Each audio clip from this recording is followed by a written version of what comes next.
as we got plenty to get to today from the world of baseball, as we had yet another game with the Giants and the Dodgers where the Giants could not tack on the runs that were necessary in order to beat the Dodgers. They had the bases loaded.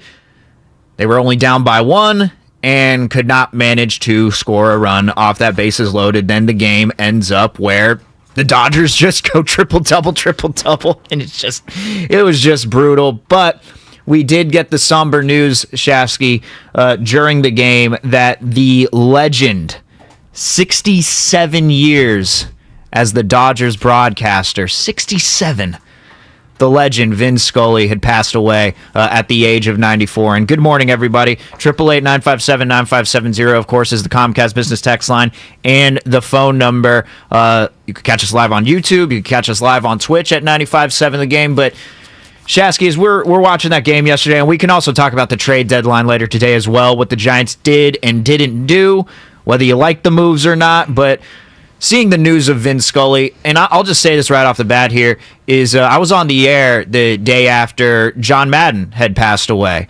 And, when you're on the air also after Ray Fosse passed away, just broadcasters, when they've been a part of your life for so long, and granted, we're here in the Bay Area, and, we've been Giants fans, so we haven't watched every single game with the Dodgers, but with Spectrum Sportsnet or whatever.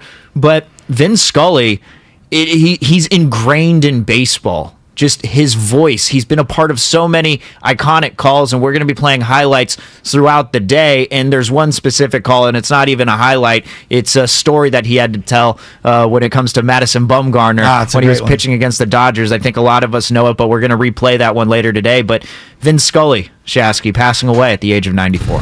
Well, the older I get, the more and more I have an appreciation for the older generation. It used to be in society back, in where we're talking ancient times, just throughout the years, the old people in the village were the wise ones. They were the ones that have lived a little. They were the medicine men, if you will, or women. They were the old, if you will, thoughtful ones, the ones that had the most amount of knowledge. And when I look at someone like Vin Scully, just universally accepted as the greatest broadcaster in the history of baseball. That's without a doubt. Obviously could do golf. He did football for a long time. He did so many great things, but he bridged so many different gaps. The New York gap, meaning, he grew up a Giants fan. The Giants and Dodgers, mortal enemies in going back to New York. And then he's a New Yorker who goes west with the team as the two teams move west. And as America goes from being a very East Coast-centric United States to being a little more spread out around the country, where it felt like we legitimized the West Coast by bringing baseball out there. And he's the voice of the Dodgers. The guy lived like a Forrest Gump life. Anything that happened in sports, in society, boom, there's Vin Scully. Like every single moment. Kirk Gibson home runs, like the number one thing everyone points to. Yeah. You go to the Kirk Gibson home run. You go to the Mets and the Red Sox in Game 6 of the 1986 World Series. Buckner. You go to Hank Aaron and his record-breaking home run. He's a part of so many perfect iconic game calls. Don Drysdale. Just so many different things, and the guy is there for all of them, front seat. How many Yasiel Puig, Madison Bumgarner near fights was he the broadcaster for? So he's one of those guys that we've all accepted as one of the greatest of all time. And even a Giants fan can take a step back and realize one of our heroes, and John Miller, right? Yeah. That's his hero. That's his number one hero. His final game was a Giant-Dodger game, Vin Scully's was. Yes. And it kind of completes the circle 80 years after he walked by a Giant World Series game against the Yankees. And we are going to be joined by Dave Fleming at 8 o'clock. As you saw on the broadcast last night, they showed that picture of Kipe and Fleming and Miller all in the booth for Vin Scully's last game. And it feels like he was a guy who, even though he first came in at the introduction of television, into most people's realm, he still was vintage Vin till the very end. If you go back to any of those highlights, because of course, when this sort of thing happens, of course, you go back on YouTube and you look up the greatest Vin Scully calls, and even going back to 1956 when he's calling a perfect game for Don Larson, I believe. Yeah, when he's called a perfect game for him, he still sounds the exact same, even back in 1956. It's incredible, and that kind of Brooklyn-y West Coast, because he kind of melded it over time. Yeah. But he still had that Brooklyn-y kind of draw to him. And then obviously, if you're a 49er fan, the most iconic play in what would be our franchise, the Niner franchise, the catch. And he's the TV guy that's doing that particular call. The way that he allowed the crowd to react, whether it was the home run with Hank Aaron, whether it was the Dwight Clark catch and letting the Candlestick crowd kind of erupt. Our guy, Dwayne Kuiper, always kind of allows the moment to play out. Yeah.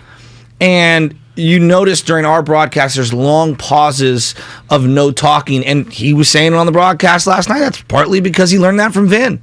As it should be. And you go back to those calls, there's something special just about a sporting event when you look back at all these historic moments that go on in sports.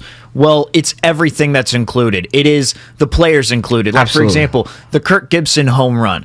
Just everything surrounding that, Game 1 of the 1988 World Series. That at-bat, I went back and watched the entire at-bat yesterday. Now, I know a lot of A's fans don't want to go back and watch that because of the team that they came back against. But when I see Kirk Gibson, fouling pitch after pitch, Yeah. it's 0-2. And oh no, then it's 2-2 as he takes a couple of more.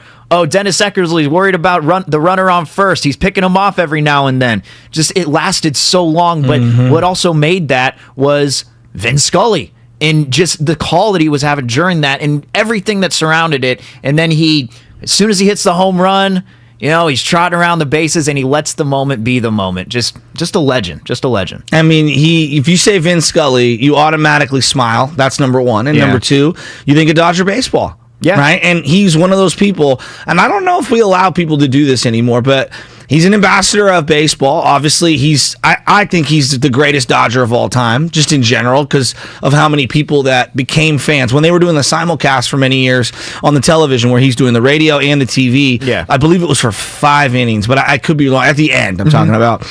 I mean, you realize how incredible he was. Just hearing it, seeing it, and he's one of the people that when we think of the greatest broadcasters of all time across, whether it's sports, whether it's non-sports, I got him higher than like Johnny Carson, for example, even though Johnny Carson might be like more of a pop culture icon. Yeah. Vin's right there for a lot of people, and so it's just crazy.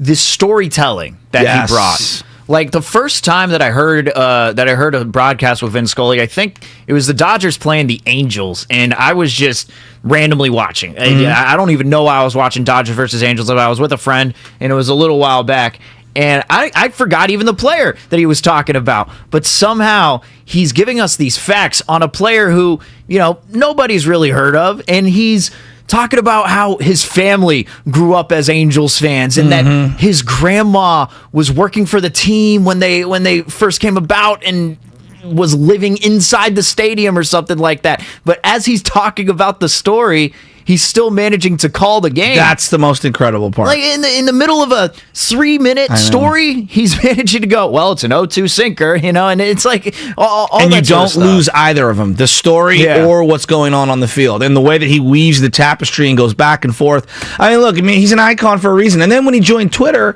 I think it was an incredible, like, oh my God, Vin Scully's on Twitter and he's awesome at it. Now, whether he's the one controlling the Twitter, I don't know. It seems doubtful in your 90s to be able to control the Twitter. But the way that he would pop on there, and it felt like the voice of God kind of coming in and giving everybody a smile. When we needed some positivity in the world, because that was in the middle of the time during the pandemic. I mean, we are still a very divisive country. We still are, but during the pandemic, in the midst of all of that, with everything that was going on, going on social media, it could have been a toxic place to go. But then Vin Scully, he joins Twitter and then he posts that video of himself introducing himself to all of the Twitter world. Hey, I'm Vin Scully here. And, just the way that he was talking, I don't know, it made you feel good for a second. Like, it just made you feel, you know what? it's not so bad right now. And then, you go back on Twitter and the next day and it's kind of passed over. And then you realize, oh, it's still Twitter. But still, Vin Scully joining that. Yeah, I remember that day. We all played that on the radio and it was all in a time when we needed it. He's everybody's grandpa. Yeah. Right? I mean, that's the way you viewed him. And, I'm glad you brought up just society in general because there's so much negativity.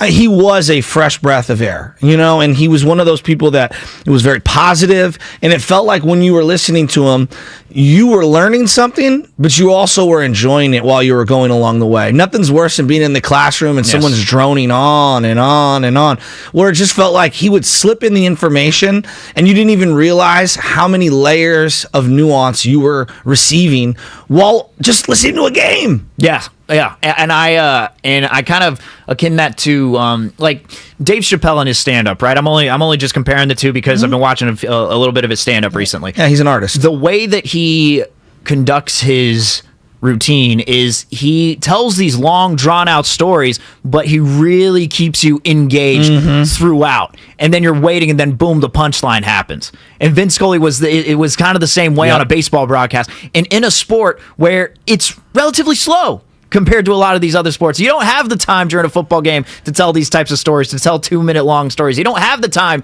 during a basketball game to call those types of stories. Baseball was the perfect sport in order to do that. And even though they might come off as funny and you might laugh a little bit, there was also a lot of heart to it. Yeah, well, and the timing, I think, is the key for me. Yeah. Like a Chappelle skit, there's brilliant timing that he's clearly practiced over and over as he delivers that story.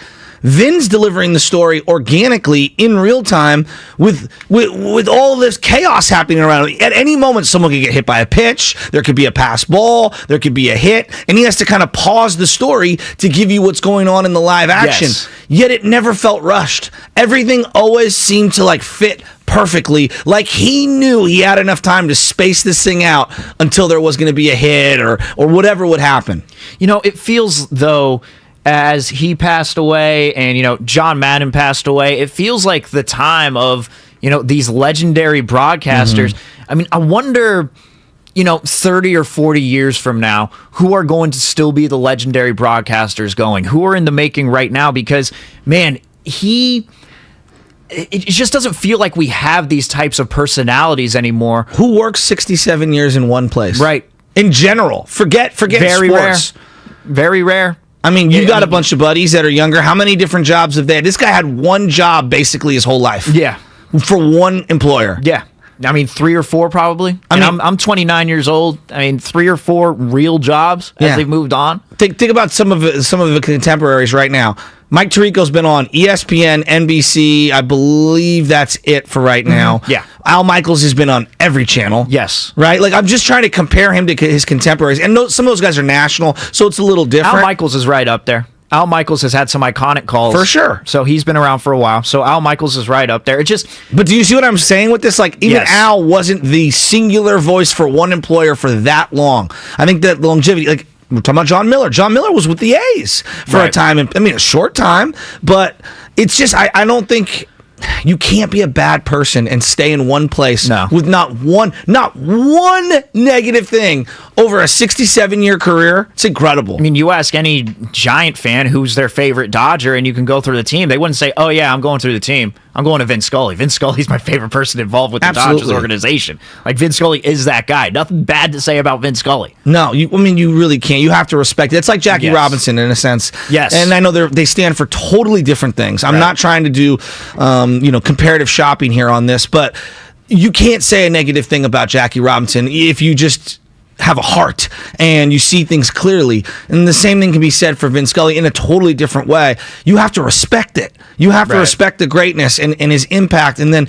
understand that your guys, John Miller, Kuiper, Kruko, they learn from him too, and he's their favorite as well. Yes. So I love that. Yeah, everything about it. So rest in peace to Vin Scully getting that news. It was just somber during the Giants game, and when the Giants ended up getting the bases loaded and it was a 6-5 game, I mean, we thought, all right, maybe there's going to be a baseball game here. Maybe they can make it competitive. So I come in here this morning and I'm thinking, oh, man, all right, we actually have a game to talk about as well as Vin Scully. But then you watch that game and it's just like the Giants still can't really compete with this Dodgers team right now. I mean, I'm glad that the Dodgers won on the night that Vin passed away. The Giants waited till the end of the game because they didn't know whether the Dodgers knew or whatever, and then they did a beautiful tribute. It was really...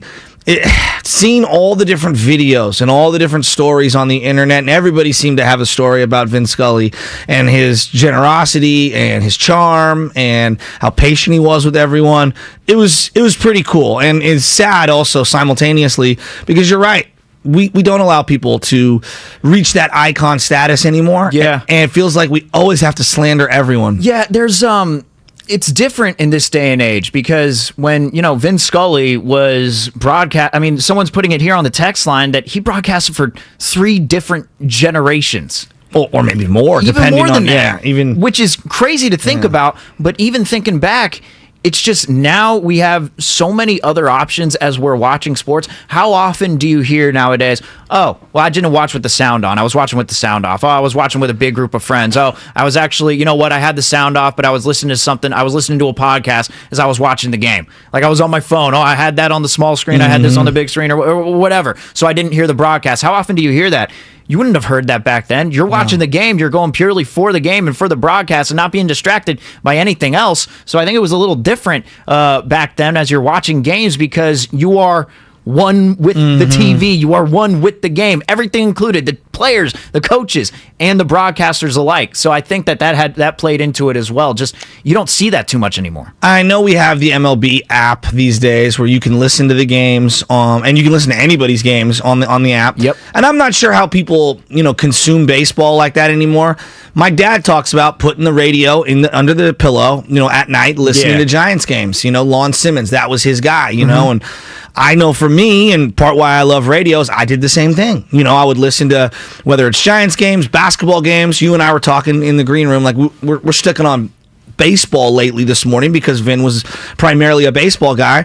Tim Roy, for me, is when I think of Tim Roy, when I hear his voice, when I think of Warrior basketball, boom, it's Tim Roy on the radio. Yeah. It's Barnett and Fitzgerald on television, and it's not like that is synonymous for me. There is not a question in my mind. Yep. And that's exactly what I envisioned. And, I saw that the A's broadcast last night with Glenn Kuiper, and I forget who was with him last. Who was Dallas Braden.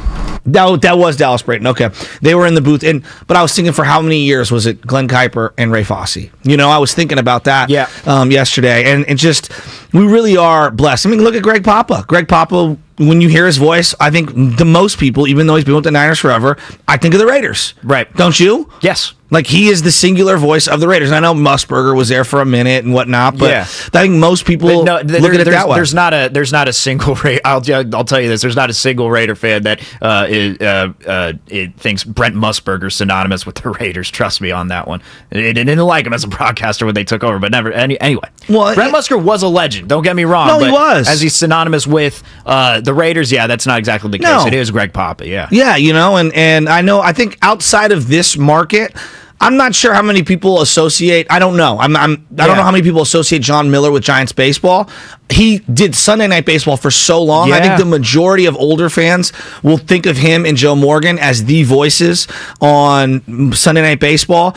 For me, Pat Summerall and John Madden for football, right? Yeah. Those were the guys. And then, obviously, I'm Starkey. Joe Starkey was my guy growing up. And at the very end, Lon Simmons and Starkey, at the end of Lon's career. And, Hank Greenwald for me as well, little Ted Robinson here and there. There are certain voices, once you hear it, it brings you back in time to where you were when you heard those people. Yeah, and then Bill King for a lot of Oakland fans, absolutely. too. Bill King right up there, Holy Toledo. Like they're absolutely. Throughout the Bay Area, we really have been blessed with the greatest of broadcasters here, and Vin Scully down south, the respect that we all had for him. Do you ever think about, and I do a lot, Krug and Kuip, they're getting up there in age, and they're icons, absolute icons. And I don't know, it's sad to me, Vin Scully's their guy, he passes away, and then I'm looking into the booth as they show the two guys, Krug and Kuip, and I'm saying, they're getting up there too, and I don't know how long they're going to be. Like, Vin was a lifer, not everyone is a lifer. We see this in every walk of life. Some people retire quicker than others, some people still stay in it. Yeah.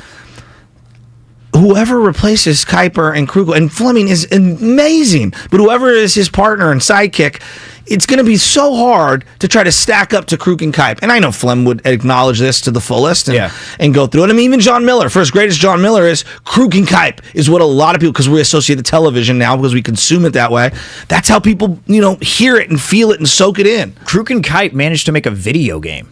Like, that's how important they were to as a broadcasting team. Not a lot of local sports anchors, local sports broadcasters, are on video games, and they were. In the same way that Drew Remenda is synonymous to me with Sharks hockey, even though it feels like he's been off and on, over the years. Randy Hahn's right up there. Absolutely. No question. I'm sorry if I forgot that. No, both of them. And both Randy Hahn and Drew Remenda. The first Sharks game I went to, they opened the season, Drew Remenda was there. The biggest applause was for Drew Remenda in that game. But, when someone's tried to replace him for a season here and there, it's been almost impossible, and that's the shoes to fill in, whether it's Javi, Hunter Pence, I know Estes has had opportunities. There's been so many guys that have had opportunities. It's not a knock on them. These guys are icons, like icons. Yeah. So if you'd like to talk about it, 888-957-9570, of course, is the Comcast Business text line and the phone number if you'd like to weigh in. And you're mentioning Krug and Kuip, Shasky. Well, we do have the sound from them last night talking about Vin Scully on the broadcast when they heard the news that he'd passed away, and they shared some thoughts on him. So this is about 2.5 minutes. Here's Krug and Kuip talking about the great Vin Scully. Well, we have sad news to announce. The Dodgers just posted that Vin Scully, the longtime broadcaster for the Dodgers, passed away today at the age of 94. And you don't have to be from the LA area to appreciate what that man did for not just baseball, but for all of the sports that he announced. And I know, Mike, that touches your heart. Whew. I loved him. He taught me baseball. He said it. He said, I've had a glorious walk through life. And he did. Barnes takes a strike. It's 2 balls and 1 strike. It was a goal of mine just to have him say my name on the radio. There's a base hit to right field. Figured if he said my name on the radio, I had arrived. And then we got to know him after our career as players was over, and we got to be able to call him friend. He did his last baseball broadcast from the booth just to our left. I can still see him sitting there interviewing Willie Mays. He was one of a kind. And the way you envisioned him, the way he would be in real life, that's exactly how he was. Here's Bellinger. Bellinger takes wide, 1 ball and no strikes. And the most incredible storyteller we've ever run across. He can hold you spellbound. Just magical. We're going to miss you, Vin.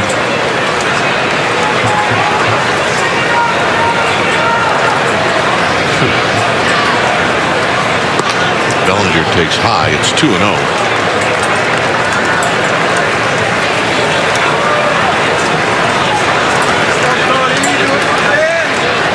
You and Dave and John and I, we couldn't wait to get to the booth when the Dodgers were in town before the game just to hear Vin tell us stories. He turned us all into 12-year-old kids. There's a strike. 2 balls and 1 strike. He loved the rivalry. He was raised a Giants fan in New York.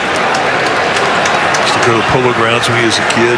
Mel Ott was his favorite player because Mel Ott was left-handed. Vin was left-handed. Called him Ottie. I mean, just hearing that. Incredible. It really is. Legends talking about their favorite, their hero, the person they look up to. Yes. We always, the broadcaster's broadcaster. Absolutely. I mean, we didn't get to hear Vin Scully every night, but, when you had an opportunity, and if the Giants were playing the Dodgers and you could possibly watch an LA game, I mean, you could watch Krug and Kuip, of course, but then there's part of you that said, you know what, maybe I'll switch over to Vin Scully if I could watch the LA broadcast, just because you like to hear what he has to say for a couple of innings. I mean, he's had the stories that he tell. Again, I go back to the storytelling. Like, I don't think anybody is going to do anything like that again in sports. The way that he told those stories and just the heart that he put into it. Again, I keep on mentioning that, but it's just, it doesn't feel like there's going to be another broadcaster who can just have that style and convey it in a way that he did to the audience. We don't allow people to age gracefully. Like John Sterling is a Yankee legend. Right. How many times a week are we putting out a John Sterling mistake and it hits the internet and people are making fun of him, as he starts to get up there in age. Right? Exactly. Yeah. And it's funny, but like Vin had none of those. And trust me, the trolls are out there. They're out there for anyone and everyone. And yet you never see him skip a beat. We allowed him to age gracefully, still be dignified and regal.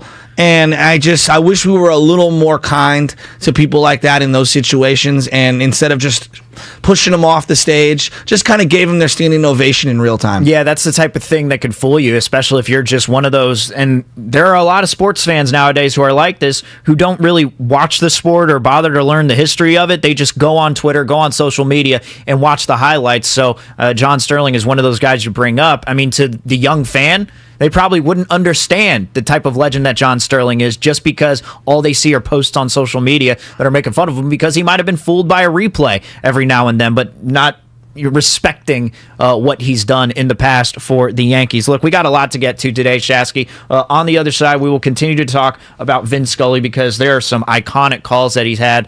Hank Aaron, Kirk Gibson, of course, the catch. We'll get into all that next. We'll play some of those for you. 888-957-9570 is the Comcast Business Text line. That's also the phone number if you'd like to weigh in with your thoughts on Vin Scully. And as we're going down kind of memory lane, who was your Vin Scully? Who's the guy or gal that you listened to that looped you into a sport via their voice or the way that they presented on the television or the radio? Who's that person that really drew you in?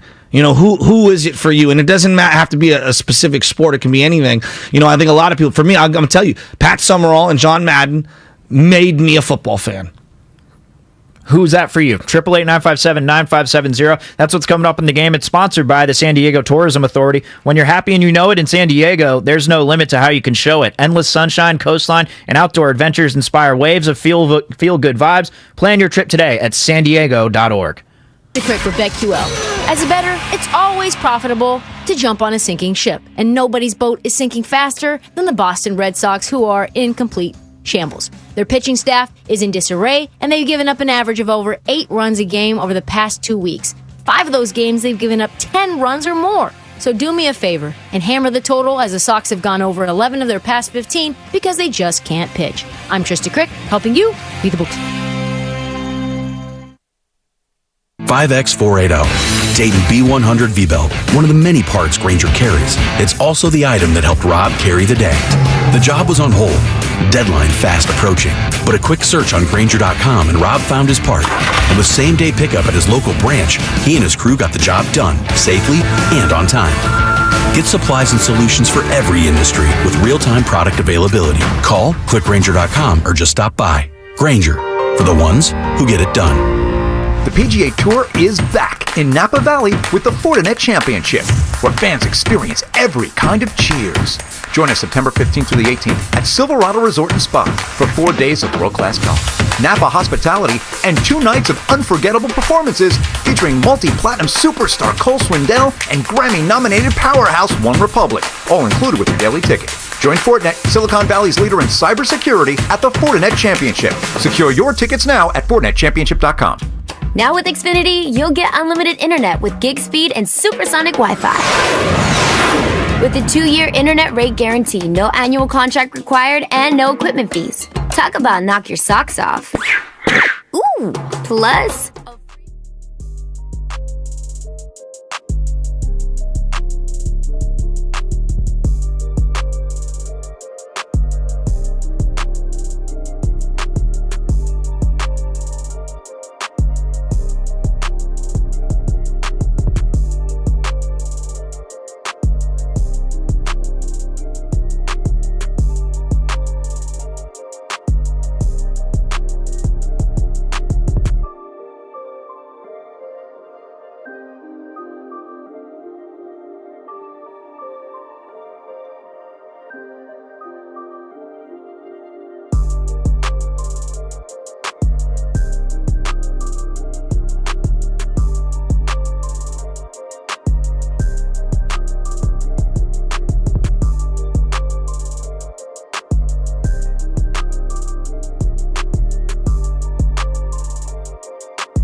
Preseason.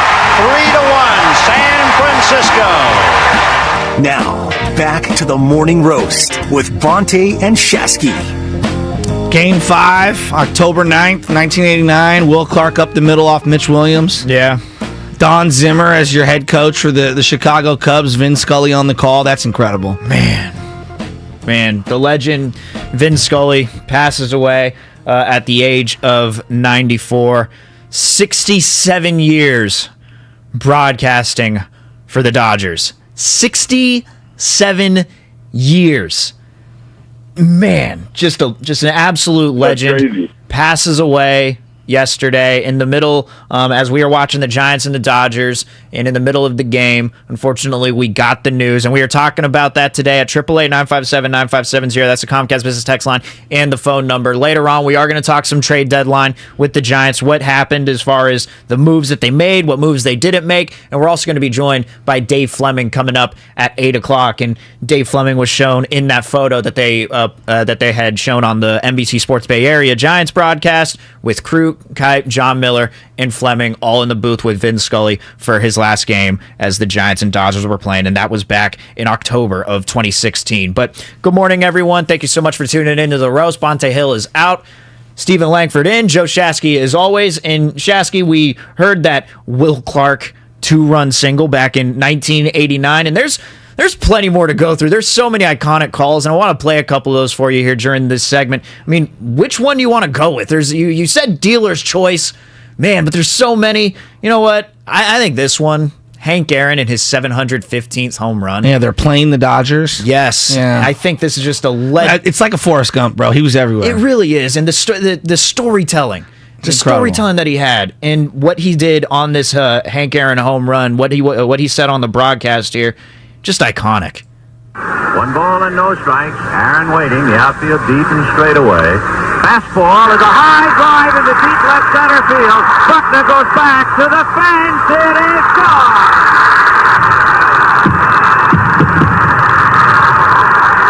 What a marvelous moment for baseball.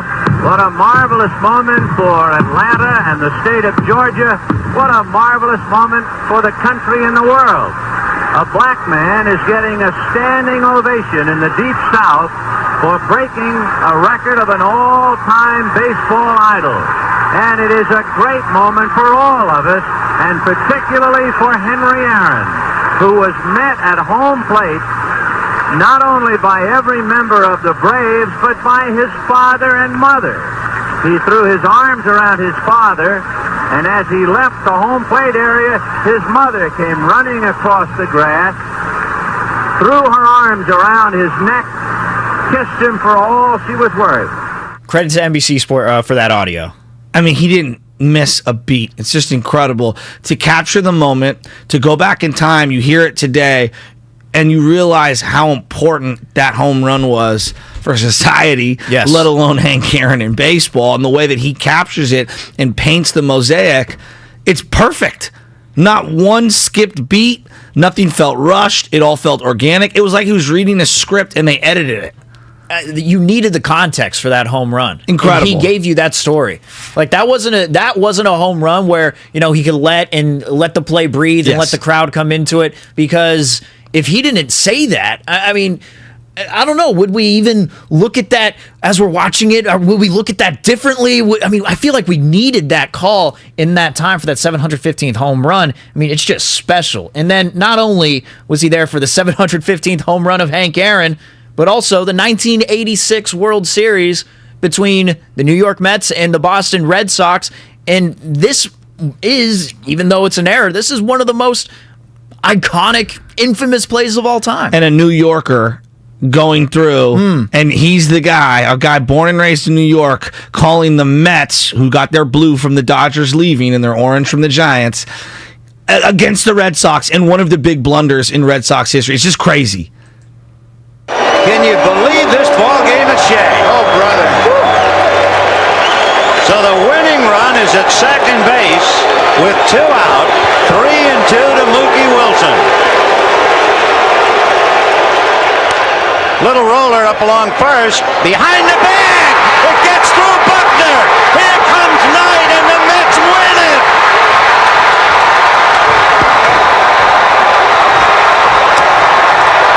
If one picture is worth 1,000 words, you have seen about 1,000,000 words.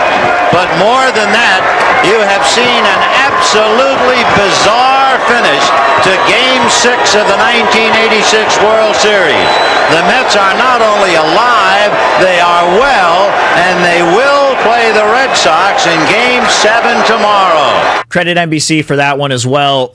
It's the cadence. The winning run on second, Mookie Wilson at the plate, everything about it. And then he nails, as the guy can envision, as they're scoring, hands going up in the air, and then he just lets the crowd kind of do the rest of the talking for you. Yeah, now we did cut that audio, so eventually you would let the crowd, you'd let the crowd come come through the TV screen, but then you show Bill Buckner, and then he says, it's incredible.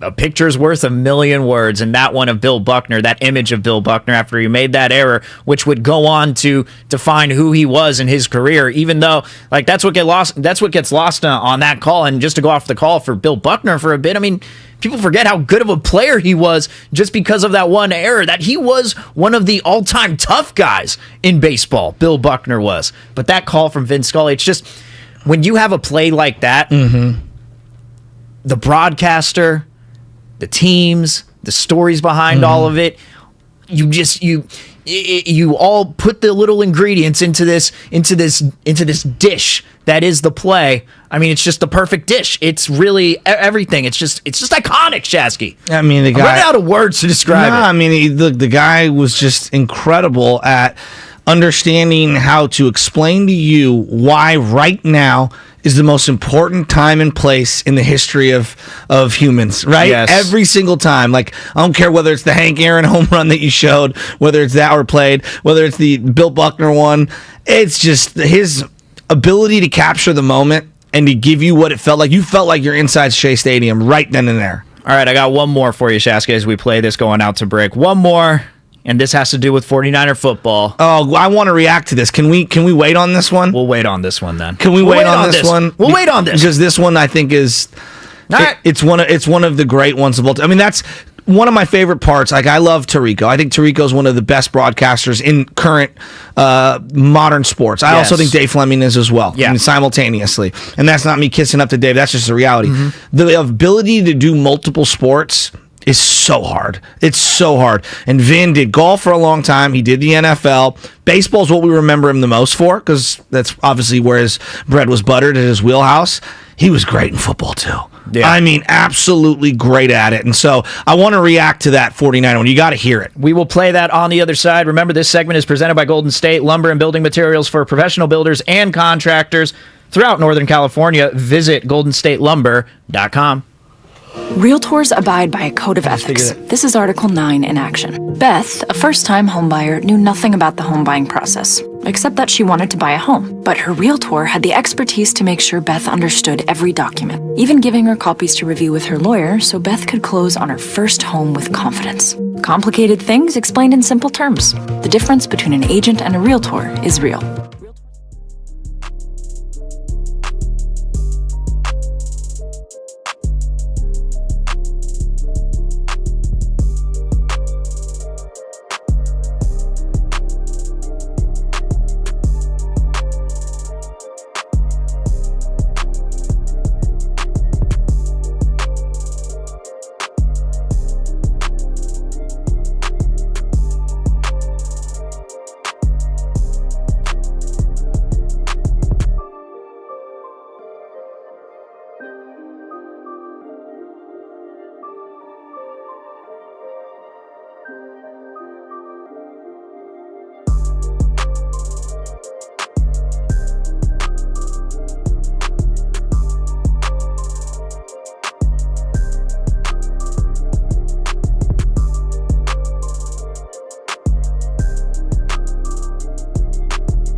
Now, back to the morning roast with Vontae and Shasky.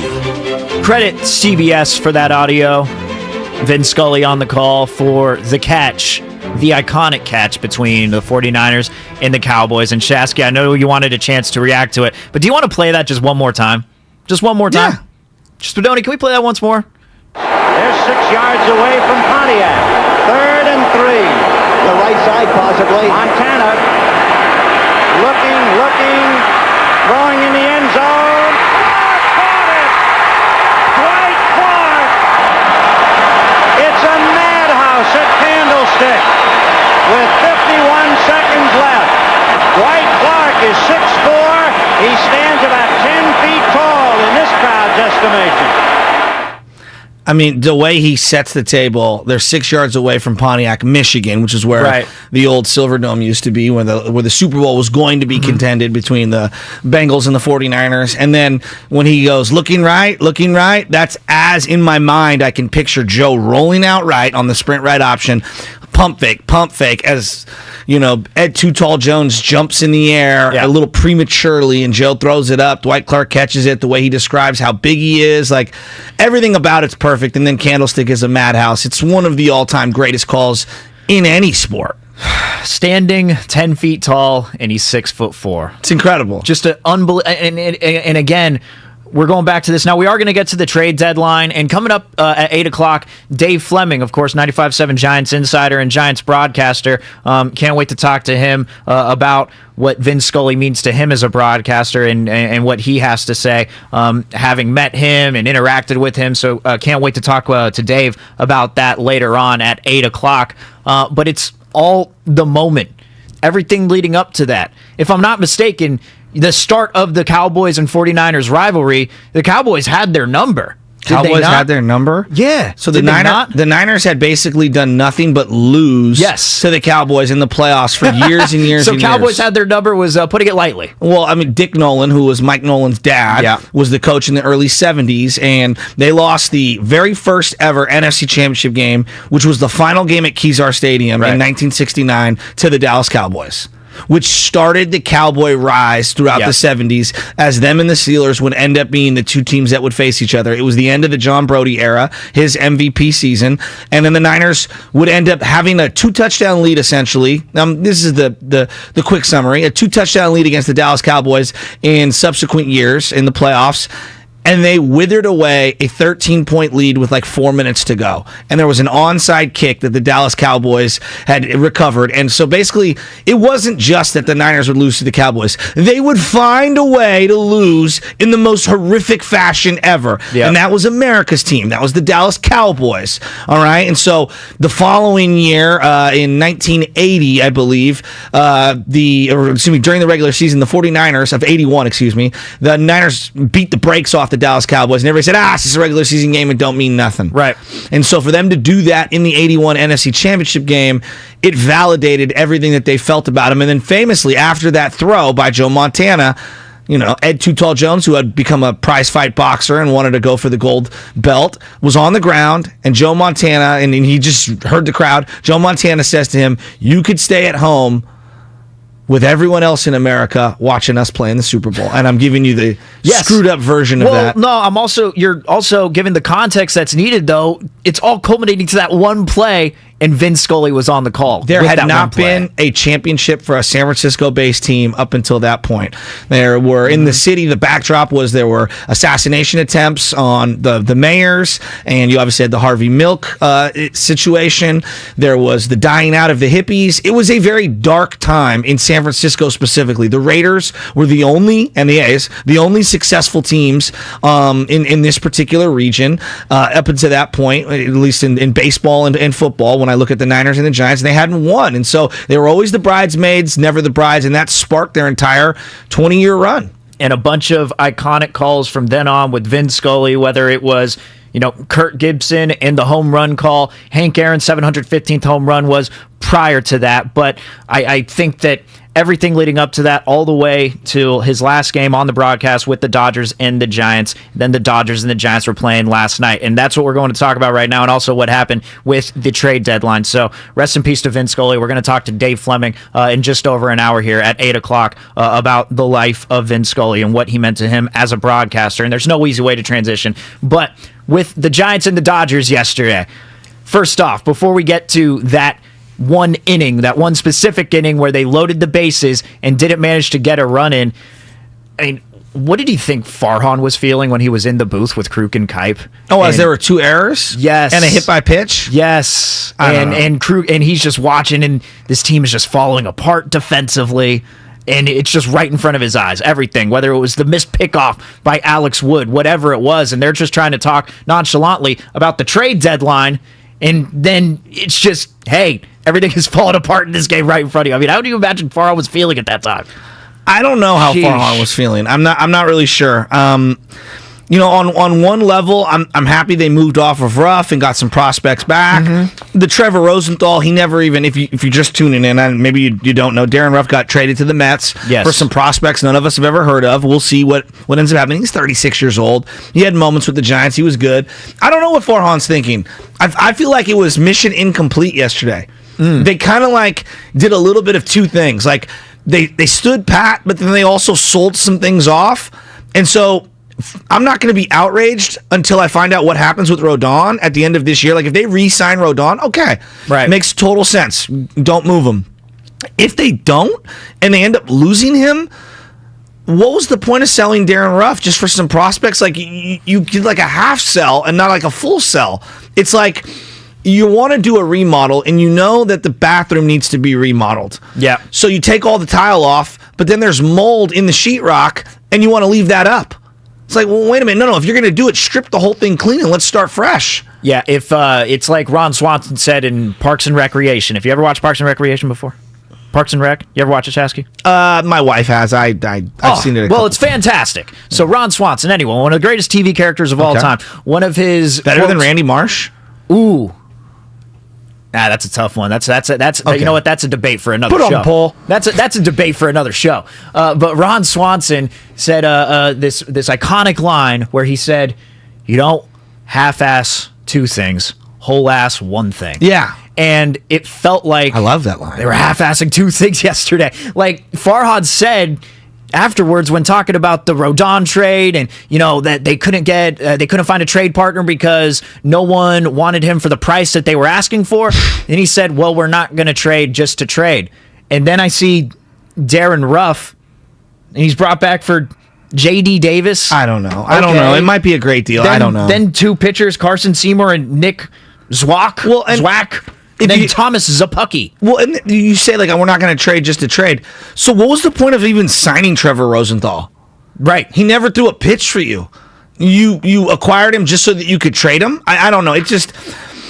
I'm telling you, I'm more confused by the Giants the longer this goes on. I'm very confused. And then this is something that I do want to get into just real quick. One second here. Mark Willard yesterday, and he brings up a great point. He's not wrong. But he's talking about the amount of runs scored that the Giants have. It's almost identical to last year. And then he goes, yeah, but it's just the bullpen. That's a big thing. And then, we talk about what's different between last year and this year. You can go give me all the hard data you want when it comes to the amount of runs scored per game. I want context. How many 10-plus run games have they had this year? Feels like they've had 5 or 6 where they've scored offensively 10 or more runs, which is a lot. That can dilute your numbers. The game the other day, Toronto scores 28 runs in 1 game. That's going to dilute all their month of July numbers because they have 1 game where they scored a week's worth of runs in 1 game. So I look at it this way. Their situational hitting is horrific this year. Last year, in the 7th, 8th, 9th inning, you had late Mike Lamont. You had all these guys coming through. Brandon Crawford, another one. Longoria had moments while he was out there. Slater, this team led baseball and broke a record in pinch hit home runs. Those are situations where a guy delivers in the moment. Mm-hmm. Last night's a great example. They cut it to 6-5. Yep. Okay? And in comes the bullpen. Well, the bullpen's not as good as last year. That's a big thing. That's a 6-5 game last night. Bullpen comes in, boom, boom, boom, boom. Triple-double, triple-double. It's now a 3-run game instead of a 1-run game. That game's over. Yep. that game's over. How many times have we had that moment this season where it's been bases loaded, you have maybe no outs or one out, and this is the time where you're expected to get a run, then it's just, a weak pop-up to second base like it was last night. After you get on base, by the way, in a way that you haven't really done it too much this season, which is through small ball. I mean, Joey Bart putting down a bunt, you don't see that ever. No, and he hit an absolute moonshot, too. Yes. And the best part about that, I'll let you continue, him going to center field. Remind me about that in a second. Okay, we'll get to that. But I think that when we watched those games and they didn't score those runs, it feels like the game's over then. You know it's going to come back and haunt them. Yes. That because goes back the baseball gods are going to strike down upon you if you don't score when you need to. Well, that's kind of my point on the context. Like, you can throw all the hard data. They average 5 point whatever runs per game. Okay, but there are certain situations they do. That's what they average. That is a fact, right? There's no doubt. But is there not context to some of these things? Last night's a great example. Bases loaded. You got nothing out of it. All right, you got nothing out of it. They lead baseball in sac flies. I would much rather be middle of the pack with sprinkled in hits, you know what I mean, with runners in second and third. Because then not just 1 run scores, 2 runs score. Now I have a crooked number up on the board. It's a very big difference. And it feels like they just all year have been fighting opening the floodgates, meaning having multiple guys just start ripping. And you see the way the Dodgers are when they sense blood. Mookie Betts saw that other pitcher, I don't even know the guy's name, come into the game. Right. And he's swinging first pitch trying to rip it down the line. Yep. It feels like their situational hitting is horrific. Yeah, it was Alex Young, by the way, is the pitcher Alex Young. that ended up coming in, number 45. And yeah, they are sharks. When they smell blood, they're going to go after it. And it feels like just when it rains, it pours, and they're doing it with the guys that you just don't. We constantly talk about Mookie Betts, Trey Turner and Freddie Freeman. We always talk about those guys, and Mookie Betts is being the number one. Feels like Mookie Betts has turned himself into a Giants killer this season. Like compared to years past, of course he did in the playoffs. He was a monster in the division series against the Giants. So I'm not taking anything away from that. But we were so focused on guys like Max Muncy last year that we kind of forgot. Oh yeah, Mookie Betts can be one of those dudes. I look at like the flaws for the Giants right now, and no, hitting's not one of the flaws because they've got so many of them. But they've got certain flaws that are Achilles' heels. You cannot be this bad defensively and me take you serious as a contender. You just can't. I'm sorry. Your fundamentals are so bad in terms of the defense, I can't take you serious. Your bullpen has been so erratic throughout the year. I'm struggling to believe that how many holds did they have last year, for example? Tyler Rogers had so many holds. Yeah. McGee, even when he wasn't getting saves toward the end of the year, he'd get these holds. Doval had moments toward the last 2 months of the year. Yeah. Different guys had different roles last year. It feels like nobody can keep a hold this year. No. At all. They got the 23rd ranked bullpen on numerous metrics. No. Those are fatal flaws. When I thought Dominic Leone was that guy a little earlier on in the season, he had a nice stretch. Then all of a sudden you come out and give up 3 earned runs or something like that. And then all of a sudden you just change your tune. What's up? Sam Lubman, on the scoring kind of outliers. Yes. The Giants have scored 10 or more runs 9 times. In those games, they've outscored the opposition by 64 runs. Sheesh. So that can dilute. Now, I'm not saying you get credit for those things, right? You do. You get credit for those things. But to me, when you score like that, that means you're crushing, and then they bring in a positional pitcher at the end of the game, because we've seen that a lot this year. More positional pitchers have pitched this year. Okay, that is true. More positional players have been pitching just as much as ever. It feels like it's that, not but a novelty. It not feels at all. like that, but I don't know. The Athletic did an article on this. No, it's out of control. Sheesh. But okay, and you get credit for those games. But what ends up happening, they're the classic team that puts up 50, one game, and then comes out and loses 2-1 the next game. And you want to be able to spread that balance out. It feels like when I watch the Dodger games, again, they're the best team in the league for a reason, but on any given night, in any given inning, they can explode. It's not just, once a week or once every 2 weeks where they have these huge outbursts. And last night's a great example. They're up 6-5, and then boom, boom, boom, boom. Triple, double, boom. And you see the athleticism and the pressure that they put on a defense. And one of those triples was hitting away from the shift, too. that Cody Bellinger triple. Oh, I mean, here we go. He hit that one to left center, and it was just they were nowhere in near the position that they needed to be in to make a play on the ball. Exactly right. And Bellinger is coming back around. I know people want to bury Bellinger, and I'm one of them. He is starting to heat up. Yeah. He is. He's starting to heat up. He sees the Giants. Defensively, he's amazing, too. The Giants, run differential. Do you believe in run differential? It used to be a great metric to determine who are the good teams in the league. But I don't think it tells the full story. Yeah, I don't really like run differential anymore. Well, here you go.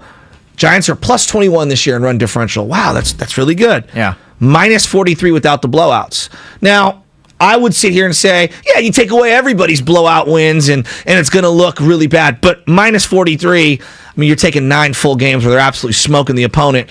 It is telling. It just feels like to me, if we took April out, this team is clearly below 500. Yeah. And that's who they are. And April feels more like the outlier, and the rest of the year feels more like exactly who they are, as opposed to the other way around. Let's go to Jose in Oakland, who says it's a numbers game with the Giants. Jose in Oakland, what's going on? 888-957-9570, of course, if you'd like to weigh in. Hey, good morning, guys.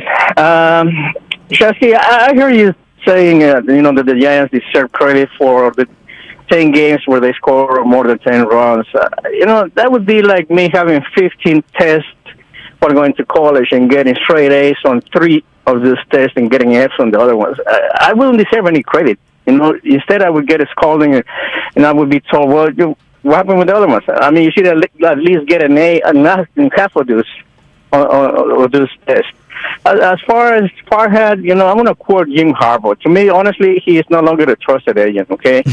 it seems to me like this is the best time of the year where these guys, they have this, they have with the split A, Oakland A's, San Francisco Giants thing going on. Because it seems like, granted, okay, they're the San Francisco Giants, but they're being run on the Oakland A's.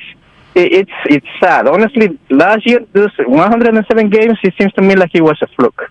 Because after 6 years, I just don't see any progress. Well, I don't want to say it's a fluke. Guys had career years, and if you want to call those outliers, I guess by definition of a word, you're kind of right. But like what I saw was real. Belt had a real monster season. Crawford had a real monster season. Lamont Wade had a special monster season. Like those things really happened. So I know people are like, oh, it's a fluke. No, maybe they came back down to earth a little in terms of like their production, but like those things happened, and what I saw was real. So I don't know, but I agree with this because I tell you this in sales: anybody can have a great year, anybody can have a great month. Give me what you are over the span of 5 years, over the span of 10 years. That's more likely who you are. Now, we don't have enough runway with Farhan and Kapler and the Giants to really get a good gauge on it. They had one very short season. They had one amazing season. They're having one lackluster season. I don't know. And I don't know how much rope they're going to get in terms of, from the front office, from the fans. I'm not sure. I understand the frustration. Do you think that the Giants front office thinks the same way that we do in terms of our confusion? Because they've clearly had this sort of plan.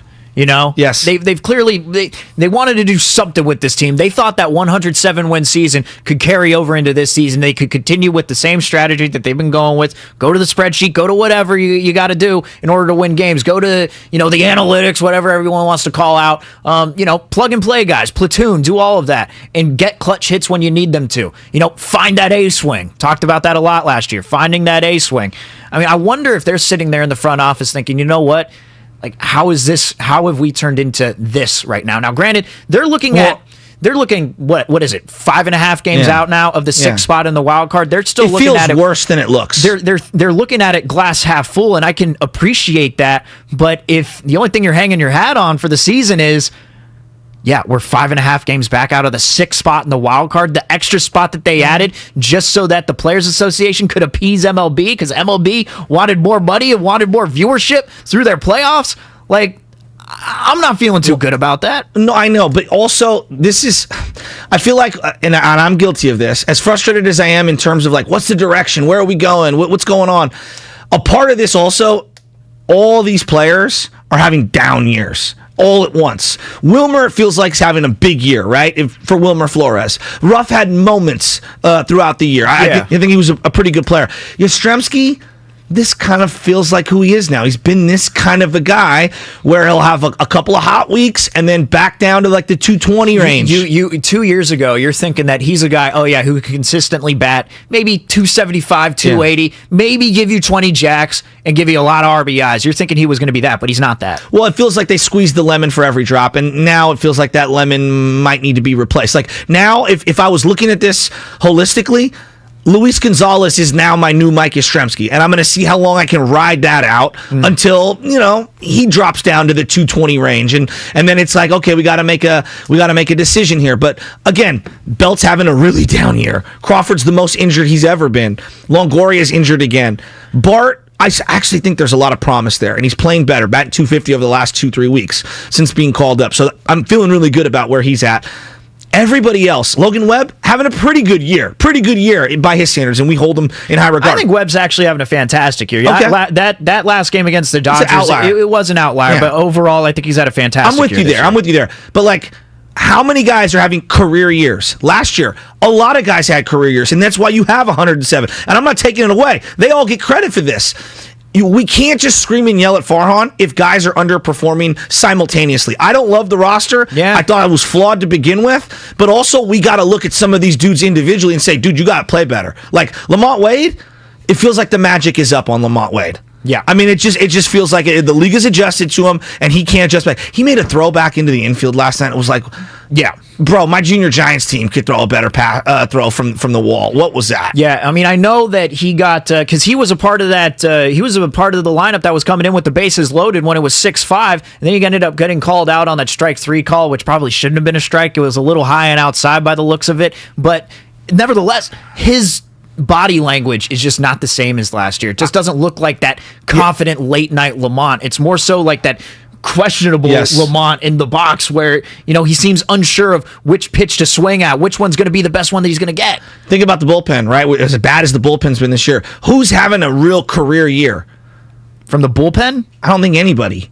And that's a problem. But last year, Tyler Rogers had a career year. Jake McGee was good. Not Camilo great, but Doval good. had that streak of how many innings without giving up a run? Garcia had moments. Alvarez had moments. Leon had moments. Like, different guys had their opportunities, and it felt like you could make a case 2 or 3 guys had careers. This year, no one's having a career year, right? So as we look at like the Warriors, we look at the Niners, and individuals do have to have good years. You can't just blame the roster all the time. Every now and then, the pros that are getting paid big bucks, they need to step up. And this year, I look at this Giants team, all the guys making the most money kind of let you down. Rodon's one of the outliers in terms of the big money guys playing well. All right, coming up next, actually, I want to get to Carlos Rodon and the trade deadline because he is staying put here with the San Francisco Giants, and I want to get your thoughts on whether they should have traded him or not, because actually I also want to get Sam Lubman in here because Sam Lubman has some interesting thoughts on this too as well that I want to get to on the other side. But that's all what's coming up. We also got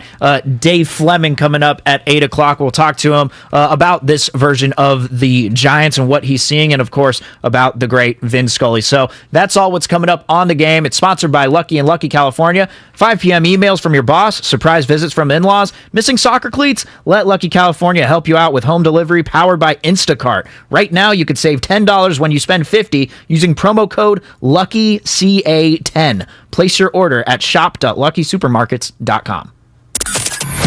What are your thoughts on the orange and black?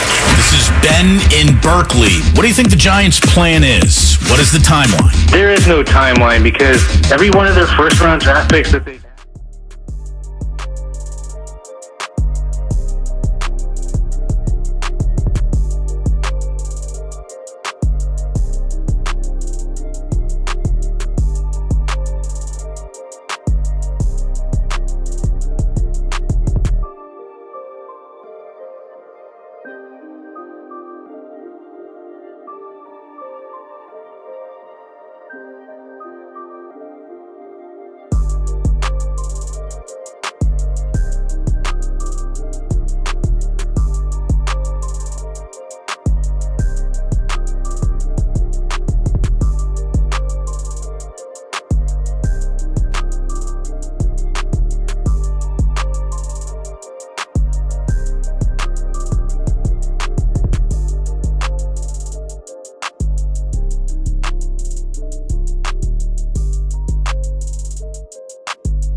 Bonte and Shasky. Steven joining us as Bonte's out. Is that how you're going to open the show? Got a black magic woman. Little Santana. Very eclectic music taste from I love Santana. From one Joe Spadoni. Of course, thank you to Sam Lubman. Thank you for Joe Spadoni. Behind the glass as, yes, Stephen Langford in for Bonte Hill. Bonte out for the next couple of weeks. He'll be back.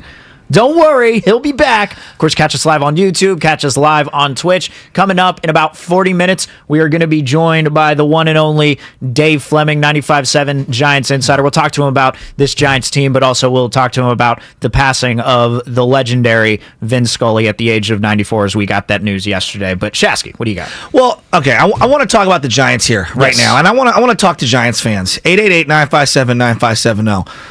Where you at? Like, where are you at on this team? Yesterday was the trade deadline. You're watching one of the teams that's been dormant throughout the entirety of your existence in the San Diego Padres. Kind of been a punchline, to Giants fans. Almost in the same way the Seattle Seahawks were kind of nothing to the Niners, and then all of a sudden just, popped up. Yeah. I mean, it might even be worse because the Padres and Giants have been in the same division forever.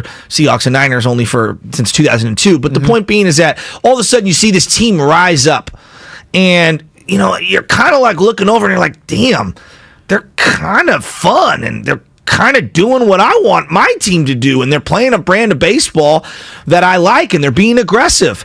And so yesterday they land Juan Soto. You look at them and then you're clearly looking up at the Dodgers and you're saying to yourself, God, we're out here trading Darren Ruff for more prospects, which I think we all would agree is probably the right move long term. It just feels like they're rudderless right now with the Giants, and we'll get to the payroll in a second. But I'm looking at this team, and I reference this real quick. Did you? I was looking at little Mets Twitter as they made the move for Darren Ruff, and you know what they were saying? He's going to be perfect for a platoon DH spot alongside Daniel Vogelbach. That's going to be Darren Ruff's role over there, is platoon DH. That's what they wanted. The Giants wanted him to be more of a platooner, but by necessity, with the injuries to Lamont early in the year and just everything that's gone on, he's been forced to be way more of a player every day. And then I would go back, and my pushback would be, well, you're the one who thought that all of these old guys were going to just roll it back and be healthy.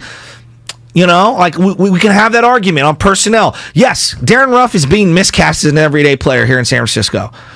To make the same argument that Brandon Belt has been miscast as a 3-4-5 hitter for this organization for 10 years. If we would have looked at him as a 7 hitter, we would be looking at him totally different. And I think if they had traditional power in the middle, we'd be looking at everything totally different.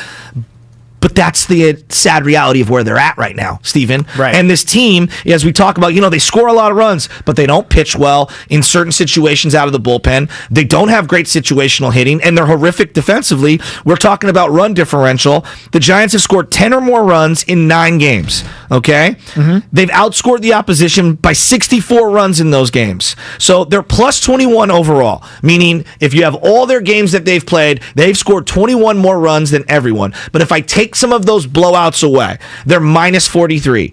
And you'd say, well, Joe, if I take every team's blowouts away, they're going to have a bad run differential. By comparison, the Dodgers have 10 games with 10 or more runs.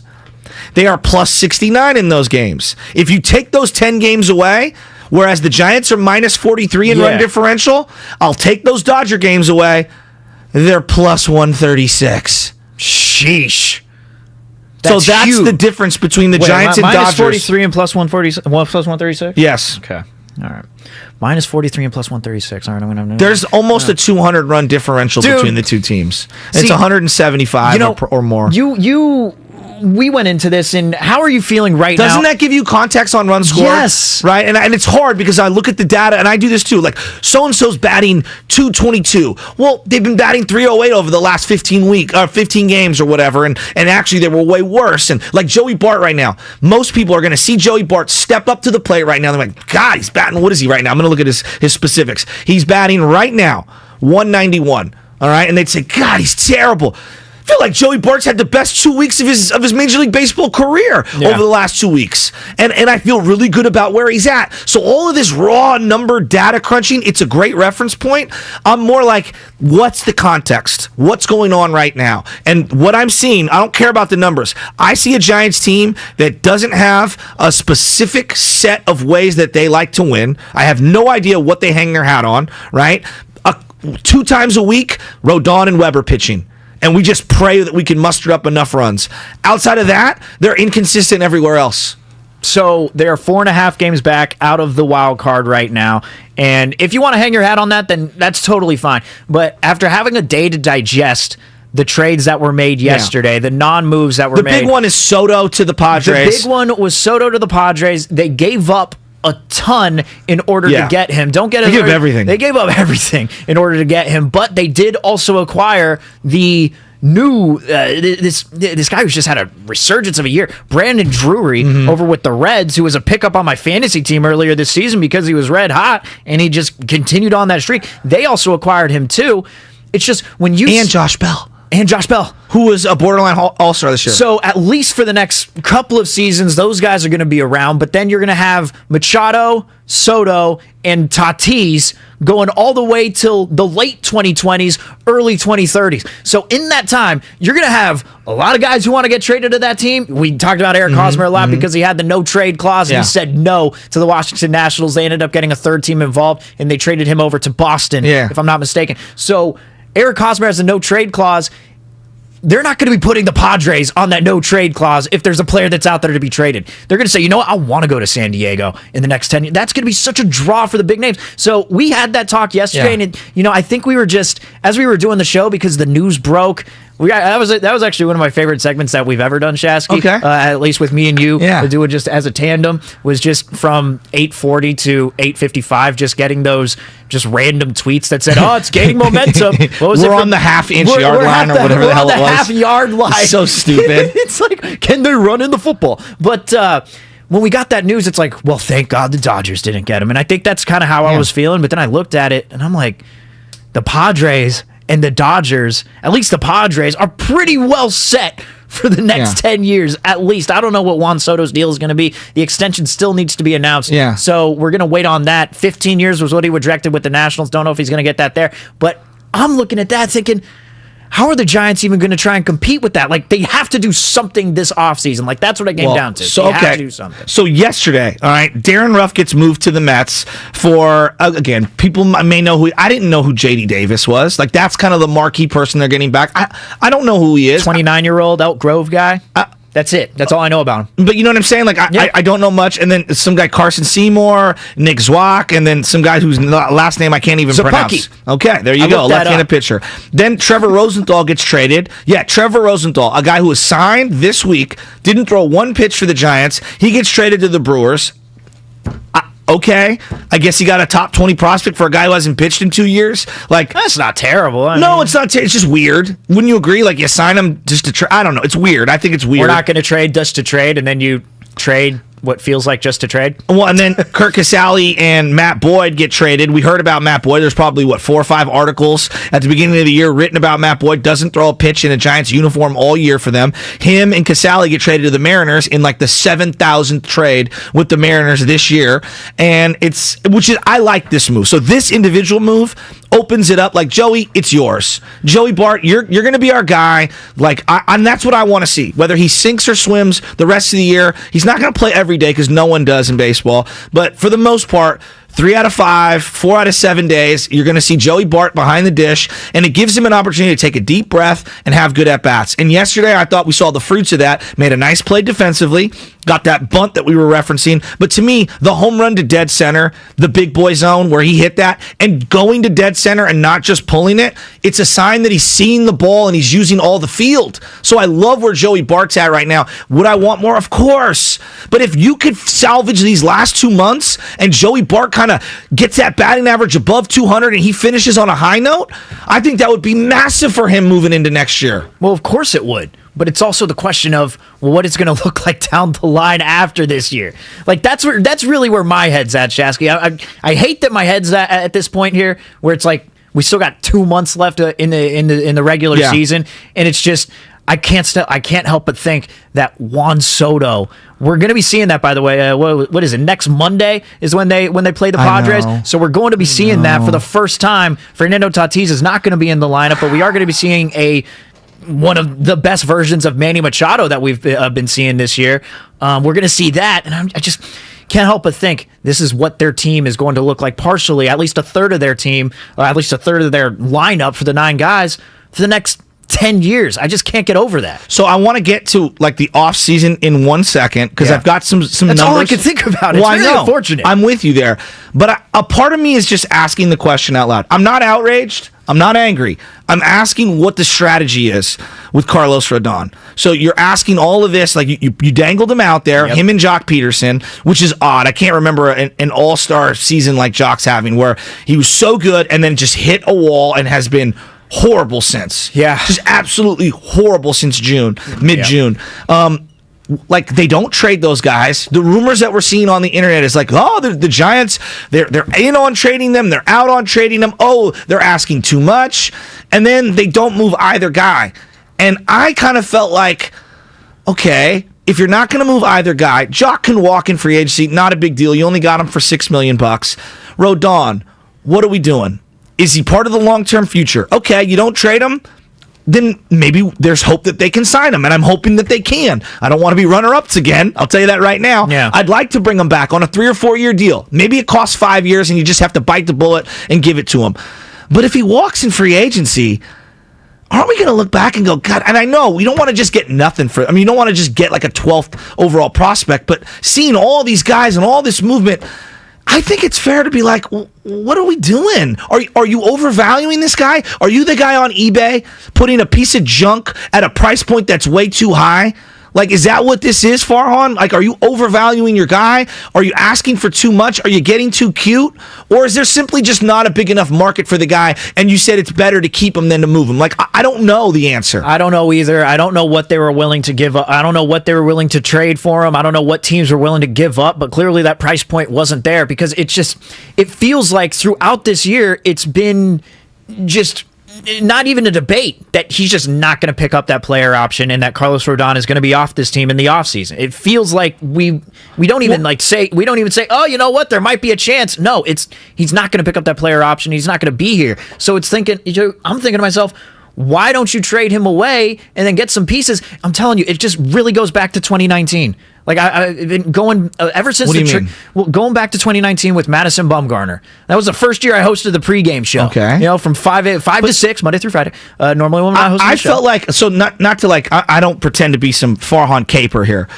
I was mad that the Giants didn't trade Bumgarner in the preceding offseason because he had a whole year of team control, and that to me was the window to trade him. Once they waited, I didn't want to see Mad Bum get traded. Unlike Rodon, I have equity and emotional attachment to Mad Bum. I wanted them to retain him. I did. I still do. And I know a lot of people are like, it was a bad deal. I'd take Mad Bum back, like straight up. He's making $23 million next year. I was listening to Willard and Larry Krueger and Guru and Dibs talk yesterday, and they're doing the changeover. I would take Mad Bum back in a heartbeat. If you lose Rodon this year, I have one guy who I know is an elite starter in my rotation, and that's Logan Webb. The rest is up in the air. That's 4 spots I got to fill. Now, I've got DeSclafani coming back, and Alex Wood's got one more year. But come on, like you need to round out this rotation. So you're saying that you wouldn't want to, I didn't want to sign Bumgarner to a long-term deal. Like, that was my whole point back in 2019. But is it that bad of a deal? Wait, if it was 5 years, I thought so. Yeah, now he's been okay. He's been okay lately. Yeah, he's been fine. But we're acting like the 70 million or whatever it was, because it basically averaged out to like I think 18 or 19 million a year. It's 23 next year because it jumps up a little. Is it really that bad when you see what starting pitching is like? If Alex Wood's getting $12 million this year, okay, Bumgarner's not better than Alex Wood. No, he is.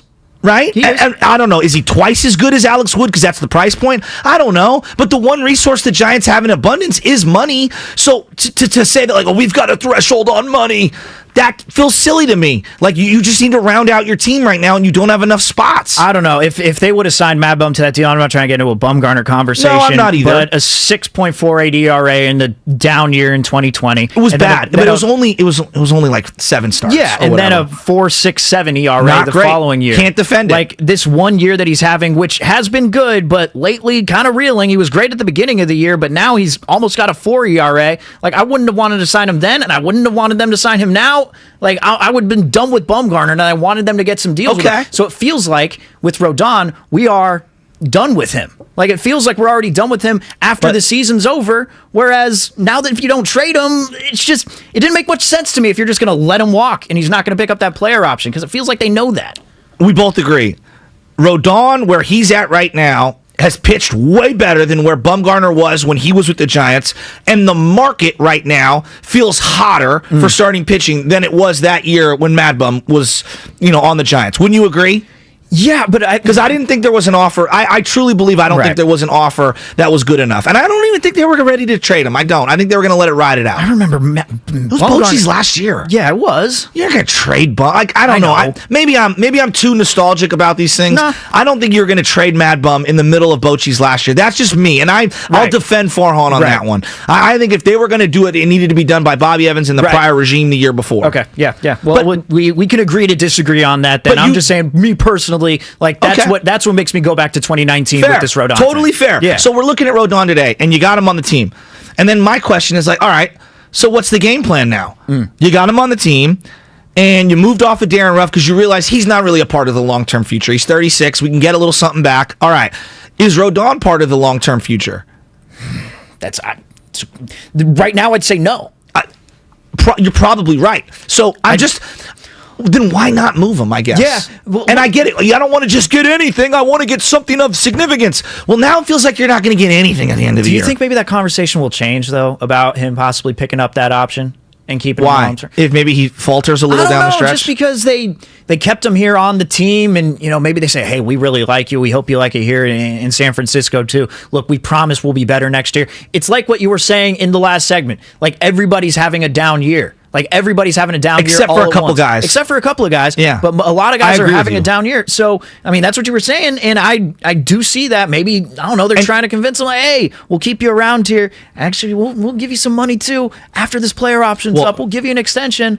Do you like San Francisco? I don't know. I don't know what that answer is. I don't know what those conversations are. I teased kind of the financials for the Giants in the offseason, right? Tim Cowcomey wrote a really nice article where he's basically saying that, like, this is in The Athletic, Farhan's going to have to spend money this offseason. So for next year, not right now, next year, you got a lot of arbitration guys, and it's going to add up to, I don't know, somewhere between 10 and 20 million bucks, just in terms of all these randoms, the Sammy Longs and the Dixon Machados and all those guys that are going to be up for certain arbitrations. You tally all that money up, and it's not going to be a lot, but you're looking at about 20 million. If Rodon opts out and they end up buying out Evan Longoria, this is who you have in terms of on the payroll for big money next year. $16 million for Crawford, $12.5 for Alex Wood, $12 for DeSclafani, $11.5 for Tommy LaStella, and $9 for Alex Cobb. You're looking at a total of like $60 million bucks. That's $100 million if those guys, if they pay off Longoria and Rodon opts out.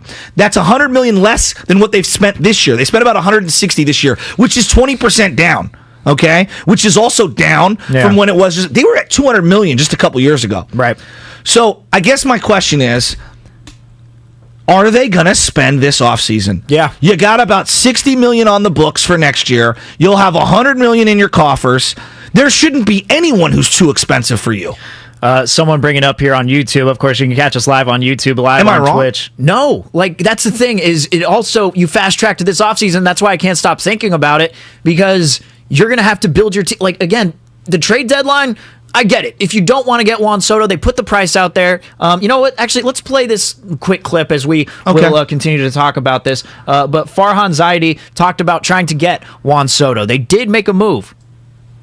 We had conversations about Juan Soto with the Nationals. Again, like any team doing their due diligence did, and obviously the Nationals gravitated to the package with the players they like the best. So he's one of the best players in the big leagues, and I think every team would love to have him. So we were involved, and the Nationals, I think, ultimately went with the group of players they like the best. And I do believe that. And you know what? It's not the end of the world. Like, the Padres traded away a lot to get him, but you also got two other guys in Tatis and Machado who you're going to have for the next few years, at least until it's an enticing core. At least until 2028. I mean, if he would have come to the Dodgers, it's who do you have under contract past 2028? Nobody. Anthony DeSclafani is the only guy you're going to have under contract in 2024. Yeah, to the Giants. Yes. So it's like you don't have these two other superstars who are on your team. So I don't know how I'd feel about that. I'd be coming in here if they would have traded for Soto thinking, it looks good right now, but you really got to build this team through free agency and even more trade deadlines to come. But point being, they do need to spend this offseason. They do. Well, I don't know who it's going to be on. I don't know if it's going to be Aaron Judge, who's just been a monster this year. The Yankees would be stupid to not pay him whatever he wants. But we can't keep like coupon clipping the way they have been. Like, and even then, like you tell me, like, oh, we're going to be really smart. We don't want to pay for year 4 and year 5 of Kevin Gausman. Well, I'm paying for year 2 and year 3 with Tommy LaStella, and I'm paying for year 1, 2, and 3 for Anthony DeSclafani. And you add those up, it's about $23 million a year. Just those two. Right? So, okay, you didn't want to pay Gausman in year 4 and year 5, but yet I'm strapped with multiple horrific contracts that add up to whatever maybe one down year of Gausman is. So, like, I don't know. You can't tell me that you're smarter than everyone and you're afraid of all of these big moves when I'm looking at the roster now, and it doesn't make sense. They're coupon clipping in a market where we're losing our minds because we're thinking 3 years from now, the team in the NBA who has spent the most in luxury tax might not want to dip back into it and spend $200 million. The Warriors are spending more money in luxury tax payments than the entire payroll of the San Francisco Giants. It's crazy. Okay, and we're complaining about Joe Lacob, yet the same cross of fans is like, I don't want to pay for year 4 or year 5 of Gausman. It's like, really?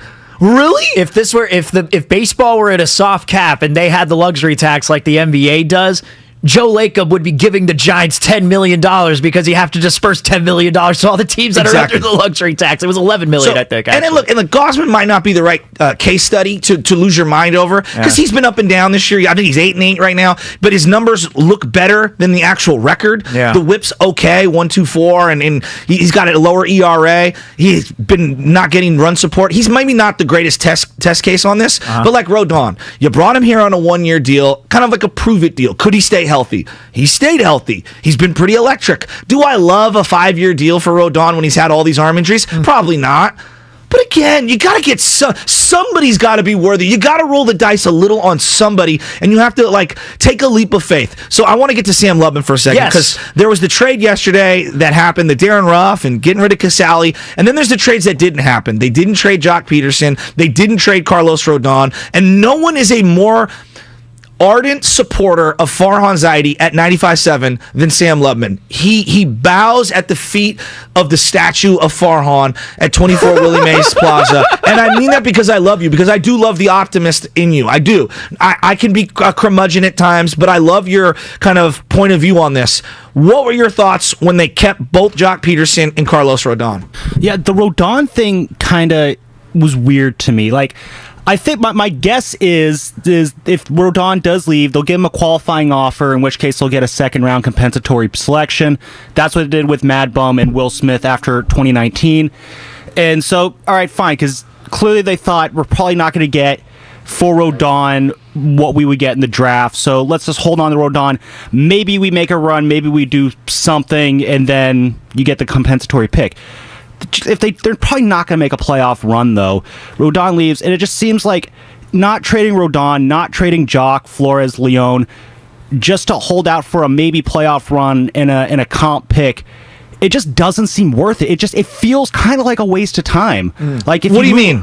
If they had moved... the next 2 months don't mean anything? Not they don't mean anything, but let's say they move Rodon. So then they also move Jock and Flores and Leon, get a whole bunch of new faces in here. Let's get some of these young guys up from the minors and just kind of see where they're at, see what they can do, see what the Giants have. But instead, we're going to get 2 more months of a roster without Darren Ruff that is going to probably play very similar baseball to what we've seen the last 2 months.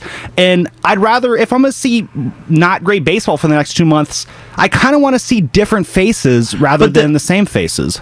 I hear you. I hear everything you're saying. And I think their argument back to you would be, well, most of the guys that you really want to see just aren't ready. And they're just too far away. Or they're hurt. Or they're underperforming and they don't deserve it right now. You could see them in Richmond. You could maybe see him in Sacramento. But right now, all the players that we're waiting for, Shasky, the most that they're getting is AA. They're flying squirrels right now. Honed in on the Flying Squirrels Twitter account. I'm not going to lie to you. I'm searching thing. I'm put the notifications on for Flying Squirrels Twitter because of the Giants that are playing in that league. I'm looking at the San Francisco River Cats and in the ages, and I'm just going to give you, this is their AAA team. 28, 38, 31, 29, 29, 27, 31, 27, 27. They got no prospects there. That's not where their prospects are at. So even if I say, hey, bring up X, Y, and Z, none of those guys are going to excite anybody, right? So they're in a tough spot here, but they have to spend money this offseason. And that's where I go back to the Rodon thing. Okay, you didn't trade him, which I hear you. Are you going to re-sign him? Why not? Why not? Yeah, love it. You want to get in there, Sam? I mean, I'd say let's maybe they are going to try to re-sign him. That's why they didn't move him. It's I feel like it's one of the things we'll either know very soon or we'll know after the season. And the fact that the best answer is, well, I guess we'll find out. That's just not as fun. And looking at that River Cats lineup makes you sad because one guy that's on that River Cats lineup is Elliot Ramos, and the dude is hitting .230 in AAA right now.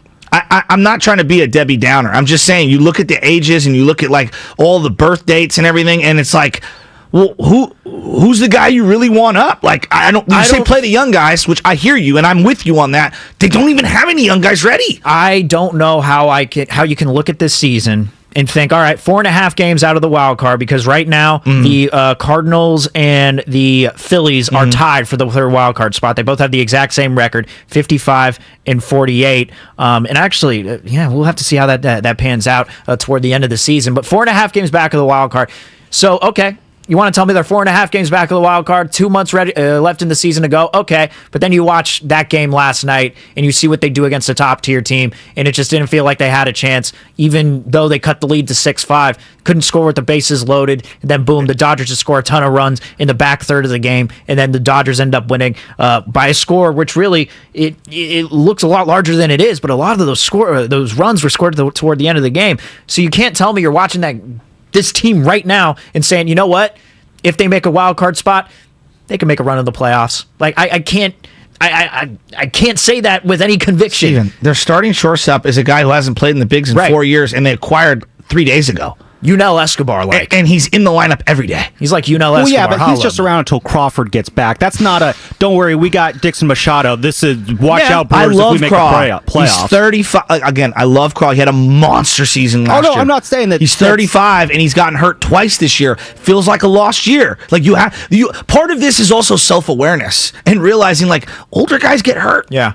So it's just, I'm watching that, and also, when you look at the contracts, how they played out, you've put it beautifully this hour, Shasky. The run differential with the Giants compared to the Dodgers. You've put beautifully the contracts, how much they're being paid into context. Again, you know what? Let's repeat this just in case people are just getting into their cars right now at 7:47. The Warriors are paying more in the luxury tax, the penalties, than the Giants are actually spending. Exactly, which is crazy. Which is insane. So, and the stadium's paid off. Like, that's the other thing, that part of why the Giants were so meticulous on the money and everything. And I get it. They got themselves into a precarious position, overspending in free agency. We all agree. Yes, we get it. You can't be reckless. But at some point, you got to take a leap of faith. You got to just go. How many people are first-time home buyers and they're looking around, they're like, I'm going to wait till the market stabilizes. And then what does the market continue to do? Goes up and up and up and up. It's always going to keep going up. And it might taper off a little, okay? But it feels like it's always going to be going up. These salaries, these contracts, the years people are asking for are always going to continue to go up. Do you see what the cost of business is for a Juan Soto? It's 15 years, $400, $500, $600 million. So you can complain about how you don't want to pay this guy a 4th year and a 5th year. Every contract you're giving out, there's going to be a level of risk and a roll of the dice. You did it with La Stella. You gave him a 2nd and 3rd year. Who was competing for Tommy La Stella's services? It doesn't matter as long as you overpay the right players, which is a big deal. The Giants haven't been able to do that. Well, and one of your things that you actually have, and Mark Willard keeps saying it, your resource, your precious resource that you have that a lot of teams don't have, is gobs of money.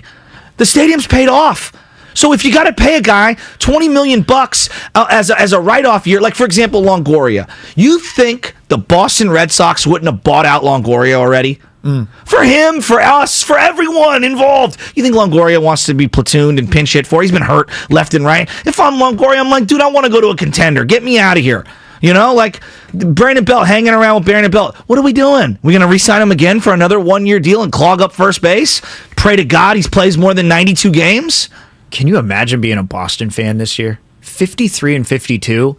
And they are last in their division. Every time I watch Mookie Betts taking at bat, every time I go, I cannot believe they gave this guy away. Yeah. What the hell happened? I don't know. What the hell happened with their relationship there? But which team are you going to turn into here? Because, there's plenty of context, because the Yankees, they overpaid some of their guys, and, we still have yet to see whether they're going to pay Judge, but they've overpaid for their pitching. They've grown some of their pitching as well, but, you overpay for guys like Giancarlo Stanton and certain players like that. Now they're 70 and 35. The Blue Jays are second, 58 and 45. The Blue Jays might be the blueprint that you want to follow, because a lot of those guys are homegrown, but they also signed some players to certain extensions here and there, little deals, but they're still 58 and 45. Which isn't good enough. Like, that's the thing, is the Dodgers and the Padres are going to be so damn good for these next few years. You're just going to be left possibly 2nd or 3rd in your division, clamoring to get maybe the 5th or 6th wild card spot for the next 5 years, depending on whatever happens with your team. Like, that's the hope. I know. I just don't understand how, you look at what happened with the deadline, you look at these contracts and everything surrounding the Giants, and you're just not concerned a little bit. And I was thinking about just Oracle Park since its inception. They had Barry Bonds. house that Barry Bonds built, Barry Bonds was the draw. Like, that was the reason you came to the Yard. And they had a really well-rounded team around them.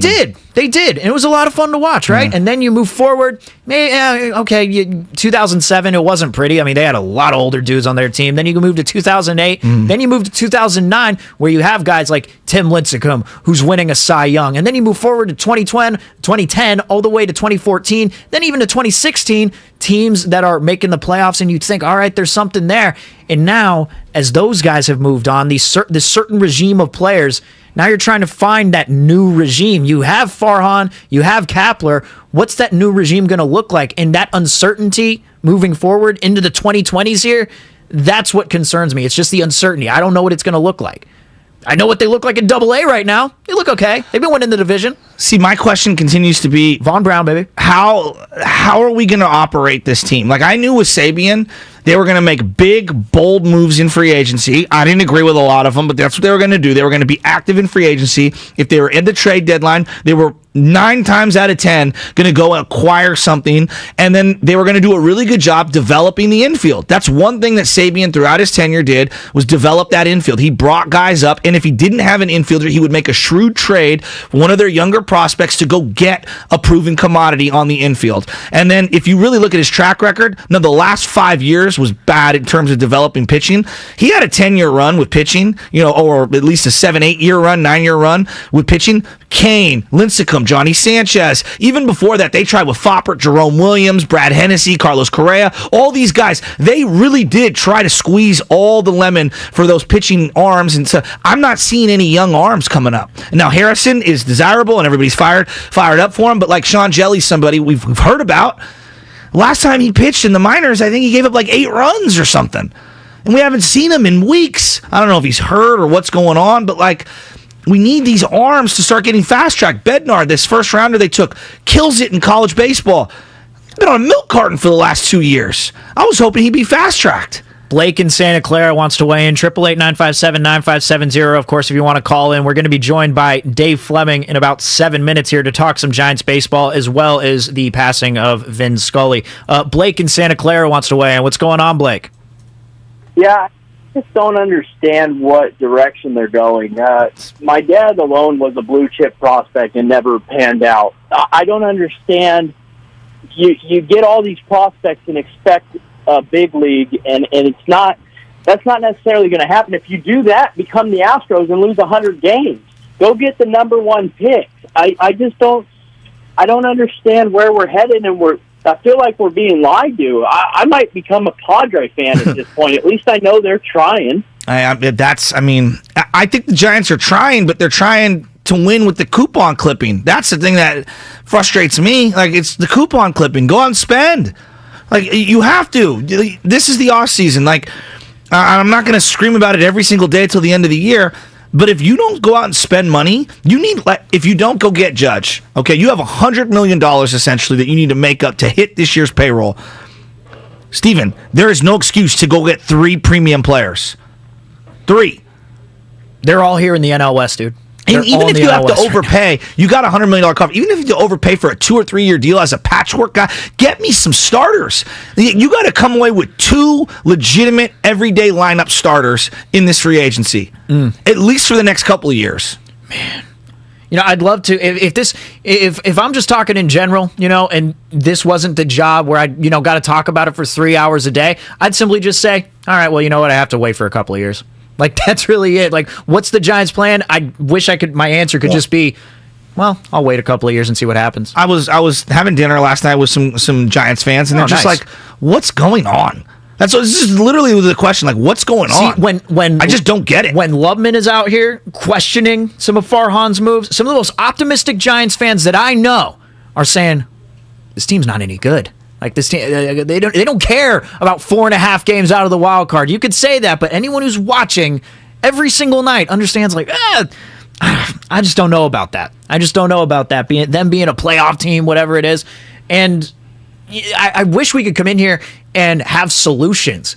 but it feels like there are way too many factors that come into play where it's like, it just leaves you thinking, okay, yeah, they could go sign Judge, they could go sign a free agent, whatever, but then you look at through free agency, you look at the guys other than Judge, other than Trey Turner, are they really going to want to come to San Francisco? Maybe Judge, and I'm actually really looking forward to that offseason and see what happens. But would you at least feel like, yes, we all want him to come. It feels like a Hail Mary, though.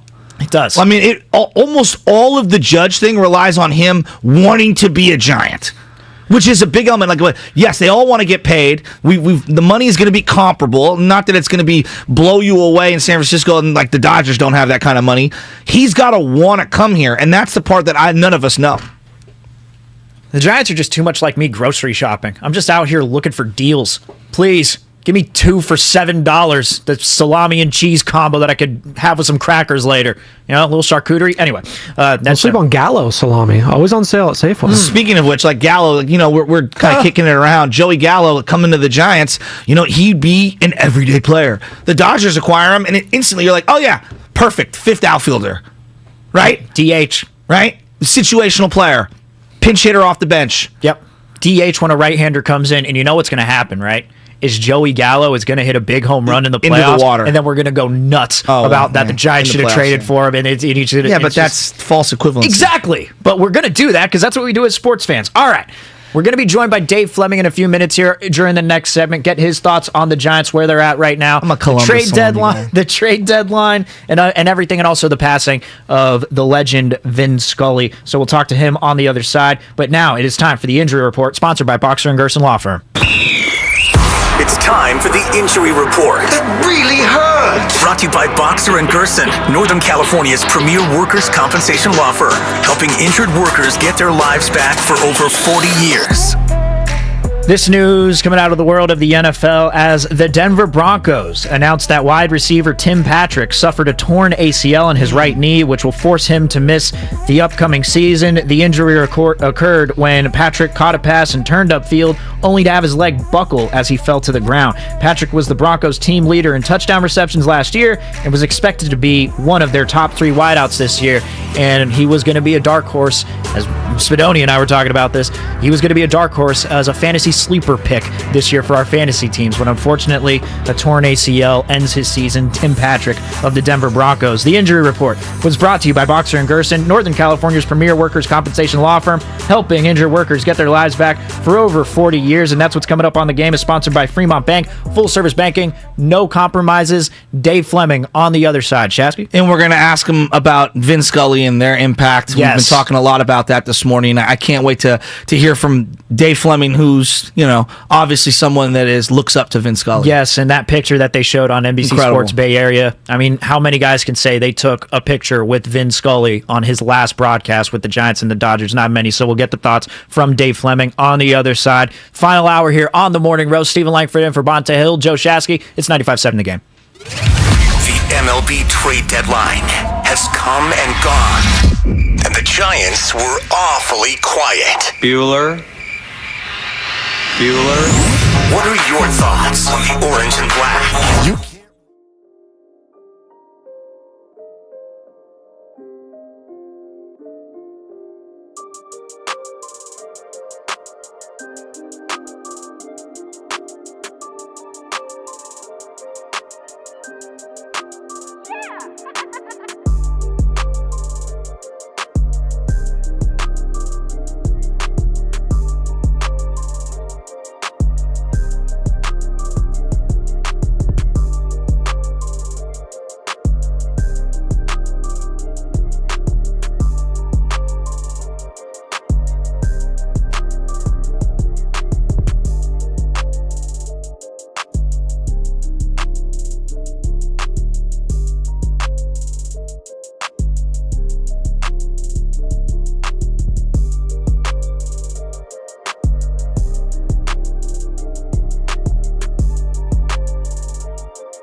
Final hour of the show here on this Wednesday, as we are happy to be joined by our 95.7 The Game Giants insider, Dave Fleming. And Dave Fleming is presented by the County of Santa Clara. Book a COVID-19 booster shot now at sccfreevax.org or call 211. And good morning, Dave. Thank you so much for taking the time, and can't wait to get into some Giants baseball with you. But we are going to start off on a bit of a somber note, as the legend Vin Scully passed away yesterday. We got the news while in the middle of the Giants and Dodgers game that he passed away at the age of 94. And Dave, I'm sure as a multi-sport broadcaster yourself, I'm sure Vin Scully had a huge influence on you. And, you know, seeing that photo they posted on NBC Sports Bay Area with you alongside Crew, Kipe, and John Miller for Vin Scully's final broadcast, I'm sure, getting the news yesterday wasn't easy. It was not. Good morning, guys. Because for us, and it's funny for me to even say it because, Vin was 50 years older than I am. And so that's a pretty big difference in terms of the span of our lives and when we, did what we did. But Vin was a friend of mine. He really was. And that will always end up being one of the great blessings of my career and my life, that I got the chance not just to know him, but to really call him a friend. That picture that they showed last night, I sent that in the middle of the game when we found out the news. I sent it to Jeff Kuiper and Dan Peterson on the TV side, just figuring they might like to have that picture. The story behind that picture is that Vin was a mix to me of normal guy that you could talk to, laugh with, have him tell a story, listen to his stories, share a meal with. He was a mix of that and also somebody who seemed so different from all of the rest of us, so apart and so regal and almost papal in a way. And that picture, he had Vin for many, many years had a guy who worked with him named Boyd Robertson, who still is around and is a friend of ours, just a really wonderful guy. And that last series at Dodger Stadium of Vin's career in 2016, Boyd called us, and almost like the like the Queen's secretary would call you and say, Mr. Scully would appreciate your appearance at 5 p.m., in the home television booth. And all the four of us were like, we're being called in by Vin. Okay, we'll be there. And Vin wanted to have the Dodgers team photographer take a photo of the five of us. And, I do think it speaks to how many games we were around Vin for, that he considered us. At the end of his career, he was only doing home games and then basically Dodgers-Giants games, maybe a few others, but mostly that was it. So we were the group that got to see him by far the most. And he just decided that he wanted a picture of the five of us. And I think the four of us Giants broadcasters were so tickled by that thought, we just figured, well, whatever Vin says, we're doing. And so we showed up and we had some laughs and took a few photos. I have one that I really love that is from the center field camera. The cameraman took like a still photo using his TV camera, and it's of all of us posing for the photo. So you see our backs there in the booth facing the field. Our backs are to the field, and you can tell all our arms are around each other. And you can sort of tell we're laughing together, and really, truly, it's one of my all-time favorite photos. I mean, clearly he's the complete package. The cadence, the actual voice, the knowledge, the art of storytelling, understanding the sense of the moment, the urgency. What's the thing for you in terms of X's and O's as somebody who I'm sure studies this as a broadcaster and someone that looks up to him? What's the thing that really you find that he does so special that's impossible to replicate, even though you're so good at what you do? Yeah, that's a good question, Joe. Here's what I would say. Vin's storytelling, and there's so many famous examples, and the reason there are is because literally every game, that's how Vin did a game. Vin's storytelling was constant, and that part of him I would never try to replicate. And I really believe that that was unique to him. If I or somebody else tried to broadcast a game that way, I really don't think it would be very appealing to the listener. I don't. Vin just had a way of not only the timing of weaving a story in, which, look, can I figure out when to squeeze in something? Sure. But Vin had a way of telling something about almost every player constantly through the game, and his particular sound, his delivery made it sound like, the game became something different than a game. It really was almost like, story time is not nearly, that's too childish of a word, but that's really what it was like story time with Vin. If I tried to do that, it really would not work out well for me or the viewer. It just wouldn't. And so, like, that part of Vin I admire, but I would never hope to or try to replicate. I just don't think it's the way most of us should do a game. The part, though, that is the most remarkable for Vin was the way he captured the big moments in the fewest number of words possible. And all of us should aspire to do that. All of us should aspire in what we do to let the crowd tell the story, let the pictures tell the story on television, sum up what we've seen as quickly and succinctly as possible, and then not be a part of that moment ourselves. That's what Vin was so great at. From Buckner, behind the bag, gets through Buckner to... What's your favorite call of his? Because we have them all here, and I'd like to play it, and I want to hear you kind of break down what makes so great about it, because we kind of did that earlier. What's your favorite of Vin's calls? Yeah, I would say this. My favorite is actually a football call. I think my favorite is the Dwight Clark catch. Okay, we've got it right here. We're going to cue it up. We're going to play it for you, and then I want to hear you kind of explain what makes it so special, because I'm so fascinated by someone at the top of his craft and you looking up to someone like Vin Scully. Okay, sure. They're 6 yards away from Pontiac. 3rd and 3. The right side, possibly. Montana looking, throwing in the end zone. Caught it! Dwight Clark! It's a madhouse at Candlestick with 51 seconds left. Dwight Clark is 6'4". He stands about 10 feet tall in this crowd's estimation. I got goosebumps. Have at it, Dave. What makes that so special?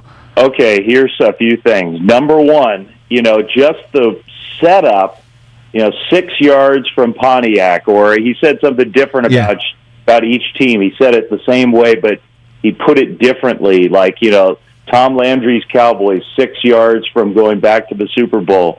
49ers, upstart 49ers, 6 yards from Pontiac. So he set the stake so quickly. Okay, that was it. That was number one. His color man there almost ruined the call, not on purpose, but his color man stepped in there at the exact wrong time. This is name dropping now, but when I first started doing football, Lon Simmons sat down with me. Oh. And Lon did so much great football broadcasting, and Lon gave me all this advice about how to call football and the best way to do it, and really the nuts and bolts of it. And one of the main things he said was, okay, the main thing in football is a few seconds before the play starts, you have to already be in your call. You have to set the formation so that, especially on radio, viewers or listeners who can't see it can picture it in their minds. So that's really what, even though it was TV, Vin was trying to do that. You get ahead of the play, and Hank interrupted him. And so rather than getting flustered by that, he didn't miss a beat. So that was the second part about it. And then the final part about what made that call great was being so on time and identifying Dwight Clark right away. There was no hesitation. There was no doubt who made the catch. All of us struggle with that. These football press boxes, you're up in the sky.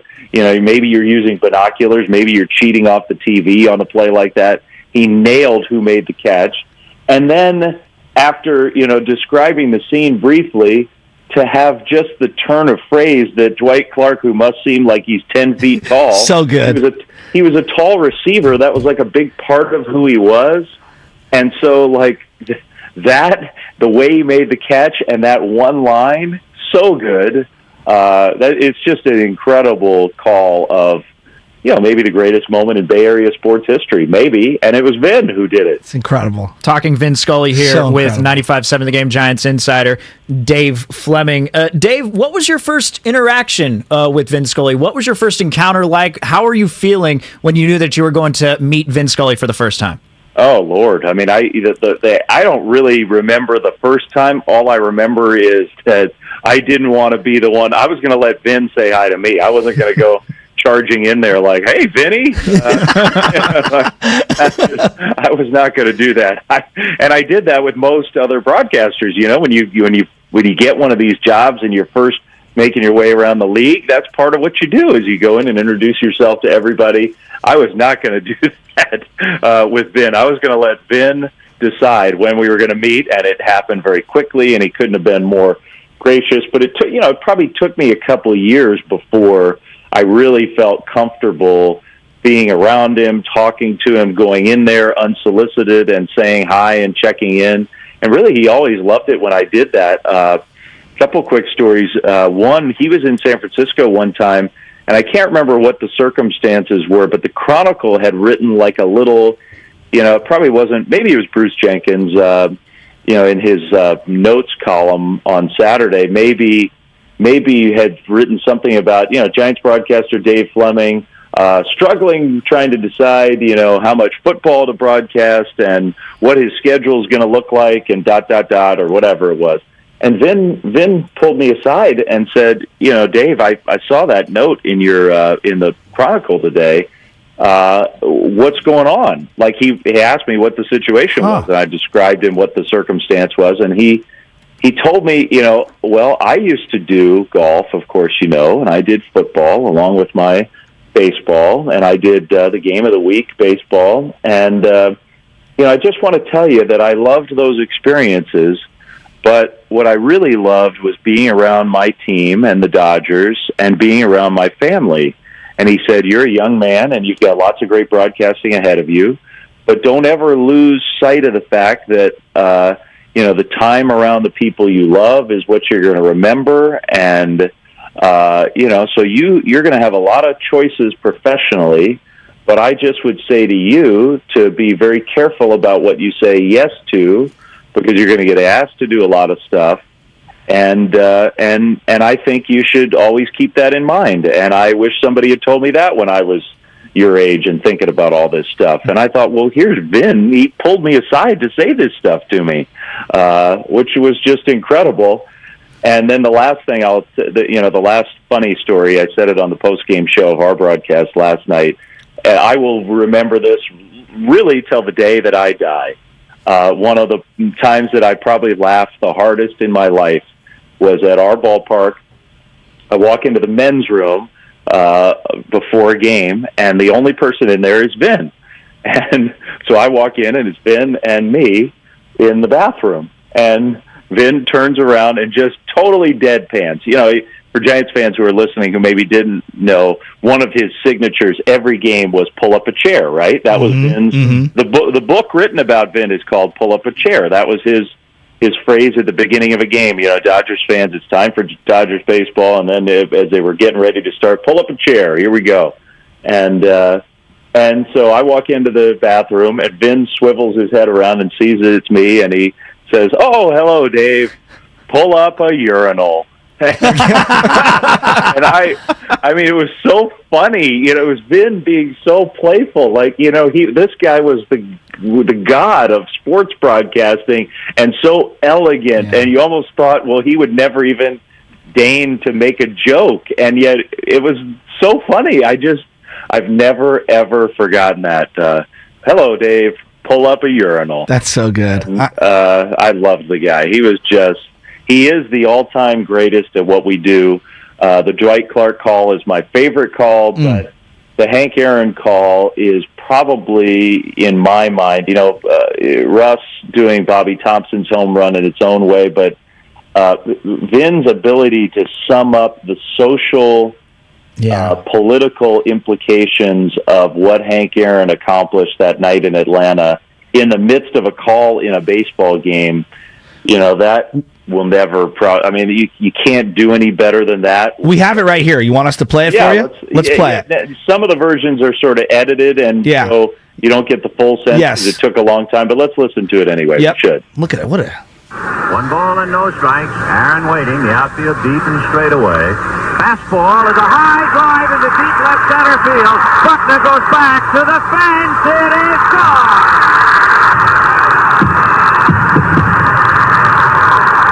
What a marvelous moment for baseball. What a marvelous moment for Atlanta and the state of Georgia. What a marvelous moment for the country and the world. A black man is getting a standing ovation in the Deep South for breaking a record of an all-time baseball idol. And it is a great moment for all of us, and particularly for Henry Aaron, who was met at home plate not only by every member of the Braves, but by his father and mother. He threw his arms around his father, and as he left the home plate area, his mother came running across the grass, threw her arms around his neck, kissed him for all she was worth. Dave, we cut out 2.5 minutes of ambient noise in the middle of there that you were referencing. Just incredible the way he captured that moment in time. And to me, the phrase there, a great moment for all of us. Yeah. Like here was a guy broadcasting for Dodgers fans back in L.A., a guy who grew up as an Irish Catholic kid in Upper Manhattan in New York City, who snuck into the Polo Grounds in the 1930s to watch his Giants play, who understood, that home run by Hank Aaron was 10 years after, not even after Martin Luther King. They were in Atlanta in the midst, really, still of the civil rights movement in 1974. And Vin understood what that meant, not just to baseball, but to everybody. And I thought, there's just that one turn of phrase, a great moment for all of us. It really was. It was an important moment for all of us. And I'm so glad Vin was there to document it. Yeah, I am too. And we're talking to Dave Fleming right now. He's the voice of the San Francisco Giants, and we're talking about Vin Scully passing away. Just to me, Tommy Lasorda and Jackie Robinson and Kirk Gibson, there's so many great Dodgers of all time, right? Vin feels like the greatest Dodger of all time. And I don't know if you guys view yourself as such, but you and John and Kruk and Kipe, the players come and go, even the greatest ones, You guys are the ones that are in our vehicles. You're in our ears. You're in our living rooms every single day. And so to me, I don't know what the appropriate way is to not immortalize, but celebrate people like you guys you are the fabric of the team. You're educating the fan base. You're helping indoctrinating us in being a Giants fan or being a Dodger fan. You're giving us information about all of these players and going down the history list. And then also the sense of the moment of where we are as a fan base, as a society and things like that. Was it Vin Scully that you learned kind of how to capture all of that in one for your broadcasting style? Well, I think Vin is the standard for that, and it's nice of you to say that about us. And I do. I mean that. I know you do, and we are, the four of us are in a very privileged position where, with this great franchise and a fan base that really cares, and an era of the Giants that has had so many great moments, we have been the ones to be there through all of it, through ups, through downs, through championships, through home run records, through perfect games, and all of that. We've been here, and so we're incredibly lucky for that, and a part of us will live on forever with the Giants because of that. But it was different with Vin, and it will be different for him than anybody else. And I think you're right. He is the all-time Dodger. And part of that is, it's really hard to imagine, right? He started in 1950. It's crazy. He finished in 2016. What happened in the world while Vin was doing Dodgers games, and especially so early in his career, he came to L.A. with the team. So, Red Barber had left the Dodgers, had gone to the Yankees, and Vin was the guy who came west from his hometown of New York and came to L.A. And California, the Giants and the Dodgers are so important in history because of the pioneering they did in coming to this state. And California was exploding. It was really the golden age of California back then. And the Giants and Dodgers came and accelerated that. And even though we had Russ and Lon, the fact that Vin stayed from 1958 when they first showed up here through 2016, and an entire, not just generations, several generations of people learned about the Dodgers and baseball in California from him for all those years, the same guy, that's impossible to recreate.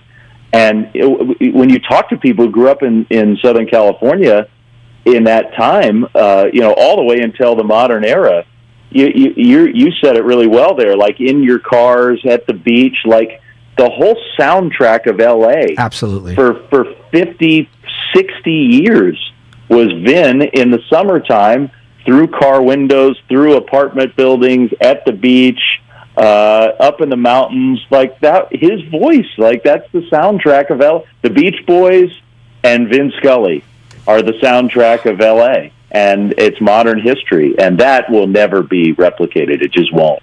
That voice you hear is the one and only 95.7 The Game Giants insider, Dave Fleming. Dave, we are up against it. It didn't feel appropriate talking about Giants baseball when someone I know is so influential to you and your career. So I figured we'd spend a big chunk talking about that. Thank you for going down that path. Yeah, I think it was right to do.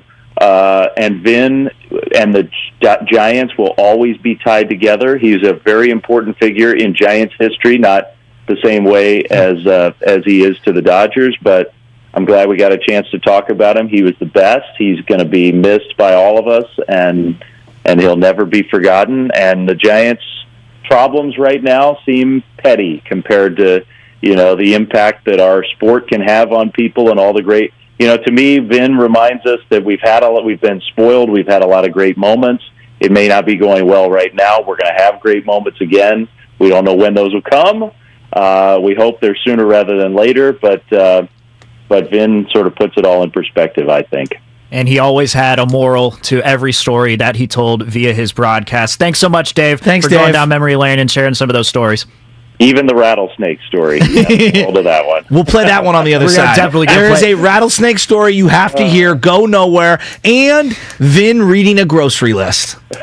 See you guys. Appreciate it, Dave. All right, that's what's coming up on the game as I got to pull the read here. Wow, just unbelievable stories from Dave there. Incredible. Pull up a chair. Pull up a urinal. It's incredible. That's amazing. All right, this is what's coming up on the game, sponsored by the San Diego Tourism Authority. We are going to get to those two clips because that Bumgarner clip is all time by Vin Scully, plus him reading a grocery list. That was also during a Giants and Dodgers game, so we'll get to all that on the other side. Absolutely. And a couple of uniform things I got for you, too. Oh, okay. I was going to read off the trade deadline history for the Giants as well.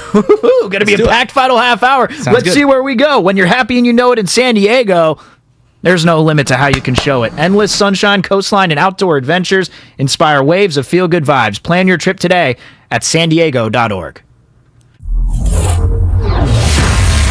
The Giants didn't make a splash at the deadline. The Giants might have.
the fire, and all year long he answered the demands until he was physically unable to start tonight with two bad legs, the bad left hamstring and the swollen right knee. And with two out, you talk about a roll of the dice. This is it.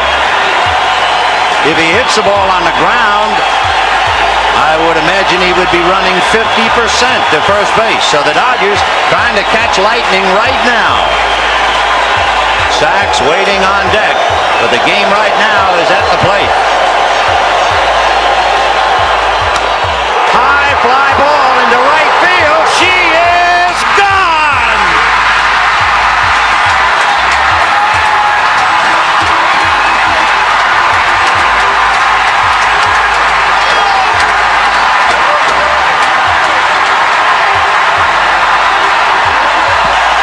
In a year that has been so improbable, the impossible has happened.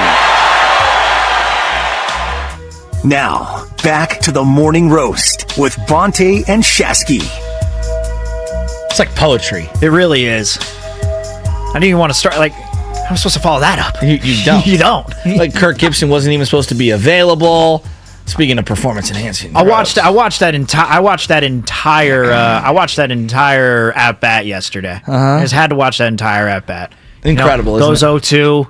I mean, this dude, Lasorda. Yes, stomping around in the dugout. I know. We're raising both hands, and it's like, I know 650 A's fans are crying now. Well, you know what? We got an A's fan who is running the board, and I think you could subside your fandom just a little bit from that 1988 World Series Game 1 just to appreciate Vin Scully and who he was as a broadcaster. And Spadoni, I'm going to give you a new nickname. You're DJ Spades. You like that? Because when you came in with the Crossroads over Vin, I mean, that's just chef's kiss. It's very well done by you. It really is. We're celebrating Vin. I mean, when you live 95 years and you do what he did in terms of the contributions, the guy lived a Forrest Gump life. You look up at sports, every key moment in the history of sports, Vin has some attachment to it. You know, when we're talking about, historically great, no matter who it is, people at their profession, whether it's, comedians or musicians, when we're looking back on history, sometimes we don't realize what age these people were when they were, not at the height of their fame, but when they first got started, when they first wrote these songs or whatever. You find they're in their mid-20s. Vin Scully was 27 when he first started with the Dodgers. Al 27 Pacino, years old. Robert De Niro. You see some of these things. Tom Cruise in Top Gun is like 24. I know. It's incredible. I mean, it really is. So it's just 27 and nowadays, doing that. You got 31-year-olds that just graduated college that can't get a job. Right. I know. It's insane. And I know times have changed, but it's just... No, they've changed a lot. You can really appreciate what they did. And you know what? Let's just... Speaking of times changing... Yes? I want you to hear this. Listen to Vin Scully reading a grocery list. You want to talk about times changing? We got the grocery list first. Yeah, I'll get this one, Spito. So we got the grocery list first, and then we'll do Madison Bumgarner, that story afterward, because that one with Giants fans, the way he really says resonates. baloney. The way... You know just what? play it. I'll just play it. Sorry. Play it. We've got a dozen eggs, a quart of milk, a loaf of bread, a can of frozen orange juice, 6 small white onions, a green pepper, garlic powder, a package of American cheese, pickles, kosher that is, bananas, cornflakes, maple syrup, toothpaste, paper towels, toilet paper, 6 bars of soap, hot dogs, quarter pound of chopped meat, steak, lamb chops, package of spaghetti, 3 apples, bologna, cottage cheese, a pound of butter, 2 ears of corn, beer, ketchup, peanut butter, soy sauce, and a half a pound of coffee. I mean, if you would have told me that was in the middle of a Brady Bunch show, I would have believed you. Can we play it one more time? What year was he reading that? Gonna have to look that up. Please find that out. That's incredible. The way he says bologna is my favorite. I like bologna. Hot dogs. We've got a dozen eggs, a quart of milk, a loaf of bread, a can of frozen orange juice, 6 small white onions, a green pepper, garlic powder, a package of American cheese, pickles, kosher that is, bananas, cornflakes, maple syrup, toothpaste, paper towels, toilet paper, 6 bars of soap, hot dogs, quarter pound of chopped meat, steak, lamb chops, package of spaghetti, 3 apples, bologna, cottage cheese, a pound of butter, 2 ears of corn, beer, ketchup, peanut butter, soy sauce, and a half a pound of coffee. See, I think also what you're talking about, too, is you don't know the year that it's from. When is that from? Because he has managed to keep the same voice. Exactly. The same cadence throughout his career. It's insane. If you would have told me that's 2011, I'd believe you. If you'd have told me it's 1959, I'd believe you. Yes. And everything in between. The only thing that we have to go off of when we know which decade it would be from is probably the grocery list. Yeah, you have the list itself. The list itself. It's incredible. Frozen orange juice. All right, let's play one more because I want to ask you a couple questions about the trade deadline before Willard and Dibs come in. We need to play this Madison Bumgarner story. This is a couple of minutes long. Incredible. Trust me, this is the art of storytelling. If you have not heard this one, just wait till the end because he really puts the icing on the cake here. Vin Scully talking about Madison Bumgarner. You know, Bumgarner tells a story which, in a sense, reminds you of what it takes to be a big league ball player. It's 2 years ago in spring training, and he and his wife were roping cattle, which is what they do. 1-1 pitch, sinker low, ball 2-1, and they were startled by a large snake. And Madison thought it was a rattlesnake, so he grabbed an axe and he hacked the snake to pieces. But there's something more to the story. 2-1 pitch, low, ball 3-1. When his wife Allie and an expert field dresser examined what was left of the snake, she found 2 baby jackrabbits inside pieces of the snake and extracted them. 3-1 pitch to Turner, way inside, ball 4. And after she extracted them, a short while later, the Bumgarners noticed that one of the rabbits had moved slightly. It was alive. Well, his wife brought the rabbit back to their apartment. For the next few days, they kept it warm, bottle nursed it, and the rabbit soon was healthy enough that they released it into the wild. And Madison said, just think about how tough that rabbit was. First it gets eaten by a snake, then the snake gets chopped to pieces, then it gets picked up by people and lives. It's all true. Meanwhile, line drive base hit to center by Hendrick, and the Dodgers are in business, first and second and nobody out. So I guess really the morale of the whole story about the rabbit and the snake, you've got to somehow survive, you've got to somehow battle back. A lesson well taught for all of us. Vin and the dignity and the way that he timed it out brilliantly. 2-1 pitch, and the story goes on. He's just so eloquent. Incredible. And then you contrast that with the Nick Castellanos deep fly ball. Yeah. I mean, you think of how clunky and bad it can get. I just have to say that I am very sorry to anyone that I have offended. And there's a drive deep by Castellanos. Now it's a 4-3 ball game. This might be the last time I broadcast. This might be the last broadcast I've ever. I might never broadcast again. But Vin Scully, just everything, man. Incredible.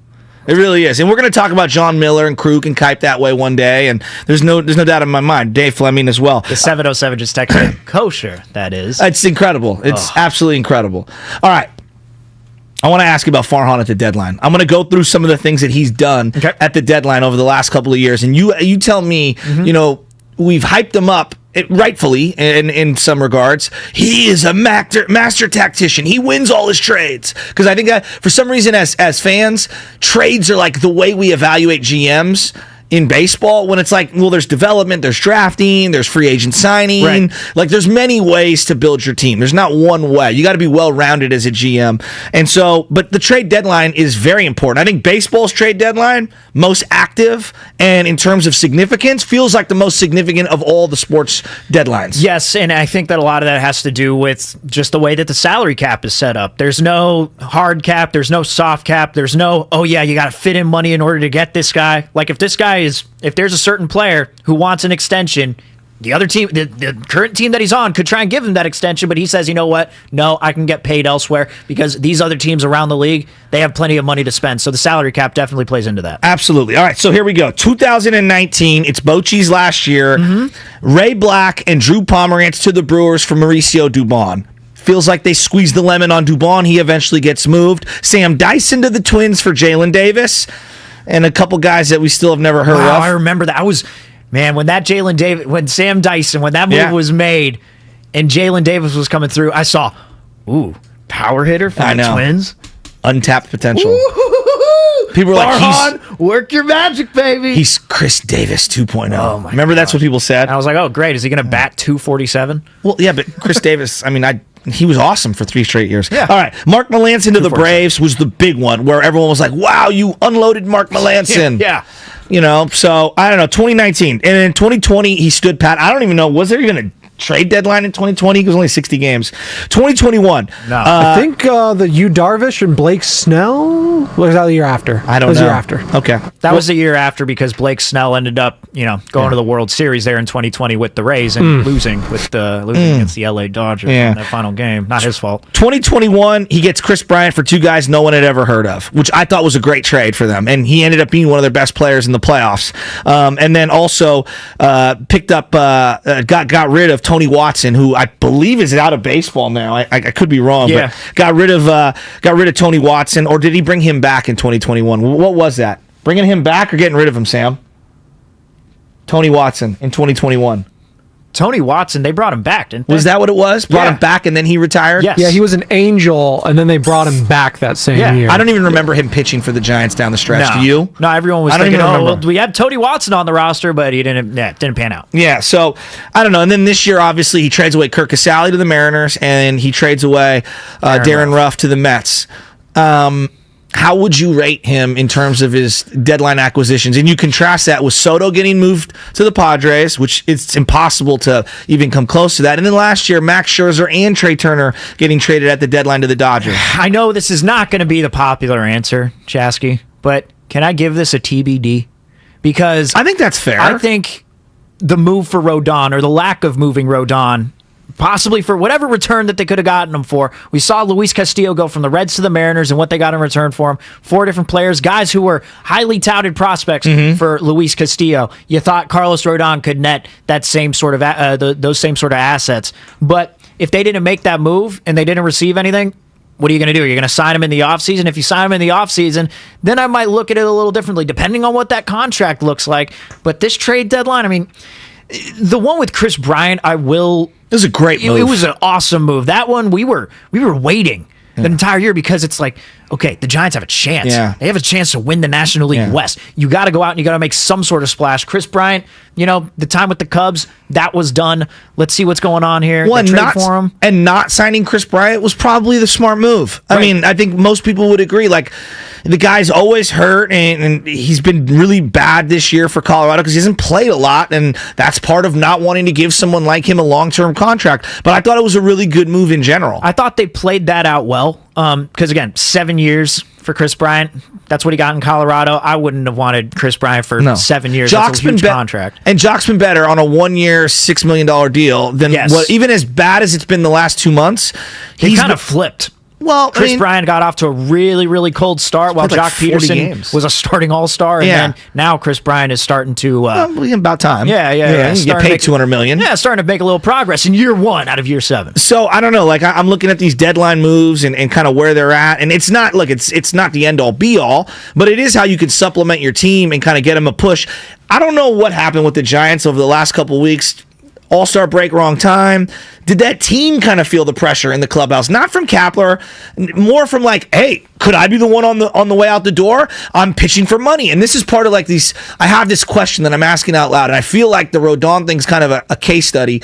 When everybody is on 1-year prove-it deals, a lot of these guys, there's a tremendous amount of pressure. And every pitch that you throw, you feel like millions is either on the line or you're losing out on every start. And to me, I'm sure that's how Crawford. You and gotta Belt, feel it, I'm right? sure that's how Crawford and Belt were feeling last year. It's like, hey, but they got the best out of those guys. Yeah. And then this year, they've gotten a really good return out of Rodon, but he's had some emotional blowups. That just might be who he is. I think he's just intense. You think that's what it is? Yeah, I think he's just an intense dude who got frustrated because, the defense wasn't giving him much, but then also, he wasn't able to break out of whatever the defense was causing throughout the inning. You don't think it's pressing? No, I don't think because Belt's on another 1-year deal this year, and it feels like we've got to end this experiment with Belt. Like we just it's run its course. Like we're all ready to just wipe our hands and move on, right? Yeah. No, I feel like this one trading Darren Ruff for 4 prospects is great. Like, that's fine. Kirk Casale, okay. But they have to materialize into something. Yes, for like sure. the Jalen Davis thing, we lost our minds on. Yeah. And it didn't materialize into anything. Yeah. Like, even Dubon, at least Dubon gave this team at the big league club level some impact. It was lackluster at times, but he was a solid pickup. It was a cool story. Grew up a Giants fan and all that. Sure, with Dubon, but if you're having me rate this, I don't know. What do you want me to give you a grade? Well, it's like these aren't make what I'm saying is, outside of Chris Bryant, there's really been no make or break move. Like, there's been slight upgrades, marginal upgrades in the margins, but not that big boom acquisition that's going to really set your franchise up. Like, when I think of Sabian, one of the hallmark moves of Sabian early on, and this is unfair because it's a monumental move, trading Matt Williams and getting the haul that would end up being Jeff Kent. And if you'd have asked me in the 97 season, I would have said, oh my God, what a horrible trade and blah, blah, blah, blah. Like, heading into that, how would I have known that Jeff Kent would have had 5 incredible years with the Giants? I think also looking at the National League West and just the moves that the Dodgers and the Padres have made, it really puts the trade deadline, an emphasis for Giants fans on the trade deadline, because it's like, look what these teams are doing. Look, Dodgers can trade for Trey Turner and Max Scherzer. No, you're right. And they could trade for Juan Soto, and they could trade for Josh Bell, and they could pick up Brandon Drury, who a lot of people are starting to come around on just because his name was mentioned at the trade deadline, even though they'd never heard of him prior to July. Like, oh wow, they get these guys. Man, the Giants need to do something at the deadline. Whereas the moves that they're making, I feel like this is kind of par for the course when they're in the position that they're in, which is you're 4.5 games out of the wild card. Is a trade deadline rental really going to put you over the top and get you catapulted to that 6th seed when you got the Cardinals and the Phillies fighting for that spot? No. So I come away from that deadline with no emotion, really. I'm just like, okay, they traded Ruff, they traded Casale. It's more so the offseason that I'm waiting for, and whether they can actually sign any big name free agents, or Farhan does what he does best, which is find these diamonds in the rough who can be got for cheap, and like you said, are on 1-year prove-it deals. Is going to continue to do that this offseason?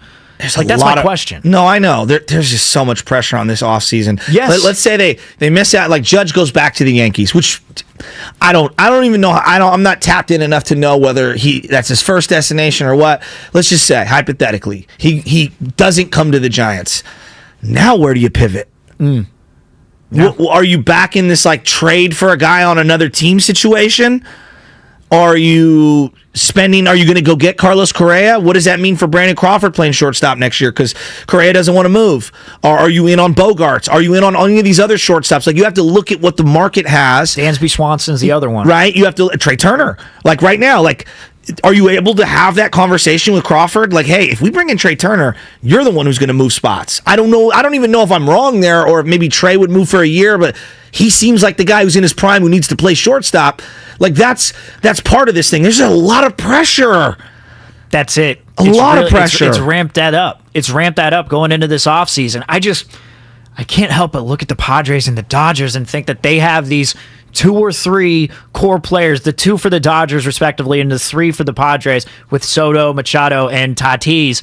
And then just thinking past 2025, for example, because we're sitting here, Shasky, and we've been told that we need to wait until 2024. Now, I'm a patient guy. I could wait till 2024. All right. But sports fans don't wait multiple years. Right. And that's just not what they do. But when I'm also seeing, these teams make these other acquisitions, who's to say that in the next couple of years they're not going to do something else to try and bolster that roster and keep them relevant for the next 10 years? And it just feels like the National League West, it's going to be these two going at each other, and the Giants are just going to be, hoping to fight for that one spot. You're talking about like, wait. We're looking at Trey Lance, right? And we all agree, 21 years old, head of the franchise in terms of the face, right? But he's going to have a big time learning curve, and he's the number 3 overall pick, right? Football gives us these players that are more developed than maybe baseball does in terms of being ready to contribute at the big club level. Could you bust? Of course you could bust. But he's getting into a situation, Bosa, Warner, Armstead, Jimmy Ward, and then offense, Kittle, Trent, Debo, Ayuk. he's like not that he's an afterthought because he's the quarterback, but he's heading into an optimal situation. And there is so much pressure on Trey Lance this year, right? So now let's look at baseball. So let's say the Giants wait and they don't spend in free agency. They don't get any other everyday players. It's a bunch of this, and I love them, but Wilmer Flores types, okay? Patchwork dudes. Now you bring up Luciano. Wow, that's a lot of pressure on Luciano. Yeah. Dear God. And it feels like in baseball, unlike football, where one guy, Josh Allen, can change the fabric, Lamar Jackson, of your entire organization, baseball's so much harder. They have had a generational first ballot Hall of Famer in Mike Trout, and he can't help them win. And he's had unbelievable stats and impact, and he can't help them win. So you're going to ask Luciano, just one of the guys, I know it's going to be more of them, that's just a lot of pressure on a lot of 20-year-olds. Yeah, and if Juan Soto were traded to this team, Luciano would have been a part of that deal, so he would have been gone. But I'm thinking, like, if Juan Soto were to be traded for the Giants, then, I mean, what are you going to do there? Like, Juan Soto was traded to a team that already has their two superstars.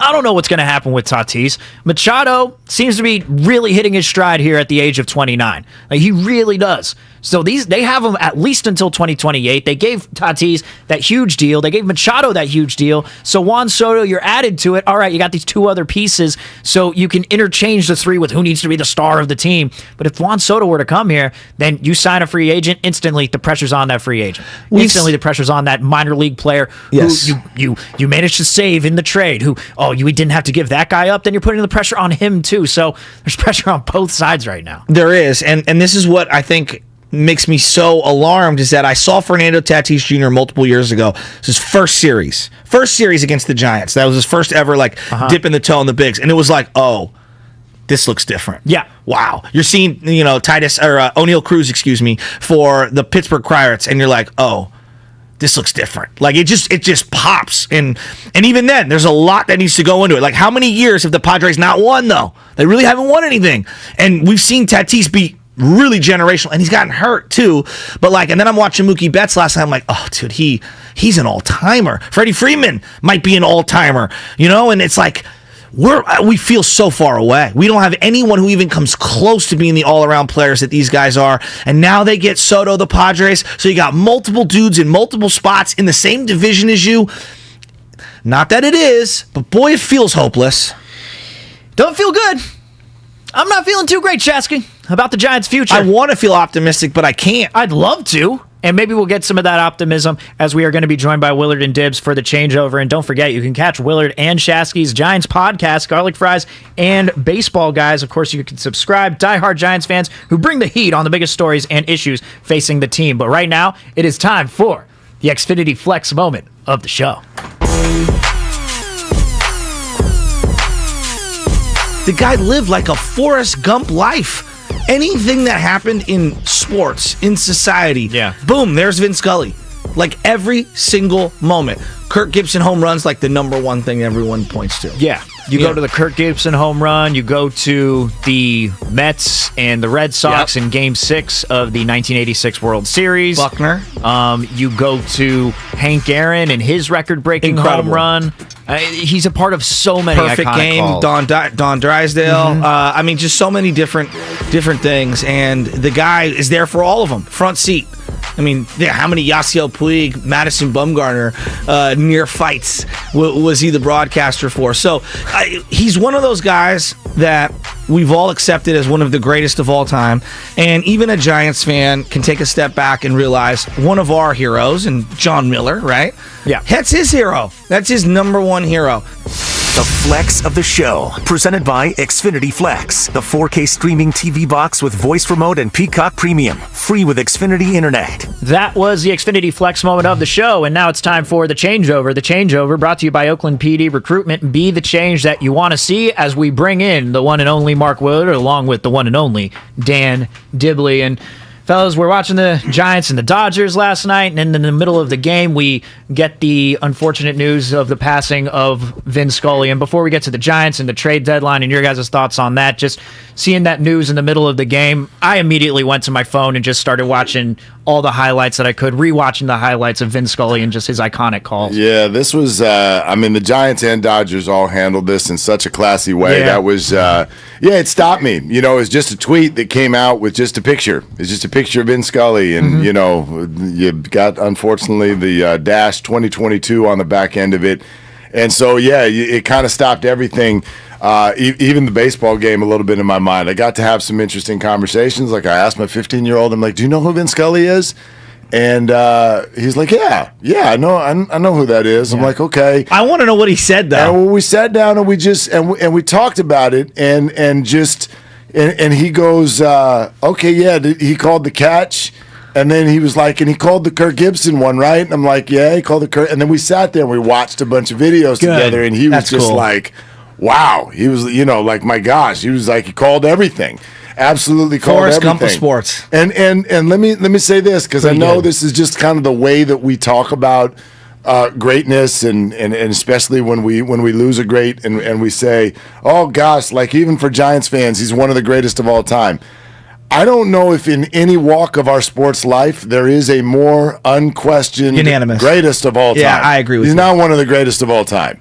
Vin, he's the GOAT. He has stood completely by himself on this platform in terms of the way people in our industry looked up to him, the way he worked his way into the hearts and minds of the fans, not only what he achieved, the players and the way they thought about him. Did you see that picture of Mookie Betts looking up at the Incredible. scoreboard after the game when they made the announcement? He's in a party of one. Yeah, the epitome of class. And if you look at the other elites in that field, whether it's Al Michaels, Bob Costas, Joe Buck, whatever one you want to pick, when all of them look at the one guy as the greatest to ever do it, you know he's the GOAT. And Vin himself would say, well, it's Red Barber. I learned everything from Red Barber. But to go from Red Barber to Vin Scully in Dodger broadcast lore, and for Vin to be this loved by Giants fans tells you all you need to know about how good he was, because Giants fans, and I put you and Mark in like the rabid, diehard, orange and black category, you don't love anything about the Dodgers, except you can't find any Giants fan who can say, oh, I hate Vin Scully, or he's a Dodger, therefore he's a bum. You can't do that. It's him and Jackie Robinson. You can't have and I don't want to put them together because it feels they stand for different things. But both Dodgers and both, beloved. And both with ties to the Giants. Jackie gets traded to the Giants, refuses to play. That's how much he loved the Dodgers. Yeah. You know, Vin grew up a Giants fan. Exactly. His final broadcast against the Giants, like, it is really, really crazy. And his, just everything he did. This is going to sound odd, but I want your guys' opinion on this. We rant and rave so much about the Baseball Hall of Fame. Yeah. Right? And the thing that I've always kind of stuck to, my dad's the one who said it, like, these guys, Vin, are historians of the game. Historians. Right. Yeah. They have forgotten more about baseball and been there year after year, and they have integrity. We know this. John Miller, etc.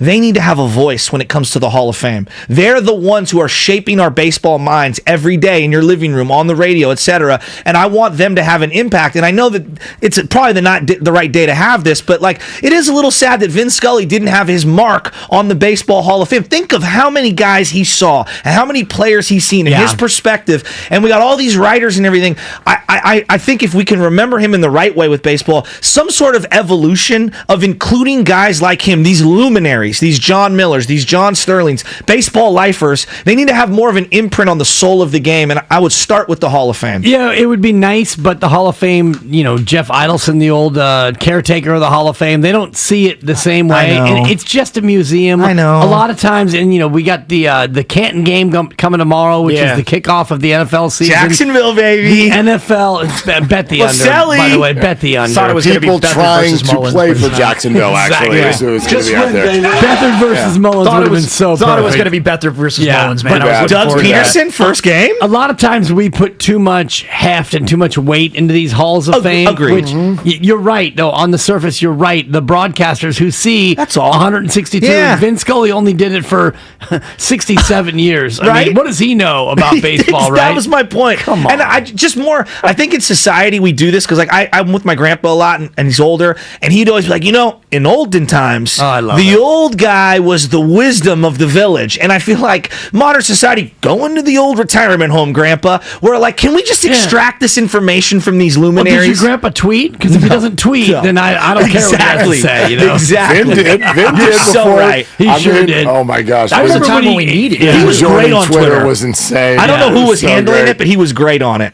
When he joined Twitter, it was fun, like refreshing. I think we were on the air that day. Yes, we were. And we were refreshing his feed. It's like he's got 1,800 followers. He's got 27,000 followers. He's got 1.2 million. It was a time when we really needed some happiness in the world, and when Right. Vin Scully came around, he posted the video. That was his first tweet, just introducing himself to the Twitter world. Hi, I'm Vin. It's the best. Exactly. The humility, Steve, where he's Yes. like, hi, I'm Vin Scully. And he was allowed to You're age damn right you gracefully are. without like, because like John Sterling, people will make fun of him, and he's a legend in Yankee lore, right? What did I do wrong? Yeah, exactly.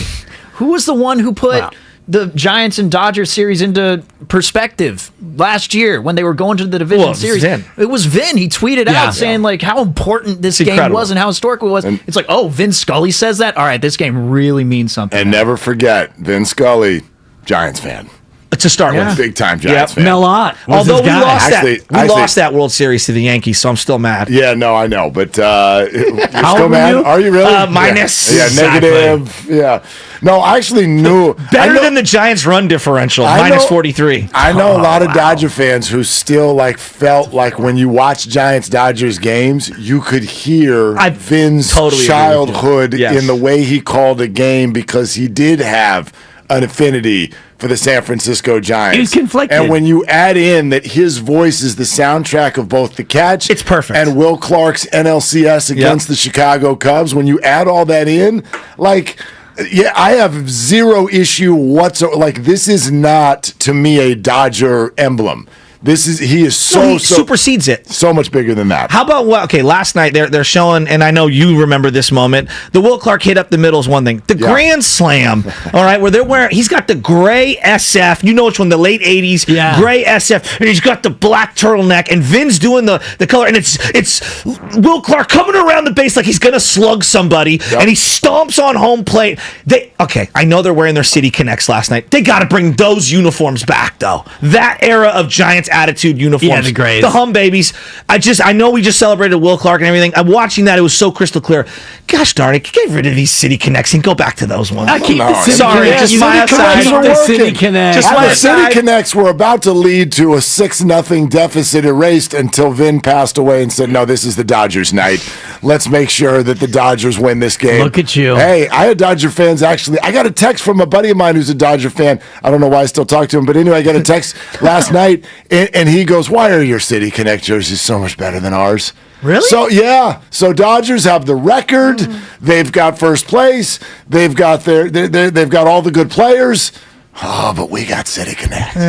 Yeah. I Doesn't don't it like feel good. Shasky, you and I are in different places on that. I do not like those Dodger City Connects at all. I know you. Oh, I love them because they remind me of travel ball baseball. I don't dislike the tops them. and bottoms Nice. being the same color. I don't dislike them. They just don't like all this. The City Connect thing seemed to be we're going to try to do something that's unique, very different. Yeah, it doesn't look different enough. It just looks like I got blue pants. Well, it's like the Yankees. Like the Dodgers have those threads, like the Packers or whatever.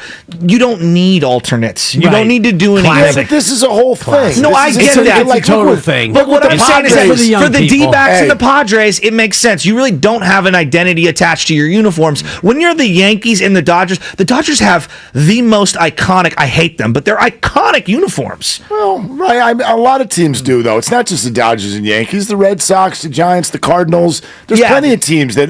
But this is a where thing. we are in society Yeah, this where is a thing. you It's need fine. to have more uniforms. More uniforms Joe. mean more sales. I mean, think about your own you're Sam all Lutman. uniforms. Sam Lutman is wearing City I know, Connect he loves socks. it. He He has the loves it. jersey. The younger people. That's what this is all about. So it was like the Niners, for example. They went to the white pants, which I love, with the black shadow, but that's an homage to the 50s, right? So it makes Right. sense. When they went to the black jersey, and I heard Larry talking about this yesterday, I believe it was with you guys. Maybe with Guru. Guru loves uniforms. I can't stand the black jerseys. We're not. The Niners never wore black. That was the Right. Raiders. That's just the way I view things. The Giants wore black, but not the 49ers. And so There are certain things that I'm like, the Dodgers don't need a City Connect uniform when they have such vintage old school jerseys. You got to remember, this is a lot of the stuff you're bringing It's merchandise. up. Right, well, but it's team. Those are team decisions or league decisions. Yeah. This is Nike. City Connect. Yeah. This is a partnership. And they're using this as a way to revitalize things consistently. How many teams still haven't even released their City Connect? Oh, a lot of them. Like half the league has not even gotten there yet. Like the Boston ones. I was talking to some Red Sox fans.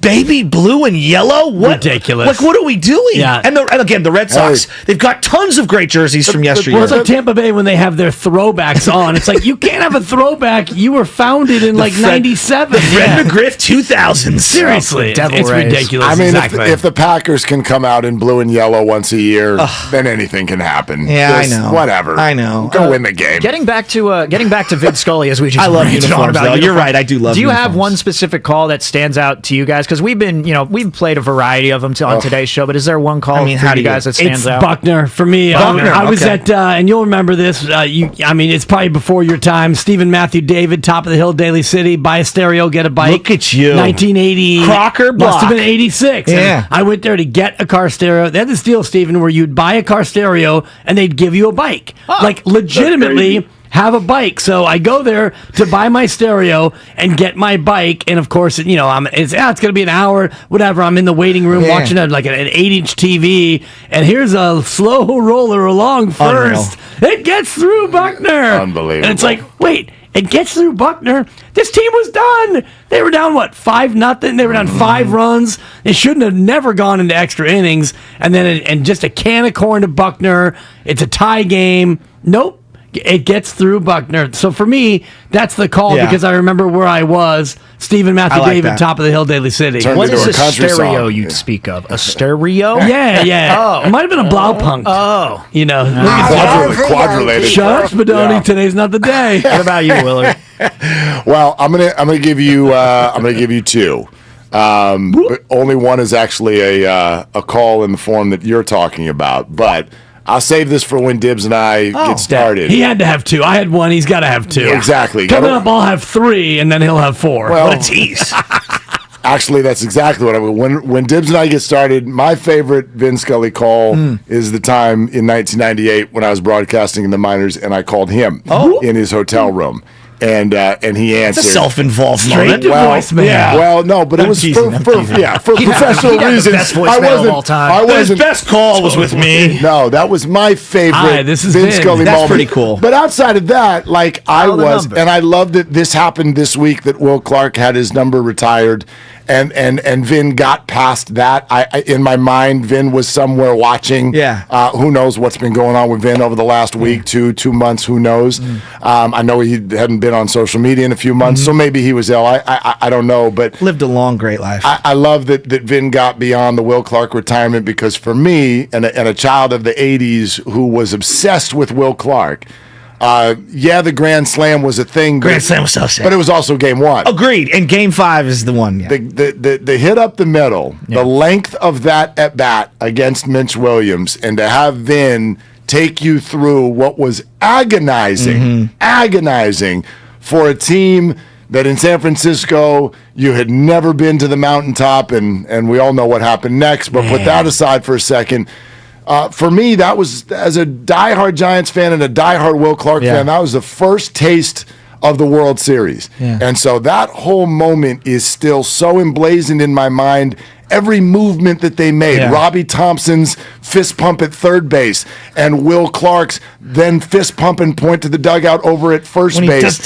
Everything that took place there felt like it was in slow motion. Yes. And Vin was the soundtrack. It's interesting that you reference that, because my favorite Kruk and Kipe call is not them winning the World Series. It's when Kenny Lofton went up the middle and got the single against St. Louis. It's my favorite one of all time, and I remember listening to it on delay or whatever it was. The TV was on delay and the radio was on. We were at the La Rocca house. We're all watching it, and Lofton up the middle, and Kruk and Kipe, I don't forget who said what to who. We're going, buddy. We're going to the World Series. And it felt like we, as a community, we're all going. I'm almost getting teared up. It's like my favorite call of all time. And seeing those guys last night get emotional and talk about Vin made me really emotional. And it's like, damn, all these guys that I grew up looking up to, they're looking up to their hero. He's passing away. We're all getting old. Well, and the thing about Vin that's striking me is that sad. Nice Guy Steven is still a long ways away from 30. Your grandpa's probably damn near 90. Yes. I'm not sure. Just celebrated 86th birthday. So between 86 and 28, I know. You guys all have the same Vin memories. It's crazy. I'm talking about being an 18-year-old at Stephen Matthew David, and Nice Guy Steven, who didn't really live through the majority of it. Your grandpa grew up with Vin. He's one of Vin's peers. Yep. That's Vin Scully. Young people, middle-aged folks, older folks, everybody knows Vin and feels Vin in different ways. That's what hits you so much about John Madden, too. Is he spanned Exactly. across all Exactly. generations, and it's like, man. Well, and did anybody have this vibe last night where even those of you who knew everything about Vin Scully, did you sit down as the videos went in and go, oh my God, he called that too? Exactly. Like, He's Forrest Gump. You got that. You got He's to at the end of the everything. night. I forgot he called that. I'm like, give me some sports events he didn't call. It's and it was incredible. like a shorter list. Yeah. It was unbelievable to go from the stuff the catch, and sure, here, Will Clark and NLCS, but then you get to Buckner, and yes, you knew Kirk Gibson, but all the other things and the stories and the Mad Bum Snake and just all of it. It ranged from that, and then it got to me hearing about Mike Matheny and the way that he met his wife when he got when a bird pooped on his head. Former Giant Mike Matheny. Did you hear Sean Estes? What an 05 season. Estes after the game last night, and I don't even remember what the story was, but Estes was talking about Easties. Yeah, the stories that Vin was telling on air, and he's like, me and one other person are the only people who knew that story, and I didn't tell Vin, and he didn't tell Vin. And he mispronounced his name his whole career. Well, that's fine. Vin had a couple of those. No, but that was his point. Like he's like, I'm not correcting Vin Scully. Was what Estes said. Like Dodgers fans know Mark Grasolonic. It's spelled Grud, but it's Vin. So you're just like, it's just beautiful, and we're gonna leave it. It's gonna be Mark Grasolonic now. This morning I retweeted something from the PGA Tour where he's just chopping it up with Ken Venturi and Oakland Lee legend. Trevino, and you forget that he did a bunch of golf for CBS in the 70s and 80s, and you see Vin with the big old 70s glasses. It's incredible. He's just chopping it up, calling golf, in his off time. Idly, listen, calling golf. I listened to Fleming with you guys this morning. Was it good? Oh my gosh, it's Always. fantastic. Yeah. You were fine. He was great. No, that's I'm kidding. I'm kidding. That's all I care about was Dave Good. I'm kidding. I was literally when this happened last night. It felt stupid to ask him a baseball question. Like, let's talk about Vin. I knew he was coming on your show, and for me, it was an appointment. I couldn't wait to hear what he had to say about this, and Dave would throw open his mouth if he heard what I was about to say. But you look at Vin's career, which started at age 22, is still the youngest broadcaster ever. He's doing Brooklyn Dodger games before his 23rd birthday. And then when you go, and he did football. I know. And he did golf. And he did this, and he did that. And all of a sudden I go, we know someone who sort of is kind of like, boy, he started in his 20s. And, I know. And he does football, and he does golf. And He's he a does, late bloomer. I wonder what we're going to say. Now, I'm not calling a Vin Scully career. That'll never happen again. What are we going to say about Dave when he's 75? In 40 years, yes. I'm with you. This guy's pretty good. We're going to say he wasted his Unbelievable. 20s. Right. Why didn't he start earlier? Seriously. What the hell were you doing, Seriously. Fleming? Well, and He here's started at, 24? 25? And he gets to work with John Miller, whose hero is Vin Scully. And John does the impressions and everything. And to work with Krug and Kuip, we were talking about, the next person after Vin it's the shadow. I mean, you want to talk about replacing Montana or Steve Young. Replacing Vin Scully, impossible. Whoever has to replace Krug and Kuip eventually, it's going to be almost impossible, right? But Dave is so indoctrinated, you just got to find that partner for him, and that's going to be difficult. He's going to be the one that makes it okay. Exactly. That's my point. Dave is going to be it's exactly the my point. ultimate buffer for he's so good. Whatever happens. And then like you think about it now, like with Vin at the end, you couldn't find any kind of mistake or misstep or anything. Even Al Michaels, and I know some of you guys I don't hold him in the highest of regards, but he's still great. We admit that. People are ripping the dye job. They're ripping this. They're ripping that. He's hanging on too long. Even at the end, Vin still went out with class and dignity, and we don't reserve that for anyone else in sports. Yeah, 20 no-hitters he called. I was just looking at the graphic, and 25 20 that's no-hitters. And we're going to play the Sandy Koufax perfect game call later in the show. Just, and Mark is going to talk a lot about it, and he's right, his use of the pause, which we don't do anymore in this day and age of Twitter and everything. Kuiper gets, I think, critiqued a lot. I see people critique. He lets it just sit there. Part of that, he said he learned from Vin. Yeah, exactly. So let it kind of like the moment go there. And do you know how hard that is as a broadcaster, by the way, especially when you work for a team and Kirk Gibson. No. I don't leave a second. I mean play by play in an iconic moment. No, you're right. Do you know how hard it must be when Kirk Gibson hits that ball? And you can hear in his voice, there's almost like WTF. Yeah. Right? Like, come on, fly ball. Or what? Wasn't even supposed to play. And it goes into the stands. It disappears into right field. And then just be quiet. Do you know how hard it is to not just be like, what on earth did I just... Like, any broadcaster I know today would just freak out. And he just went, zip. Yeah, my one iconic call for which I won an Emmy, I couldn't lay out for even a half a second. I kept saying the guy's name over and over. My voice cracked. I was losing my voice, but it's like, maybe I should have just laid out, Steve. Although you did have a good line at the end of that one. And the Classico is once again a Classico. I probably should have left it alone about 15 seconds earlier. But to your point, congratulations, I guess. Well, if things go your way, we'll see you back here. One for the thumb, huh? Yeah. Well, I don't need one. I only got 4 fingers, so I'm good. Oh, my God. What are the chances of that? Yeah. That fits right in with all the Vin calls that we've been listening to the last 24 hours. There's me. We're neck and neck. Yeah. Great moments in broadcasting. If Vin would have known he had 9 fingers. It's a great point. Sure. Like the famous Niner call over the last few years is Alex Smith, Vernon Davis play, right? Ted Robinson calling that. And even Eric Davis, I love it because he's got him. Like, he does it early, and a lot of people are like, he stepped all over him.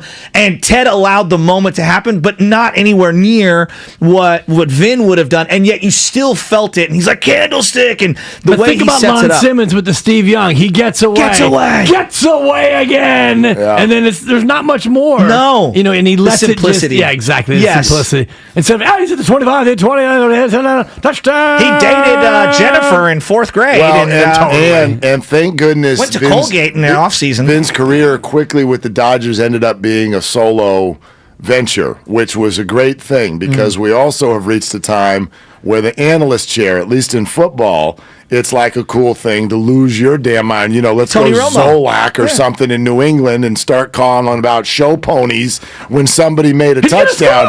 Right? He's going to go. I mean, they don't. Go. And I love that Fleming pointed it out today. Hank Stram came this damn close to ruining the catch. I mean, this damn he was close. Matriculating the conversation. And Vin, you could even hear Vin just started talking again. Right, it was like, nope, Hank, shut up, Hank. So good. Big play coming. My favorite is when they cut to the crowd in that one, because like the still images of Kirk Gibson, everybody remembers that, and Lasorda going crazy. But in the catch, when they show the crowd, and there's like a guy in all white looking like a pimp, and he's shaking his hands and everything. Is that Ray Ratto? I don't know. No, Ratto's in the end zone. Okay. And there's a horse that's obviously blocking the view of Eddie DeBartolo, which everyone knows about. That is good. That is good. That is very good. What a day. Bochy was there. Are you satisfied with the deadline with the Giants? I hate we can't go from Vin to the deadline. We can't. I don't. It's weird. I don't think it was something that was. What was a satisfying outcome? It's a great question. So, like, it's the most Farhan deadline ever. So Farhan. What other GM? You so Farhan. What? So Farhan. What other GM made 4 trades and 2 of the people he traded, his fan base didn't even know they were on the team? Rosenthal, I've never seen anything like that. I'll trade you a dime for a nickel and 5 pennies. Oh, by the way, we're trading Farhan. Oh no, we're trading Matt Boyd. People are like, what? Most Giants fans don't even know. The first GM ever, president of baseball ops, first guy ever to trade 2 guys who never played for the team. It's incredible. In the same day. So incredible. It's almost funny. But I said this before yesterday. I said on the show yesterday. Yesterday was not fix-it day. No. And if they had traded Carlos Rodon, as much as you could make the case that would have been the right thing to do, it's not like it would have felt satisfying. It's not like, great, we got more I agree with that. prospects. Like, whatever. This needs to be fixed in December with money. It's like the episode in The Office where and Dwight trades all his way in to get those magic beans, and Dwight, all those trades he made. It's like, I'll trade you this pen for this coaster, and it's just swapping nothing for nothing. Right. So they may have been smart moves. They may have been. Darren Ruff fetched 4 players. That was wild. That's like, wow. Yeah. What? So they may have But been. if they're all Jalen Davis, it means nothing. They may have been really smart moves, you're right. but just whatever. This was yesterday was not the day. So I was just doing some deep diving, going through the contracts of the Giants. The Warriors paid more in luxury tax this year than the Giants' payroll. Well, I mean, you're diving into what my actual question is. Well, no, I'm saying this out loud, and I'm asking, is that acceptable? Do people even notice that? Because we're losing our minds like, the Lake-Up didn't want to keep Avery Bradley because he didn't want to go into the luxury Warriors' tax. luxury tax is greater than 138 nations' GDP. Okay, so there you go. It's tough to compare anything to what he paid in luxury tax. But to your point, it's a thing. 13th in payroll, 13th in attendance, and 18th in the standings. $100 million off the books next year. If you just do the math of Longoria probably getting a $5 million opt-out, Rodon's going to probably opt out. They've only got about $60 or so million on the books. LaStella and DeSclafani. And Wood and Crawford. And so my point is, like, you're going to have $100 million down. Now, it's already 20% down. If they go in and they strike out on Judge, I mean, are they going to roll out an $85 million payroll? Are people going to be okay with that? No. And no. And they're going to split time at the Coliseum, actually, with the A's at that point. Let me rephrase. Did you get where I'm going? Am I wrong? Are people okay with that? No. Are they going to do it? No. They better not. They better not. I mean, they better not. People will lose their mind. I know my buddies will be like, and I'm going to the game and I'm spending $40 on parking and I'm spending this on beer. Oh, no. It's on weekday Where do you nights. park in Daly City? Yeah, seriously. Seriously. I parked in the media area the other day. My dad was so angry. He's like, you should have dropped me off in front. I had to walk miles. I'm About like, a mile. don't be. You've got a little taste of some media love. It's like $8, don't be that right? guy In the media lot? Well, no, he's already thrown that out there. I have no idea what you're Very talking inexpensive. about. No, it's crazy.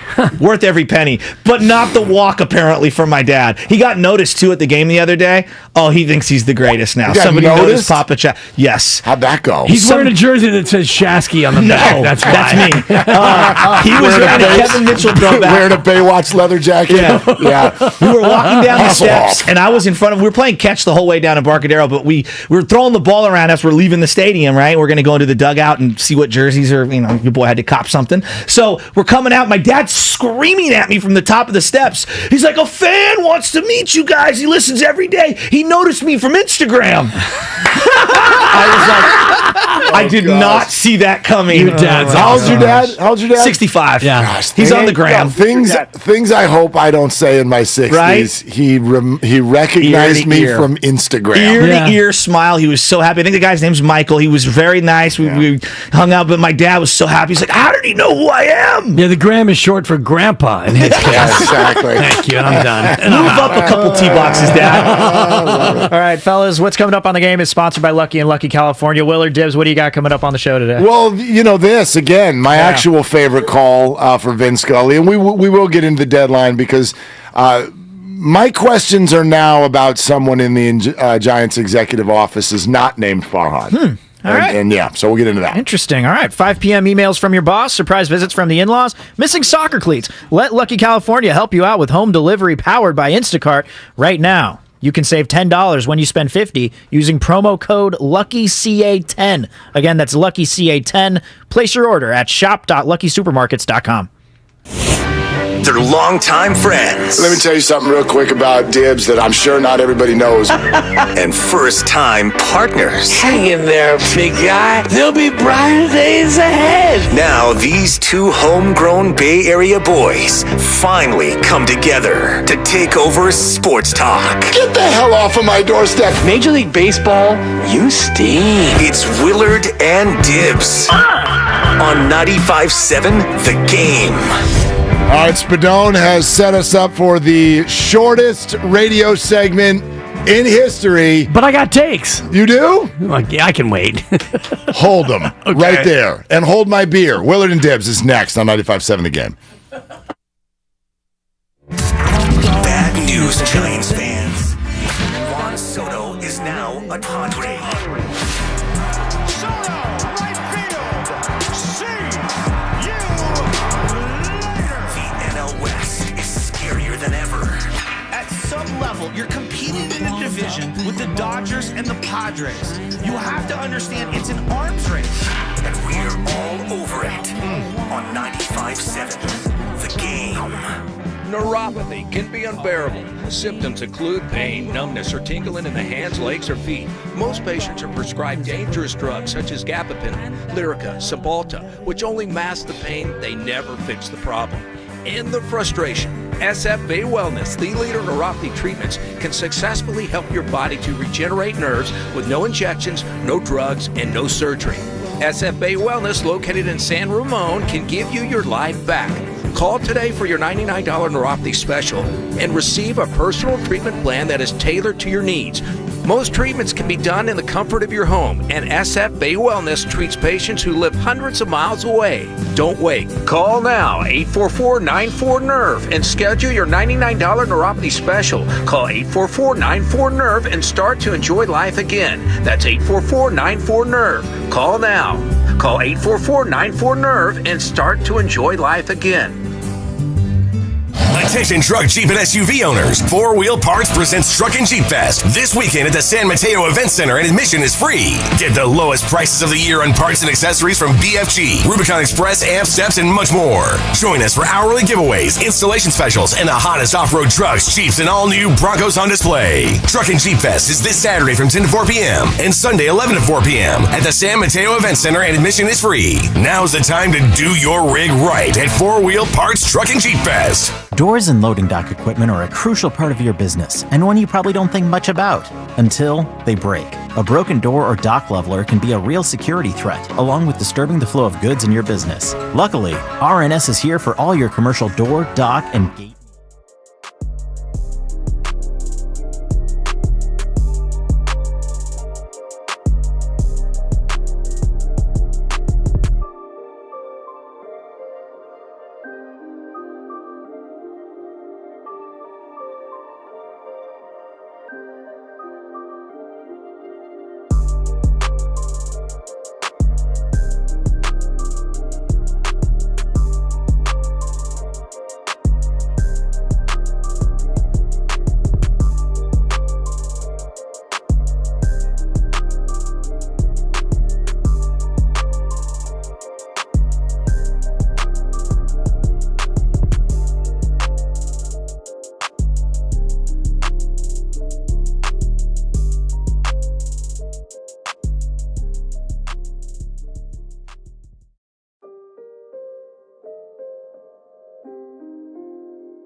Going to third is Thompson.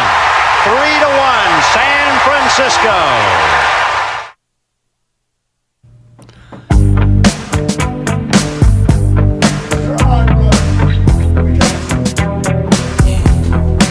This right here, tell me what goes out to everyone that has lost someone that they truly love. Come on, check it out. Seems like yesterday we used to rock the show. I laced the track, you locked the flow. So far from hanging on the block for dough. Notorious, they got to know that life ain't always what it seemed to be. Words can't express what you mean to me. Even though you're gone, we still a team. Through your family, I'll fulfill your dreams.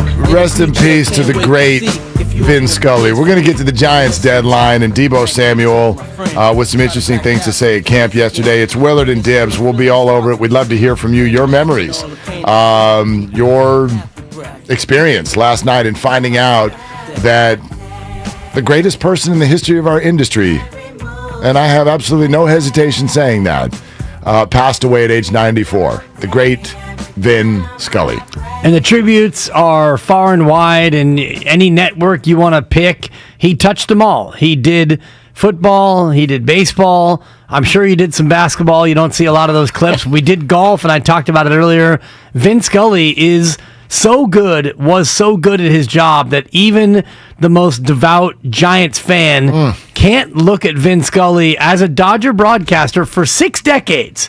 He is symbolic with the Dodgers. He is a Dodger icon, and even the most hardy Giants fan can't look at him and hate him because he's so good at what he did. No, I mean, listen, when I was working behind the enemy lines down there in Los Angeles for a long time, there were plenty, you make friends within the industry or whatever, and so I didn't make a big deal about it with the team, but people, my friends in the industry, they knew where my heart lied. They knew that I was a huge Giants fan. Can you imagine for a second, by the way, like that was one of my first jobs in the industry, was as a radio reporter, and my job was to go to any sporting event that was happening in LA.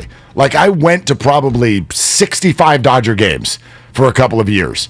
Oh my gosh. Like painful in ways. Exciting, like my career was getting started, that's great. But I would always tell them, Vin Scully is where we can meet. Okay? You can think Dodger dogs are great. They're not. You can think, boy, the setting of this stadium. No, it takes an hour to get out of it. It's a great stadium, though. Oh. But tough to get in and tough to get out. A history of gag me. But Vin, that's where we can meet. We can all meet at Vin. We're all okay. We're all okay. That's where the rivalry does not die in any spot except for one, and it's Vin. That's where I can put it aside. And I think A's fans would feel the same way, even though his call of the Kirk Gibson home run, the inexplicable home run off Dennis Eckersley, who, by the way, didn't give up hits, let alone home runs, I mean, at all. Nobody hit Dennis Eckersley in 1988, yet even A's fans, I'm sure, can look at Vin and tip the cap to the best to ever do it. Just amazing. Just amazing. What a career. And that's kind of what the text that I sent out a couple of times. And like, let me even throw this to you. Is there any, and I mean this in sports, like don't give me Steve Jobs or whatever, but like in sports, is there any other unquestioned greatest of all time? And before you give me Brady and Jordan, there are barbershop arguments on those two all the time. Yeah, LeBron, Joe Montana. Right. It's debatable. Who's Vin Scully's LeBron or Joe Montana? Even if you wanted to go Al Michaels or Bob Costas, and I think both are up there for what they've done. Joe Buck is, trending in that direction in terms of his widespread ability and what his career might be. Joe Buck might be the second best in his family, and he would tell you that. Jack Buck was a legend before Joe Buck. So, the wizard. No, you're completely go crazy, folks. Yeah. You are completely right in terms of GOATs, and we all throw around GOATs like too easily these days. Like, oh, he's the GOAT, not the GMOAT, but he's the GOAT. Like Steph, he's the greatest shooter of all time. Well, maybe, probably, but he's not Vin Scully when it comes to jump shooting. No, it's just amazing. And as we talked about with Bill Russell earlier in the week, and may they rest in peace together, one thing that I always love whenever this happens, even though tragic, is when we get to a point where people will start to share stories of things that go beyond the profession, because our profession is not us. And Bill Russell and Vin Scully shared one thing, not only that they were among the greatest of all time at their profession, but my gosh, just absolute gems in terms of human beings. Class. So let me share this real quick. So 1998, I am working for the Boise Hawks Single-A Angels Baseball Club. I'm doing play-by-play, but I am the second broadcaster. A guy by the name, still a friend to this day, Rob Simpson is the lead play-by-play guy. So I handled innings 4, 5, and 6, and also the pre and post game show duties. You only got 4, 5, and 6. I got 4, 5, and 6. Unless Rob, one year he was having a baby, so then I got to do all 9. That was a crazy game. You did 2 years in Boise, or you did 2 years? Okay. 2 years in Boise, and thank you for calling it Boise. We appreciate that. I respect the good people of Idaho. Yeah, there was one time when he had a baby where I had to fly out. They flew me out. They're like, we got to get you to Medford, Oregon right now. Rob's wife's having a baby. And then the game, I think, went 15 innings. Pre, post, 15 innings, all solo. Tons of fun. Anyway, great memories. But point being, when I was tasked with doing the pre and post game show, they were like, hey, this is kind of what we've done in the past with the pregame show, but it'd be fun to see if you can do a little more with it. Like, we'd love to see what guests you can get. So I don't know if you know this about me, Dibs. I can be a little bit of a go-getter sometimes, especially at that age in my life. No doubt. You can book. So I grabbed the MLB book. And for those of you who don't know what the MLB book is, it's kind of just like for the media, it's a catch-all. It's an encyclopedia. I'm in there. You're in there. We're all in there. Anything that covers baseball is in there. And P.S. Don't call me. Yeah, your cell phone number is in there. It is. So I would grab the baseball book and I would find out what Major League Baseball teams are currently on the road. And if they're on the road, it has right in there what road hotel. Where do they stay? And so you could call the hotel, and 8 times out of 10, you're not getting anybody because they're not going to go into the hotel under their regular name. But guess who did? Vin Scully. Can I speak to Vin Scully, please? Hold on, I'll connect you. No joke. Called some hotel. He wasn't under Tim Mully or Gin Hully. He was under Vin Scully. Call some hotel in Milwaukee or St. Louis or wherever the hell the Dodgers It's pronounced Milwaukee. Thank you. Yeah. And I would just say, yeah, hi, could I have the room of Vin Scully? Yes. Please hold. 1 ringy-dingy, 2 ringy-dingy. Hello? Hi, Vin? My name's Mark. I'm in Boise, Idaho right now. Were you getting all like nervous and cry? Hi, Vin. This is Mick Williams. I got this big box equipment that this team had given me that I've got 6 wires that are attached to my phone line so that I can record if someone says, yeah, I'll do an interview. Well, so Vin, you're fumbling and bumbling and you're like, oh my God, Vin Scully has answered my call. Like, hi, I'm 23. I'm in Idaho. I do this thing for the Angels Single-A. Could we? I mean, if you're not, Mark, you go ahead and take as long as you want. It's a 3 for your Vin. We sat there for about 25 minutes. He answered every question thoughtfully. No way. He answered every question with, just length and layers and everything, and could not be nicer. And then when we got done, those are good questions, and keep working on your craft. Wow. And, I called the man on his off time in a hotel room somewhere across the world, and he answered. A 23-year-old kid in Idaho. Now, maybe that's actually why he said yes. But I also could have just been, if this happened today, wouldn't you be like, who the hell is this? Get the pike. Right. Like, wait a minute. Like, is that really who you are? Right. I was just a voice. I'm in Idaho. Right. And this is what I do. I could have been making up the whole damn thing. Somewhere on a cassette tape, that interview still you gotta lives. Find it somewhere. You gotta Google probably in the garage at my parents' house. something along those lines. By the way, it was unbelievable. Maybe this was just a different time, not that long ago, 1998, but like it's 25 years ago, quietly. Fascinating how many people would say yes. I got a voicemail back from Ernie Harwell, the Tigers' all-time great. Rest in peace. Like I left him a message in his own, and he called back. He called back like, "Hey, Mark, yeah, it's Ernie Harwell. What do you like?" Unbelievable the way Dusty Baker back in the day said yes and did an interview that way. But that was one of the first experiences that came to my mind last night when I saw the passing of the greatest. Yeah. Vin Scully. The greatest to ever do it. And I thought about my years in Los Angeles. I went to Cal State Northridge 88 to 93.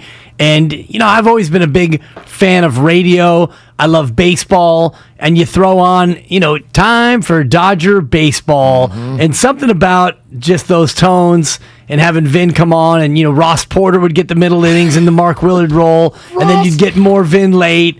And just incredible to catch him on that crystal clear AM back in the day, back in the 80s when FM was in its nascent days. And just to hear him call the game, to hear him read somebody's grocery list, and we have that audio. We'll play a lot to of hear it him today. call football and anything. It was not only his perfect tone, but it was his command of the language, his ability to use great vocabulary, perfect diction, wonderful grammar, and the pacing that you talked about. And as we play the calls today, I want people to just appreciate his use of that dead air, which we don't really do anymore in 2022. Everything's got to be whiz, bang, kapow, tweet, IG Live, Twitter Spaces, look. Everything's got to happen so fast. But Vin Scully was the master of the pause and of using the natural audio. Well, you're 100% right. I mean, it's a big piece of doing play-by-play. And you know who else was brilliant? Lon Simmons was brilliant at this. Yeah. Like Lon, there would be times where, you'd listen to him and he'd be like, and here's the pitch, and a ball. And then you hear No, and you would just hear, hot dogs. Like you get right, just like, and it made you feel on a summer afternoon like you were there. Yeah. And there's also something about Vin's voice that it makes you feel like everything is simpler. Everything is nicer. Everything is calmer. It's almost meditative. Farmer John's. Right? The wieners you loved as a kid. Like you just, right? I mean, all this, no matter how old you are, you go back in time.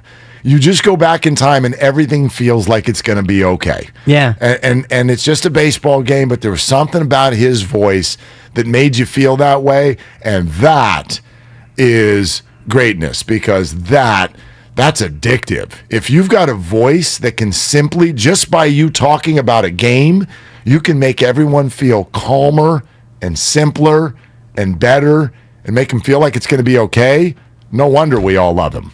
Yeah, and that's where, we mentioned it before. He called golf. He called the catch in football, many World Series, super calls on the no-hitters. He answered your call as a young broadcaster looking for, some pregame material, but he also did a solid for a fan who wanted him to read his grocery list. We've got a dozen eggs, a quart of milk, a loaf of bread, a can of frozen orange juice, 6 small white onions, a green pepper, garlic powder, a package of American cheese, pickles, kosher that is, bananas, cornflakes, maple syrup, toothpaste, paper towels, toilet paper, 6 bars of soap, hot dogs, quarter pound of chopped meat, steak, lamb chops, package of spaghetti, 3 apples, bologna, cottage cheese, a pound of butter, 2 ears of corn, beer, ketchup, peanut butter, soy sauce, and a half a pound of coffee. I mean, bologna. 6 bars of soap seems excessive, but, you got to stock up sometimes, sure. Right? I mean, this is probably before Costco, but now, beer. Hell, you're lucky if you can keep it to only 6 right? bars of soap. Sometimes you come home with 24, but toilet paper, if you can find it. I guess the whole premise of that, by the way, because I know they played it on the last show too, and I bet there are people out there, they're like, what was that? So I guess this was essentially some sort of a bet. Like someone, the 2 guys in radio are having a conversation like, Vin Scully's so good, he could make reading the grocery list be interesting. And someone else like, yeah, right.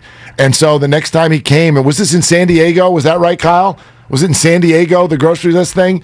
So he goes, the next time he comes down to play the Padres, this guy just got his media credential, pops into Vin's booth. So think about this from 2 points. A, he was right. Reading the grocery list was way more interesting. But B, Vin said yes. Right. How many broadcasters now, somebody you don't know busts into your booth pregame? Get out of my booth. Hi, Vin, would you read my grocery list? Like, most people would be like, security? Right. What are you asking me? But Vin's answer was, sure. Exactly. Hand it over. And he read it. Bologna. Yeah. Just so good. And a pretty good grocery list. My bologna has a first name. And it's V-I-N. Yes, yeah, look exactly. at you and me in lockstep. These are always tough days where you lose Bill Russell, legend. You lose Vin Scully, also a legend. And you think about like what that means for just people like us who remember as kids listening to them. And when your legends pass away, it hurts all of us. Yeah, no doubt. We want to get to the Giants deadline, which is a perfect transition to what are you doing? Because I think a lot of people wanted to ask that. We'll take your calls on it as well, and then continue to enjoy Vin Scully throughout the day. I asked the guys, I said, listen, I know the catch is going to get played 100 times today, but I want, and you made this point, I want everyone to hear the beauty of the catch, the way it actually in real time played out, because most the long version, the most of what you hear, this is true for the catch and Kirk Gibson, has been edited. It has been edited for time because damn it, we're all in a hurry. But that's not the way it played out in real time. It's not Kirk Gibson hits the home run and before he even rounds second base, Vin's going, in a season of the improbable, right? The impossible. No, that was actually about a minute and a half later because Vin The setup was incredible. Vin knew how to let the crowd, because think about it. If you're at home watching that, you're running laps around your kitchen. And all you want is to experience that just overwhelming release of emotion that the whole crowd is doing, and nobody knew how to capture that like Vin. Here's the catch in full. They're 6 yards away from Pontiac. 3rd and 3. The right side, possibly. Montana looking, throwing in the end zone. Caught it! Dwight Clark!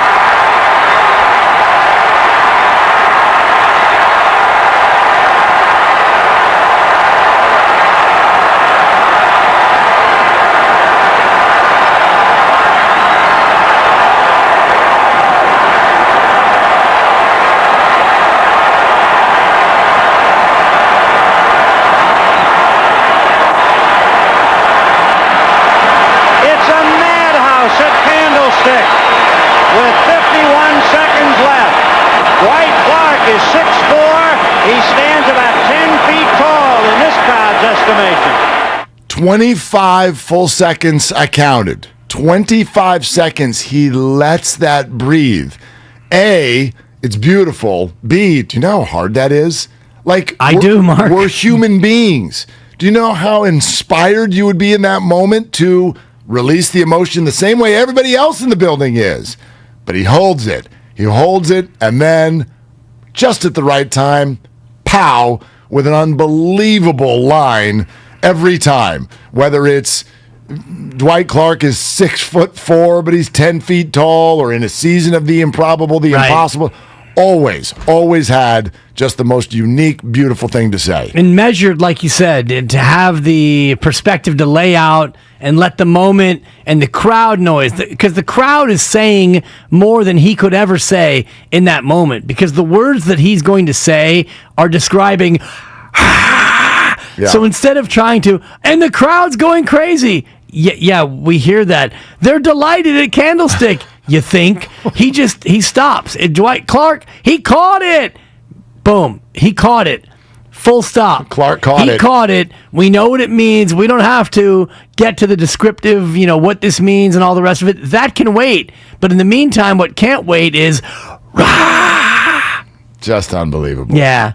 Thanks, Vin. Yeah, so much. So much. All right. Now, Giants, what are you doing? Willard and Dibs have a lot to say. My only weapon was my mouth. But they just have one big question. What are you doing right now? What are you doing right now? What are you doing right now? What are you doing? What are you doing? What are you doing? Okay, this won't surprise you all. I'm actually not mad at the deadline yesterday because why? Like what? The answer is nothing. What are you doing? Nothing. I mean, classic Farhan moves. They trade 4 people. 2 of them you didn't even know were on the team. They got a bunch of people back that have a lot of letters in their name. There's a lot of we need some vowels, actually. Can we use some of that payroll to get some vowels? Got a lot of names coming back with a lot of consonants. Things are going to be hard to pronounce. Farhan's playing Scrabble. I mean, all y'all are playing checkers. He's playing Scrabble. Not chess. He's playing Scrabble. You give up simple nicknames like Ruff and Boyd, and we get back Krzyzewski. Like, wait a minute. This got really complicated. But anyway, Boyd. The fix was not coming yesterday. I'm not bothered by Rodon staying because that wasn't going to be satisfying either. It wasn't going to be smart. Well, time will tell, but I get if you wanted Rodon to go. I get if you wanted him to stay. But if he goes, and a lot of rentals didn't go, so that tells me that the price probably was not that great. I don't want to be unsatisfied of you dealt Rodon, and now you got a bunch of guys to add to the Eugene Emeralds roster. So whatever. But it picks a scab that we need to discuss, which is money. We got to discuss money because they are 13th in payroll, and they do have a bunch more money coming off the books. And that's why yesterday was not the day to fix the Giants. But Christmas is. Christmas is. And the concern is, I don't know who these people are that they need to go get, even if they do want to flex their financial muscle, and they're running out of time in order to go do it. It's going to be a lean Christmas is what you're telling us. So you can go ahead and make your Christmas wish list, but you're probably not going to get what you want for Christmas. And in the meantime, you can hold your breath and wait for Zwack and Zapucki to make their Giants debuts and really make that impact.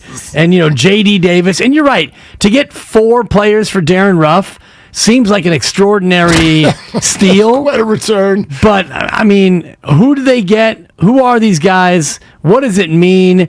It was a whole big pile of nothing yesterday. I actually said Zapucki out loud when Wade struck out yesterday. It was really, really difficult to watch. So what are your reactions to it? We'll take your calls next at 888-957-9570. It's all sponsored by Lucky and Lucky California. 5 p.m. emails from your boss, surprise visits from in-laws, missing soccer cleats. Let Lucky California help you out. Home delivery powered by Instacart. Right now you can save $10 when you spend $50 using promo code LUCKYCA10. Place your order at shop.luckysupermarkets.com. It's Willard and Dibs on 95.7 The Game. In remembrance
one of those as well.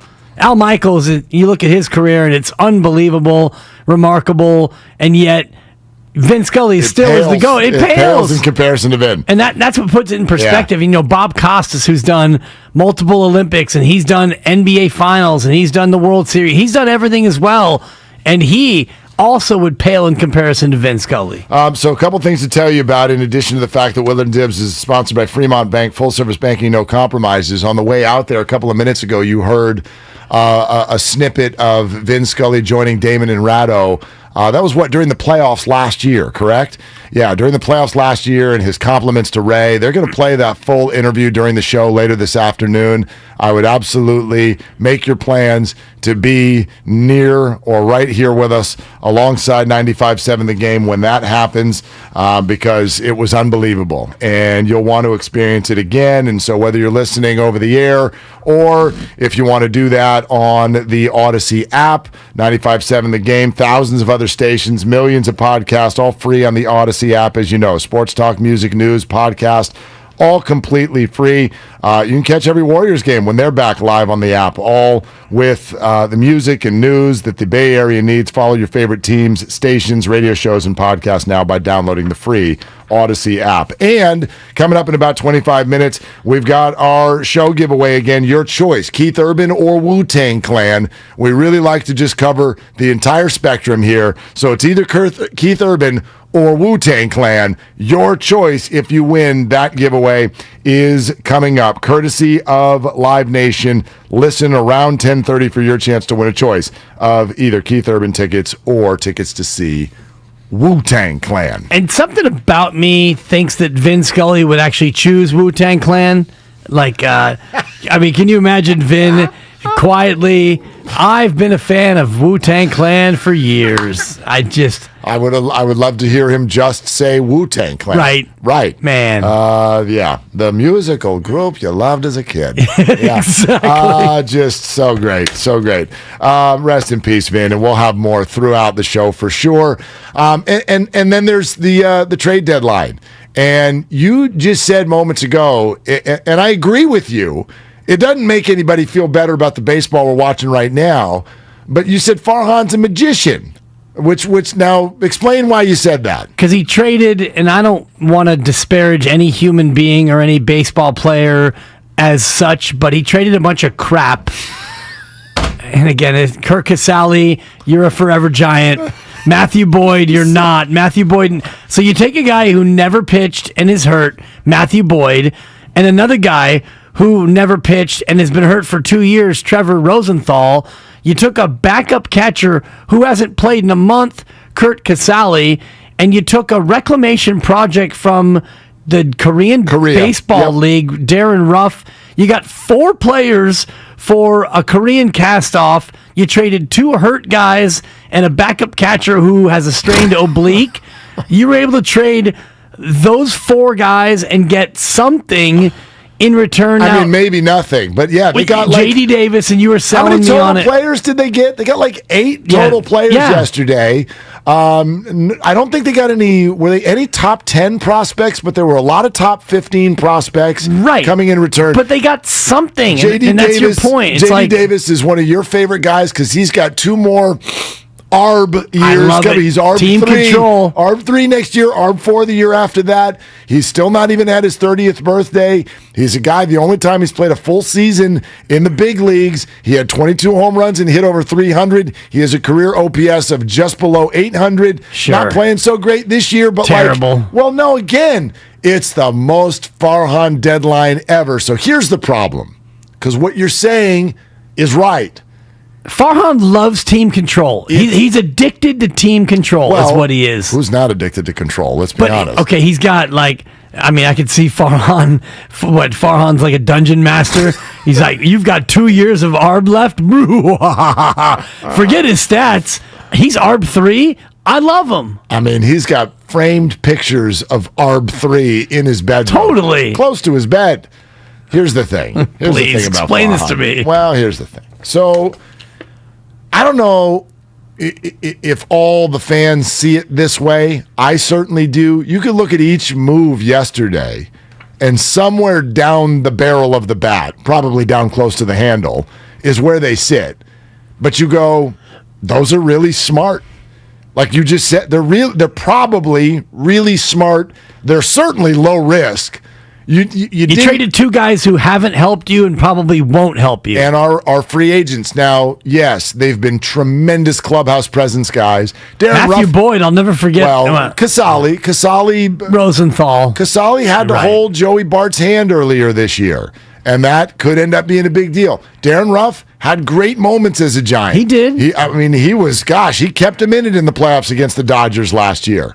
And Ruff is on the move, and Ruff is on the We'll always have that. I wonder if he listened to that while he was on his way to New York yesterday. Ruff is on the move. Farhan called him and played it for him. Hello?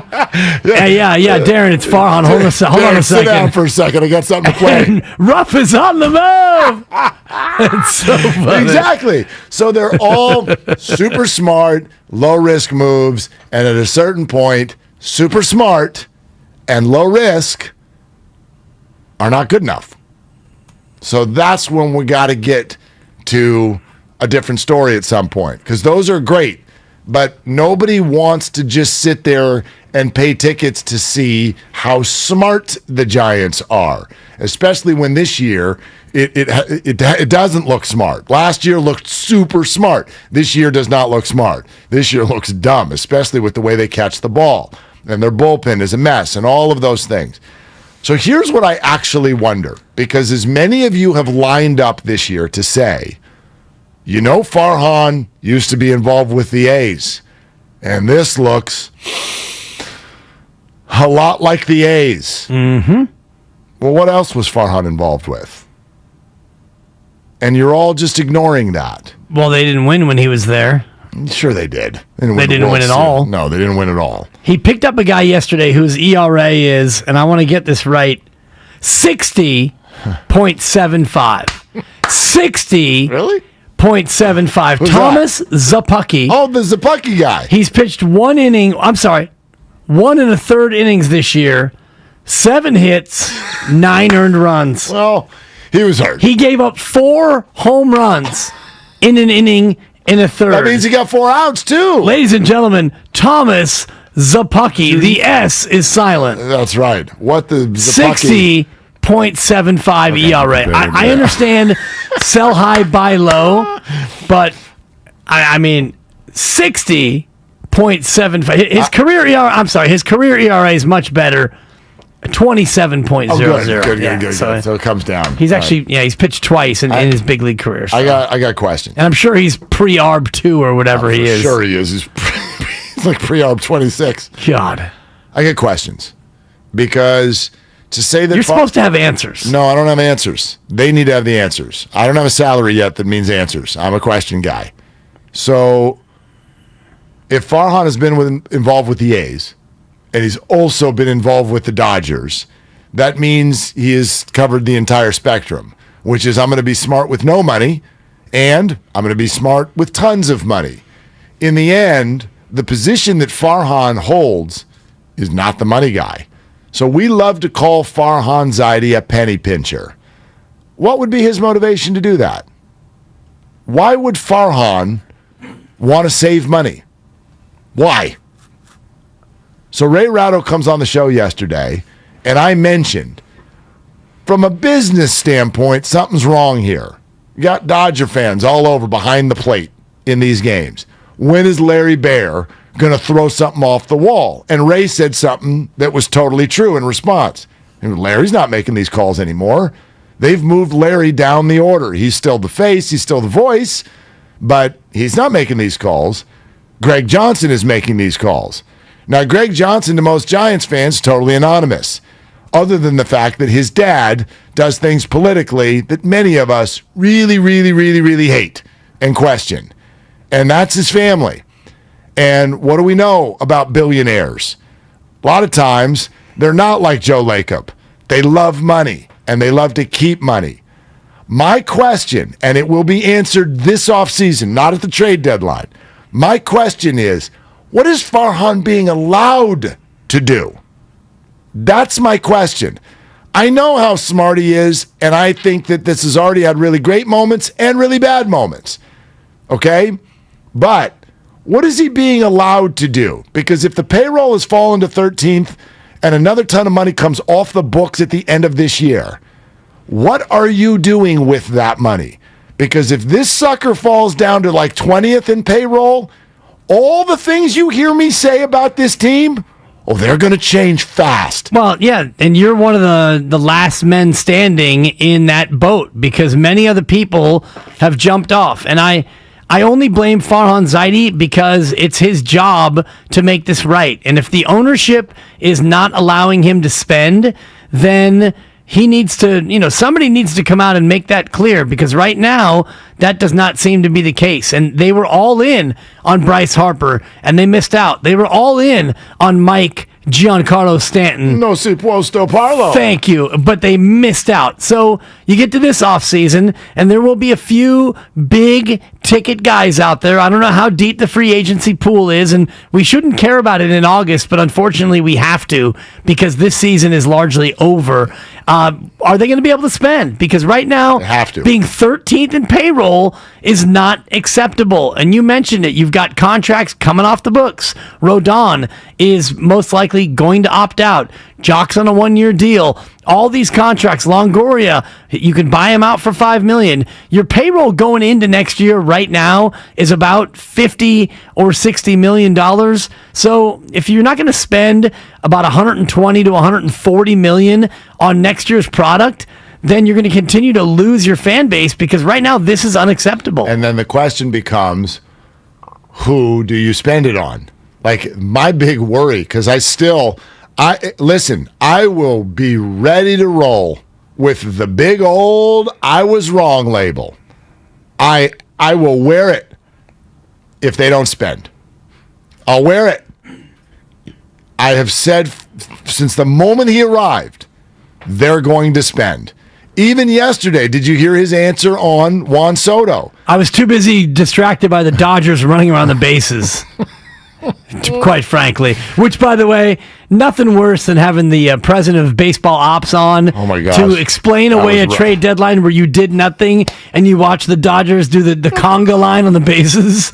It's unfortunate for Farhan. I could not have timing was so bad.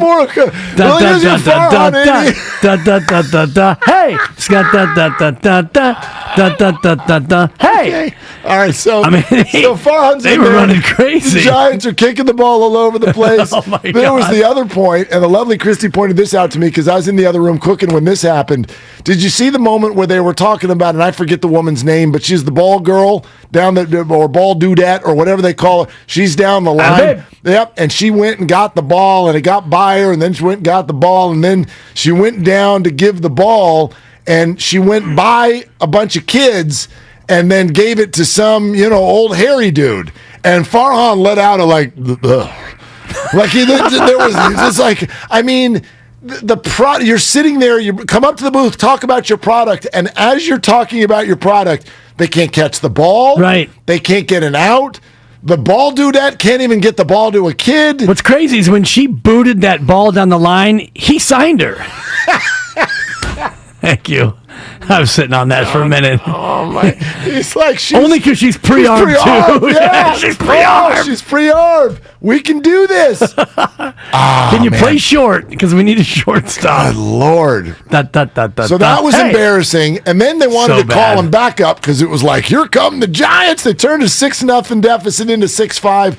It was a little fake. There were a bunch of fly balls down the right field. Boy, the dying quails were falling for the Giants. Yeah, they were. And then Bart. I mean, that was a real moment, okay? That was a swing and a drive. Like, he sat there at the plate. Swing and a drive. Mad Bum would have been furious. Bart loved that one. He watched it. Pimped it. That sucker was Clean it up, Joey. gone. Clean it up. Clean it up. Clean it up. Clean it up. You're losing. So that was great. I'm like, call Farhan back to the booth. This looks better. And then, of course, the Giants do exactly what they do, which is load the bases with nobody out. Oh, boy. And it's 6-5, and they could barely even put the ball in play. So the whole thing felt awful. But the question becomes, and Kawakami's got a great article about this that I read today that I totally agree with.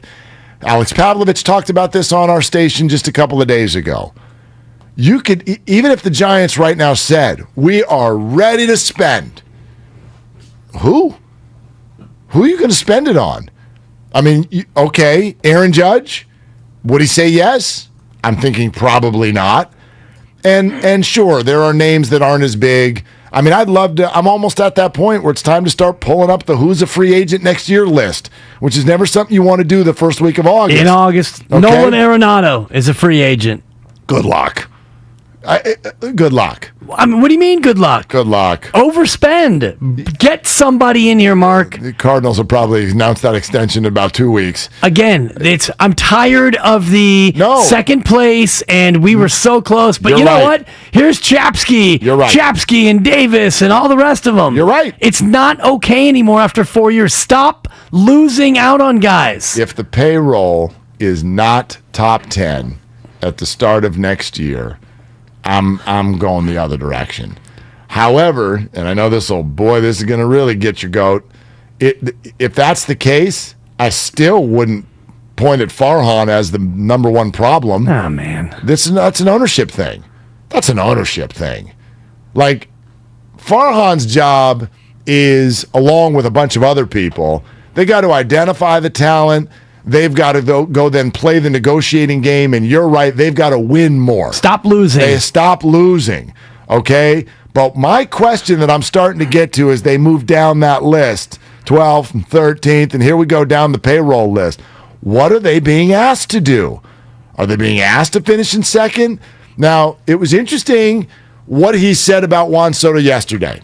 Take a listen to this. There's one key point about the way he answered the question of were you in or out on the Juan Soto conversation. We had conversations about Juan Soto with the Nationals. Again, like any team doing their due diligence did, and obviously the Nationals gravitated to the package with the players they like the best. So he's one of the best players in the big leagues, and I think every team would love to have him. So we were involved, and the Nationals, I think, ultimately went with the group of players they like the best. Okay, so first of all, we got a good Farhan chuckle in there, one of the uncomfortable chuckles. That's always a staple. Yep. But I'll say this. There were two ways to answer that, and he never said option one, which was that the price got too high.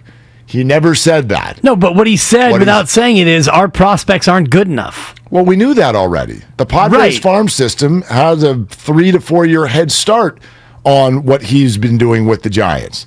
So you can call that an excuse all you want. And I will. Okay. I will call it an excuse. That's fine. You know what they have? If he had tried to make that call 4 years ago, the Nationals wouldn't have even taken it. Of course. Okay. They're better now, but they're not close enough to where that can be allowed anymore. What he didn't say was, well, we weren't going to part with Logan Webb or Marco Luciano. In fact, there was a second answer, which was everyone was on the table. Right. There was no one that was off the table. We threw our best pitch, and the Nationals liked the Padre package better, which, probably was better. Yes, it was. And the Giants need to get to where the Padres and Dodgers are so that their packages don't keep looking smaller than the other packages. Until I hear definitively from ownership that, we are scaling back, and until I hear them say that, I'm not going to allow that to be an excuse for Farhan Zaidi, because there's been no indication that there's an edict from ownership saying we don't want to spend as much as we used to spend. They've actually said the exact opposite. They have stated publicly, Farhan and Larry Baer have stated publicly the exact opposite just 2 weeks ago.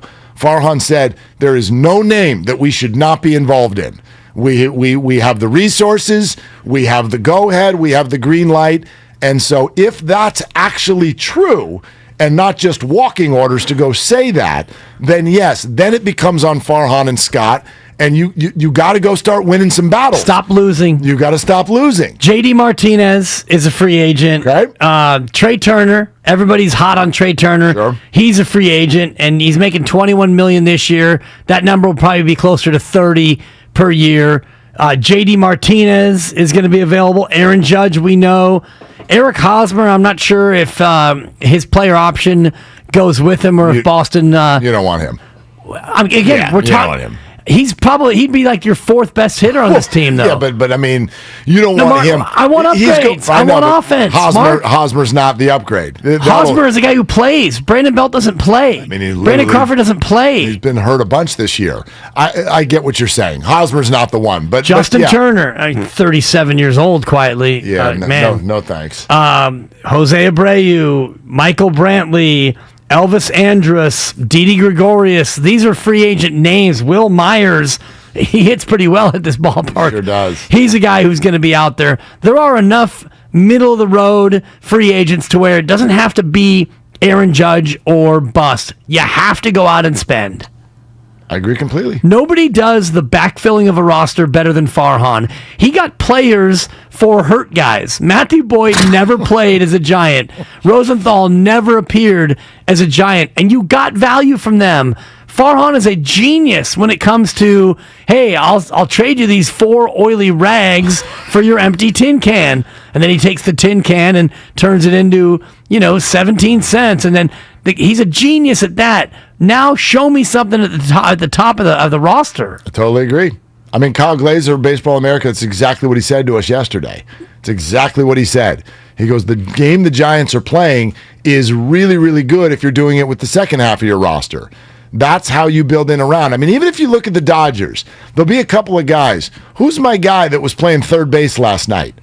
And he came up, and even my boys who sit there and watch Giants-Dodgers game with me from beginning to end. Hanser Alberto. Yeah, they were like, who's that? Who are you? I didn't know. Like, even the Dodgers will throw in a couple like, oh, that's who's playing tonight against the lefty. We got this right in, Like, they'll throw that in there. But you don't even notice it. And it doesn't bother you because the beginning of the order is Mookie Betts and Trey Turner and Freddie Freeman. And so who cares what's going on with the back end of your roster? Betts, Turner, Freeman, Smith, Alberto, Trace Thompson. How about we bring Trace? Get the other Splash brother in here. Yeah. You got Cody Bellinger's hitting 9th. He'd be your third best hitter on this team. Well, and I know you're not high on Bellinger, but he's starting to lock in. Well, he's high, so he's starting to play better. Okay, so it's a fact. He had a good game. You could take him right now; he'd be the Giants' cleanup hitter. I know that's hard for you to. Everybody's the Giants' cleanup. Whoever they most recently got is their cleanup hitter. So, listen. I'm not arguing with you. I know. I agree. You can't tell us all day long we've got all the resources and then not use them. Right. You can't not use them. And they do have them. And so yesterday for me wasn't the day. But this offseason is. It cannot come back and be in the teens on payroll. Bob Nightingale's going to join us next. We'll talk it out with someone who's very dialed in on the deadline and beyond. Plus, we've got the tickets to give away. Are you Urban or are you Wu-Tang? We're going to find out coming up next on Willard and Dibs. Their packages don't keep looking smaller. The NL West is loaded. Sources. Padres and Nationals have agreed in principle on a Juan Soto trade with Josh Bell. But the Giants didn't make a splash at the deadline. We don't want to look like a seller. We don't want to tell the locker room that we're giving up on this team. But they're clearly not good enough for us to make a big swing to help them out. So, let's do nothing. This is the Bay Area's sports station. 95.7 The Game. Now with Xfinity, you'll get unlimited internet with gig speed and supersonic Wi-Fi. With a 2-year internet rate guarantee, no annual contract required, and no equipment fees. Talk about knock your socks off. Ooh, plus a free Flex 4K streaming box. It's like hitting the streaming jackpot. It's all just $50 a month when you add Xfinity Mobile with unlimited data. $50 a month. A price that's truly jaw-dropping. Oh, literally. The speed you need at a price you want. Value that's simply bananas. That's the new Xfinity Supersonic Bundle. It's kind of a big deal. Go to Xfinity.com/gig, call 1-800-XFINITY, or visit a store to learn more. Limited time offer. Restrictions apply. Requires paperless billing and autopay. New gigabit internet customers only. Xfinity Mobile requires post-pay Xfinity Internet. After 24 months, regular rates apply to all services and devices. Why do we find popping bubble wrap so satisfying? Why do we say boop when we touch somebody's nose? Boop? Why do we turn anything and everything into drums? Honey, I need those pots to start dinner. Why do we sing in the shower? I'm taking a shower. And outside the shower. This conference call is boring. Rick, you are not on mute. Why? For the same reason we play scratchers from the California Lottery. Because a little play can make your day. Please play responsibly. Must be 18 years or older to purchase, play, or claim. The following is an attorney advertisement. If you get sidelined by a workplace injury, the workers' compensation attorneys at Boxer & Gerson can help get you back in the game. Our team of skilled attorneys will fight by your side for the treatment and compensation you deserve. We care about justice for injured workers. That's what makes us Northern California's premier workers' comp law firm. Call Boxer & Gerson at 510-345-2341 or visit boxerlaw.com for a free consultation. Boxer & Gerson, your life is worth the fight. It's easy to think all money managers are pretty much the same, but at Fisher Investments, we're clearly different.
Now, back to Willard and Dibs on 95.7 The Game.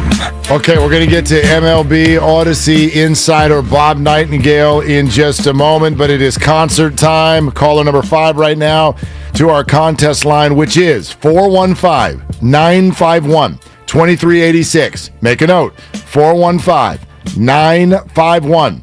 2386. That's your number to call, and you'll win your choice of either Keith Urban tickets or Wu-Tang Clan tickets. Urban, Shoreline Amphitheater, September 3. Wu-Tang Clan, Oakland Arena, October 1. 415-951-2386. Caller 5. Summers Live is here. Get 4 tickets for $80 all in to select shows in the Sacramento area. Tickets are available from now to August 10th at livenation.com/SummersLive. Available while supplies last on select shows like Wu-Tang Clan and Keith Urban, courtesy of Live Nation. We're celebrating Vin Scully. We're also talking about the trade deadline the day after. A lot of you waiting on hold. If you can hang in there with Bob, who's going to be great, we're coming to you at 888-957-9570. So stay right where you are. We're coming to you shortly. But right now, Bob Nightingale, the day after the deadline. You get some sleep, man? How'd yesterday go? Yeah, long day yesterday from wake up about 4 o'clock your time until about midnight. Yeah. It's been a wild time. Long year, though, for Giants fans, and definitely, I don't know how to describe it. I don't know if the word is disappointment, because it's not like they were going to acquire any of the big names, but let's start with Juan Soto, and give us the story of not just where it ended, but where it went. What was the Giants' involvement, and how did you see the Juan Soto deal all coming together? Yeah, the Giants really weren't involved at all. I mean, it was pretty much 4 teams jumped out almost immediately. You know, it was the 2 California teams with San Diego and the Dodgers, St. Louis, and Seattle. Seattle made a strong bid early, then they kind of went a different direction and grabbed Luis Castillo instead from Cincinnati.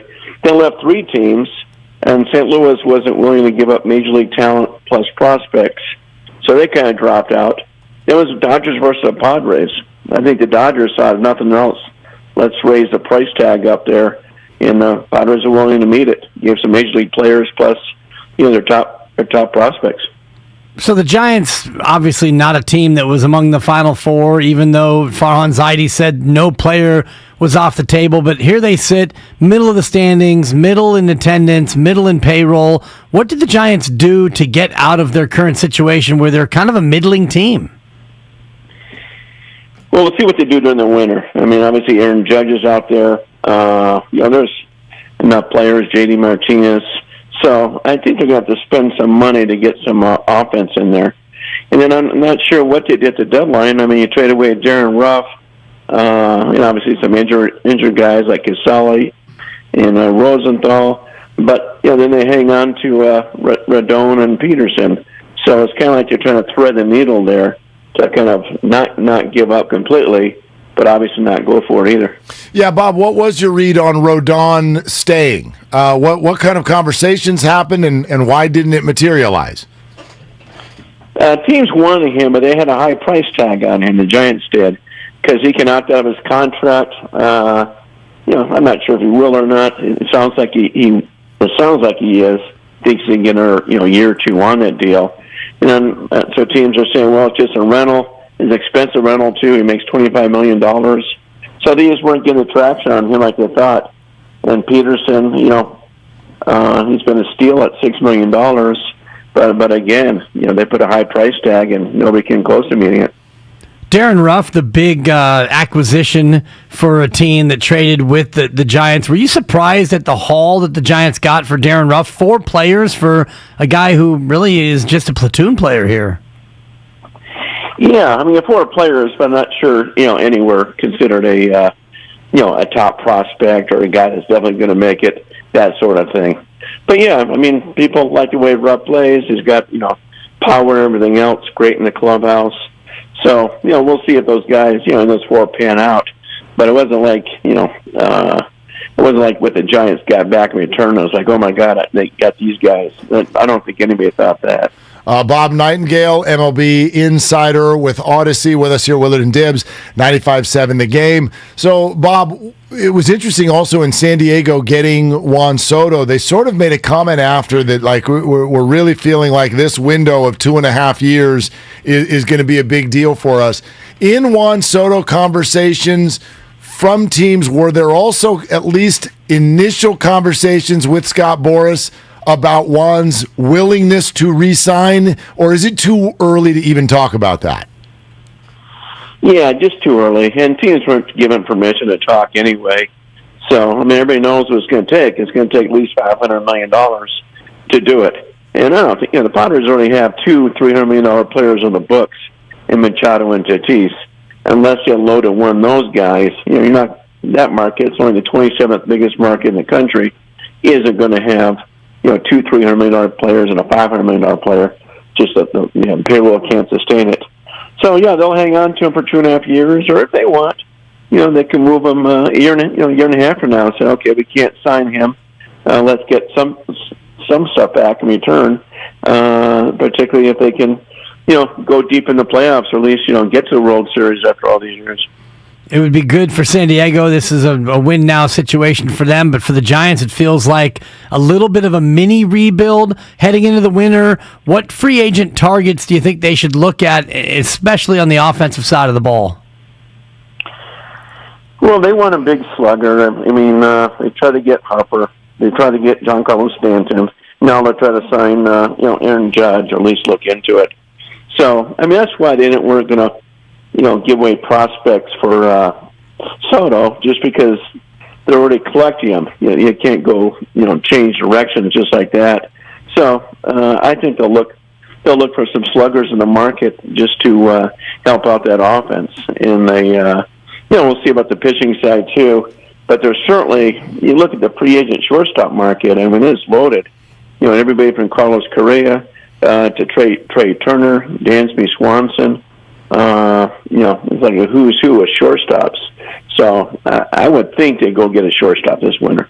Interesting. That's an interesting one. Hey, Bob, thanks so much. Appreciate you coming on. Sure, my pleasure. Thank you, guys. Okay, it's Bob Nightingale, MLB Insider for Odyssey. The shortstop market. I mean, we said this last year. Last year, it was an unprecedented shortstop market, and then Brandon Crawford has an MVP-type season, so they re-sign him to 2 years, and then the thought is Marco Luciano is going to be ready right after that. But do you just throw caution to the wind and say, and I would answer this as yes, I mean, do you dive in this winter and go get a shortstop and figure out what to do with Crawford for one more year? And if Luciano needs to move to third or whatever, or whenever he arrives, that it feels like worry about that later. Yes, and I just had the thought that feels like blasphemy, but could you move Brandon Crawford to a different position? I don't know if he could play third. He's got a great arm. I don't see him able to play second.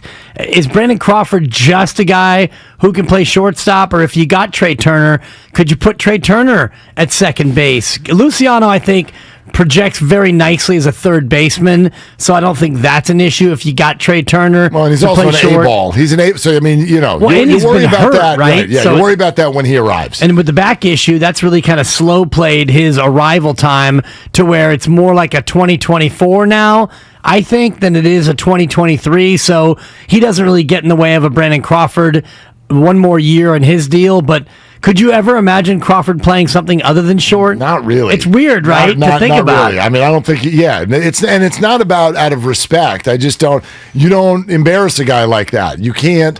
He's been embarrassing himself. Well, no, it hasn't been that bad. I mean, there. This, of all the defensively, of all the defensive problems on the Giants, I'm not pointing that much at Brandon Crawford. There are a lot of guys I'm going to point to before him. I just, you can't. He doesn't know. He doesn't know any other position. You do have the DH in your hip pocket.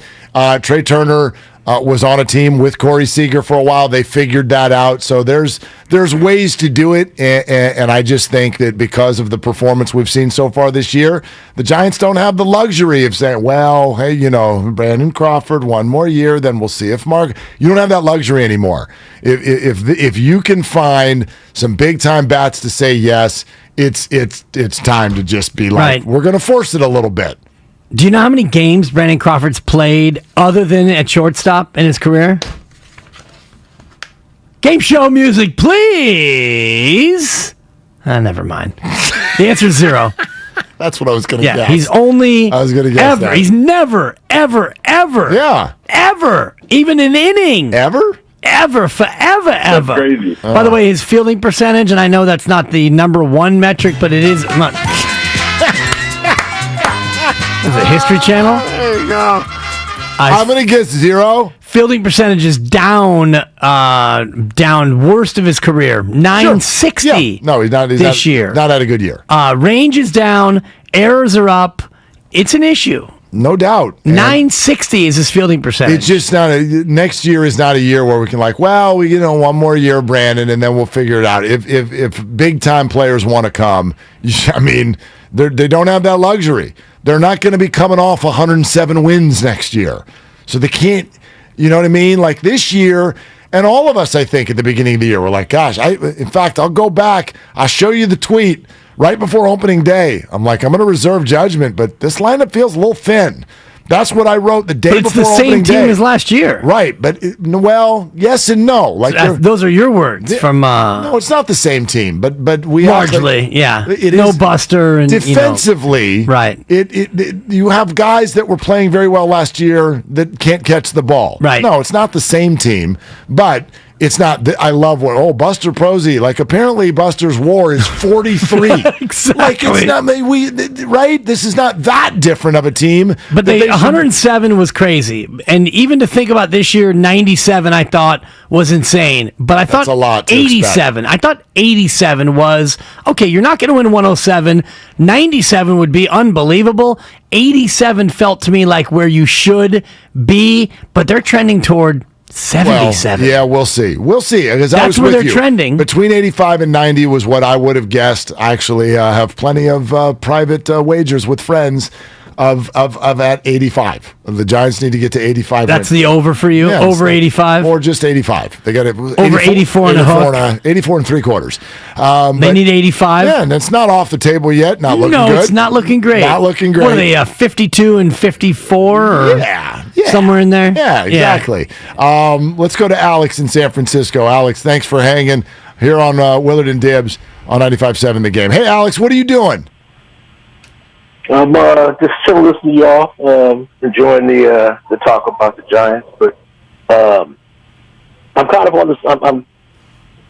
I understand Farhan's hasn't done a lot, but I'm kind of wondering how much of what we're seeing is kind of a reckoning of a decade plus of Sabian and Evans, primarily Sabian, really not drafting everyday players. And then it continued. After 2008, you got Posey, you got the run of Posey, Crawford, Bell. But after that, you really didn't have anything of everyday players. So when you're looking at Mookie and you're looking at Soto, the coverage there, you can't get the Mookie. You can't get the Soto because you don't have the players there.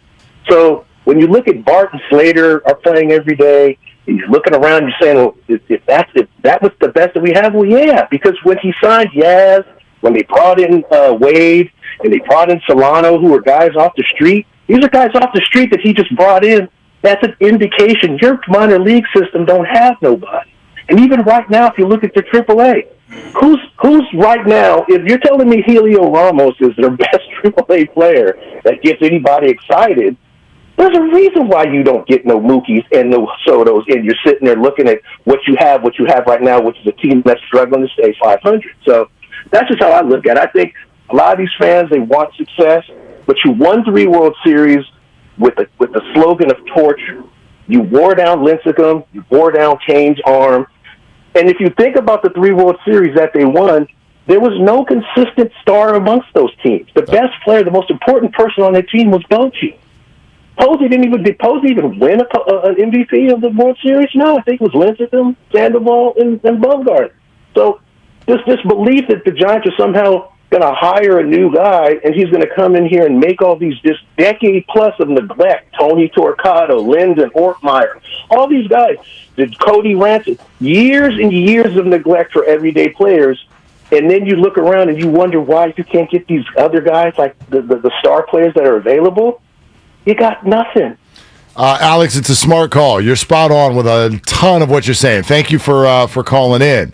And make no mistake, there were 2 things, I believe, that when Farhan sat down for an interview, I think these things came up a lot. Number 1, our farm system is junk and we need to fix it. And whether it has bared fruit or not, if you want to look at MLB pipeline, it went from 29th, and now it is, give or take, it's either 9th, 10th, 11th, whatever. It's better. It is a lot better. So that was one thing. And, yes, I know people, no more excuses. And one of the years under Farhan, there was no minor league baseball. That's the truth for all teams, though. Yes, it is. For all teams. But if you're a team trying to rebuild the farm, that probably hurt you more than if you already had an established farm. I'll give you that. So I'm sure he was tasked with, get the farm system better. He has. Yep. As great as they want it, maybe not. But yes, it has gotten a lot better. And the second thing they did was, like, dude, we got a lot of bloated money on this team. We got to trim it. And Farhan said, well, watch this. We can turn and burn tons of one-year deals. And I think I know some really good analytics tricks about how to find talent that can keep us winning while we do this. That's why you're right to call him a magician, because they're in the midst of having to totally flip the thing over, trim money, build farm system, and try to get good again. And in the process of doing that, they went out and won 107 games. And that has changed people's expectations. Now, that's why I've been so positive on him all along. That changes next year if the payroll, which will officially finally be ready to be trimmed, all that bloated money we talked about at the time, which was in the form of Longoria, Belt, Posey, Cueto, Samardzija, Crawford. Yes, you'll have one more year of Crawford, and that's it. It's all been trimmed. If you trim all that and you pocket it, no. You're the ace. But I don't think that's what they're going to do, and I'm ready to say I was wrong if they don't. Well, we're at a point now where... You'll know by next April. Yeah, well, this past offseason, you brought in Jock Peterson, platoon player, and Carlos Rodon, great starter. Both of them are your all-stars. Neither one of them is going to be on the team next year, so... Well, we don't know that, but I hear you. They're free agents. Neither one of them is going to be on the team next year. I would bet. And if they are, then... great. So you're going to re-sign Carlos Rodon. He's going to get 5 years and $125 million, which is likely a bloated contract in the future. And if you sign Jock Peterson, you've already told Jock, well, you only get to play 3 times a week, so you're going to re-sign a guy to be a platoon player. That's not what Giants fans are looking for. They're looking for a big splash. They're looking for a guy who you can buy their jersey, put him in the lineup, somebody you can truly bank on. So he's got a huge, huge duty this offseason to try to figure out how he's going to remake this offense, because right now the offense is not good enough, the defense is pathetic, and the bullpen is wildly inconsistent. By the way, speaking of building up the farm system, in 10 minutes, a young man by the name of Tristan Peters is going to join us live on the show. You may have noticed the name if you were following the deadline yesterday. He is the player the Giants acquired for Trevor Rosenthal, who never threw a pitch in a Giants uniform. The Giants literally plucked Trevor Rosenthal out of nowhere. This is why you call him a magician. And this won't excite you today, but this is a piece of what Farhan brings, which is kind of sneaky brilliant. He grabs Trevor Rosenthal off of a couch, signs him. They never get him all the way to the point of the big league roster. He then trades him to the Brewers, who now have Tristan Peters, who immediately becomes the Giants' 25th ranked prospect, who is in high A ball this year and raking. Yeah. He's hitting over 300. His slash line, gosh, his OPS is, I'm going to just do quick math. This is just about 850. 871. Yeah. In 90 games. He's 22 years old. He was the 7th round pick in last year's draft of the Brewers and has been hitting the ball really well. So we'll test Tristan Peters here coming up in a little bit. No, it's exciting. And, up in 2 years, we get to actually see him with the big club. In 2025, the Giants' new slogan for next year is Giants Baseball. Be patient. No. Giants Baseball. See you in 2 years. Answer's no. Tristan Peters looks like on paper, and I actually have a piece of paper here, so I can actually tell you what he looks like on paper. He looks like a good player on paper. in 2025. Well, yeah, this is one guy, and you take him for Trevor Rosenthal, who never even threw a pitch for you. But that's if you fine. if you took a 25-man roster of their entire organization, if you just picked their top 25 players in the entire Giants organization, 15 of them are in the minor leagues. Yeah. And that's a problem. Yeah, absolutely. Those guys... And that's Farhan Zaidi in a nutshell. Those guys, when they arrive, if it is 2024 or whatever, when they arrive, there need to be high-priced veterans alongside, exactly, waiting for you them. and I are in lockstep Yes, on that. yes, But if you look at their overall organizational team, forget the 25-man, the 40-man. If you look at all of their rosters on all of their teams, the majority of their best players are single A or high A, Eugene. or San Jose, it's hard for a Giants fan to stomach that, knowing that, and we talk about Elliot Ramos. Well, we've seen him, and he still needs some seasoning. Marco Luciano, he's hurt, and he's 2 years away. Kyle Harrison's ready to go, but do you really want to bring him up now and put him into this mix? Might go into the rotation next year. Or maybe in September you get him a couple of starts, but... It's disconcerting, Mark. It's frustrating. Bill in Castro Valley next up on Willard and Dibs. Hey, Bill, what are you doing? Yeah, you're drinking the Farhan Kool-Aid. I mean, come on. It's 2017. He's been here 5 years. Who has he brought in? He's not been here 5 years, but okay. He's not, Bill. He's not been here 5 years. He's not been here 5 years. Go ahead. Staff, okay, what's it been, 4? It's been 4. See, Bill, let me answer this, because this ended up actually becoming a very hotly contested text exchange last night. I know when a team is losing, it becomes very easy to let your frustration lead your points, but you can't do it because it's just wrong.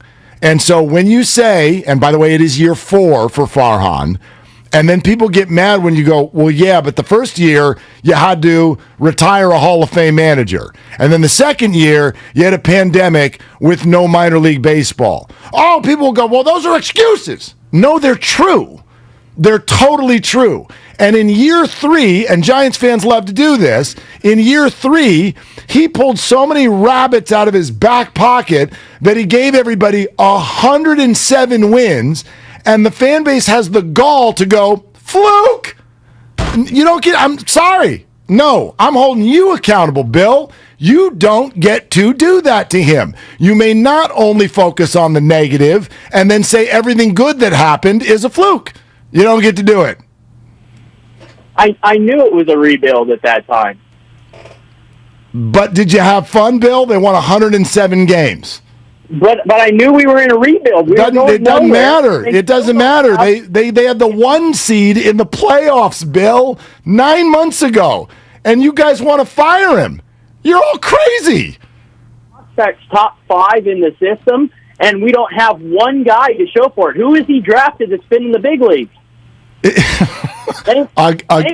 Again, Bill, this is year 4, and one of the years has no minor league baseball.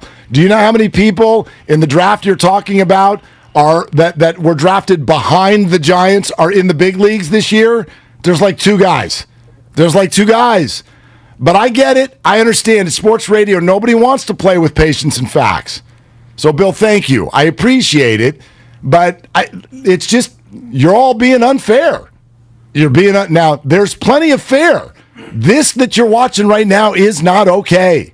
And I'm here to tell you that, too. This payroll, it's not okay. But the sense that people have is that this is the real them. And that's not fair. Well, it's not fair to look at 4 years, and you look at 107 wins. You can call it a fluke. I don't think it's fair to call it a fluke because 162 games, there's nothing flukish about that. But when you have 3 seasons, and it's, a 60-game season in the pandemic, it's 162 the year before, and it's going to be 162 this year, and all 3 of those years are 500 ball. That's not a fluke either. So it's fair to say that you had the one great year. It looks more like the outlier than it does the norm. The face of the 2027 Giants. Exactly. Tristan Peters joins us next on Willard and Dibs. In remembrance of the late, great Vin Scully, we remember one of the finest moments in our station's history. Historically, Mr. Scully did not do an awful lot of interviews. So what we did to earn this afternoon.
the Giants, and they're going to give you a call any minute now.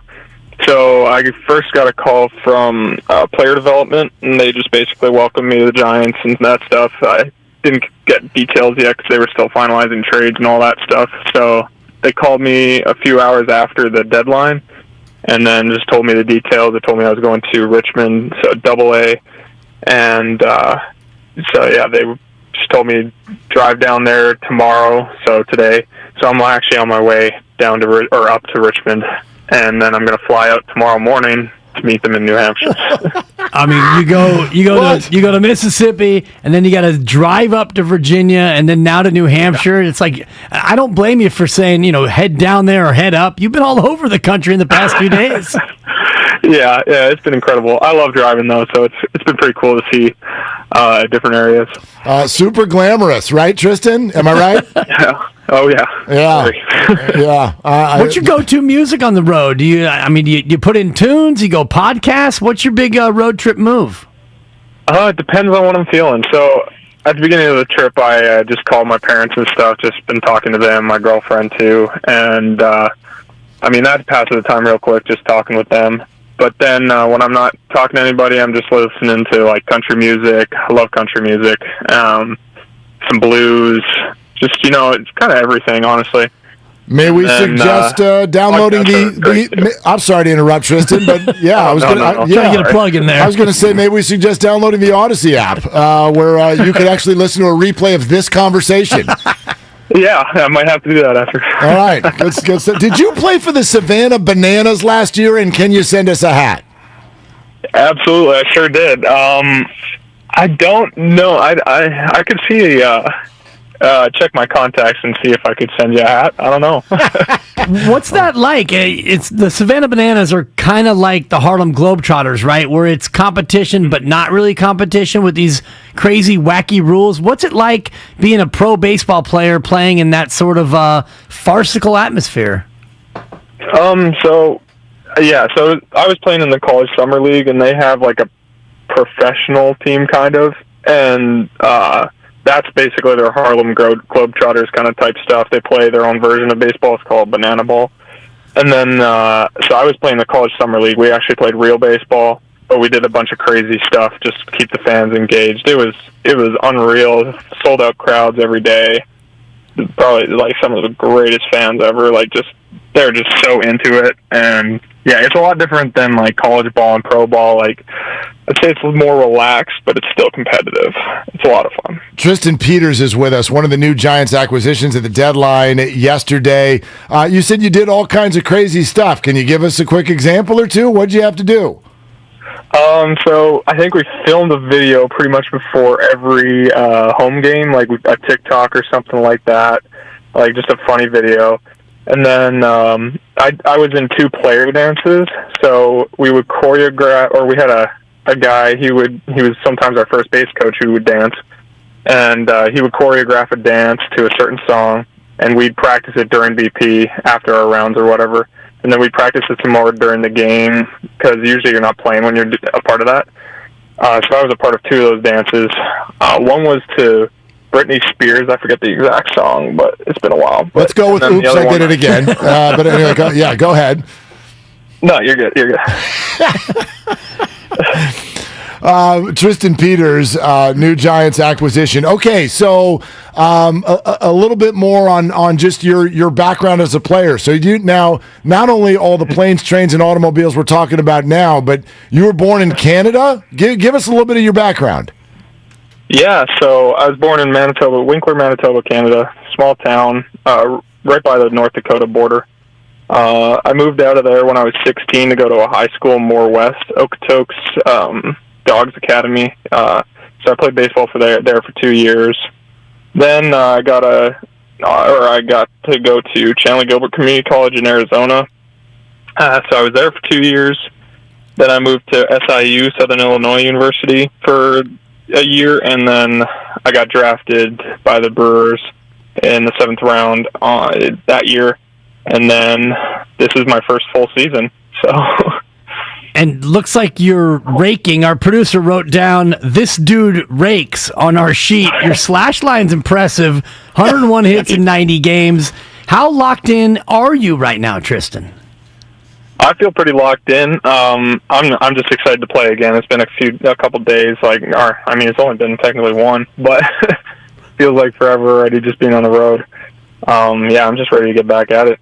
Excited to play in AA too. Yeah, Tristan, does this feel good? You said it feels crazy, but I wonder when you had just been called up to AA. The fact that another team out there noticed you and wanted you, does that feel good, or is it the other way around? What was the mental process of yesterday? Oh man, I had so many thoughts going on in my head, just so many emotions. But honestly, I'm super excited. It means they really wanted me, and they traded Rosenthal just for me, and that was really cool. So yeah, I'm pretty much just excited. Ready to go. How much do you know about the Giants organization, particularly Gabe Kapler, the manager, Farhan Zaidi, the president of baseball ops, and just kind of how they do things from a platoon standpoint? I almost know nothing. I don't follow baseball very close. I just like to play it. When I'm watching baseball, I'm I just want to go play. So I don't get super in depth into that. Interesting. Are you ready to potentially be beaten in an arm wrestling match with your manager someday, though? I don't know if you know that about Gabe Kapler. No, I don't know that. Okay. Oh, I'm prepared. Okay. All right. He's got veins popping out of his biceps. He's the most in-shape manager in the history of the world. No, he might have to give me a couple years before I can get there. All right. Well, hey, Tristan, thanks for hopping on. Fascinating story. I don't know if I should say congratulations, but welcome. How about that? Welcome to the Giants organization, and I know the fan base is hoping to see you within the next couple of years.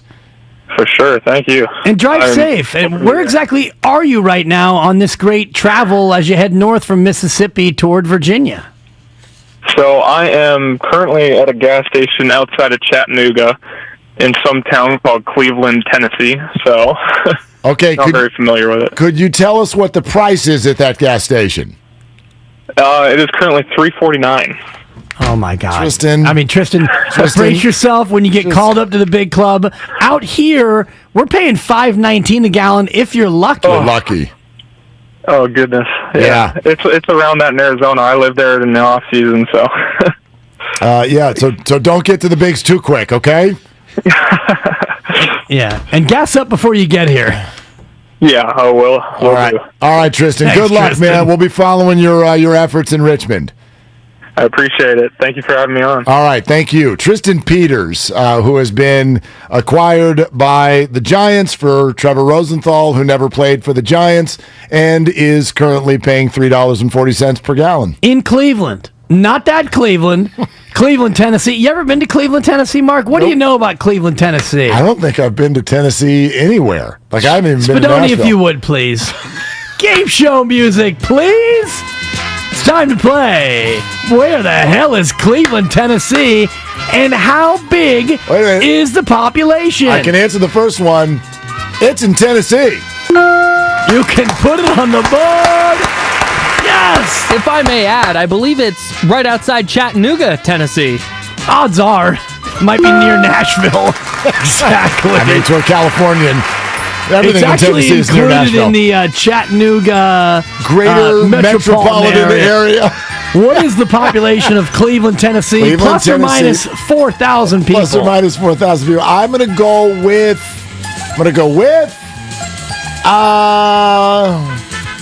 I'll go 14,432.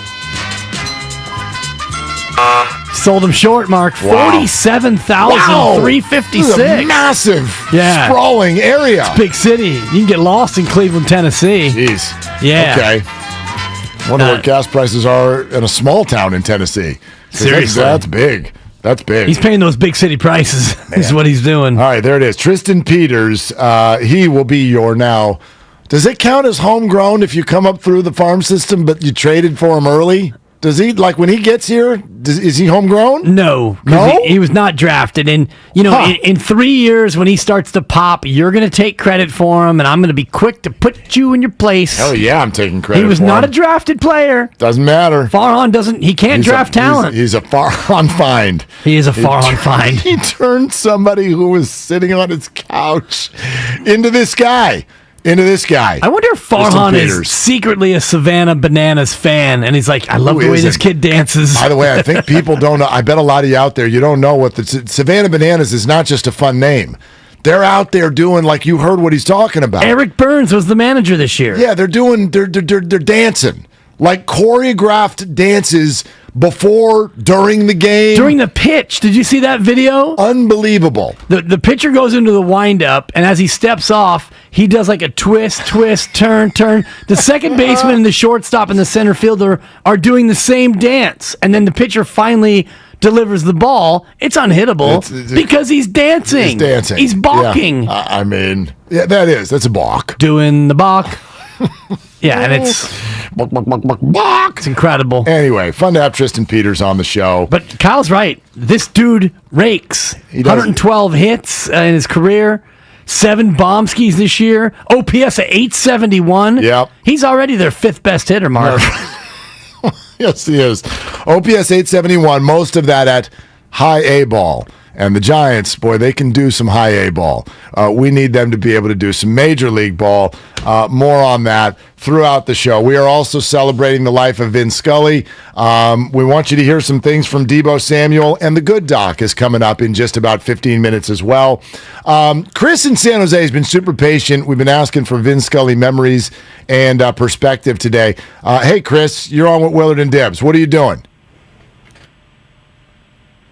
Chris has not been super patient. Christopher. Yeah, Chris actually, Chris left. Gone. Hours ago. But yeah, great Vin Scully passes away, age 94. I loved our conversation that we had off the top of the show about Vin. For me, in sports, there are not many, if any, unquestioned greatests of all time. Michael Jordan, nope. There's some people out there with a LeBron opinion. He's the GOAT. Tom Brady, there's plenty of us here listening to us right now who have a Joe Montana opinion.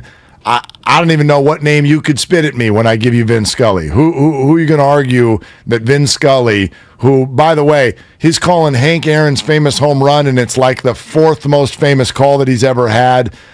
Vin Scully, who made all of us feel like it was a kinder, simpler time every time he opened his mouth. Unquestioned. He's the best. It was a kinder and simpler time. And, you think about now, if Vin Scully was broadcasting now as a 25-year-old young broadcaster, I don't think he would have the opportunity to become the Vin Scully that he's become. Even, some of the great young broadcasters, Jesse Agler, San Diego Padres, Dave Fleming, here with the Giants. Pick your young broadcaster, and because of Twitter and social media and all of the instant gratification nature of everything, people are getting ripped and this and that. I just cringe at the thought of a young Vin Scully coming up today. He wouldn't be able to broadcast the same way that he broadcasted then. Yeah, probably, although, he probably would have been cut from a different cloth because he would have been born 20 years ago instead of 95 years ago. Yeah. But I get what you're saying. Oh, we got Chris back. Chris in San Jose. Second verse, hopefully not the same as the first. Hey, Chris, what are you doing? Yes, I'm at the San Jose Classic tennis tournament in San Jose, California. That's in San Jose State. Nice. Couple of good matchups today down there. Yeah, it's real packed out here. But I have a very cool memory of Vin Scully. See, it actually goes back to my kids and my wife and my family.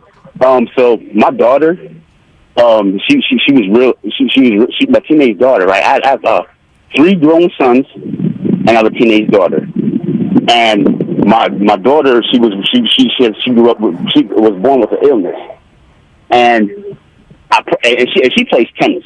So it's a ritual of ours to go to the Bank of the West Classic or the San Jose Tennis Tournament. And she wanted to spend time with me, and I never had time to spend time with her. She was kind of like mad at me or whatnot. So I figured out. So she figured out a new way to bond with me. So what she did was she told me, listen, can you for my birthday, can you wear my tennis outfit? Get ready to laugh. This is gonna be funny. Now I'm a guy. I don't have hair on my legs. So I got real nice, smooth, shiny legs, like a female. So she told me, listen, you're gonna have to wear my tennis outfit. I was like, to the tournament, and I wore like her skirt.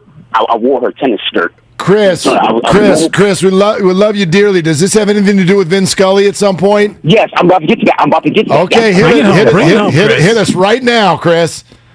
Yeah, so listen, I'm with my sons, with my kids, and my sons are laughing at me, right? And I run into Vin Scully. Listen, and Vin Scully looks up at me, right? He's standing in a hotel in San Francisco. I believe the woman that was with him was his wife. And he looks up at me, right? And he has like a straight face, and he's looking at me with shock. And then all of a sudden, he just busts out in laughter. And I'm like, who is this guy? And then he was like, yo, you know who that guy is? That's the guy, that's the legendary Vin Scully. And I'm not really good with faces, but I know the name. Because I know he covered Jackie Robinson and all that. So, yeah, so he was like, oh, man. So he's like, I'm not going to lie, man. You actually look good for a guy. You actually look good in the tennis skirt. Most women, he said, most women don't look as good as you in a mini skirt, but you do. And I got his autograph. We took a picture with him, and for his memory, today at the tournament, I'm gonna be like one of those.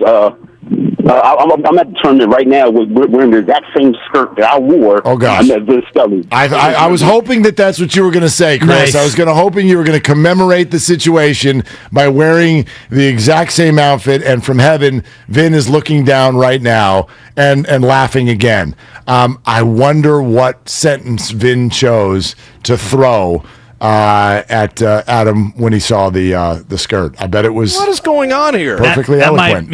That might be it. You might have channeled his inner fits. Yeah, that was the weirdest Vin Scully story I've ever heard. Yes, but a Vin Scully nonetheless. And, we all were touched by Vin in our own way, and his story is great and personal. And when a guy lives that long, we're lucky to in our business meet some of our idols. I never had the chance to meet Vin Scully or talk to him, but he's the kind of broadcaster it felt like I knew him, and that's the ultimate compliment you can pay a totally guy. Well, and not just like a lot of people's stories are not just about the broadcasting side, but if you do, like, that's one of those people that if you ran into him, it didn't matter who you were, it didn't matter what the situation was, he treated every single person like they were the most important person in the room, and that's why you have the outpouring, the reaction that you have both last night and today. Willard and Dibs, all sponsored by the San Diego Tourism Authority. When you're happy and you know it, in San Diego, there's no limit to how you can show it. Endless sunshine, coastline, and outdoor adventures inspire waves of feel-good vibes and star baseball players. I added that part. Plan your trip today at sandiego.org. It's Willard and Dibs. And we will try to get cleared to play with the great, good Doc Pandia coming up next on 95.7 The Game. I'm Michael Jenkins helping you beat the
just because I remember listening to the game and being like, it's pretty remarkable that he's talking about this rattlesnake and just casually talking about a game as well, too. I mean, you have all the various calls whenever he was calling Dodgers games, but that was just shows how masterful it is at telling this story, and to happen to be calling a baseball game at the same time. Just phenomenal. It's the beauty of the tempo, like you're saying. He's laying out the story, and you're riveted, and then it's a curveball outside, 1-0, and then it's just right back into the story. It's kind of a lost art in many ways. It's just one of those things where when he passes, it kind of hits everybody in the same sort of way. Yeah, and the pause. I really appreciate the pause because I think, as you guys were talking about, we want to fill all the airspace all the time with the way we live, but sometimes you just need to not say anything and let the moment happen. So it's a lost art, you know.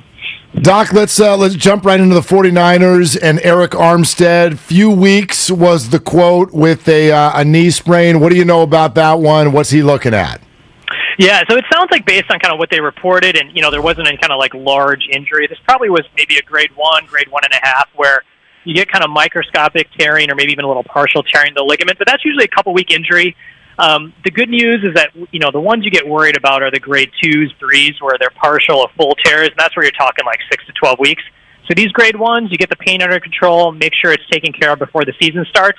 And the good news is with these injuries, particularly for grade 1s, there's no long-term impact. You don't need surgery. So I think he's going to be ready to go for the season. It's better to happen in training camp than come week 2 or 3. Yeah, it's kind of what I was looking at for the bright side of it. Bad news for the 49ers. Maurice Hurst goes on IR with a torn biceps. We've seen players play through a torn pec. Why can't they play through the torn biceps? You know, I think just the function of the biceps itself, there isn't many other things that kind of do the function that it does. And also, when that biceps actually tears, and usually when it tears kind of where it attaches on the forearm, that tendon retracts back kind of like in the middle of your arm. So if you try to play with it, number one, you're not going to be very effective, particularly on the defensive end. And then it becomes that much harder to actually fix it later, because the longer it's away from the bone, the harder it's actually to be able to pull it back and reattach it. So like for an average everyday person, that can be a 4 to 5 month recovery. But for a football player who basically has to use their arms to tackle, I mean, it can be up to a year to come back. So is there a possibility he could come back at the later part of the season? That's always open. But in general, NFL players are looking at 8 to 12 months before they come back. Doc, this may be a dumb question. I mean, we've seen it in basketball. Klay Thompson obviously had a torn ACL, but football seems to have so many torn ACLs as compared to anything else we do in life. Why is that? Yeah, I think it's two things. Number one, I think it's the contact nature of things. I think a lot of these injuries occur, during contact. So just the sheer nature of people going at your legs, number one. And I think number two as well is the intensity of how you practice. And if you actually look at when most ACL tears occur, you always see these first couple weeks in the season. Why is everyone tearing their ACL? Why is there this new epidemic? But it's really just you can't recreate the intensity of training in the offseason, and then suddenly you get in training camp and you've got people running at you, and then you're even more prone to get those non-contact injuries. So I think it's the violent nature of the sport, and also the fact it's just explosive. You're just explosive all the time. You're doing these bursts of 9 to 10 seconds. So it just sets you up for more of these injuries to occur. Unlike basketball, which, although explosive, does have longer stretch-out periods of time where you can kind of not be in that kind of mode. Is it also the omnidirectional nature of football versus some of the other sports where basketball is a lot of verticality up and down, but you don't have the same sort of 360-degree movement of football? Yeah, absolutely. And it's not predictable, right? You know, like in basketball, there is, a little bit of unpredictability, but in football, you can be making a cut. Next thing you know, there's 3 guys coming at you full speed, and then you have to change. So you don't really have a set plan in your mind. So not only are you kind of going, any direction, any moment, but then you're also worried about getting hit as well, too. So it's a huge stress on the knee. Very similar to soccer. I mean, you see a lot of ACL injuries in soccer as well, too, because even though there isn't that same contact, there's that constant movement of using your lower legs. Dr. Rob Pondia cleared to play with us here, Willard and Dibs, every Wednesday on 95.7 The Game. I think because of what's happened with head injuries in football, we all at least think we know more about concussions than we did a handful of years ago. But I'm curious on this one. Baseball's got this 7-day concussion list. The Giants have 2 players on it right now. What would you be both looking for with regard to guys coming out of a concussion, and what would you be advising to the player? What would you be saying to them coming out of that? Yeah, it's interesting with baseball because a lot of the things that we worry about a lot in football, the direct impact. But baseball is so hand-eye coordination based. So a lot of the markers you use for return to concussion protocol don't necessarily translate exactly over to baseball. I mean, you have to be able to run, you be able to hit, you have to do all those things without symptoms. But we don't really know when does your hand-eye coordination get better. Like, there's no test that says, okay, let's have you take a 99-mile-an-hour fastball and see if you can turn on it or react to it. So I think with these players in general is that if they're feeling like their timing is off, if they're feeling like they're not going to be able to be out in the field and react quickly, there is a lot more burden on the player itself. So although it seems like 7 days, like from a medical standpoint, you can, it's really how you perform. And I think that's where we're going to see a lot of progress with baseball, because there are these subtle hand-eye coordination things that just kind of affect it for, so, a guy could be coming back 3-4 weeks after concussion, like, why is their batting average down? Well, it's probably because a lot of that neurologic control just has a return. So I think just like with football, you do want to take your time and be safe, even though you're not going to be getting in the head all the time. There's a lot of unpredictability around concussions, but it seems like in football, you're better able to predict and project based on the nature of the injury. But Thairo Estrada gets hit by a pitch in the head. How are you able as a doctor to diagnose a concussion from a thrown baseball as opposed to, say, a helmet-to-helmet contact? Yeah, it's a lot. It's kind of very similar in the sense of, like, that there's an injury to the brain as well too. But a lot of times you can get you get caught up in like there's injury to the eye, there's an injury to the muscles and the bones, and then you kind of forget about the concussion. And I think kind of when we think about last year with the A's with Chris Bassett, kind of similar thing. Everyone's like, oh, his orbital bones are broken and things like that. So I think you can get kind of drawn away from the actual concussion part of things just because of the physical nature of what you see. Whereas in football, you don't have the bleeding, you don't have eye sockets that are broken. So I think that extra attention needs to go to that as well too, besides like the physical part of what you see in front of you. Doc, back to the 49ers for a second. Javon Kinlaw working his way back from a reconstructed ACL. We've talked about this with Clay and others in the past. He's easing into practice. What are your thoughts on what our expectations should be, both for his play this year and how soon it will come? Yeah, no, I think assuming that all of his knee issues were really related to the fact that his knee was unstable and this was the ACL, I think, number one, we should hopefully see no more of these symptoms. We won't see him out for like 3 to 4 weeks with tendinitis that may be coming from knee instability. So I think assuming that he had the right surgery done and he seems to be recovering well, we'll see him more consistently playing. I think we'll have to get used to, quote-unquote, the maintenance days. And I think the maintenance days are key for an athlete coming back from an ACL, particularly at his size, for two reasons. One is, there has been a period of time where he's been out of shape, so you don't want to get those secondary injuries. But more importantly, the thing that we want to do is prevent re-injury to that actual ACL. And when you're fatigued, which happens when you're out of shape, then your mechanics break down, and that's where you can basically get that non-contact injury where you tear your ACL again. So I think if he takes days off or he's having these maintenance days, fans shouldn't get worried. I think that's part of him coming back from an ACL, and obviously everyone's a little bit more sensitive because in the past, Kinlaw would miss all these days because of knee injuries. So I think this is part of him rehabbing, and I think that we should have a good performance from him because you see the videos, he seems to be doing well. There aren't reports of having knee soreness. So I think he's on the right track, and hopefully we'll get the Javon Kinlaw that all of us have wanted for the past couple of years. Doc, Hassan Ridgway with a mild strain of his quad. Can you explain the difference between a strain and a sprain?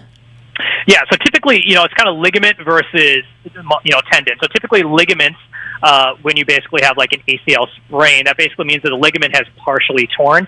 When it's more of a muscle or tendon issue, that's going to be the strain. And there is the same sort of thing, microscopic kind of stretching or tearing. So really, is it a ligament, a structure that's connecting bone to bone, versus is it a muscle or a tendon? And that's where you get more of the strain. So we always say the T in strain is for tendon, and and that's kind of the way we remembered it in medical school in case we forget it. So good. Always teaching. Yeah, great stuff. We appreciate you. And in your honor, we're going to play Vin Scully and the Madison Bumgarner Snake Experience here in just moments.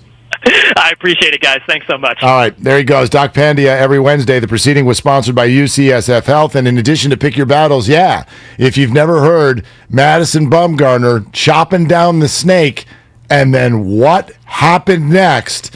Oh, that's coming up, courtesy of Vin on 95.7 The Game.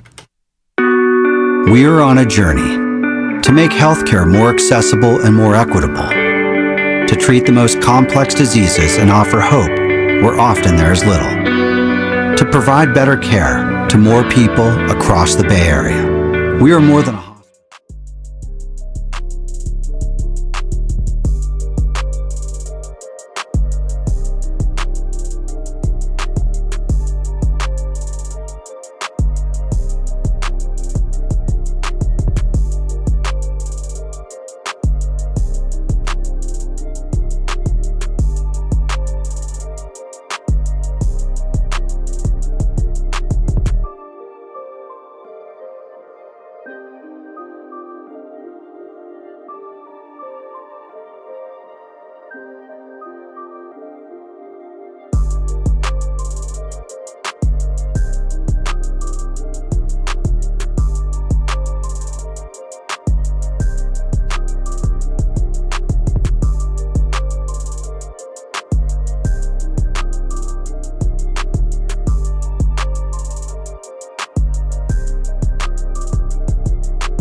me the drop.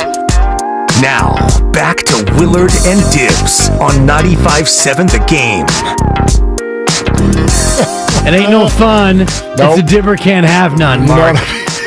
Can I get some sprinkle shrinks? This is everybody's favorite sentence in life. What about me? Hey, no. What about me? Like, that's great. But cute story, bro. How does that affect me? Any chance I can get some of that good that you're talking about over there? As Kobe Bryant once said, and as passed along by Shaq at Kobe's services, Kobe, there's no I in team. Yeah, but there's a me in that sum of. Not bad. Pick your battles moments away. Can we hear a little Mad Bum? Mad Bum and what he does to a snake. Can we hear it? I got it if you don't, Joey. I got it. I know that's my bad. That was a pump fake. I told you I had it, Mark. I told you I had it, and then I'm like, no. I got it. I got it. It's right here. You know, Bumgarner tells a story which, in a sense, reminds you of what it takes to be a big league ball player. It's 2 years ago in spring training, and he and his wife were roping cattle, which is what they do. 1-1 pitch, sinker low, ball 2-2-1, and they were startled by a large snake. And Madison thought it was a rattlesnake, so he grabbed an axe and he hacked the snake to pieces. But there's something more to the story. 2-1 pitch. Low, ball 3-1. When his wife Allie and an expert field dresser examined what was left of the snake, she found 2 baby jackrabbits inside pieces of the snake and extracted them. 3-1 pitch to Turner, way inside, ball 4. And after she extracted them, a short while later, the Bumgarners noticed that one of the rabbits had moved slightly. It was alive. Well, his wife brought the rabbit back to their apartment. For the next few days, they kept it warm, bottle nursed it, and the rabbit soon was healthy enough that they released it into the wild. And Madison said, just think about how tough that rabbit was. First it gets eaten by a snake, then the snake gets chopped to pieces, then it gets picked up by people and lives. It's all true. Meanwhile, line drive base hit to center by Hendrick, and the Dodgers are in business, first and second and nobody out. So I guess really the morale to the whole story about the rabbit and the snake, you've got to somehow survive, you've got to somehow battle back. A lesson well taught for all of us. Unbelievable. I mean, it's almost like the line drive hit waited for the story to end. He's incredible. Like, wait. And so that's the story of the rabbit. Crack, line drive base at center field. Absolutely perfect. And he weaves the walk in there, too. A 3-1 pitch, ball 4. Yeah. And it's, Mad Bum wants to hack his glove to pieces. He's going to hack the umpire to pieces. That 2-1 pitch was a strike, by the way. Of course. Come on, Robo-Umps. Where were you on that one? They're coming. Vin left out the part where Madison went over to the snake and said, clean it up. Totally. All right? Clean it up. And actually, you got to now clean the snake up because you just hacked it into pieces. But classic Vin all around Madison Bumgarner. There's so many things. There's the obvious. I mean, it's just an interesting story. The way he weaves it in, the way he makes you feel as the listener. But the description is just so beautiful because you can see this all happening, and you can see the snake hacked to bits, and then they go to look at the residue, and you see the rabbits, and all the while, like you're saying, there's a baseball game going on, and he's not missing a bit. No, this is from just a few years ago. Well, obviously, this was Mad Bum's with the Giants, so this was probably circa 2015, maybe 13, 14. But my point 15. is, this is Vin in his late 80s. And he still is painting and sculpting and just incredible at the peak of his powers, 60 years into his career. Timing is everything, and it certainly was for Vin. And then, it was perfect that Mad Bum was ticked off at the umpire in the middle of this, like watching him shake his glove at the ump while hearing a story of him hacking a snake into pieces with an axe. I'm like, Mason Saunders is on full display right now. Exactly. This is fantastic. So good. I wish we could just play Vin stuff all day. And by the way, you will continue to hear, I know, a lot more. Will Clark, who, for me, even with all the very national famous stuff, Kirk Gibson, Hank Aaron, The Catch, all of that. The Will Clark 1989 NLCS, the Grand Slam, the base hit up the middle in Game 5. Vin, of course, on the call for all of that. Will is going to join Steiny and Goo. It's actually going to be Larry Krueger and Goo. So that's coming up in just a little bit. And the Vin Scully interview that took place in the playoffs last year with Damon and Ratto, they will play that in its entirety at 5 o'clock later on this afternoon. Which is so great. Anytime you can hear Vin's voice, and, you know, even before his passing yesterday, anytime you could hear Vin in any context, out of context, in context, it doesn't matter. There's something so soothing about Vin Scully's voice. And, you know, for me, it's the nostalgia of hearing those calls from days gone by. And I told the story earlier about where I was when the Buckner play happened, which was a Vin call. We all remember The Catch, which was about 4 years before that, the Gibson homer. He was the voice of baseball for our childhood, not only the Dodgers, but when it was the World Series time, it would be Vin Scully. Absolutely. And the World Series meant a little something different back then. It just was. It was just different. Like, the World Series was not, did my team make it? It was like the World Series. Like, you sit down and watch the World Series. Because it was a game that was on. Back then, there wasn't much baseball on. You had Tony Kubek and Joe Garagiola on Saturday morning. You might get a doubleheader on a Saturday. But other than that, you would only get your local team 25 or 30 times a year. The Giants would get road games on Channel 2. You know, and that was it. You didn't get all 162 of every game. There was no MLB package, so there was something special about baseball. And like you said, when you got to the World Series, there was only 4 teams in the playoffs. So it was the American League Championship Series winner, the NLCS winner, and here we are. These two teams wouldn't have played either. There was no interleague. You know, Yankees, Dodgers, and all the other great 1970s and 80s matchups. You just reminded me. Remember that little black box in the? Did you get TV Guide when you were a kid? Yeah. TV Guide had the black box when the Giants were on. Like, this idea that all the games were on. The little black box, it was like, oh, they're on the road tonight. They're playing on Channel 2. If I'm flipping through TV Guide and I saw that, my mom used to get mad at me. I'd be like, you want to know how big of a fan I was of this? If the friends wanted to go do, like, oh, Mark, we go to the playground and play, I'd be like, no, the Giants are on tonight. I'm not going out to play. Yeah. I'm staying home and watching. She gets so mad at me. Will you go play with your friends? I'm like, no. And you're like, Mom, I mean, I know you're a good parent, but you got to pick your battles, Mom. Because this is not one you're going to win, baby. Woo, look at me. Yeah, that was Vin Scully level. I should have paused. Timing, ingenuity. That's I right. had to get it in. Now just let the crowd go. Let it go. Oh. They're cheering for you, Dibs, because you're in the safe house. You gosh darn right I am. You're over there, sitting there, just all 5-2 and whatever you are. And so you're safe. Spadone just keeps losing. That's good for everybody. So, Spadone, I got you at, 2-5. Kyle, where do you sit? Did you catch me? Where are you? No, I didn't catch you, Mark. I passed you. What? You passed me? Nice. You're not 5-2. No, neither are you, Coach. I'm 4-3. You're 4-4. Yeah, nieto. Now we got 2 picks to go. I'm 6-2. Yeah, it's a 9-game trip. It always is. It's a 10-game trip. It always is. Except during a holiday. Yeah. I dispute this, but whatever. I'll go back into I keep detailed notes, Coach. I've got spreadsheets. I dispute this. He's the Gabe Yapler of spreadsheets than Farhan Zaidi's What are computer. the standings, Kyle? Can you give us the actual Dibs in first, under Kyle in protest. second, Mark in third, Spadoni in fourth. Kyle in front of Mark by way of winning last night while Mark caught the L. Yeah, I disagree. But anyway, go right ahead, Spadone. You're first. I think this is like Groundhog Day again. At first you don't succeed, you try again. So Giants plus 1.5 against the Dodgers. It's eventually going to hit, I think. Okay, I'm going to do the exact same, and I'll just take the under 7.5. I mean, as long as they keep giving me Dixon Machado, I'm going to take the under. Watch your language. I mean, I hope you Just a don't big Dixon Stay classy, Machado. San Diego. Yeah, under 7.5 runs Something about in the game tonight. package? Now here comes a guy who has not missed a game in 14 straight weeks. It's Kyle Madsen, everybody. Yeah, thanks so much. Spadoni's picks, by the way, are just hilarious. He faded the A's against the Astros, took a loss.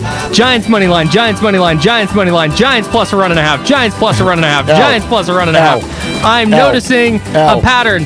I'm going to go with the Padres Rockies again. Only one game tonight, but I'm not going with the run line or the money line. I'm going with the over. The over-under in that game is 8. I like the over. Give me that at Petco. I believe that Juan Soto expected in the lineup for this one. Yes? Yes. Juan Soto's debut. He might drive an 8 by himself. As a member of the San Diego Tourism Authority. Let's go, Dibs. Buster Poindexter had a song that he wrote for me. It's called Hot, Hot, Hot. I've been scalding, and I'm in the safe house. My pick really doesn't matter, but all you out there listening, get a pen and write this down because your boy is hot. We're going to San Jose. Women's tennis. The WTA owns Jabeur, taking on Madison Keys. It's a home game for Madison Keys, Mark. She's American. We're taking Madison Keys plus 3.5 against Owns Jabeur.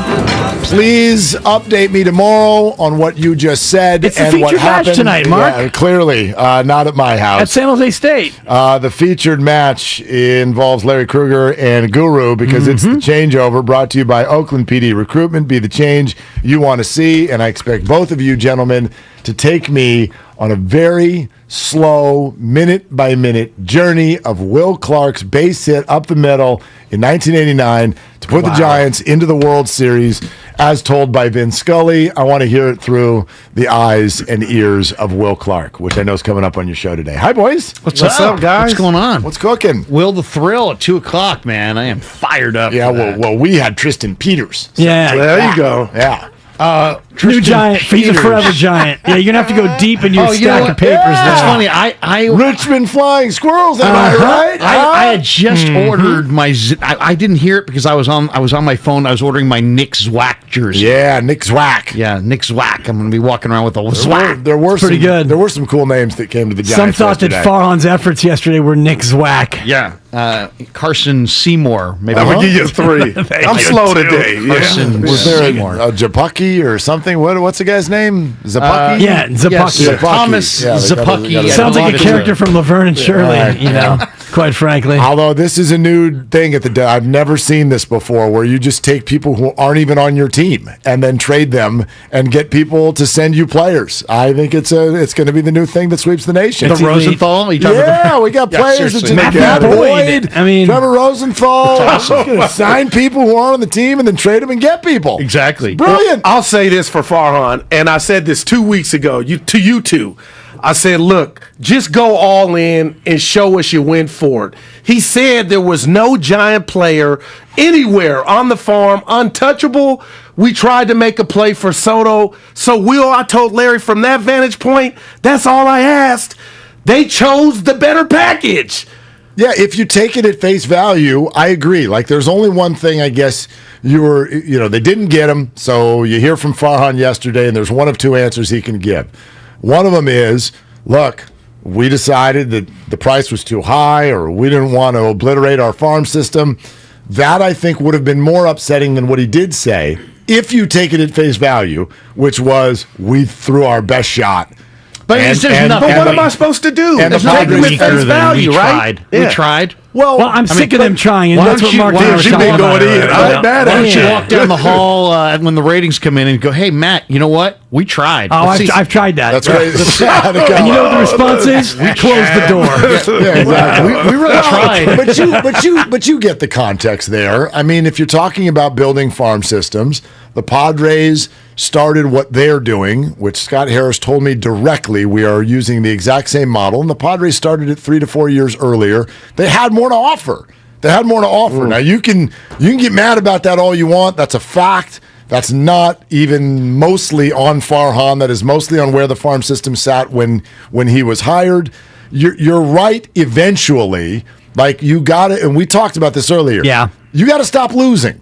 And I don't mean games. Well, that too. I mean in the offseason. You got to stop losing on the trades. You got to stop losing on every free agent marker. But we knew when Juan Soto became available, we knew right away the Giants were not going to have the strongest package to offer in baseball. Well, we knew once Rizzo came back and said, we're not throwing Corbin and Strasburg to lower the price, because that's the Giants' advantage. Totally. Right, they can take on the cash. But Mark had an interesting question, and I'll throw this out to both you guys. Okay. And the new ownership, there's a sense that maybe the new ownership doesn't want to spend like the old ownership did. At what point do we start to look at a lack of spending and put that on the ownership and not on Farhan and Scott Harris? Well, I outlined this to Goo yesterday. It's not a great sports radio thing because it's a little convoluted, but there's no cap. So what should the Giants spend? I mean, it's an open debate. I think you should spend something that is relatable to your revenue. The Dodgers have more revenue, so they should spend more. But the Giants spent a lower percentage of their revenue than the Dodgers, and it amounted to about $20 million. If they had reinvested that $20 million and spent the same percentage, I think they would have had a Castellanos, they would have had a Schwarber, they would have had a couple guys more, and they probably will be closer to the race or to the wild card. Yeah, maybe. I also relate it just to what baseball teams are spending. The Giants should be a top 7 or 8 payroll. What are they, 13? Yeah, 13. Yeah. They should always be in the top 7 or 8. Because that's where their revenue sits. And I would expect that they will be by the start of next year. Or else. Yeah. My question to you, and I heard you say that driving in, is the inception of that thought. Like, what made you think or makes you think? And I'm not saying you're wrong, but what proof do we have to have that thought? Because it's taking the onus off of Farhan to say they're holding on to the money, and you're right. Forget Run DMC guys. I think hard times are among the Giants and their fans going into next year, because you asked a great question. Who do you go get, or what do you go get? And they better be starting on that now. But if you can't find that, I mean, this could get ugly for a little while. Yeah, so after 107. What proof do we have? I could answer that and say we don't have any. Or what I think they would respond and say, and I know that this, there isn't a response to this too, but they put $300+ million on the table for Harper. Yeah. Right? They went after even smaller ones. Like I really wanted Seiya Suzuki at the start of this year. I was really hoping. I thought he would fit the Giants perfectly. I think they did too. They were in it. They were in it. They offered the money. He didn't want to come to San Francisco. He went to Chicago. So there's always an answer, but you're right to ask it, because in the end there will not be any proof until they actually do it. And so next year, whether it's Judge or whether it's your second target or your third or your fourth or your fifth or whatever, JD Martinez did. They're gonna have to do it. It's got to be somebody. They got to pay. It's got to be a couple of somebodies. It's got to be some players to where, as a Giants fan, you think, okay, I'm excited, because right now you're not excited. Any of the people they got back, you've never heard of them. The team that you have right now, I mean, honestly, if you go up and down the lineup, Yermin Mercedes, good little player, David VR, these are not players that are going to draw fans to your product, and you're losing at a pretty high rate right now. It's time to hear the direction and a timeline. It's time for him to verbalize a direction and a timeline, that, in my opinion, because I think there's a lot of fans who are like, you know what, I like Farhan, I think he's smart. I like Gabe, I think he's smart. I like the Giants, and I mean, I'm a Giant guy, but you know what, I don't know what direction they're going, and I'd like to hear it verbalized and committed to. First of all, you're listening to 95.7 The Game, KGMZ FM on HD1 San Francisco, always live on the Odyssey app. You're never going to hear them put a timeline on it, because execs don't do that, but they owe us that at this point. It's 4 years in. I agree, Mark, at the beginning, but once you're 4 years in, I think it's like, hey guys, I realize you're impatient. First you accept the responsibility, then you understand. I understand why you're upset. This is what our vision is, and this is what we think our timeline is. Yeah, and it can't say what the timeline is, though, because it's 2024, and nobody wants to hear him say that. No one wants to hear. I want to hear him say it. Well, I think season ticket holders want to hear him say it. And I think he would put the rat on the table and say, guys, look at our farm system. We all know it's 2024, maybe 2025. Wow, yeah, but the problem with that is twofold, which is A, you're then putting a clock on your own job, which people don't do. Right. And two, and this is what I was always upsets me about this conversation, which is just obliterates the context of what could happen. Marco Luciano got hurt this year. That changes the timeline. And it's nobody's fault. And so you're going to sit here and go, well, our timeline is 2024. Unless A, B, C, D, and E happen, which we have no idea about, no control over. Whenever someone does this, and it came up on our text chain last night, which is like, well, how long do you give him? Well, what happens between now and then? I don't know. How long do you give Kyle Shanahan? Does Trey Lance play this year? Does he get hurt? I don't know. Like, there's so many different things that can happen. So it's not, I don't think it's fair in either direction to put a time on it now, because it takes away the journey and the story and what unfolds. Well, how would you grade the 4 years, though? And when people say, how long you give him, I go, till what? He already gave you 107 wins once. Yeah, but you don't get forever. What? You don't get forever. But, I mean, and Kapler's got, 3 more years on his contract? But it presupposes that everything under his tenure has been like, we're sitting here, we're waiting, this is bad, something's wrong. They were the 1 seed 9 months ago. Right. So waiting till what? Does he have to win it all? Does he have to win a division? Does he have to just, I don't know, does he have to pay for a star? Does he have to give you a good hot dog experience at the like what? Till what is the blank I want to fill in? Yeah, I mean, I would just like to hear him say, you know what, you can always use the English language. I mean, you use it to define what you want to say. If you want to say, you know what, in a perfect world, our timeline would be we're contending regularly within the next 3 years. Then you give yourself, it's in an ideal world. You need to communicate to the people that are paying heavy freight to support your product, because guess what? You're going to put a product in the field for the next 2 months that's and you're going to ask people to pay big time dollars for it. So I think you owe them something. And that something is just some dialogue. Yes, as far as like, this is what I'm thinking. Just be open with your fans. This is a great time for Farhan to sit down, do a lot of media, do a lot of town halls, talk to the season ticket holders, because I know season ticket holders, and they're sitting there going, you know what? I don't think I'm going to re-up next year. No, and that's a problem. They're totally right. But see, I don't think he owes them dialogue, because we get that and it's empty. He owes the fans a product. He owes the fans a product. But he can't change the product right now, He can't do it until December. But he can do it in December. Yeah. And that's what I've been saying all day. Like, when you say, how long do you give him? And I say, till what? I don't, 2024, 25, win a World Series. He owes the fans that some of the money they're spending on parking shows up in their payroll next year. Right. They're underwriting this. They're Next underwriting year. this, and you're going to ask a season ticket holder to probably make a commitment here in the next few weeks or few months. I think you should be able to say to him, you know what? Let's temper expectations on this free agent market, because in our view of the baseball world, the free agent avenue is not the avenue that we really want to go. You know, at least then you temper expectations so we don't sit here going, judge, and the fans are all ginned up with judge. Quietly, and then all of a sudden it's like, you know what? I with know the big intention of ever boys. going after Judge. If you're right, if that's their plan, right? Because right now, if you go out on the free agent market and you window shop again. Now, coming from you, I love that, because I don't need to know the plan. No. Just get us a Will Clark. Give us a big boy. Give us something the Padres have and the Dodgers have, or give us something. I don't need to know a plan. Well, and I'm a big believer in, we get too caught up in stars and name value and all this. Just win. You have to go win. Like, they didn't have star value versus the Dodgers last year, but they won, so everyone was totally satisfied. Pence said that to me the other day. He goes, this is like winning comes, then the stars. That's like the winning creates the stars. He's a star. He wasn't a star, but then they won World Series, and now he's a star. So, like, they just need to win. And this is San Francisco. You don't need to wait. There's no waiting. Well, we are waiting now until the winter, because the trade deadline passed. Because this year didn't go you well. backfilled the roster. there's 2 months 3 of the left. 4 years didn't go well. Last year went crazy well. The first year you were mediocre, then you were mediocre. Last year was one of the most remarkable regular seasons in Bay Area history. Incredible. And now you're back to mediocre. So what are you going to do this offseason to, like you said, there's stars and there's winning, and right now you have neither. This is really fascinating on our text line. So 408, it's a fair point. However, there's a ...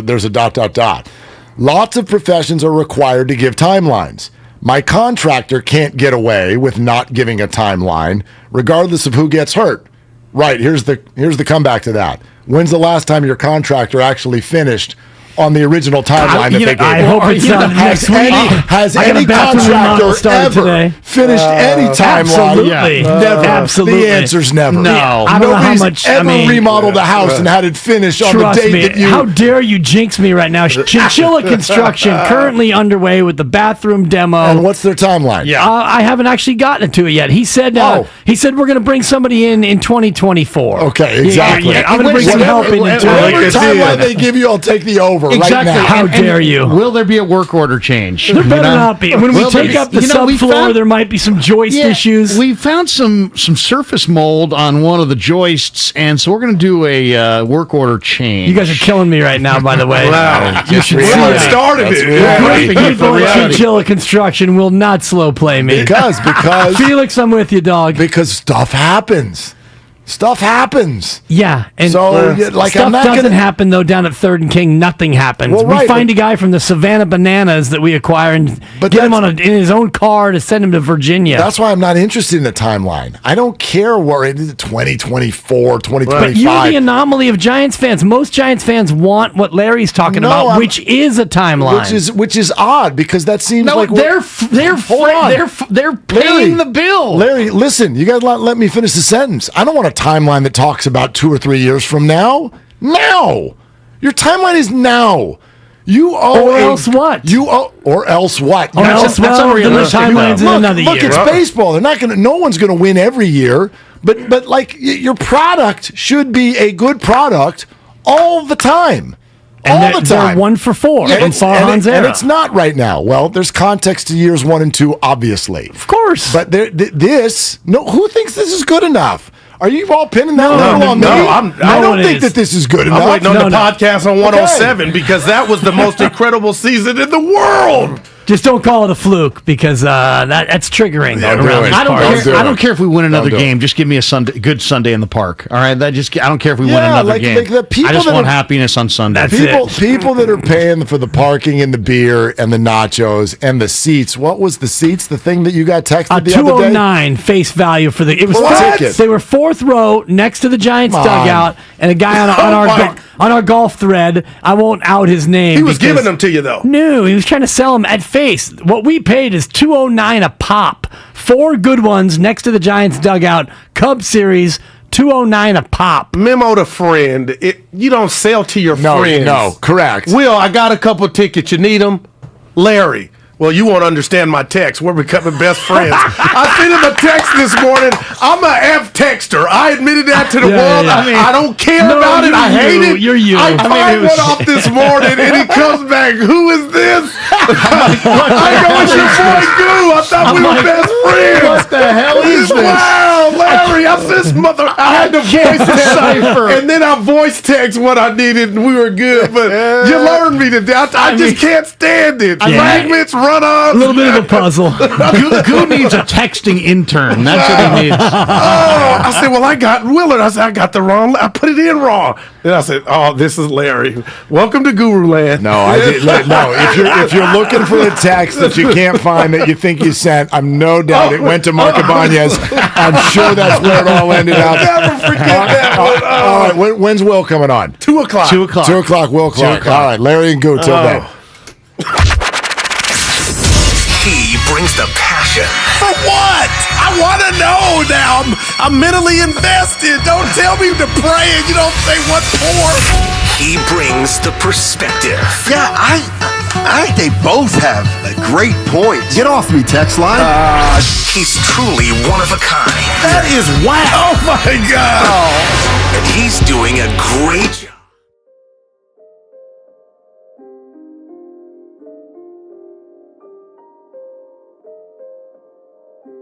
And Guru on 95.7 The Game. You heard Steiny. Say what you want to say, and I'm going to say it for us. Larry and I are going to have a great show. We're here to 3 p.m. We got Randy Cross and the great Will Clark. Larry, good to see you. It's our last day of the week. What's up, man? I have had a good time hanging out with you, man. You are fun personified. Willard, I think he means that, but you got to look in the good in people. He said it, so believe him, right? Wait a second, I'll text it to you. Okay, but look, I sent you a text. I thought I was doing good. What was that? What was that And it text? said, "What is this?" I said, "Whoa, who got his phone?" But I mean, the text was not. I mean, you can't read it. Don't read it. Yeah, you can. I mean, what? Take it easy, Will. But you were honest, though. But we got a lot to get to. Where you want to start? Because we lost another great, Larry. I mean, life is short, and I know that's a cliche, but it's real. We lost a great Vin Scully. Yeah. I told you, growing up rooting for the Pirates, they would play the Dodgers. My parents had got a new Mark 7, a Lincoln, and I'd go in the garage, true story, 14, 13 years old, listen to all 9 innings of the Dodgers Pirates. But it was Vin, and Vin by himself teaching you without being that know-it-all. He was he was everything, substance, style, his wordplay, had humor. And Larry, I told you yesterday about me. I'm a nerd when it comes to uniforms, and I'm going to call myself a nerd when it comes to commentators.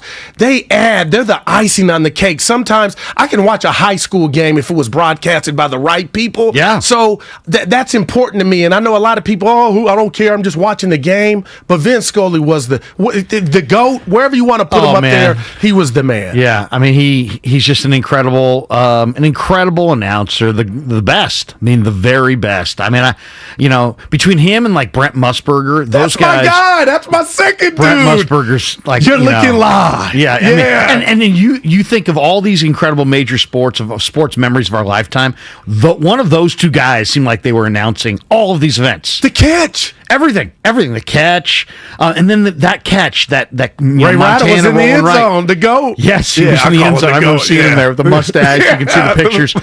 But no, to me, it was Vin's ability to understand that. Yet, while he was an incredible wordsmith and an incredible broadcaster, he understood his place in the broadcast. So like when Montana rolls right and he finds Clark in the corner of the end zone, Clark caught it! And then he let it breathe. And he let it go. Wow. And here's the crowd. And then I believe it's like 20 seconds later or something, and he's like, it's a madhouse here at Candlestick. Now, I mean, there'd be a sponsor, there'd be fantasy stats, there'd be like 9 different references. The broadcasters would inject themselves talking over the crowd. He didn't do that. He let it breathe. Same thing with 86 series. Buckner behind the bag. Oh, Mookie. And, here comes night, and the Mets win it. And then he just let the whole thing breathe and let That's the a crowd. skill, Larry. Oh, man, it really is. Let's hear. You know what? Let's hear the catch real quick. Okay, let's go. They're 6 yards away from Pontiac.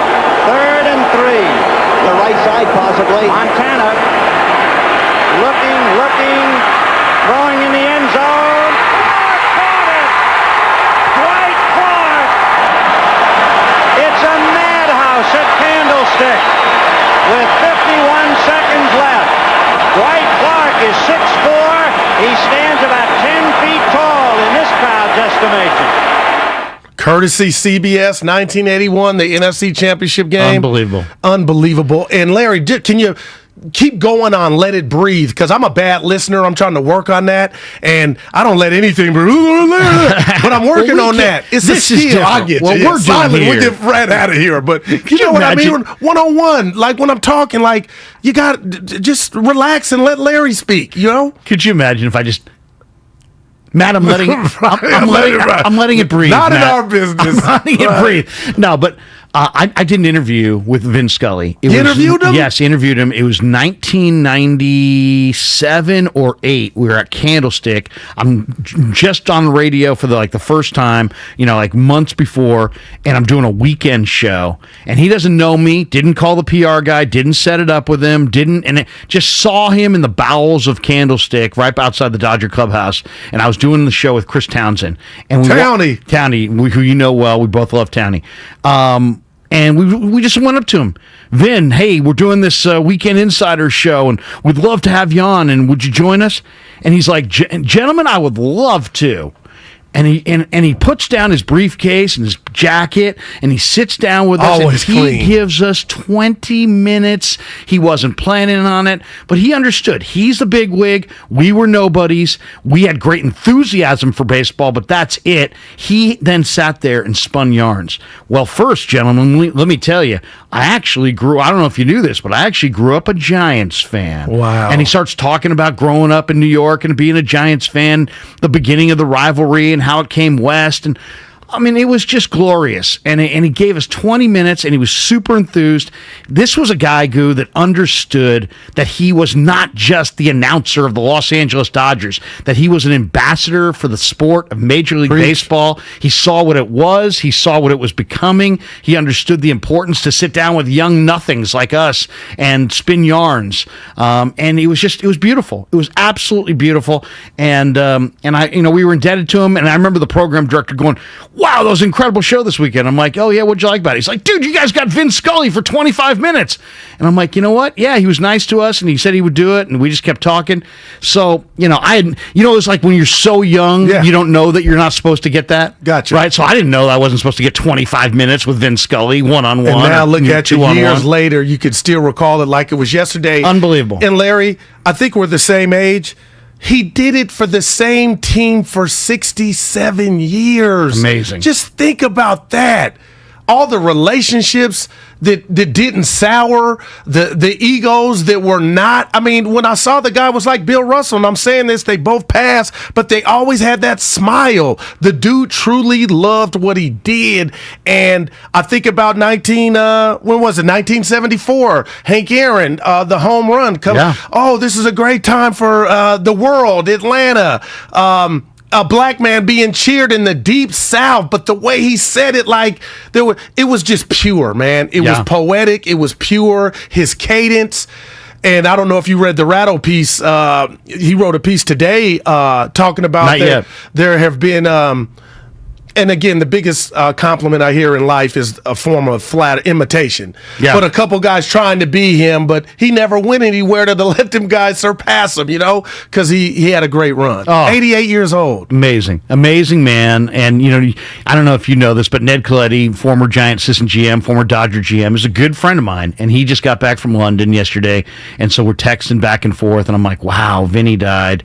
And he starts sending me text. I've never met a finer person in all my years of covering, involved in Major League Baseball. I've never met a finer person than Vin Scully. I mean, just every great trait: generous, kind, warm, humble. Just so many great traits, and hearing Mike Krukow, who grew up in Southern California, idolizing Vin Scully, saying on the broadcast last night that hey, for him it was like Kruk had made it when he had heard Vin Scully say his name. He came to the big leagues. Kruk did in '77. He's like, the first time I heard Vin just announce my name, it was like a major moment for me in my career, because I grew up listening. That was the soundtrack of my childhood, and now I'm part of the game.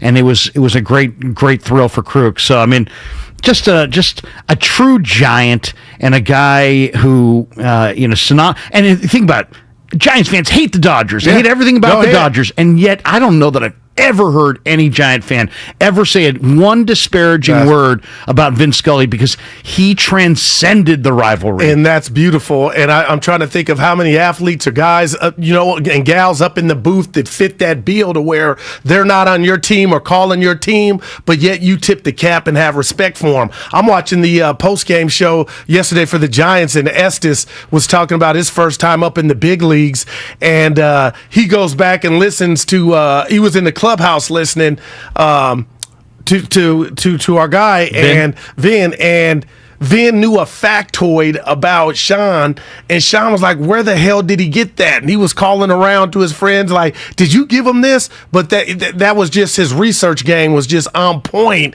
and he brought that into it. So I thought it was cool listening to Estes talk about the great Vin Scully. He worked alone, Goo. That's the other thing. Amazing. You know how hard it is to carry a baseball game all by yourself? I can imagine. I mean, and one time I'm doing a show and I get to the park real early, a spring training game. We're in Scottsdale and Lon Simmons is there and he's highlighting the Colorado Rockies. Simmons. The late great Lon Simmons is highlighting the Rockies media guide. And I got there, and we were on 11. He's there at 7 o'clock. He's not on the air till 12:30 or something. And he's highlighting the thing. And I'm like, wow, Lon, that's incredible. If your fans could see this, the work ethic that you're still putting into your craft at this point in your career, that's really impressive. And he's like, Vin Scully does it every series. He does it every day. He takes out the media guide. He highlights the portions he wants to. And then he would sit there and spin yarns about this player from, Encinitas, California. And he went to this high school, and he got and he just wove all this stuff into the broadcast. Truly an amazing broadcasting talent. Yeah, that was well said. And I'll tell you what, for all the listeners out there, they're going to replay. Not too long ago, they had last year for the playoff series against the Dodgers, Damon and Ratto interviewed Vin, so they're going to replay that interview in its entirety today. Awesome. And then what time do we know? I don't know, but it'll be anytime between 3 and 6. So the 5, it'll be 5. 5 o'clock. Yeah, nice. 5 p.m. So I'll tell you what, the trade deadline, Larry, has come and gone, and I want to hear from Giant fans. Are you mad? You sad? I mean, what do you make of this Giant team and what they did at the deadline and what they didn't do? We'll discuss it when we get back.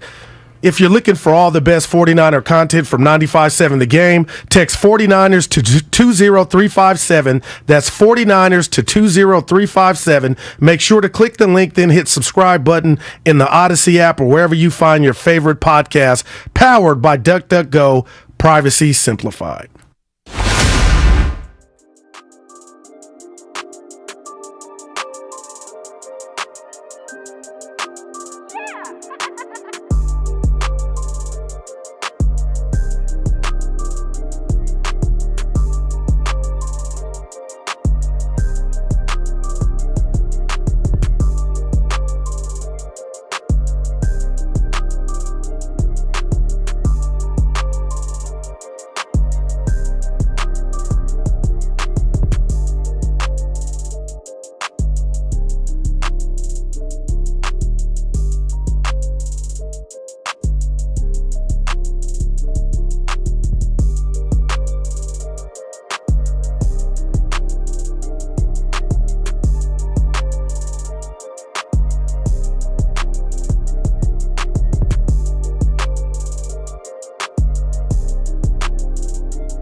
It really made an impact if you were down there listening to it. We're about to get into what the Giants did or didn't do, depending on who you are, yesterday at the deadline. But at 1 o'clock, we're joined by three-time Super Bowl champion with the Niners, Randy Cross. We'll get his thoughts on everything San Francisco 49ers. But the deadline yesterday, I don't know if you agree with me, Larry, but I'm going to give Farhan a pass in this sense. He said it, he spoke into a microphone, and I'm going to give him the benefit of the doubt because this was all I was asking. The big guy, Soto, go in, do all that you can. By all accounts, to me, he did that. He checked that box because he said there was no player on the farm untouchable. They went all in, put all the chips in, and for whatever reason, the Nationals chose, I know the reason, a better package with better players and better prospects. So with that said, it stinks. It sucks for the Giants.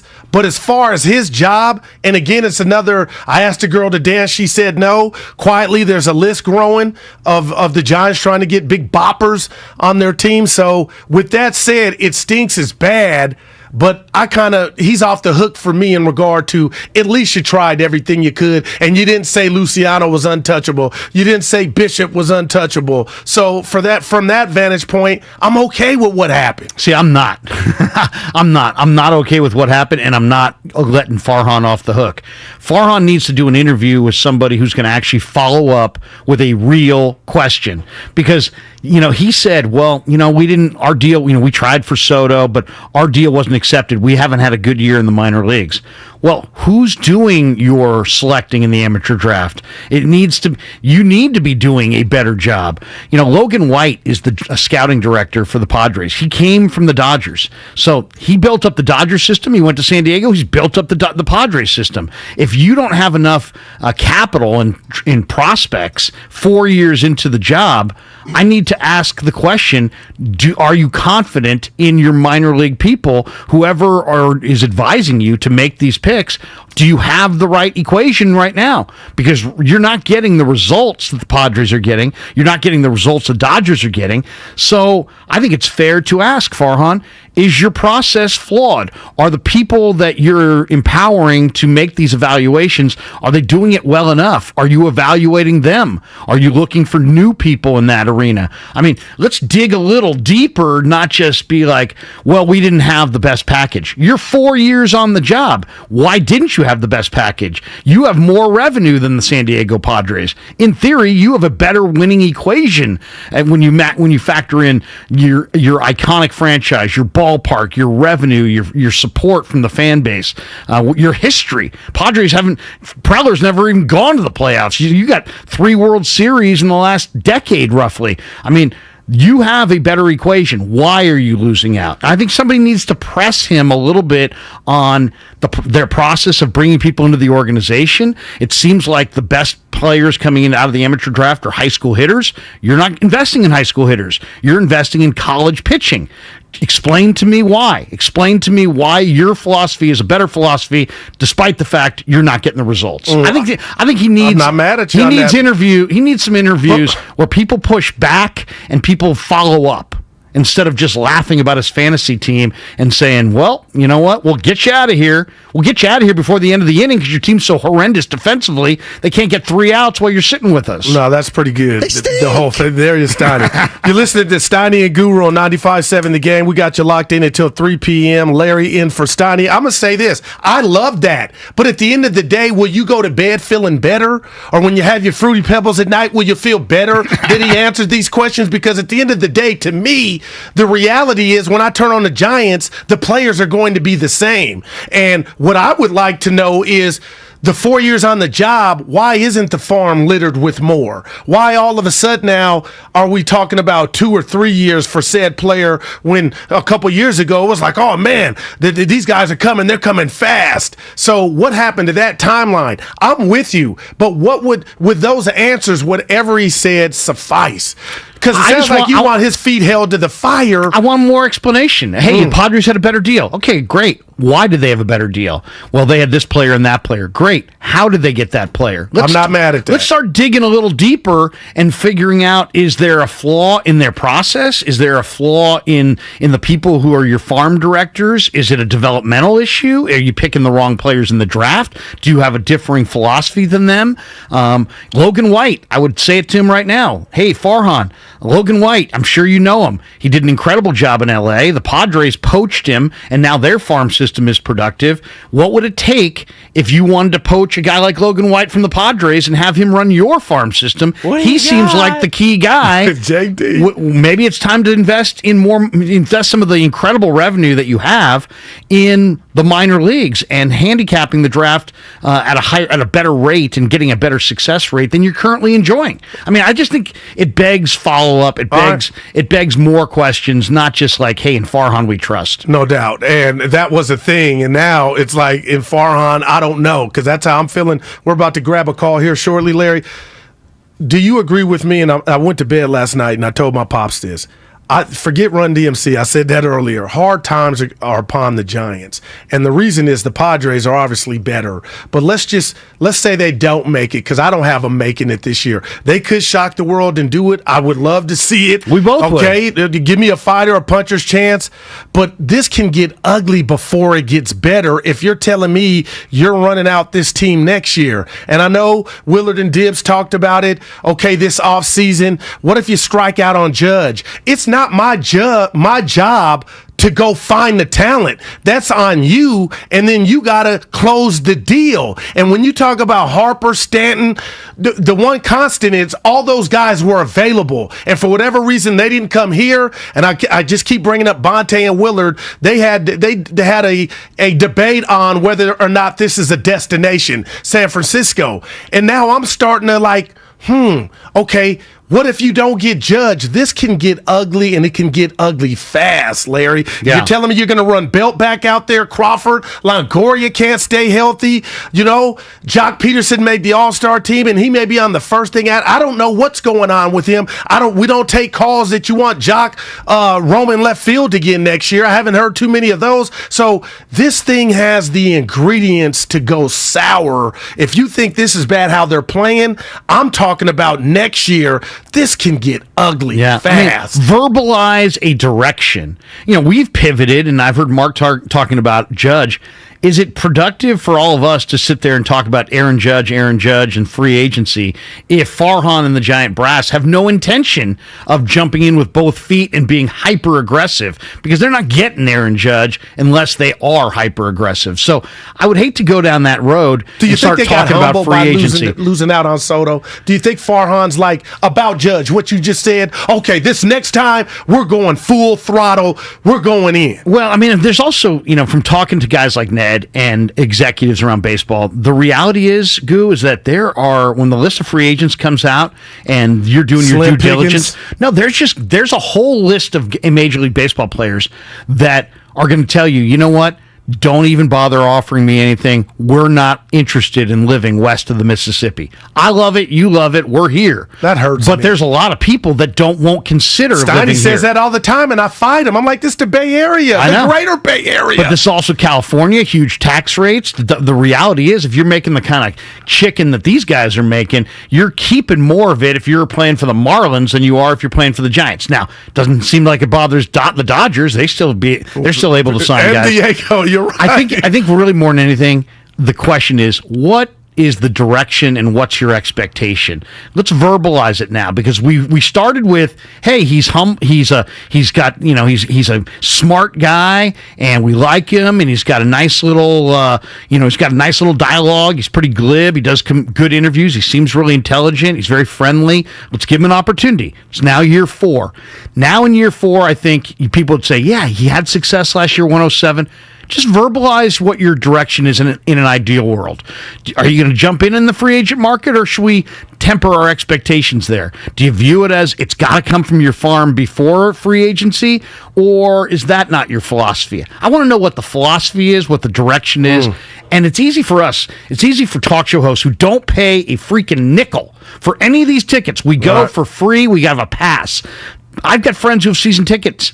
They're debating, do we want to re-up next year? Speak directly to them and sell your program. That's what I would want to hear. Okay, I'm not mad. Let's go out to the phone lines to my hometown, Union City, and welcome Byron to the program. What's up, Byron? I think we lost Byron. But if ESPN came to me right now, Larry, and they said, shout out Sterling, not the Sterling that back, John Sterling, if they said, hey, we want you to pick a subject matter for the next 30 for 30, you know what it would be? And I know I need your help to get past this. It would be last year's 107. I just don't think in my lifetime, especially now, I just feel like the chickens have come home to roost in this matter. Luck. You utilized everything. You came up roses. You were hitting on 10 at the blackjack. Everything went your way. I just don't think we've processed how big of a feat, even though it didn't culminate in the World Series title, Larry, how big of a feat it was for that cast of characters, that team, that manager to win 107 games. And I think some of that residue is on me when it comes to when I sit down with my remote and I put on NBC Sports Bay Area to watch a Giant game. That residue has me looking at this team through that prism. Like just 9 months ago, you guys were doing everything right. And I know Posey's gone, but if you're telling me this is who they are, especially after the All-Star break, and I know you could say I'm being short, that's a short sample, Larry, it can get ugly. I feel like it's ugly now that your base is loaded. I'm thinking this might be the game. You're down 6-0. Lamont Wade Jr., and it happens. You strike out with the bat in your hand. You don't even swing, but you don't score. Your GM's upstairs talking to the great Kruk and Kipe about what he didn't do, and then you look like your team looks like the Bad News Bears diving for balls after they already hit the ground. It was just ugly. It was ugly. But tell me when it's going to stop. Well, you know, it's funny. Your first point, talking about a 30 for 30 and wanting to 107. Seriously, I mean, think about this for a second. What we saw last year is almost forget almost, because I can't think of it. I'm been around for seemingly a long time. What is even close to it? I mean, think about it. They won 107. They won 107 last year. And look what they're doing this year, and look what they did before the 107. I can't think of a comp in the history of sports, in any sport. Seriously, there's no football team that went 5-11, 5-11, 15-1. And then 5-11, 5-11. There's no NBA team that wins 22 games, 27 games, 22 games, 65 games, 22 games, 22 games. What we saw from last year's Giants is one of the most singular, amazing seasons in the history of American sports, because look what they produced. That was the best team in 139 years of Giants baseball. You're talking about McCovey, Bonds, Mays, Cepeda, Marichal, Will Clark, Mitchell. Man. They're all looking up at the 2021 San Francisco Giants, and look at them last year. Look at them this year. In the NBA, has there ever been a one-year wonder? Has there ever been a team that was bad and then the Atlanta awesome? Hawks one year, they got the number 1 seed, then they got ousted in the playoffs. It was a few years back. But, okay. I was thinking maybe 83 Sixers with Moses, who were awesome that one year. Yeah. But they fell off. But they didn't fall off this dramatically. I mean, they fell off. And in football, I can't think of any. I can't think of a one team that was like, they're putzing along, winning 5-6 games, and all of a sudden they go 14-2. And then they win 5 or 6 games going forward. Maybe the 85 Bears, but even the 85 Bears, I think they went 14-2 in 86. Yeah. So what the Giants did last year felt like it was lightning in a bottle, and now a year removed from it, it's almost unfathomable that they did it. Yeah. Let's go out to Petaluma and welcome George to the program. What's up, George? Hey, Larry, Guru. Hey, what's up? Listen, I was thinking about this, a couple weeks ago, and I think the thing that really bothers me is, with the Giants, what I was doing is looking at the core players they have or don't have, and I was thinking about where they were like 10 years ago, and they had core players like Posey, and they had Crawford and Belt and Sandoval and Bum, and the pitchers that they had and the relief pitchers. And you had about 10, 12 core players that they had for the next 10 years. I was thinking about this, like I say, you look at this, what they have now, how many core guys do you think that they can have on this team in 5 years from now? I mean, I was thinking about it, I was going up and down the list. Doval, Webb, right? Maybe Webb. I mean, but can you think of anyone else that would be on this team in 3 to 5 years?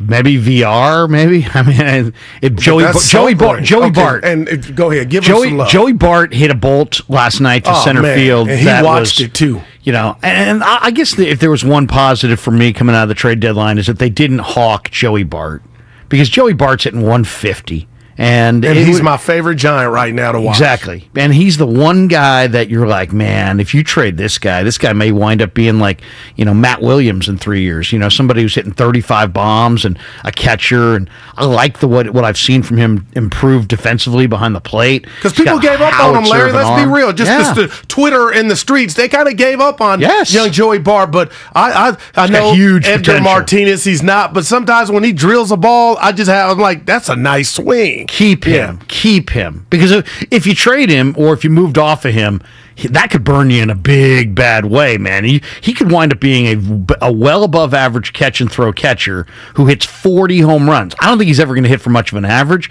but in today's game, if Joey Bart is somewhere else and he's hitting 40 bombs and hitting 230, that's going to be a painful deal. Yeah, and I'll say this, two guys that left yesterday, Ruff and Casali, I know they're not household names or stars, but it goes back to what we were talking about. Last year, don't cheat them. They came up big. The days Buster had to sit, Kurt held it down, Ruff with the big homers. And I know today you could say, they didn't really lose anything, but I look at them on last year's team, and it wasn't just those two, but they were a big part of the guys who would come up clutch. So everything Gabe touched turned to gold, and now here we are out of the second half.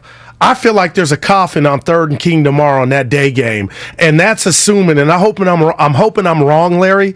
They're going to lose tonight, and if you get swept 4 by your rival after looking just lethargic against the Cubs and Arizona, then what am I sitting here telling?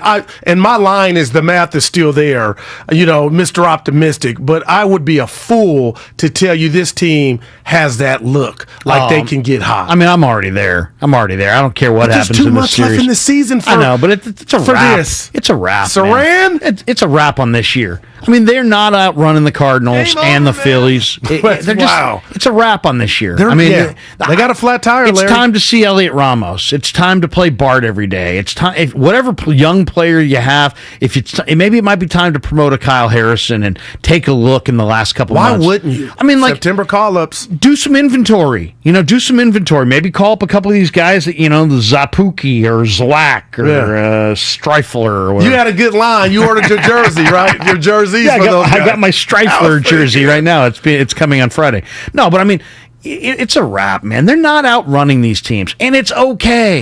It's okay. You don't win every year in sports but you have to move your program along. How do they do that? Play Belt, promote Harrison, promote Ramos. You promoted Ramos in April. He hit a couple bolts like 110 miles an hour, and then he was banished to AAA 3 days later, never to be heard from again. Farhan made the point, next time he's up, he'll be here to stay. All right, you know what? You got 2 months of track. Let him play. This kid's got bat speed, he's got power, he's got arm strength. That's already 2 major league tools. I'm looking at guys all over the field for the Giants that are, one tool guys. Like what would you say you do? I mean, it's almost hard to decipher a strength. So you know what? Ramos, let's see him fail. I want to see him fail. I want to see him afforded the opportunity. Give him 6 weeks, and let's see what he's got. Let's see if he can hit 210, or if it's 130, or, and maybe they're right, and maybe there's a huge hole in his swing, and he's going to be, sent packing hacking back to AAA.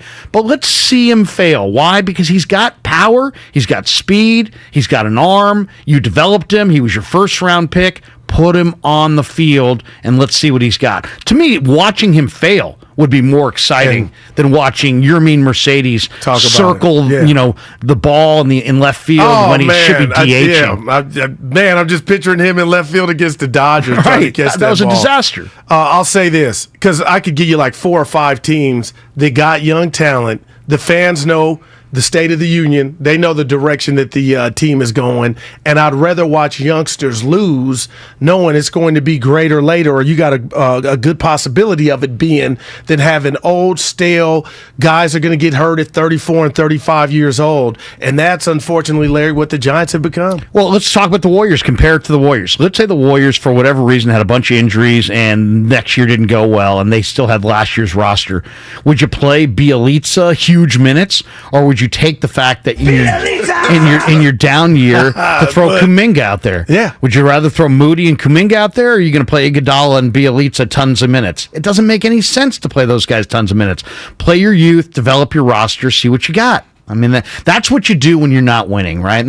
And are they mathematically out of it? No. And I'm not saying tank games, but find a couple young players and invest a couple months into them and see what you got. Heck, you might find something. I've seen Giants. There was a year the Giants were really bad, Goo, and they brought up Bill Miller late in the year, and he ripped it. And they discovered this guy who was not really thought of as a prospect, and he became like an everyday guy for them in the following year. They did the same thing with Dan Gladden in the 80s. Dan the man. Yeah, I mean, sometimes John Burkett is a good example. Sometimes you're going to give guys opportunities, and they're going to run with it, and they're going to create a career. So let's say, I think we're about that point in the calendar to take a look at some of these young guys and give them a shot. Yeah, you sound like a lot of fans. I don't disagree, but I don't like what I'm seeing right now. Larry, I'm juiced. In 5 minutes, we got the great Randy Cross, 3-time Super Bowl winner. We'll get to talk to him. And we got a game tomorrow, the Hall of Fame game. Yes, and you asked me, NFL. Goo, were you excited at watching the game? No, it's just nothing plays better on TV than the game of football. That's just me. Yep. So we get to see, the Raiders and Jags. And somebody used the Jags as that comp of having that fluke year to where they went to the AFC Championship game, and then it kind of with Brunell. Yeah, Brunell, and then it kind of just somebody said in NFL it happens all the time, worst to first. But I'm not talking worst to first. I'm talking about epic. Giants won 107. They won more games last year than any team in all of baseball, and they're in its own history. This year they're like 13 games under 500 since the end of April. Yeah. I mean, that's a dramatic. And that Jag dramatic team was Blake Bertles, the one I'm talking about. We saw that. So Bortles, yep. Yeah. So Randy Cross, what do you want to get into with him? Well, I mean, I want to get Randy's thoughts on trying to put together not a makeshift, but a line that includes young Aaron Banks, young Spencer Burford, a lot of question marks on the O-line in a year where you're introducing Trey Lance into the equation. Randy was there when the 49ers transitioned from DeBerg into Montana. So he was there, and he could probably talk about the transition from Garoppolo to Lance and what a young quarterback needs to gain that confidence. And he's seen it firsthand, so he'd be a perfect guy to ask about it. Here he's coming up, Randy Cross. We can't wait. You're listening to Steiny and Guru. Larry in for Steiny. We'll be right back on 95.7 The Game. What are your thoughts on the Orange?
Now, back to Steiny and Guru on 95.7 The Game.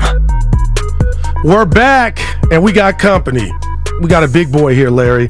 Mr. Randy Cross will join us right now, 3-time Super Bowl champ with the Niners, also a college football Hall of Famer, currently football analyst. Randy, welcome to the program, and thanks for joining us, man. Hey, it's my pleasure. I appreciate it. It's easily kind of my favorite time of the year, that's for sure. We're definitely got the football thing going. You know what, Randy? I got so many questions. You're right, but the NFL we got breaking news. Deshaun Watson, as you know, he got suspended for 6 games, and the NFL just announced that they're going to appeal that decision. Can you just share with us, and I know I'm kind of blindsiding you here, your thoughts on this whole thing, and do you think Deshaun Watson, after this appeal is over, will see the field this season? Well, my first impression was kind of like everybody else's, to be honest with you, and the first impressions were kind of doing a side-by-side with some of the other suspensions we've seen, whether it's for PEDs or, drugs or gambling or anything else, and trying to say, okay, which one of these is equitable? Which one of these is kind of, all right, that makes sense. The 6-game thing absolutely made zero sense. It just in the NFL used to be very punitive about behavior things. That's probably why they appealed it, and I would not be surprised if it got significantly higher. And I think that's something that that contract was done for this specific reason. There's a reason he got all that money he got, but he only had $1 million a year salary for this season. They left that alone. They didn't want to mess with it because they knew, it might be a lost year. I think it's a plus for the league, and I think the whole thing so far has been sort of a black eye. And the sooner the better it gets over, especially with the season crawling up on us. Yeah, I mean, Goodell is, absolutely everybody is keeping their eye on this. I think this is a huge moment for Roger in his career. Randy, let's talk about the things that Niner fans care about, and that's Trey Lance. And you were there when the Niners transitioned from DeBerg to Montana, and now they're transitioning from Garoppolo to Trey Lance. And they're trying to do it with, some young players in the interior of that offensive line, especially they may have 2 rookies or essentially rookies. Banks is a second-year guy at the guard spots. What do you think the key is going to be for to do this and do this well? Because you do have a young quarterback and a young interior O-line. Well, I ask guys in your division the importance of having a quarterback that has some wheels. Seattle averaged a bad offensive line at times the last few years, and Russell Wilson could make them look better. Murray at Arizona, the same thing. And I think that's something that Trey Lance kind of adds, if he has to the mix, is his ability to escape and run to pass. Not necessarily always run to run, because that can get a little dangerous. But the run into pass thing, I think, is something that he's going to be. He'll prove to be really good at that, because these receivers will know how to adjust to him. But yeah, that's going to be a factor. It's good that we're actually getting to football now. Is that people are starting to notice those little things. Oh, look at that 7-on-7. Oh, I saw that on Twitter. Yeah, that's cool, but nobody's hitting you. It's easy to complete 90% of your passes. But yeah, that's going to be something it's a challenge, because the transition is every bit of as crazy, I think, as probably maybe even the Joe and Steve thing. In this case, because this is an organization that's been to some Super Bowls of late and hasn't been able to get over that hump, and making this kind of a move, going from a guy that's been to one, that's been to some championship games, and is now you're going to a younger guy. You're doing that specifically, in the context of your postseason. You're doing that to win 1 or 2 more games. Man, great stuff, Randy, because I was telling Larry, I got some diehard Niner fans, and their old saying was, in your era, when the Niners go to the Super Bowl, Randy, they win. But the last couple of times, not so much, and then also the NFC Championship last year. When you talk about this transition, that started because Kyle Shanahan looked at Trey Lance and said, you know what? He's more dynamic than Jimmy Garoppolo. How much pressure is Kyle putting on himself with this move and the expectations of the train to keep moving down the winning track? Yeah, I mean, it's all basically on Kyle and John when it comes to this decision and how it works out. It goes with the job, goes with kind of the way they do their job. I'm a fan of those guys, but as a former player, I took a lot of pride in that whole 5-0 thing when it came to Super Bowls. So when that New Orleans game came up and an L finally went up on that side of the board, it was like, ooh, that hurts. I don't like seeing that. And then the ensuing one didn't feel any better. Right. So that's always going to be the standard. And I understand, Mr. D is not there, and a lot of people aren't there. But it's hard to convince the fans that there's any change, and I think that's a great thing because there's a whole bunch of teams in this league that when a season starts, they aren't thinking Super Bowl. They aren't thinking of beating their brains out to try to see how they can win one or two more games. They're trying to beat their brains in to see if they can get a shot at maybe making the tournament. Maybe. I really have a disdain for camp stats because I've seen it up close and I know that they don't mean a whole lot. But Trey Lance is completing, let's say 44% of his passes thus far coming into today, I think, in camp. And you saw him in a couple games last year. Is that a concern? I mean, yeah, and completion percentage, a good one in the NFL is over 70%. Are you at all concerned with a sub 50% completion percentage, even in camp? No, I'll be shocked, very shocked, if when he gets in the games, he's not somewhere 10 to 15 points above that, at least initially. And in that offense and the way that, Kyle can massage things around by formation and motion and everything else, he's going to make life a little bit easier on Trey. And I think that's a good thing because it's a great thing to get that confidence up to where he can get over 60%. And that's where I think he'll be somewhere in that, just below that or right in that neighborhood from the jump.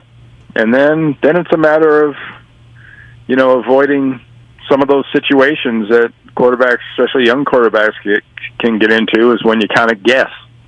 And guessing and being a young quarterback is usually not a real good combination.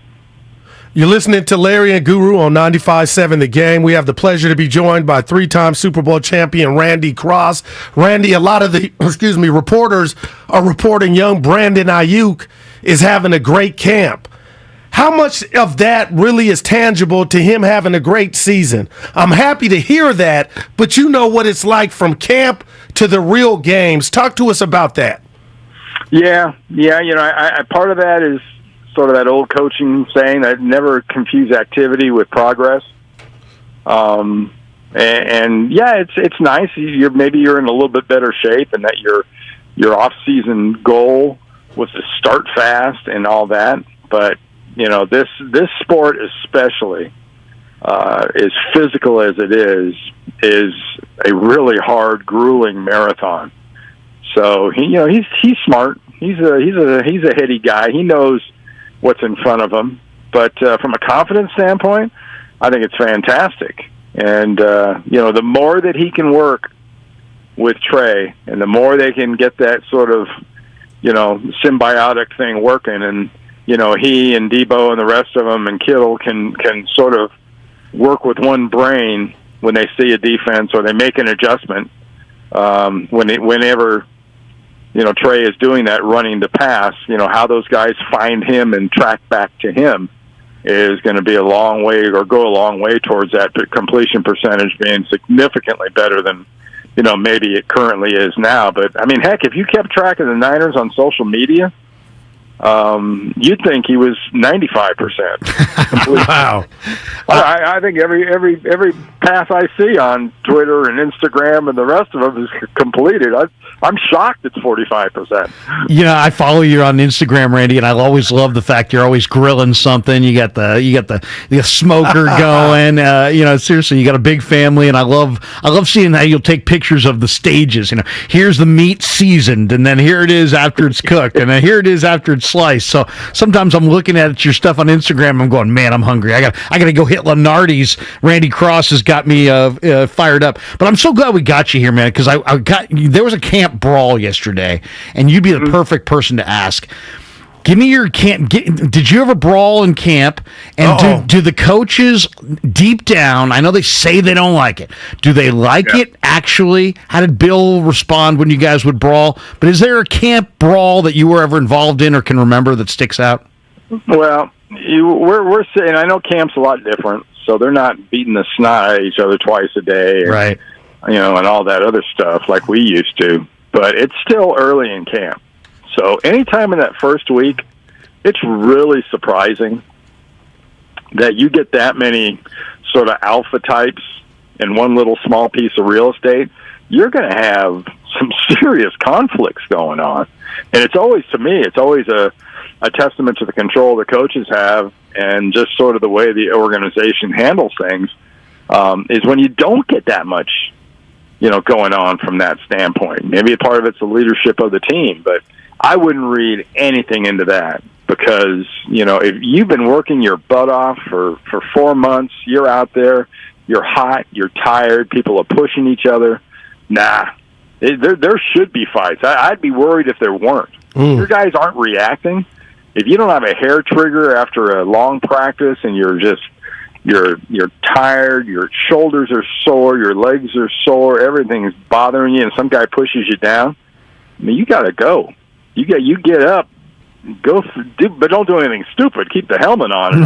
Right. But go ahead and throw down. I'm all for that. Absolutely. How about one last one? Because Romo supposedly went at Rice a couple times. And I'm just kind of wondering if your memories of Romanowski.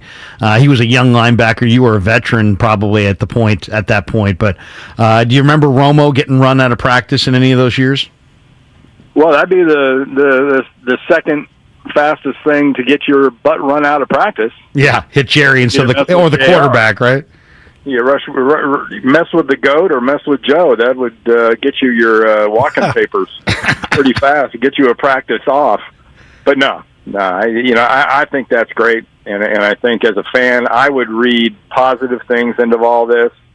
And I'm still a big fan. I love that football team, and I'm really looking forward to 2022 and it being as good or even close to as good as I think everyone thinks it's going to be, because some years, as we all know, can be a little dicey when it comes to that. But this is going to be a special year for the Niners. Randy, I was going to let you go, but I got to get this off my chest because I'm getting on my partner's nerve. I know how great of a play caller Kyle Shanahan is. I do. I appreciate him. But I can't get over the loss in that last possession in the Super Bowl where they had everything they wanted on the ground, but he got too cute. Chris Jones took over. So situational play calling is an area that I feel like needs improvement for Kyle. Last year, they're up 10. Jimmy throws a touchdown to Kittle in the third, and yet they don't get it done. They get too cute. So if I tell the great Randy Cross, I'm looking at Kyle Shanahan, his situational play calling, is that fair? Absolutely. Absolutely fair. I think you guys know this. I live outside of Atlanta now. You think the Falcon fans have forgotten about that play calling and that Super Bowl against the Patriots? Right. So, that wasn't, you're not talking about an isolated incident. So once they get back in the playoffs, once they get past the divisional round, once they get back into a conference championship game, all this comes back. And it's, what it is it's a Christmas story. It's a ghost of Christmas past. And it's going to keep coming back year after year after year until you do something different. Simple as that, really. I mean, it's you're defined in a lot of ways how you play in the biggest games on your schedule, and obviously I always explain it the easy way: 28-3. Figure that one out. There you go. Yeah. Hey, Randy, thank you so much. We know you're busy. We appreciate your time. Good luck to you, man. Anytime, guys. Anytime. Thanks, Randy. Wow. I was going to ask him about the Kyle. I don't know why. I mean, I said that to you, and I think you said, Goo, may not agree, but I kind of get that. But when I say situational play calling with Kyle, you say what? I say there's several examples where he's gotten pass happy, went away from the run, and did not get the ball. I mean, look at how the Rams beat the Niners. Yesterday you said that. Rams beat the Niners last year in the playoffs. What did they do on that final drive? They got the ball to Cooper Kupp. Man, and in the Super Bowl, they got it to Cooper Kupp. And what have the Niners not been able to do both in the NFC Championship game last year against the Rams and in the Super Bowl against the Chiefs? They could not get the ball to Deebo Samuel in the second half. Let me ask you this, Larry. Why is it just Deebo, though? Why? This is how much I think he's of your George guy. Kittle. He's your moneymaker. But Kittle is not up there. Can he be up there? Is that why they went and changed out and swapped out Jimmy for Trey? Because I get Deebo, but I feel like, damn it, 85 should be up there with Deebo in those moments. You can go to him. Yeah, but he is Brent Jones. No question. He is Jason Witten. Yeah, he's got the talent, but good, they need him to stay in and block. That tell us why. Because that bothers me. Because they couldn't block Leonard Floyd. They couldn't block Aaron Donald. They couldn't block A'Shawn Robinson.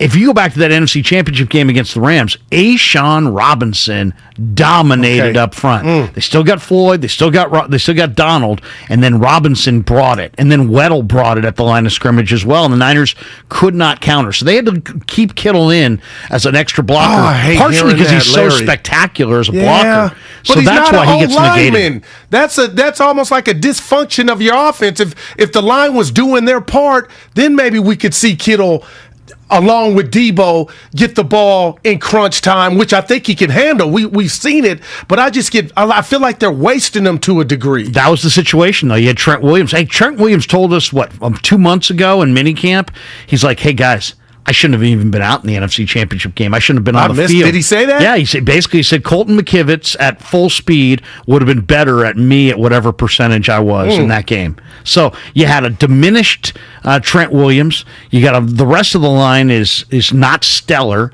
They're going up against the best defensive line at full force, and so I would guess that if they had Kittle into block, it was just simply because they were getting overwhelmed up front. I'll tell you this, because I've said it 100 times. If I had $1 for every time I said it, the biggest question mark was Trey Lance for this team going into week 1. How close is the O-line behind that, or would you say it's equal? It's right there. Yeah, absolutely. The O-line, to me, the big questions for the Niners are the O-line, Trey Lance on offense, the secondary, as far as how good is their secondary, and Drake Jackson up front. Whoever's going to man that spot opposite Bosa, whether it be Ebukam, Drake Jackson, Jordan Willis. You're high on Drake Jackson. Yeah, I mean, I like all the guys they got up front opposite Bosa, but somebody's got a ball. Somebody's got to show up and play. Otherwise, you can put a hell of a rush up front on a quarterback, but if you leave that side door open, guess what? He's slipping out the side door, and Russell did it constantly. Oh man. He made a career of it. Yeah. And that's why I know we're not in Denver.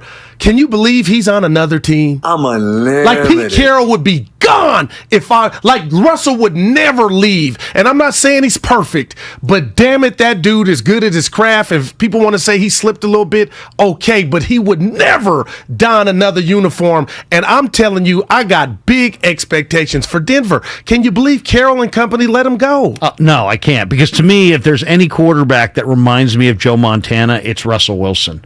As far as escapability, resourcefulness in the pocket, I think he's been brought down by a subpar line, an inconsistent running game, and some just okay receivers, and the defense is not nearly the same. So now he leaves Seattle, he goes to Denver.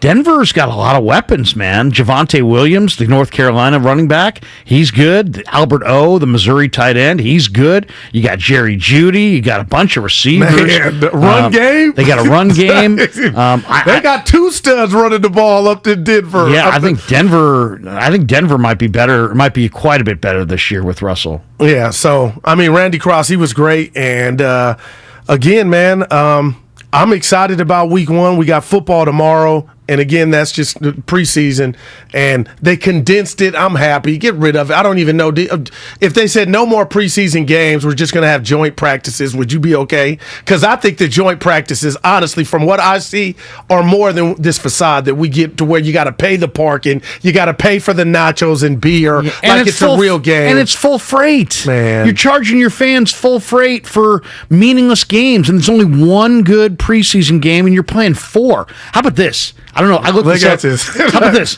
Well, I forget what year it was. It was like 77, 76. The NFL used to play 14 regular season games and 6 preseason games. Think about that. Yeah, but Larry, 6 preseason games and 14 regular season games. But those guys are the ones now, and rightfully so, trying to get their money. And why Earl Campbell can't come down from upstairs and CTE, all the stuff that we didn't even know exist. I feel like a lot of that. And again, I know they kind of went. Everybody didn't play all 60 minutes. In preseason, but that's a whole lot of football. You taught 6 preseason, Larry? That's ridiculous. They ought to have like 2 preseason games, cut out the other 2, and you got to play some. You got to play some for the evaluators. The pro personnel evaluators need to see something. But you stop sticking it to your fans.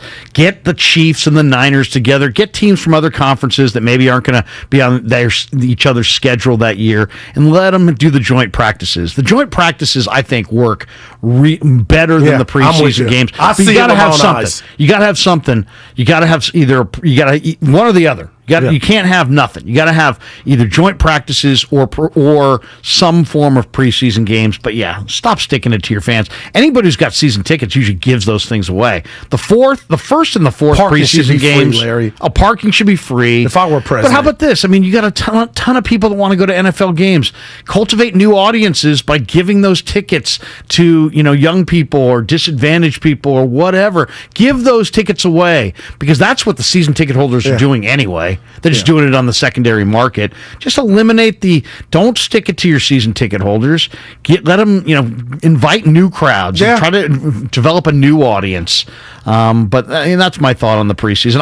I'm the guy who actually will watch all the preseason games on the NFL Network. Because that is awesome how they do it. They'll run a rotation. right. So I want to see Dallas. I want to see that. I love it. And so I'll watch some of that stuff. But I'm sick. I'm a sick freak compared to the average person. I realize most people don't want to watch. But that's preseason a good at all. obsession you have. That's healthy. Yeah.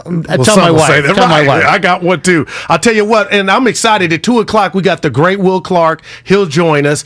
And when we get back, Larry, we'll get back into the Giants and the deadline, just how you would fix the Giants or what you expect at the end of this season. Because again, I've been waiting on week 1 for football, the Niners. But at the end of the day, people are acting like the Giants got 4 or 5 games left, and they don't. They got a month or 2 to get themselves right. But if this gets ugly and the bottom falls out, I mean, man, a lot of people around here won't be happy. But we'll get into it. I think you mean uglier. Yeah, well, what is it, 5 right now? 4.5, 5.5? I mean, I don't know about you, but since the All-Star break, I mean, they're Tom Petty free falling. Yeah, we get into it when we get back right here on 95.7 The Game. Speaking of which, 95.7 The Game, thousands of other stations and millions of podcasts are free on the Odyssey app. Sports talk, music, news, and podcasts are all available completely free. You can catch every Warriors game live on the app, along with the music and news the Bay Area needs. Follow your favorite team, stations, radio shows, and podcasts now by downloading the free Odyssey app. NL West.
Now, back to Steiny and Guru on 95.7 The Game. No Steiny today. He is in Canada camping, but he's got the big, from what I hear, Larry, I'm snitching, but it's a good snitch. He's got like the family cabin. Yeah. It's got the Honda generator. So there you go. I've been in Canada. I used to scout in Canada, and man, it's humid. If like you're in like Winnipeg, Manitoba or something, it's humid. Man, you know what? Now when you're going CFL, I never understood why they had the wide field. You know, and it's amazing. People talk about that all. I used to watch it back in the That day, is the main ESPN. difference, and it opens up the game. It's really, it's amazing. I'd love to see like what NBA basketball would look like if they widened the court. That's or interesting. Widen the lane, man. Because how many? I can't Those watch an corner when NBA the dudes are the bench is right there by the guy. I can't watch an NBA game without somebody stepping out of bounds. Yeah. It's just, wow. I mean, how many? How do you not know that? I don't know remember, the guys. dudes are tall, Larry, but I get you. God. And dude, it's I watch WNBA. It happens there. It's like, don't y'all know where the line is at? But I get it. It's crazy. But if they added some width, I want to shout out we're teammates here at 95.7 The Game. Bonte is in Italy. Him and his beautiful girl. Nice. On vacation. He checks in on YouTube. So he just threw. I'm saying hello. So I'm saying hello back to him. Dude, technology is incredible. And you got your thing going with your YouTube and you're following. The Krug Show had it last night. A lot of bitching and complaining about How the long Giants. do you go? Anything from a half hour to like 2 hours, Well, you're the 3 PD. hours. Yeah, I mean, I go as long as I want. Right. I mean, I just go. Usually, Any drops, Larry? Do you have drops? No drops? Oh yeah, no, I'll sound drops and all kinds of music and you know, yeah, we have a good time. Check it out, the Krug Show on YouTube. Now, we did have a loss, and I can't say it enough. R.I.P. to the great Vin Scully. That interview coming up at 5 p.m. on Damon and Ratto, who come on after us. I'm going to listen to it again. He gave Ratto just a great compliment, and Ratto's a legend. You know, Sure. I ain't no groupie. Ratto's a legend. I'm going to go talk to him at the break. But with that said, I talked to you about my fetish for uniforms. You got the fetish for watching the games again, which I do too. So I got this little fetish. Vin Scully, to me, was the GOAT of all GOATs in his craft. It was like, again, Larry, he was teaching, talking to you without doing it. And that's the biggest compliment I could get. And I felt like I was right next to him watching the game on the couch, like he was talking to me. You know, elegance, grace, just timing. You talk about letting it breathe. If I quickly asked you your Mount Rushmore of guys that you would sit back, you know, Goo, they can call any game and I'm good. Because I think we got one of the same one when you said Vin's on there for me, but Brent Musburger. Yeah, Brent Musburger. I mean, my goodness. To me, I think people Brent hate on Musburger. him. The older Brent, though. Well, I mean, dude's an icon, Larry. What are you hating on? He's the guy's awesome. Okay. The guy's freaking awesome. NFL Today, he created the studio show. Irv Cross. And anywhere you go, you see him, great moment, Tiger Woods. There's Brett Musburger. Great moment, college basketball. He can do it all. Phi Slamma Jamma. Yeah. There's Brett Musburger. Jim Valvano, NC State. They upset Phi Slamma Jamma in the pit in New Mexico. Who's there? Brent Musburger. Dude, he's one of my favorites, man. Isaiah had that thing with Bird in the finals, and Isaiah wanted to go on TV and apologize. Yeah. And who's interviewing him? Brent Musburger. So, I mean, Brent Musburger. I love him, man. Brent Musburger's the best. Absolutely the best. And but Vin's different. Vin's like regal. But as far as my Mount Rushmore, the one guy who I just loved. I can't wait to hear. I loved was Harry Kalas. The late Harry Kalas. I don't Harry even have Kalas, one. every time the Phillies would come into town, and he would just be like, "Hey, how you doing?" And then he'd be like, and there's Mickey Morandini and Dutch Dalton, and he just had the whole thing. And he smoked like a chimney. Yeah. And if you got there at like 1:00 in the afternoon, he'd be up in the booth, and he'd be a couple of smags. He's smoking back and forth. And I remember going, "Hey, Harry, I'd love to sit down with you. Your NFL film stuff, your Philly stuff. I just love your whole thing." He's like, "Absolutely, sit down." And it's like, that sounds more like Boach than my Harry Kalas, but Harry Kalas was just awesome, man. Just awesome as far as his kindness, his love for Philly, his love for the Eagles, his love for the Phillies, NFL films. That's dope. He was Harry great at Kalas. Yeah. I ain't mad at that one. I could listen. I mean, the old saying, I could listen to that guy read the phone book. I could actually listen to Harry Callis. Read the phone book. That's how good he was. You know what? Speaking of which, we have, I believe, the grocery list of Vin Scully. This is incredible. I mean, to hear a guy name off what you're about to go get. Have you heard this one? No. At the supermarket. It's just, it's presidential. The guys are going to get it here shortly, but I like that one, Callis. What The if other I throw one, Joe- the other one, Go Jerry ahead. Coleman. I love Jerry Coleman, the late Jerry Coleman, who's a San Franciscan. I went to Lowell, played with DiMaggio. Just when the Padres used to roll in, and this guy was a teammate of DiMaggio. This guy played on some great Yankee teams. He was front and center, and just talking to him about old San Francisco, because my grandparents grew up here and my dad grew up here, and it's like, as a native, it's like hearing Jerry Coleman talk about San Francisco was really incredible for me. And then he was just, he hang a star on that one, and just there was just such a class about some of these older broadcasters. I'll say this, Goo, I had more of a thrill interviewing Jerry Coleman, Vin Scully, Harry Callis than I would interviewing athletes, because I'm not sure why, but I just really always had such great affinity for the best announcers, the guys who really made an impact. And I guess the other one that I would throw in there, because I thought he was underrated, was Hank Greenwald. I mean, he was. Hello, everybody. Hank Greenwald was a tremendous Giants announcer for years and years, and like his call when the Giants, we're gonna have Will Clark on tonight or today, Yeah, 2 o'clock, about 20 minutes from now. 27 years of waiting have come to an end. The Giants have won the pennant. I mean, when I hear that call, I get goosebumps to this day, every single time. Wow. That's what, to me, that moment, the way that Hank Greenwald, encapsulated that moment was just spectacular. I got something for you. And again, you just mentioned it. Will Clark, the thrill, at 2 p.m. joining us right here on 95.7 The Game. Sterling, let's hear the great Vin Scully read this list to you.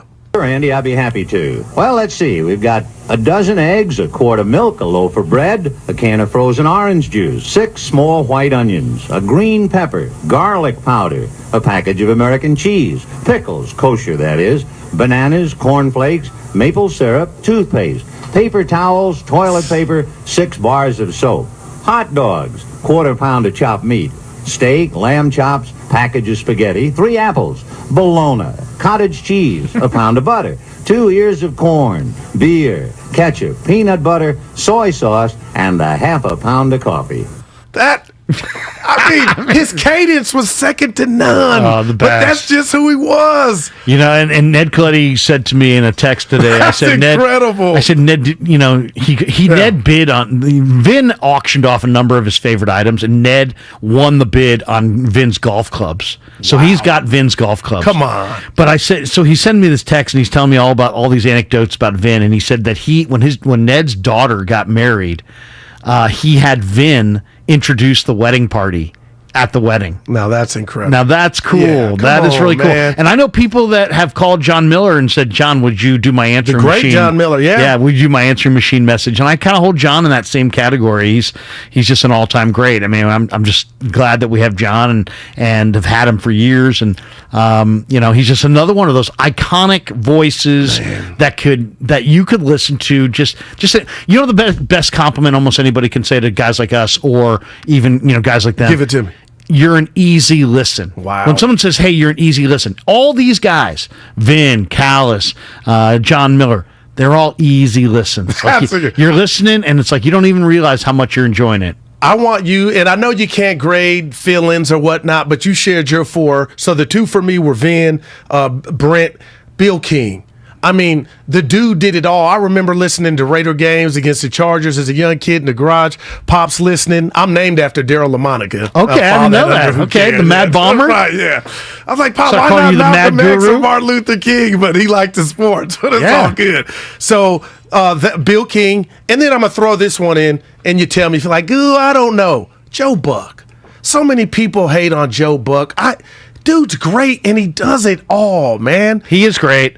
People push back because he did some Giants-Cardinals stuff, and Jack Buck was synonymous with the Cardinals, and I think people kind of felt Joe's affinity for the Cardinals bleeding through the broadcast, and they pushed back aggressively against it. But no, Joe's really good. Right. Bill King, though. Oh, my God.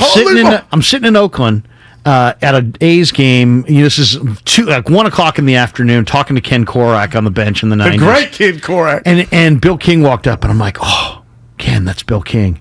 He's like, oh, you haven't met Bill? And I'm like, no, I haven't met Bill. And he's like, Bill, come over here. I want somebody I want to introduce you to. I seriously, it's one of the highlights of my life. He comes over. He's like, oh, how you doing? And he goes, how you doing, young man? And Ken Korak goes, Bill, this is Larry Krueger. And he's like, Larry, I listen to you every night driving home. Because I'm doing Sports Phone 680 at the time. Come on, man. Right? Yeah. My jaw just dropped. I'm like, you got to be kidding me. Right. He's like, no, last night you had this guy on and you were talking about this. It floored me. Because I, as a little kid, used to listen to Warriors games on my transistor in my bedroom in the Sunset District. Listening to Bill King. Bill King's great on everything. Was great on everything. He was spectacular on the hoops. Warriors. Oh my God, I can't even explain it. You'd almost have to go hear it. He was the best basketball radio announcer I have ever heard. The game's incredibly fast, and Bill King did it beautifully. It was unbelievable. And I said to him, he listens to you every night. There's so many nights I sat there as a little boy listening to your Warrior broadcast in the late 70s, falling asleep to your voice, and the fact that you've told me that you're listening to me driving home from some of these A's games, I go, it's the greatest compliment everyone's ever given me. And he sat down with me for like a half hour. We did an interview. I had him on the show. We became friends. That's dope. Bill King. And I just had this conversation not even started, you wouldn't even been able to share that, and you say that he listens to you driving home. I got old stories. That's the power of the media. I got old stories. That's what we're here for. But I'm excited about Will Clark too. But we got some people on the line that want to talk too. Let's go out to Fairfield and talk to Steve. He has a Bill King story. What's up, guys, Steve? I was on hold before Bill King was mentioned, and Kruger, you're right on it. I mean, Bill King doing the Raider games, the excitement and everything, and the Holy Toledo and all that. But Kruger, I'm 56, and I've been a lifetime Warrior fan. You nailed it. I would sit and listen to every single Warrior game on the transistor radio, and they weren't that good. Right. Because Bill King had the ability to tell you exactly where every player was on the court in real time. Most play-by-play announcers can't keep up with it. He was amazing. He was amazing on a game that's fast. He was up to it every night. He painted a picture. You could literally close your eyes. You could see the entire floor. Yeah, he was spectacular. And I would encourage anybody, go listen, go dig it up and listen, and you'll be amazed at how much this guy put into an NBA broadcast. That's dope. And like I said, they are not. I sold announcers short. Saying they're icing on the cake. They are just important as the players to me, because when you got the top of the cream of the crop and you got a good game, I just step back. Let's go out to Berkeley and welcome Shaka to the program. What's up, Shaka? Hey, man, how you doing, man? How you doing? Up here giving love to these announcers. Yes, sir. Yes, sir. Hey, man, just growing up in the Bay, man, I was talking about, man, but first I had to go back to the beginning, man, and right. Bill King was outstanding, man. He did everything. He did baseball when the A's were good. They won 3 championships in the 70s. I know he did the Raiders, man.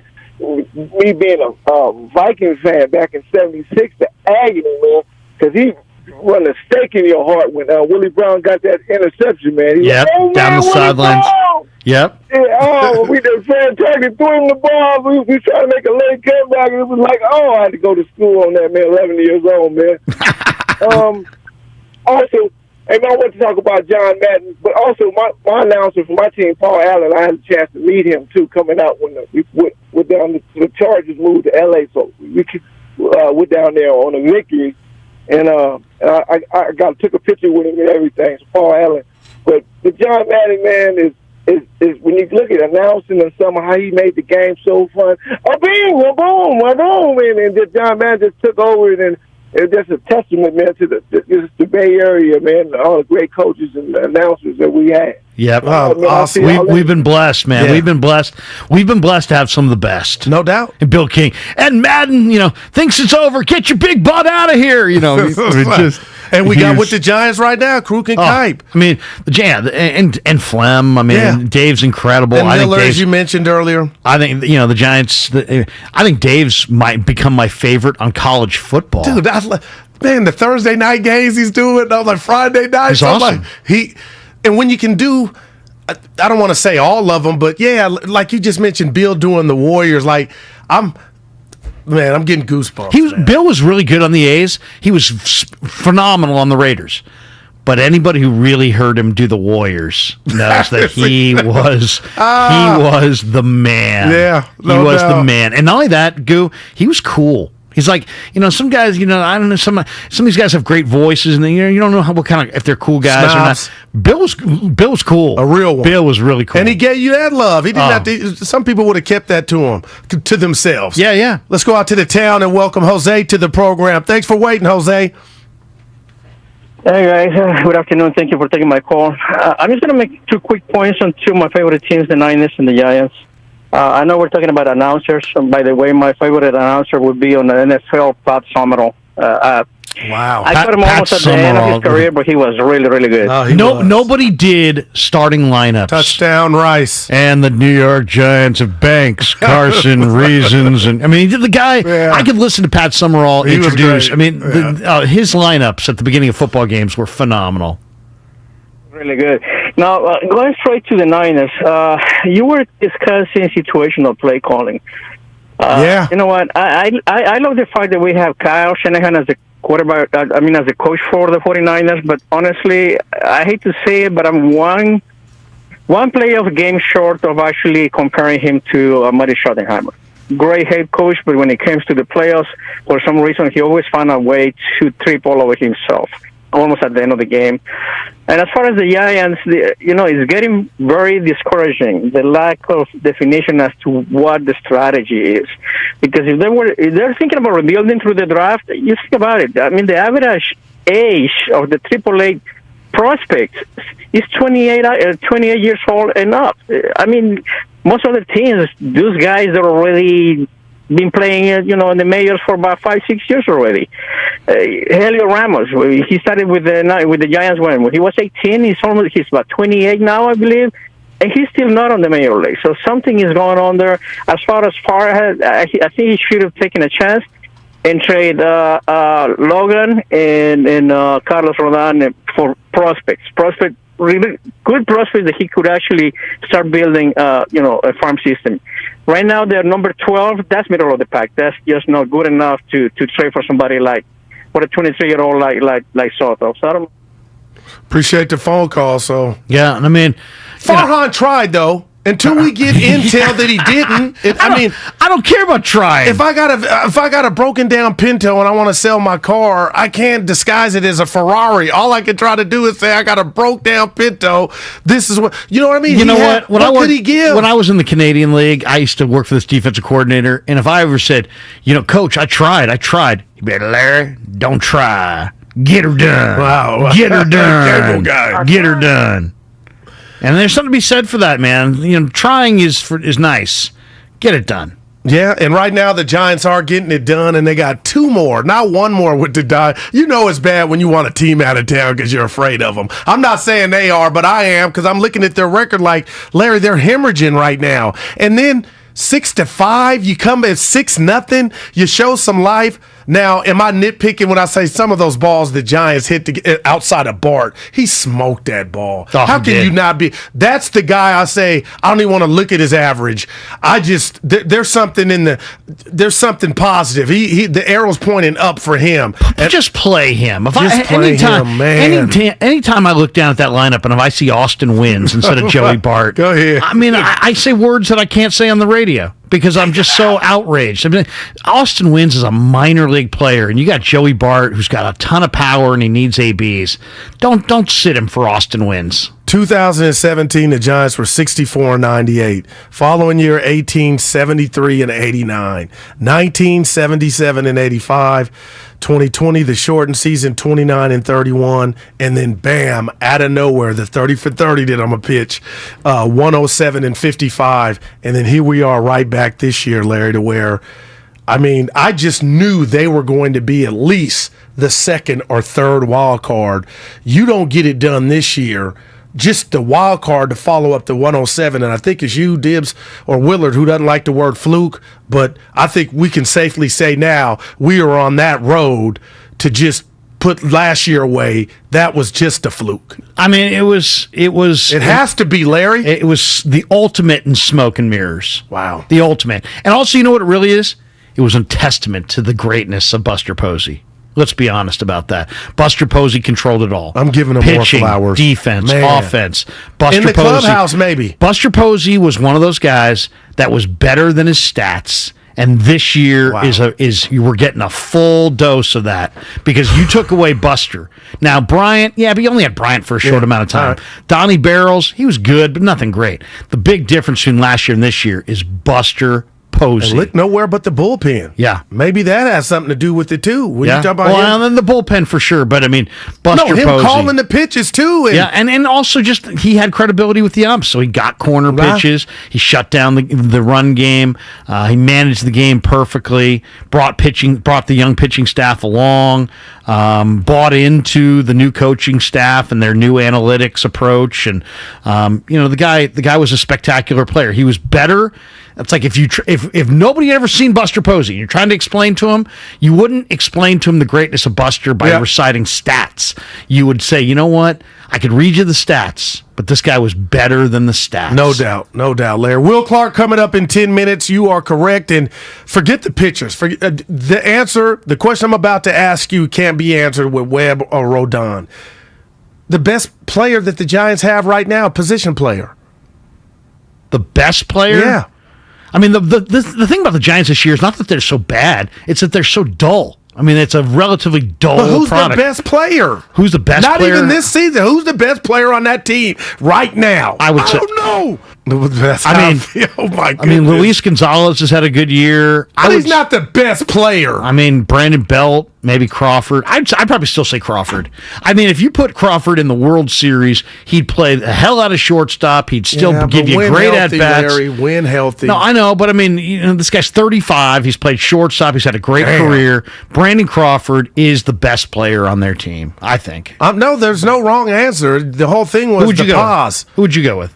I was going to say yes. Okay, he's had a little bit of a bounce back. He can run. He can hit for occasional power. Play you a good outfield. Yeah, but I don't feel good about that answer because I just told you that he ain't going to be roaming in a perfect world. He won't be roaming right field for the next 3 to 5 years. All I got to say is, when there's a pop up anywhere in the middle of the diamond, when Crawford's on the field, everybody defers to Crawford. Okay. If it's in left, it's his ball. If it's between short and third, it's his ball. If it's between second and short, it's his ball. If it's between shortstop and center field, it's his ball. I mean, to me, I got to give it up to Crawford. And how do you explain their slippage in defense? Because I don't care what pro sport we're talking about, defense wins championships. And this was their staple. And that's why I'm like, we haven't mentioned Gabe at all today, but you set the tone. We'll talk to Will coming up here at 2 o'clock, but how do you explain how they have just regressed? I think it's easy. Bad. I think that's easy to explain. Crawford's been hurt. No Posey.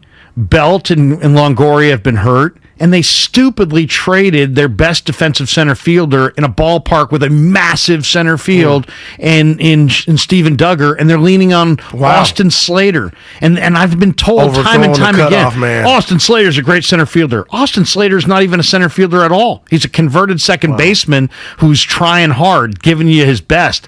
But he ain't a natural center fielder. Steven Duggar, letting Duggar go, trading him for Willie Calhoun was just beyond stupid. Because you left yourself with if you have a big-time center fielder defensively, that helps. Then you can play Darren Ruff. Then you can play Jock Peterson with a few extra LBs. Then you can drop in a Yermin Mercedes. But if you don't have that guy who can go get it in center, that makes the entire to me the most underrated aspect of quality baseball is outfield defense. Yeah, because there's not really a lot of stats that people use that much for outfield defense. Orioles got the best to me. People would know that. Outfield defense is super underrated. When you have a great outfield defense, you don't notice it necessarily. But when you have a bad outfield defense, man, like Mercedes in left field that day, at and Dodger even Stadium. I've seen Slater misjudge balls. Last night. Twitter, and Twitter the other night there was a home run.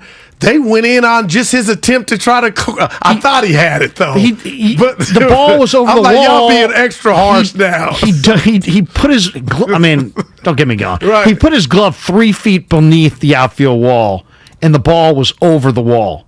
So how you going to catch that? Now, granted, it's a tough play. It would have been a spectacular play, but I'm just saying. So none of this on game, Slater's huh? stopgap center. He's not He's not like, that's your center fielder. Tell them that. No, it's a second baseman who's now playing center field. Yeah, and you got away with it last year. You got away with it last 30 year. for 30. And if you erode your defense up the middle, that's where you notice and it. I'll say this: you talked about Crawford being 35. I'm not gonna, dude. You got to stay healthy. You got to work on your body. But the best ability is availability. Coming up next, it's the great Will Clark. He joins us right here on Steiny and Guru. Larry in for Steiny right here on 95.7 The Game.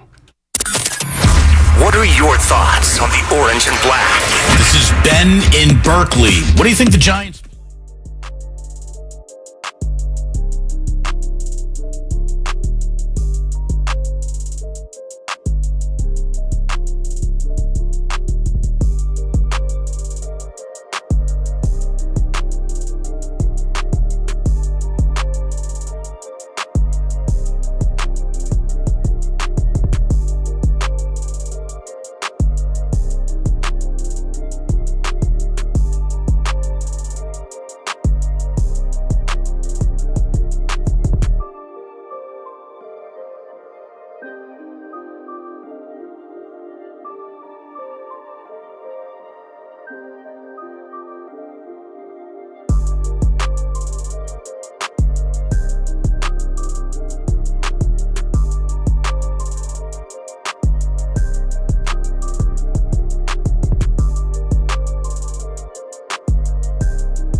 to Steiny and Guru on 95.7 The Game.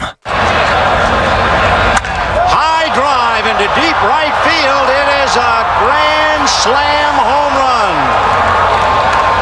Will Clark, one of the great hitters in the National League, one of the great hitters in baseball, has a double and 2 home runs, one of them a grand slam. And that has broken it wide open. The Giants 8 and the Cubs 3. Wow, I remember that like it was yesterday, Larry. And we got the great number 22 on the phone. Thank you so much, Will, for joining us. I know you're busy. How are you? Doing great, guys. How about y'all? No, doing great. We got the news last night, the unfortunate news, Will, of the passing of the great Vin Scully. When you heard the news, can you kind of share with us your initial thoughts? The first thing I thought about when I heard about Vin was just the fact that what a unbelievable human being. I mean, not only for the game of baseball, but the game of life.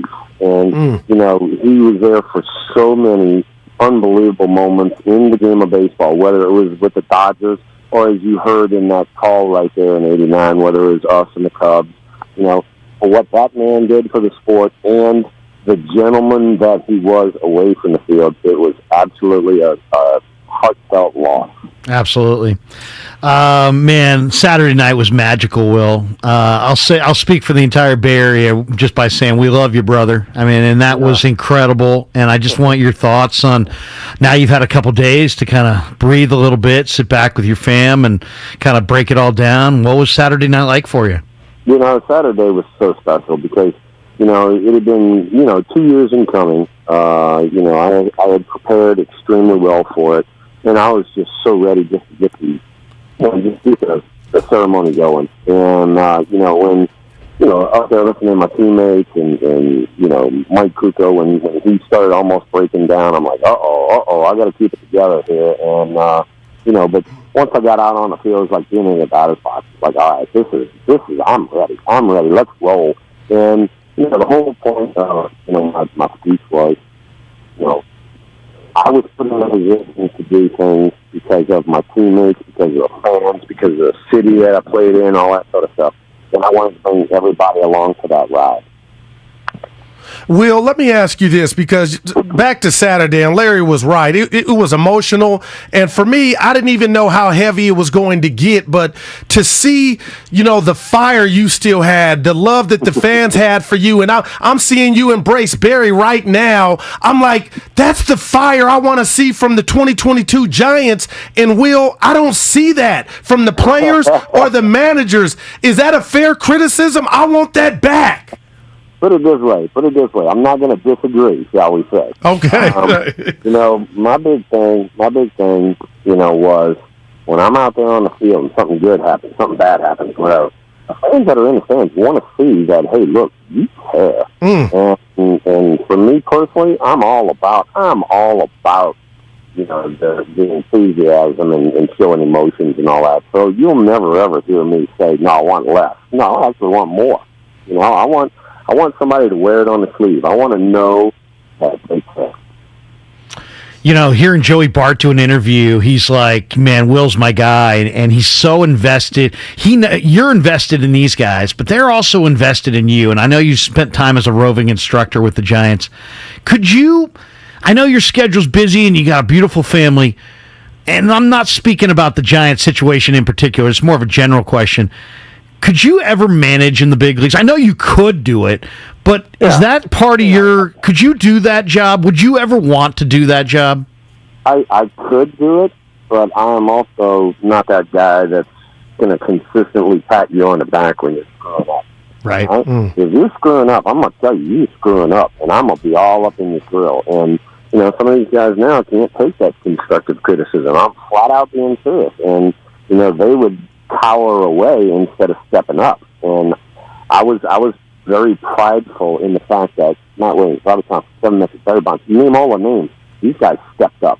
They stepped up, and they wanted to be there, and they were willing to take the constructive criticism that came with it, and that's why we won.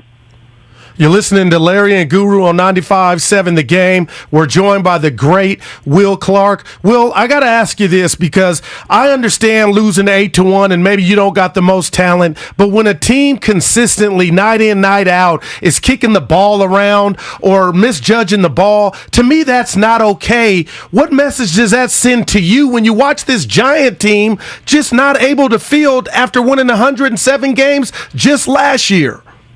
You know, one of the things that people don't quite understand. You know, you're losing Buster. Crawford's hurt. Had veterans at second and center field. So we were really strong up the middle. Right now, with Crawford being out, and then we had injuries to our catching staff. You're switching guys around. Guys are new to the organization. It puts a little pressure on the guys. And one of the things that I want to see, and I definitely want to see this as far as a player, as far as an instructor, is I want to see guys come out and work. And when you come out and take like 10 ground balls, 15 ground balls, or whatever, that to me is not acceptable. And so, hey, look, baseball is tough. It is really tough. Don't get me wrong. But, if you work at the craft, you keep working at the craft, and then all of a sudden out of the clear blue, you get really comfortable out there, good things start to happen. When you don't work at the craft, this game right here, the baseball guys will fuse up.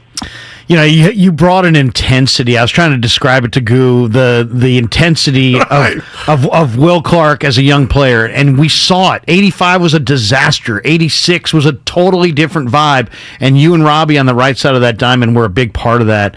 That intensity can rub people wrong. And sometimes I would imagine you had players who push back. There was an awful lot written about your relationship with Kevin Mitchell, your relationship with the Hackman, and yet they were there Saturday night, and they showed their love for you. Maybe you could talk to us, Will, about how your relationship with those two guys evolved through the years.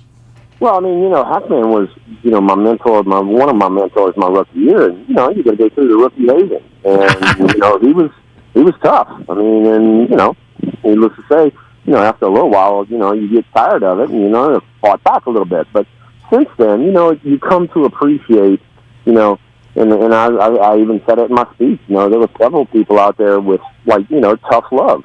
And that's how I grew up, and that's how I got to be the man I am. That's how I got to be a guy, that wanted to be in that situation. Kevin Mitchell and I, we never had a crossword in our life. He and I were freaking two peas in a pod. The Boogie Bear and I stayed in the middle of the lineup, and we both wanted to be there. Just to follow up on the Boogie Bear, because that was his nickname. Will, I got to ask you about, because you referenced it, and I said to my kid, I said he referenced it because he was that freaking special. You referenced Mitch's 89 season. That season, I mean, I've seen Barry do incredible stuff. Griffey Jr. do incredible stuff. A lot of great hitters. I mean, we watched Miggy Cabrera win the Triple Crown. I don't think I ever saw a better season than Mitchell in 89. Everything off his bat was loud. His outs were line drives to third base, to the third baseman or shortstop or left fielder. I mean, he was absolutely incredible that year. What was it like for you to watch it? And as a hitter, and as a guy who's made his life about hitting, describe for those who didn't see it what 89 Mitchell was really about. Oh, my God. So Kevin Mitchell, needless to say, he was number 4 hole hitter. I was 3. He had 47 homers that year, 120 RBIs, and basically, from day one. And for me personally, I had over 420 on base percentage that year. So I was on base a lot, and I got a chance to see it from not only out on the field, but the dugout or whatever. And when we see seasons like that, you're like, oh my God, how good was that guy? And, it really was a lot of fun being in the lineup. Because he said he fed off of me. It was vice versa. I'm like, hey, look, big boy, I am getting on base for you because you are the man right now. And so that was the way we went about our job. It's Larry and Guru on 95.7 The Game, joined by the great number 22, Will Clark. Will, I'm a 70s baby, and I told Larry this. I love the game. I feel like it's betrayed me in this sense. I'll never leave it. The runner on second in extra innings. There's nothing more prestigious in sports to me than first base. The three true outcomes. Guys starting in lineups, batting 150, 180. It's littered around the league. When you watch your game now, Will, the Will I think I know, do you like it? Let's just say it's a very watered. You know, I mean, the stuff that we did, I mean, the stuff thick skin and, you know, I mean, the stuff you had to do where you had to be a man and step up. That's kind of gone by the wayside a little bit. They have, let's just call it baby-fied the game. You know, going into second base, you know, you gotta go in perfectly. You can't go and break up. You know, you can't get a home plate and hit a catcher. You know, it's like, Jesus Christ, if I gotta run 90 feet, I'm gonna hit somebody. You know, come on, give me a break. I mean, they are diluting this game. The game that, you know, our forefathers brought us. I mean, the game that Willie Mays, Rudy McCovey, Orlando Cepeda, Juan Nassau, Gaylord Perry, that handed it down to my generation. I'm trying to hand it down to this baby-fied group. No, sorry, it ain't happening. Wow. One of my favorite moments. First of all, I love the Giants rivalries in the 80s were incredible, but the Giants and Cardinals had a great one. And it wasn't just the players. It was Whitey and Roger Craig, and Roger called so many great pitch outs, and they were some incredible doubleheaders where you guys just shut down the Cardinal vaunted running game. But I got to ask you about the play in St. Louis. You're going in that second, awesome. and Akendo. I mean, I didn't realize watching that video again what a punk Akendo was. My goodness, you slid in there, he kicks you, then he hits you in the head, and it was on, man. And my proudest moment as a Giants fan was watching Maldonado. I don't think he ever got from first to second faster than he did right then, and he just dropped Ozzie. Tell me your thoughts of that moment, and have you ever talked to either Candy about it or Kendo or Ozzie about it? So, you know, later in my career, I went over to St. Louis, and, you know, Akendo was my third base coach. And he and I went and had beers, and we laughed and giggled, cut up. And it's just, hey, boys being boys, playing hard, playing the game hard. All that stuff, believe it or not, started from the night before. There was some issues that we had with some guys from the night before. We didn't take care of the job on the field. So I said, well, shit, I'm going to go take care of the job.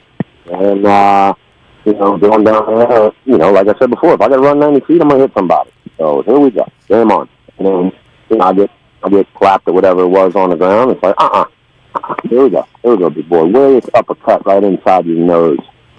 We'll get you out of here on this one. I know you're busy. Every time I get the opportunity to talk to a former big leaguer, you know, a position player, I say, you remember your first home run?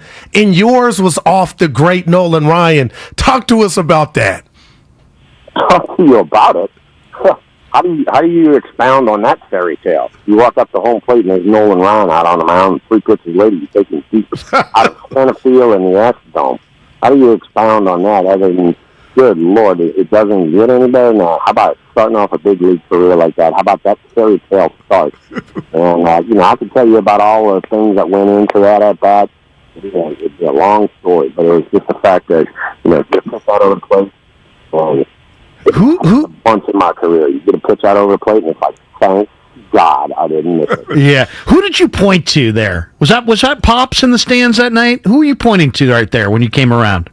I had, good Lord, 60, 70, 80 people in the stands. Wow. Up there. You know, and every time my family was in the stands, I made sure I pointed to them. So. That is very, very cool. Hey, Will, we know you're busy. Thank you so much for joining us, man. We hope to see you at the yard coming soon. Yeah, no, I'm standing in the middle of the ballpark right now. I'm watching the Dodgers do a inter-squad game. Will, can you get in the lineup? Yeah, seriously. We could use your bat. Put it this way. You guys have seen some of the videos and stuff. I can still swing a baseball bat. I saw you hit one of the China base. Did you see that? The problem is getting down to first base. Thanks a lot, Will. Congrats again, Will. Yeah. You got it. Y'all have a good one. That you know what it is? It's just when he's man. real. You know, that was raw right there. And he don't like what he's seeing, just with the game in general. We'll get to that. But that fire is what they need. I'd love to see him manage. Right. I would love to see him manage. How long you been thinking that? That's a big... Dude. Well, here's the thing. Will hit 345 in 2000 with St. Louis. That was his final year. Right. Who hits 345 and retires? Why did you retire? Well, right. Yeah. He's got his son Trey had autism or has autism. He wanted to be home. He wanted to be more present for his family. I respect the hell out of that. I'm a family guy. I got 4 kids. I respect the hell out of that. But he walked away with, there was still meat on that bone. He could have kept playing. And I always wondered, maybe the commitment time-wise is too much for him, but it sounds like it's not too much for him, and that it's really more about, would his personality and tough love, would it be a positive? Would it be viewed as a positive by today's players? I think they would. I think this guy's been there and done it, and they would respect him. I would love to see the Giants. Now, granted, Kapler, they won 107 last year, but I'd like to see the Giants leave Farhan in power and replace Kapler with a guy like Will Clark and replace Bailey with a guy like Vogelsong and bring back some fire to the organization. Still use your analytics. Still, I'm not saying don't go with the analytics. Go with the analytics, but have some fire with your pitching coach and your manager. I love it, man. So the Giants right now just are so dead. And when you hear Kapler interviewed in these post-game media roundtables, everybody's so tight as a drum. And I just think that Will and Vogelsong would provide a fire and a looseness and a fun and an energy that I think would be infectious. It probably can't happen, but that would be my choice. Larry, and I saw your tweet vote. A couple nights ago about that, and I was like, lights out. I was falling asleep. I said... I'm not mad, and I'll never apologize. Oh, you're too loud for fire, but especially when it comes to pro ball. And you got me thinking about Akendo and Ozzie Smith and that slide into second. That's who Will was. And again, I'm not advocating flipping over a spread every night, but it's too tame. Going third and king to me, and it starts with Kapler. And you didn't have to use anything in your utility belt, your Batman utility belt last year, because it took care of itself. And I'll give you some credit, but when you're hemorrhaging, you're not fielding, and you got dudes overthrowing the cutoff nightly, allowing runners to advance, Will wouldn't play that. And that's all I want, like accountability. And don't be afraid to say sick of it. Yeah, JD, tell him. You know who? Who Will kind of reminds me of when I think about what his managing style would be like? Billy Martin. I was going to say Draymond Green. That's all still a with thumbs up. I mean, do you think Draymond Green would be a good coach? I think Draymond Green would be a freaking awesome coach. Incredible. And do you want him to bring that fire? Of course you want him to bring that fire. Man. Could the players handle Draymond's fire? Could the players handle Will Clark's fire? But when did that become a question? I know our world's changed, even as parents. I could tell you some stories how I got disciplined. You can't do that nowadays. There's an 800 number. So everything is, we label everything, even how you talk to people. So I'm wondering, I never thought, Larry, in a million years, that would go to sports too, because it seems like it has, and Will said it. The wussification of America. And there we go, man. But seriously, I think Draymond Green can and will someday be an elite NBA head coach if he wants to be. And I think Will Clark can and will be an elite manager, hopefully for the Giants at some point. I think he can do the job. I think he's at a point in life where he's ready to commit the time to it. The question that he brought up is, well, yeah, the kids are a little bit more grown. I think he's probably got more time, but could the players handle it? Could the players handle Will Clark getting in their grill? Ted Williams was one of the best hitters of all time. He was a colossal failure as a manager with the Washington Senators. So, you know what I'm saying? It's like sometimes the guys who can, do it can't necessarily coach it or manage it. I think Will could. I think he would be in some ways, a perfect complement to Farhan and a front office that's pushing an analytic approach to then have that fire in the dugout with the analytic approach. Use those analytics, but let's bring back some of that fire, some of that intensity. I think it's lacking. Yeah, no doubt. And I'll tell you this, he's pretty much biting his tongue because he was candid with us without saying everything about what he's seeing with the bad defense and the lack of fire. But again, Larry, you might be like, and the people listening, who the hell are you, Guru, to say that? I saw a guy, I'm talking about Gabe Kapler in Philly, where to me, they weren't analytical driven. It was about the people skills. And for whatever reason, in 2 seasons with a pretty good team, Gabe was ran out of there. So my thing is, you come here, and if it's all true and the whispers are, Farhan needs a guy that'll accept the spreadsheet, that can take you so far. But when you need to tap into, you need to get your ass in gear, that type of stuff, I saw Saturday, Gabe just looking like a mummy. And this is not personal. There was no infectious to it. Dude, you're next to Bruce.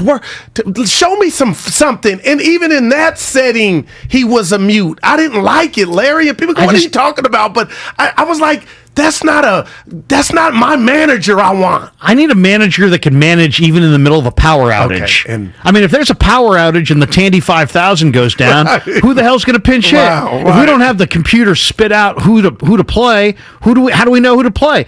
And I'm joking, being facetious, but at the same time, I see Kapler with this strict adherence to lefty-righty matchups, and the Giants' belief now I forgot to ask Will that. Let's just you know what? We're going to play the odds, and we'll play it out over 162, and we'll live with the results. Use your gut. You've been in the game for decades. Trust. Yeah, seriously, but you've got experience. You've got intuition. You've got wisdom. You're supposed to have wisdom. Use it. I need more than just the computer printout. I'm with Larry. And again, you were at the game that I remember Belt had 3 hits, and he was going up for the 4th at bat, and they called him back. Where's the trust? He earned that. He's Brandon Belt, first of all, but he earned that 4th at bat. And again, I guess it goes to a lack of trust on, let your dude's hot. Let me let you keep going. Right. Well, I mean, we just saw it we saw it a couple years ago with Kevin Cash and Blake Snell in Game 7 of the World Series. That's a good one. The guy's in an absolute cruise control, and you yanked in your ace in Game 7, and you lost. You know what I mean? You lost. Why did he pull him? Because it was a strict adherence to certain analytics. It wasn't like, hey, you know what? It was like 3rd time through the rotation, this is his ERA. Yeah. Instead of, hey, by the way, the 3 guys that he's facing in the 9th inning, if you let him pitch, we're 0 for 9 in that game against him. Wow. I mean, we saw it the other night with the Dodgers. The Dodgers had that pitcher who was cruising. He had a no-hitter, and he gave up 1 hit. Roberts is like, the ball barely even fell in the outfield. He's like, get him out of there. That happens more often than not. Like, what's the panic over? What are you doing? 925. I think they're talking to me, Larry. You were loving Gabe Kapler last year. Yes, I was, but there was a facet to his game that wasn't on display because everything else from the spreadsheet and analytics was working. Plus, the players were handling their business. My question to you is, who's going to discipline the kids when they come home, when they don't come home on time and they miss curfew? That's what I think Gabe's lacking. And you can duct tape it up, Gorilla Glue, and that it won't come to that, but that's fake. At the end of the day, those things got to be on display, and that's why I keep going to the Jim Lelands, the Bruce Bochy's. I know they knew how to take it. They were like doctors. I don't need you to check your blood pressure. I can feel it. And our opinions, by the way, evolve. Right, reacting to new information. Seriously, in new information. Just because you like somebody last year doesn't mean you can't like him this year. And just because his voice, the players responded to him last year, doesn't mean that the entire team hasn't tuned him out this year. Right.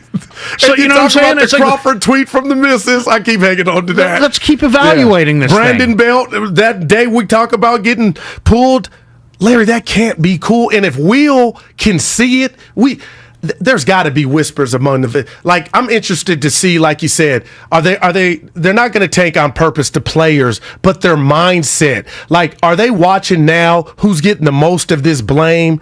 And if they continue to really stink it up, I mean, Gabe will really, because you're right. What bothers me is, why would the media be afraid? That dog and pony show you say after every game. Well, and the other thing, I did an interview with Bruce Bochy after 2014, and we were talking about managing, and he's like, a lot of managing is playing the hot hand. I'm gonna give you a 4. I'm playing the hot hand. I'll tell you, Krug, you got to play the hot hand. Right. And I'm like, you know what? Where did that go? Play the hot hand. But if you're looking at analytics and you're looking at matchups and you're trying to get advantageous matchups, matchups, that gives no room for the hot hand. All that you're looking at is Belt's average, this guy's average against lefties, this guy's average against righties. Yeah, but you're sitting in the dugout. The guy just got 3 hits. Where does that factor into the whole thing? It's like the hot hand has no relevance at all. And I don't want any part of that. That's why I'm out.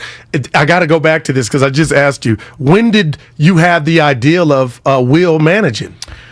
Well, before Saturday, I'm just when I'm looking at all these interviews of Gabe and everybody is soft pedaling everything and everybody's tiptoeing around him. And why? And you can see that the media is very concerned about him biting their head off. And then I'm sitting there and I'm going, wait a second, this is what I'm watching on the field. They're tight as a drum in that post-game interview, and they're tight as a drum on the field. So I'd like to see. I think Kapler's smart. I think Kapler is a really intelligent guy. I think he's smart. I think he's analytical. But as far as I think in an ideal world, it's a blend. It's a blend of analytical information and feel. Yeah. And your feel comes from experience. But if you're going to block out all your feel and you're just going to plug in analytical information, then let's replace you, save the money, and get a nice little computer in the dugout. Yeah. And Larry, I'm hugging you, and I'm not hugging you literally, but that's just how I feel. And when we get back, I want to talk to you about the game in itself, and we'll get to the 49ers, but just baseball and what we're watching, because Will wasn't happy, and I'm not happy with what I'm watching. But again, it's like a man scorned or a fan scorned. I love the game. I grew up on it, but I can't ignore the differences, and we'll touch on that when we get back. Larry Krueger, Daryl Johnson, right here on 95.7 The Game. The MLB trade deadline has come and gone.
Larry Krueger and Daryl the Guru Johnson, and I don't smoke, Larry, but I feel like I need a cigarette after that Will Clark interview. Fire, man.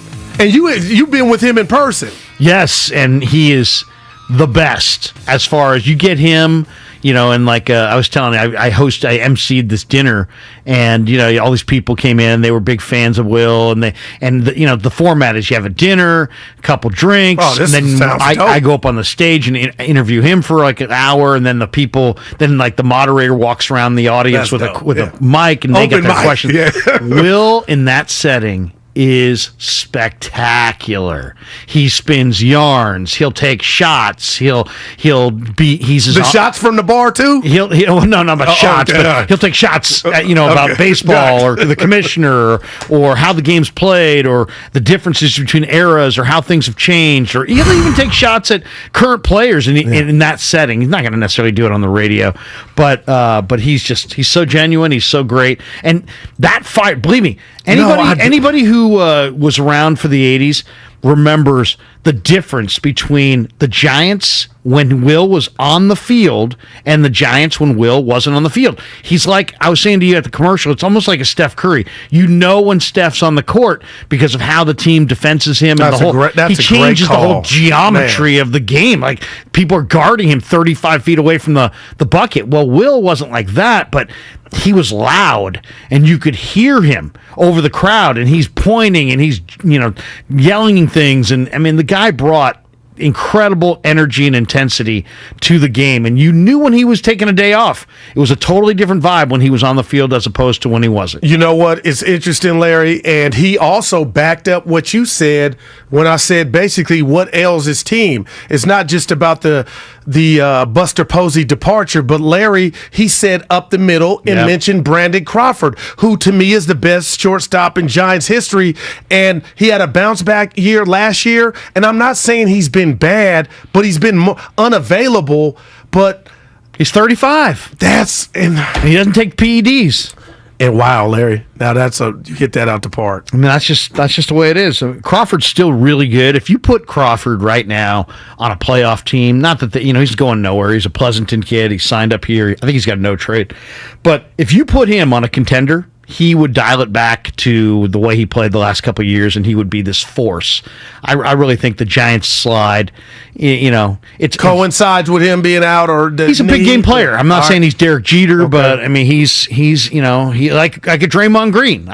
Is Draymond Green good on a second division team? No, not really. He'll never have the impact of what he has now. This is a great team. Okay. Yeah, you put him on a championship team in the finals, and suddenly it's like, wow, this guy's unbelievable. Same with Crawford. If you raise the stakes, I think Crawford's batting 198 at home. Yeah, 2 home runs. Definitely different than last year. And defensively, he slid a little bit this year, and the injuries. But it's it's life, man. We all get old. What about because we talked about this Monday, and I used to be like, was it Bill Russell, the late great Bill Russell, or Shaq? I really respect the games and the eras. I don't even do it. You can have some fun, but I've seen some people really ready to come to blows over the eras, and it just, you miss so much. It's almost like impossible to captivate everything that was then, put it in now. Everybody can get their flowers. Just the fact that if you say, who's the GOAT, Larry or Guru, there is no loser to me. It's just an honor to be mentioned with you. So that's how I'm looking at these eras, but I say that to say, the way the game is played now, Larry, I don't want to sound like the old dude. I can't stand it. And when I got this fetish, another one. I love the lineup card, Larry. I love, like, the Dodgers. They have one that match the Cardinals. I get why, but he's batting third. And then you get, it makes sense. But the Giants is so much platooning, you don't even, who's leading out? They let off Darren Ruff. Right. Darren Ruff. We could outrun Darren Ruff. Right. And you can get away with it, but you don't really have that substance of the Will's Day. This is what it is, pretty much 5 or 6 days out the week. You know who's where and who's doing what, but I miss that part of baseball. Well, I mean, this is more specific to the Giants right now, is that I really think the team that you have is the team that you put on the field. It's not necessarily your pitching. It's who plays first, second, short, third. You look around the diamond right now, Giants, They juggle every position. They juggle every position. It's like they should play Joey Bart every day, but they don't. You should play Brandon Belt and Brandon Crawford every day, but they. How much they is that probably on don't. Farhan? Because I don't believe that's Gabe's to 100% just all his idea. The Giants are playing the numbers, and they believe that if they play the numbers over the long term, that it will benefit them. But I think that strict reliance on those lefty-righty matchups is too much. And there's no room for feel, and there's no room for playing the hot hand. I just hate that. Jock Peterson was... give you an example. He was an all-star. They pulled Jock Peterson for Darren Ruff earlier this year. Ruff had somebody die in his family. He was hitting 220. Peterson was rolling. He was headed to the All-Star game. Yes, he was. And it's like, I get it. You've got a lefty pitcher against Jock Peterson, and he's in here mostly to face right-handed pitchers. And Darren Ruff's on the team because he's going to face those tough lefties. But adjust. One guy's going through personal tragedy. He's having a rough first half. The other guy's having an all-star campaign. Make the adjustment. Instead it's like, no, with Jock's confidence. Lefty-righty. I wonder how much that messed with his confidence, too. Well, now I think he's a little dinged up and everything. But, 3-4 weeks ago, Jock was on a pace for 35 bombs. Yes, he was. And still he was getting pinch hit by Darren Ruff when Ruff wasn't going well. Now, I get that. I get when you put the team together in January or February where you huddled in March, that was the plan. I understand. And it was a reasonable plan, and it's still a reasonable plan.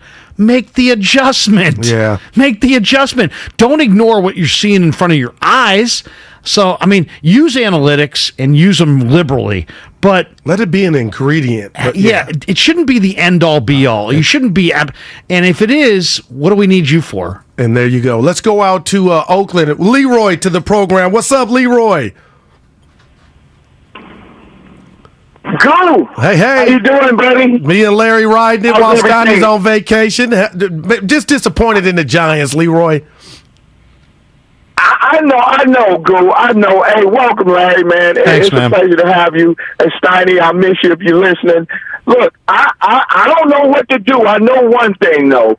We're not too far out of that wild card thing, man. And once you get in the playoffs, anything can happen. People are going, well, even if you get in at the wild card, they're not going to do much in the play. Well, you don't know what they're going to do, and you don't know what other teams are going to do. So I'm looking at that as kind of Goo, you like silver linings. I'm looking at that as, look, let's try to make some noise, but Kapler, we got to shake up some things, right? So check this out, Goo. I know you like to, you like the role play. So I'm Kapler, you on my staff, and I come to you and go, man, I'm thinking about shaking this lineup. Hey, look, I'm going with Flores leading off.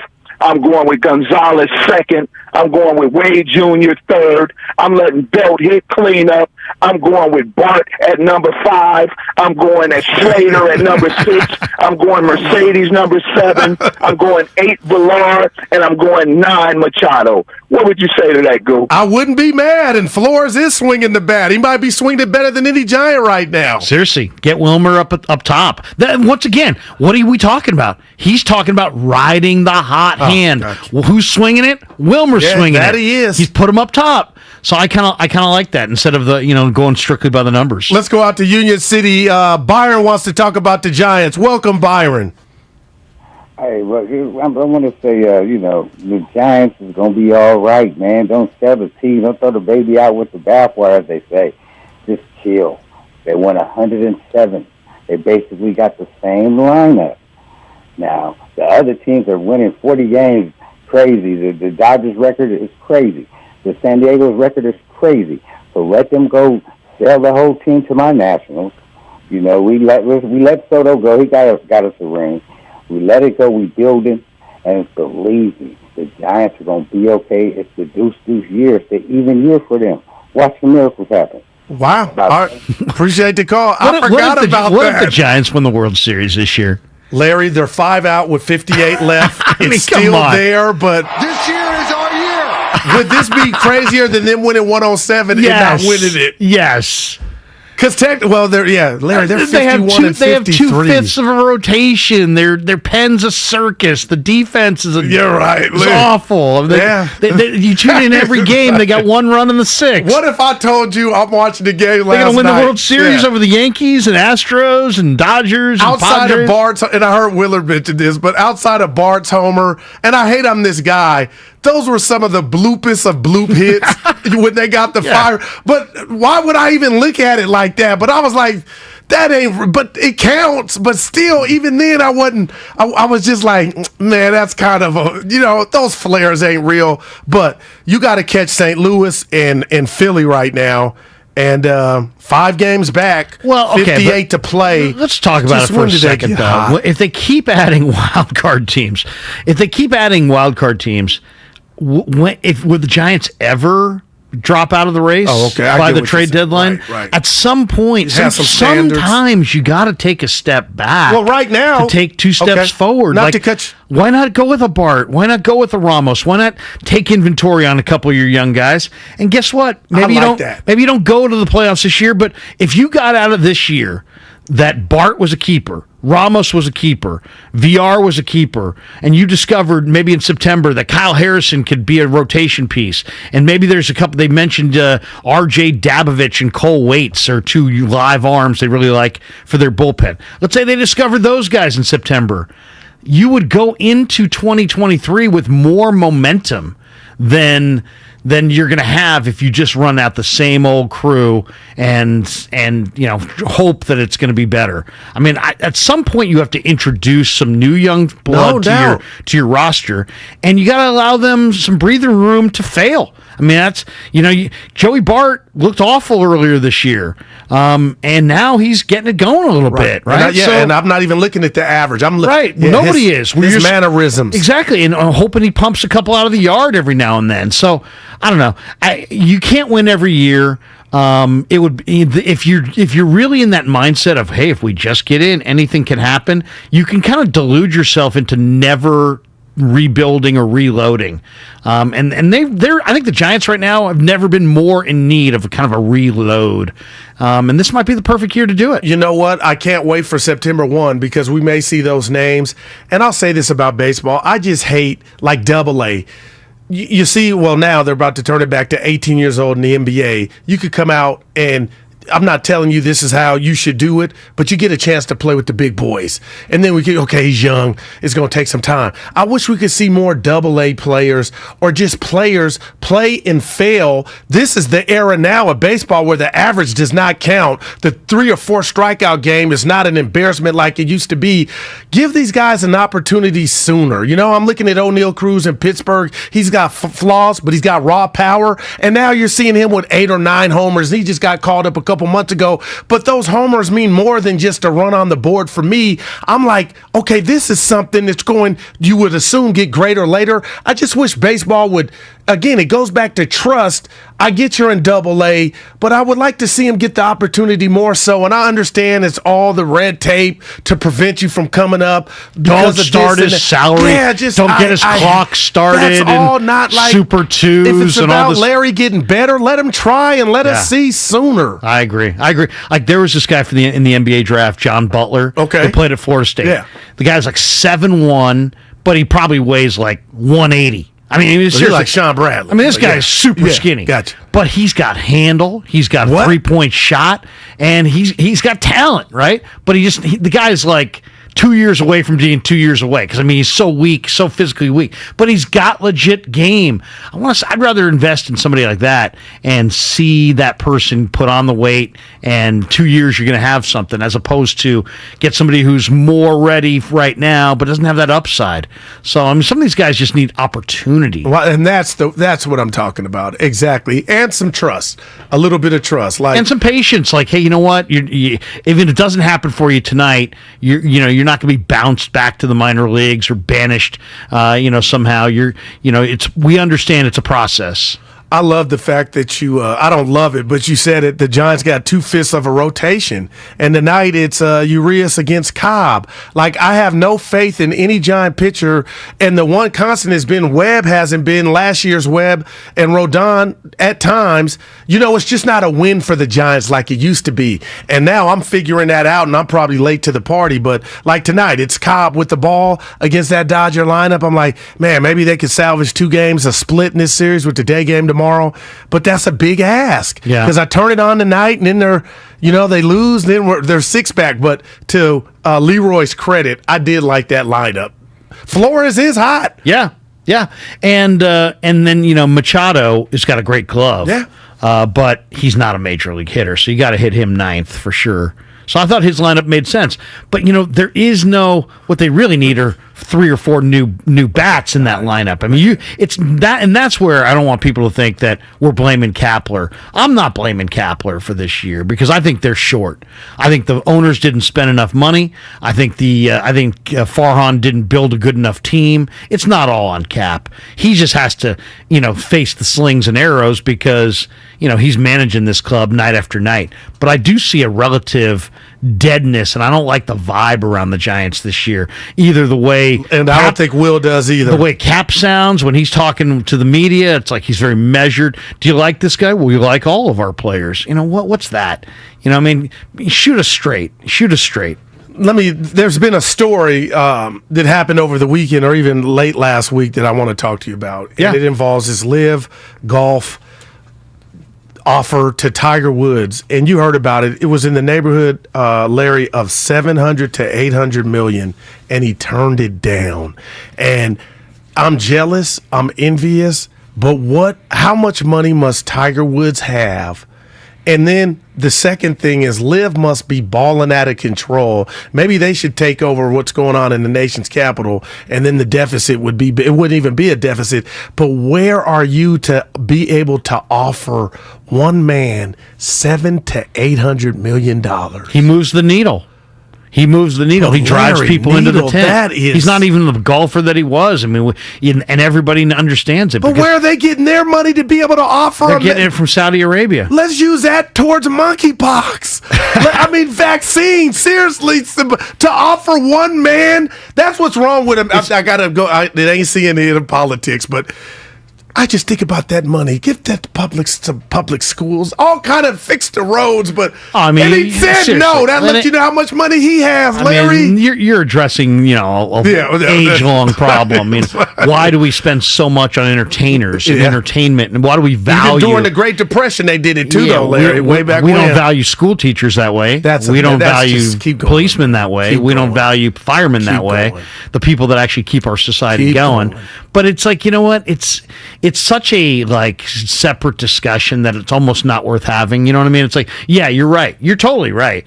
But are you mad at some of these golfers taking money from Liv? Oh, I'm not. Absolutely not. Me either. I'm not. Come on. And I don't. To me, the people that are jumping up and down, going, "Oh my God, this is the worst thing ever." Where are you? You're not jumping up and down as the NBA's taking all this money from China. And Larry, unless you're going to be super offended by that, why are you super offended by all this money coming from Saudi Arabia? That was the next thing out of my mouth. I mean, where do you draw that Dibs' line? Where do you draw the line? I mean, the selective morality garbage has got to end. I mean, were you supposed to not notice that? Wow. And then all of a sudden, well, wait a second. What about China and all the money that's invested in the NBA has invested in China?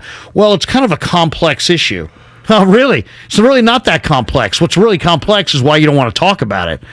So I don't know. To me, there's a lot of hypocrites who go down this road. And people, Phil Mickelson's the Antichrist because he was considering taking this money. But what about the NBA's investment in China? No, it's real, man. Nobody's calling anybody and we can add about there. 3 or 4 Suddenly other it's complex, things. and we can't break it down. Suddenly LeBron doesn't want to talk about it. Suddenly nobody wants to talk about that. So I don't know. I mean, the blend of where the money comes from and the fake outrage. Yeah, it's everywhere now. Exactly. I mean, to me, it just seems, and it's selective too. It's like I'm going to be outraged about this, but not that.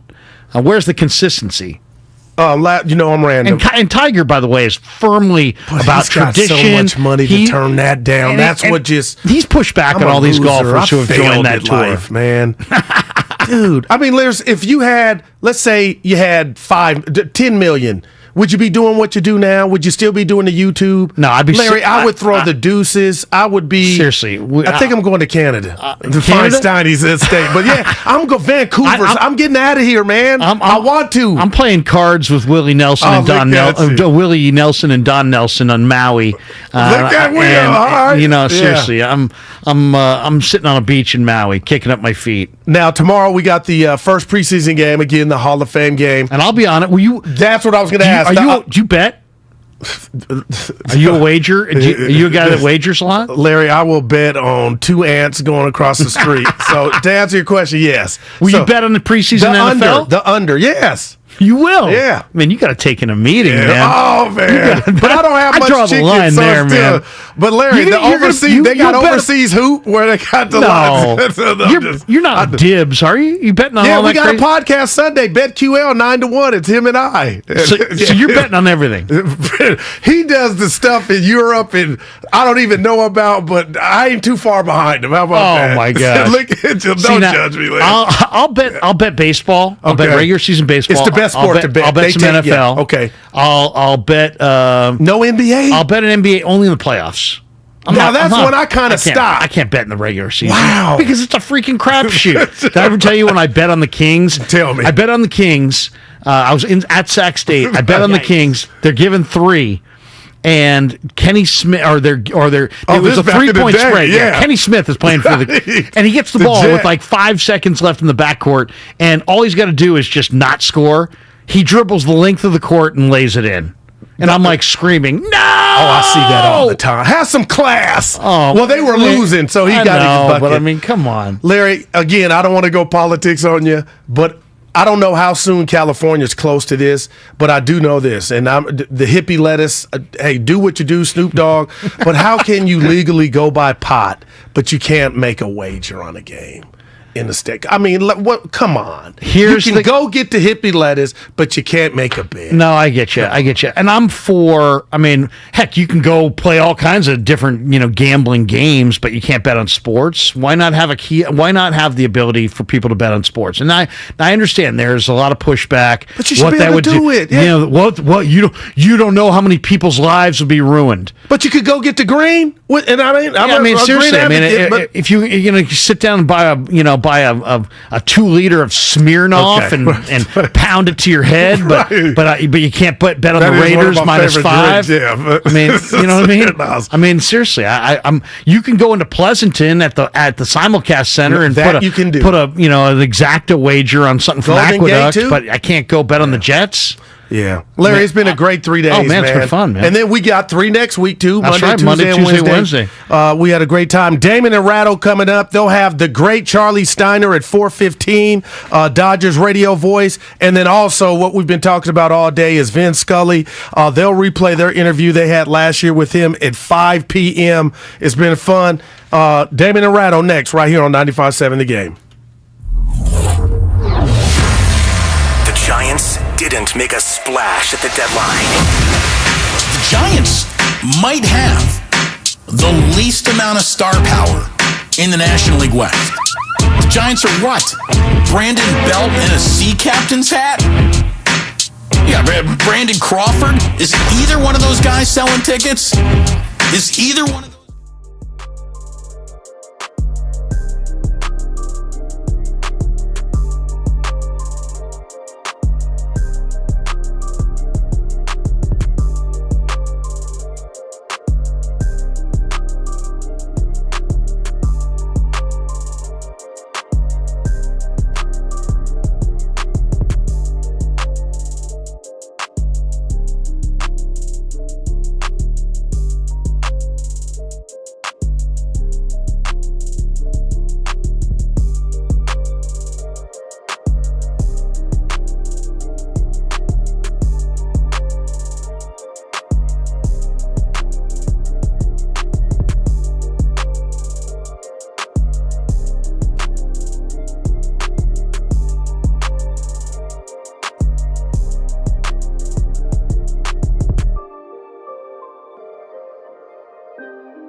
They'll turn up your driveway, not knowing for sure why they're doing it. They'll arrive at your door as innocent as children, longing for the past. Oh, of course, we won't mind if you look around, you'll say. It's only $20 per person, and they'll pass over the money without even thinking about it. For it's money they have, and peace they lack. And they'll walk out to the bleachers, sit in shirt sleeves on a perfect afternoon. They'll find they have reserved seats somewhere along one of the baselines, where they sat when they were children and cheered their heroes. And they'll watch the game, and it'll be as if they dipped themselves in magic waters. The memories will be so thick, they'll have to brush them away from their faces. People will come, Ray. The one constant through all the years, Ray, has been baseball. America has rolled by like an army of steamrollers. It has been erased like a blackboard, rebuilt and erased again. But baseball has marked the time. This field, this game, it's a part of our past, Ray. It reminds us of all that once was good and could be good again. Oh, people will come, Ray. People will most definitely come.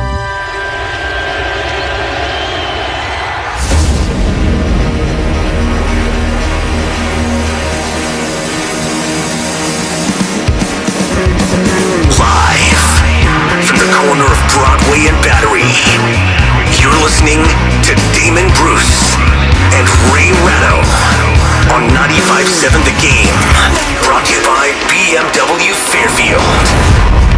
Welcome. It is wonderful to have you here today. A gorgeous day outside. We gonna get inside our feelings a little bit. It was like he was talking to you, Ray. Vin Scully with a monologue from Field of Dreams, obviously. And baseball lost its sweet prince last night. The Giants lost another baseball game. Well, the baseball game will endure. We can move on. I mean, they'll be doing that again.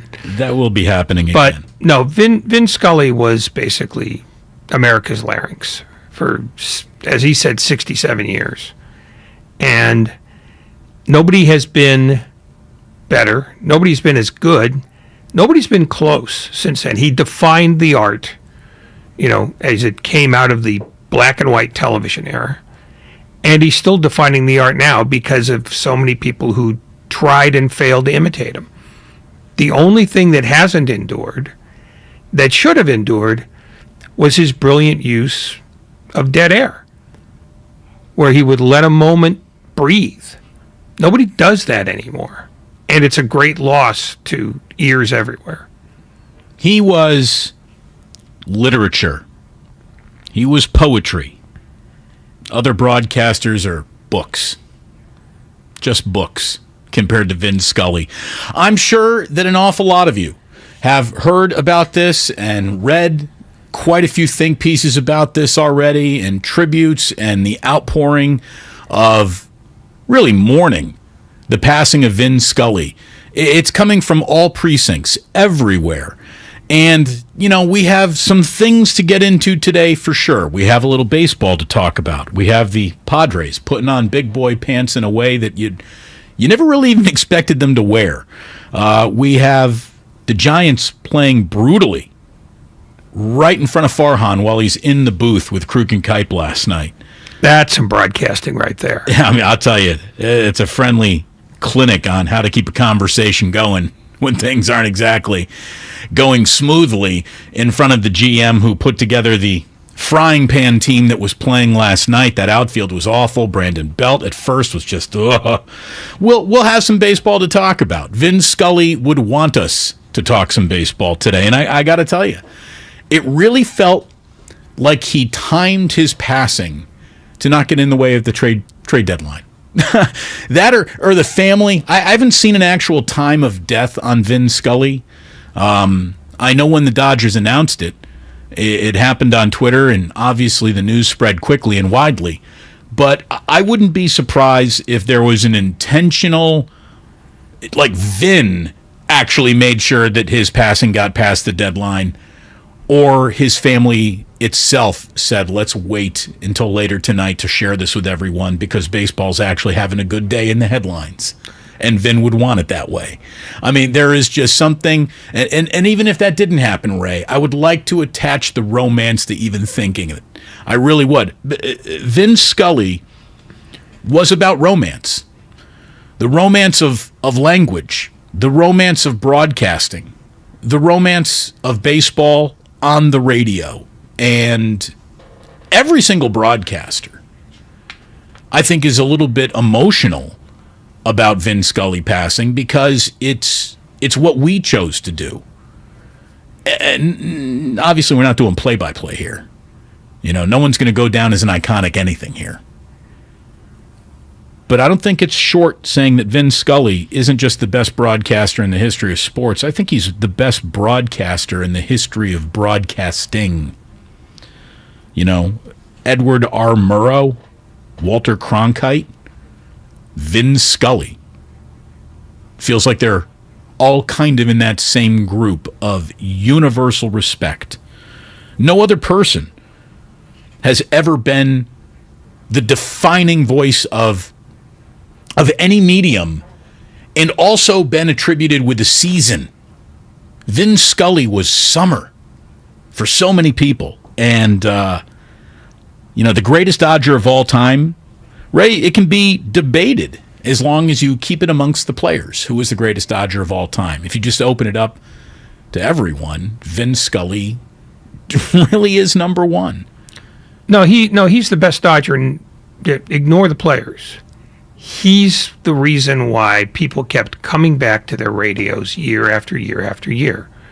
Because while players come and go, and while deeds come and go, he was the constant in a world in which nothing is constant anymore.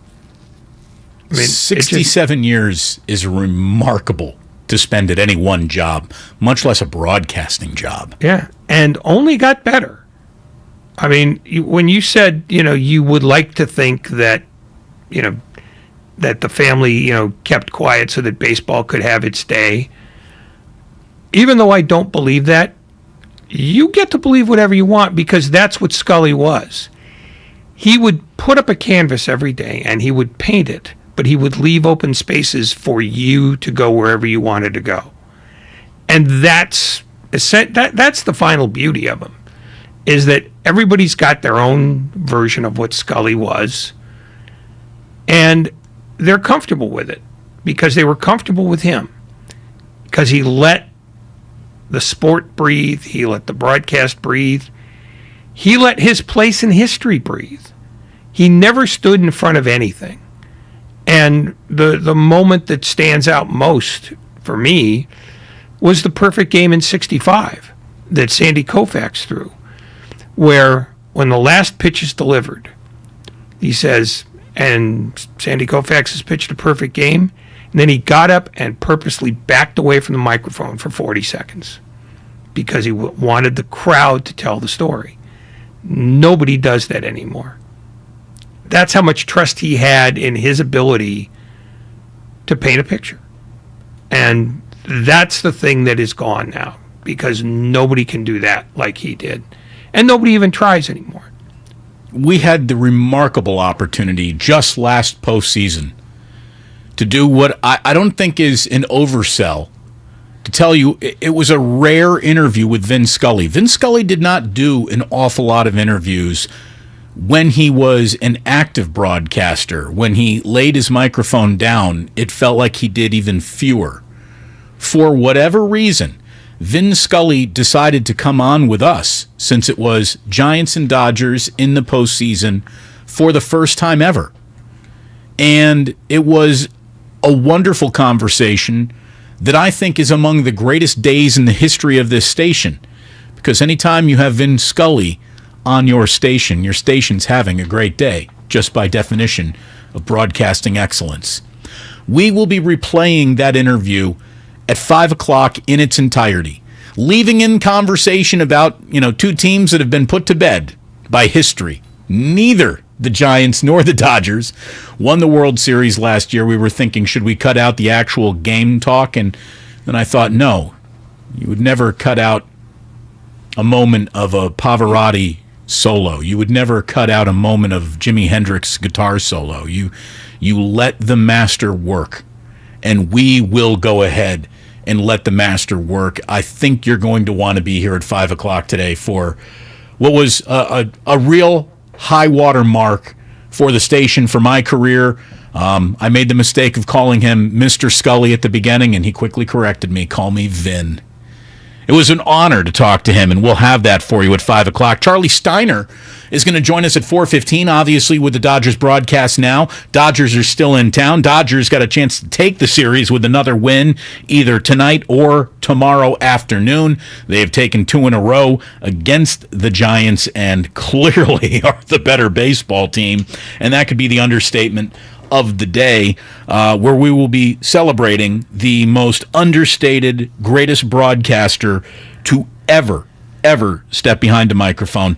And we got a little history lesson. Ray, I'm glad that you brought up that he comes from an era of radio where television was just starting to become common in terms of appearing in people's living rooms. The same year that he appeared on a Dodgers broadcast for the very first time in 1950.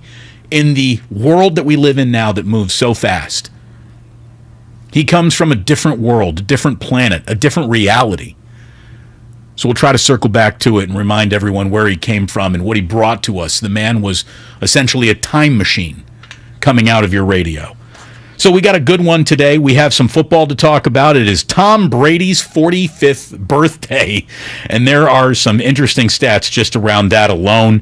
And like I said, I keep on looking back yesterday at the trade deadline and this Juan Soto trade, and I still can't believe that the Padres did it.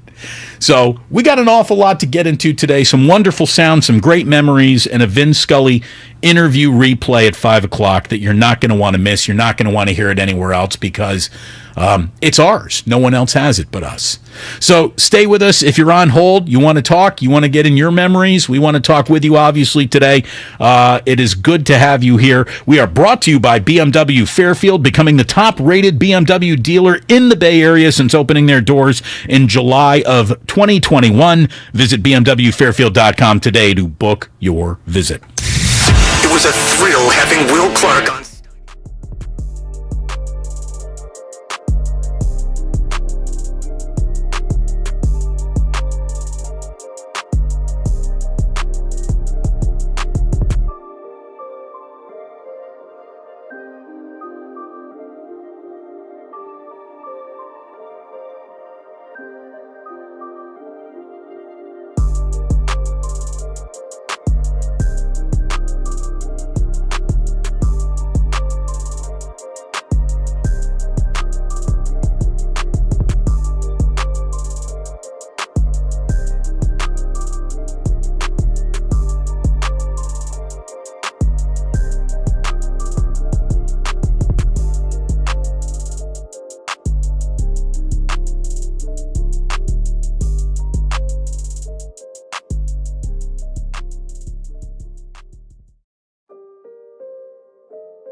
Now back to Damon and Ratto on 95.7 The Game. Brought to you by BMW Fairfield. Now open in the Fairfield Auto Mall. Visit BMWFairfield.com today to book your visit. Everything we do here on Damon and Ratto, everything we do here on 95.7 The Game is all free to you on the Odyssey app. You can download the app today. Ray, you and I did 522 Damon Ratto and Kolsky's together. And I bring that up because you're going to hear from Matt Kolsky. He was a part of our Vin Scully interview when we replay that at 5 o'clock. I care about broadcasting enough to keep my own stats, because if I didn't, no one would, that's for sure. You and I are sitting on Damon and Ratto, just the two of us, darling honey buns, number 199. So tomorrow we turn 200. Yeah, I'm taking tomorrow off. In 5 days from now, that's not true. In 5 shows from now, it's going to be my 4,000th career show.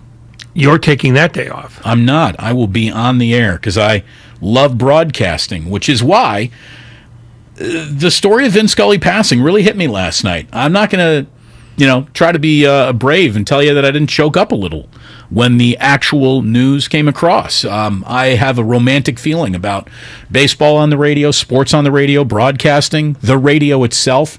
A lot of people say, Damon, how come you don't have a podcast? Well, I do. Every single show that we host is podcast after we host it. And also, I'm of a generation that didn't want a podcast. I wanted a broadcast. To me, a podcast is a safe space that gets edited and post-produced. I love radio. I love live radio. That's what I wanted to do. And no one did it better than Vin Scully. As a broadcaster, I truly believe he's the greatest broadcaster of all time. Somebody on the Comcast Business text line says, I could give a damn about Vin Scully.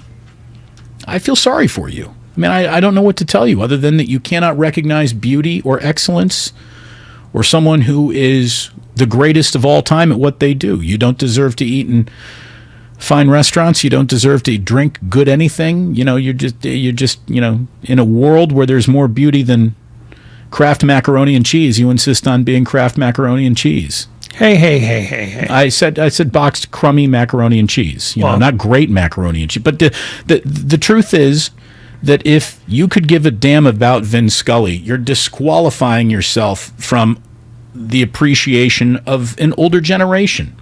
You're the type of person who says, Grandma, stop talking so much at Christmas dinner.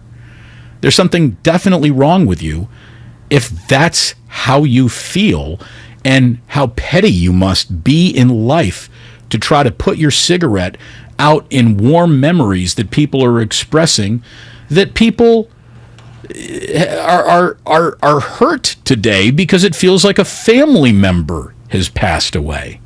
I mean, there is more going on here than just a broadcaster dying. This was a man who was the sound of summer. I mean, the sound of California.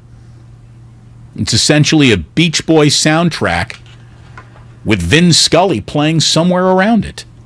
It's the sound of the state of California. So, I don't know where you come from. I don't know who you are, but I feel bad for you. I truly do. I'm not trying to embarrass you, but I feel bad for you because you cannot recognize true beauty or excellence when you come across it. And you should be able to do that. Like you said, Ray, he was radio. He was radio. He was a product of his time, and it's a time that is now totally unrecognizable. In 1950, when someone passed away, there was no one texting in saying, I really don't care that person died. He says he fell in love with baseball when he was just an 8-year-old boy back in 1936. His first season in the booth was 1950, which was the very first year that televisions became common in household living rooms. I'm not saying it's the year that TV was invented or the year that people started buying them, but the first time that television was not an uncommon almost spectacle happening in someone's house, but a common thing, as common as a coffee table, was around 1950, which was his first year on the air. Baseball on the radio was still clearly the number one way to consume the game for the first 25 to 30 years of his broadcasting career. It's a product of time that no longer exists. Color television, by 1964, 97% of the televisions in our living room were still black and white. 1964. 3% of all TVs were color TVs at that point. It wasn't until 1972 that color televisions outsold black and white televisions. So you can say that for the first, 22 years of Vin Scully's career, you couldn't possibly follow the game better than if you just listened to him. Yeah, I mean, he learned from a genius named Ernie Harwell. And the thing he learned more than anything else was to just report the game. Tell people what was going on in the game. It was their job to be fans. It was your job to tell them what was happening so that they could make their own reactions.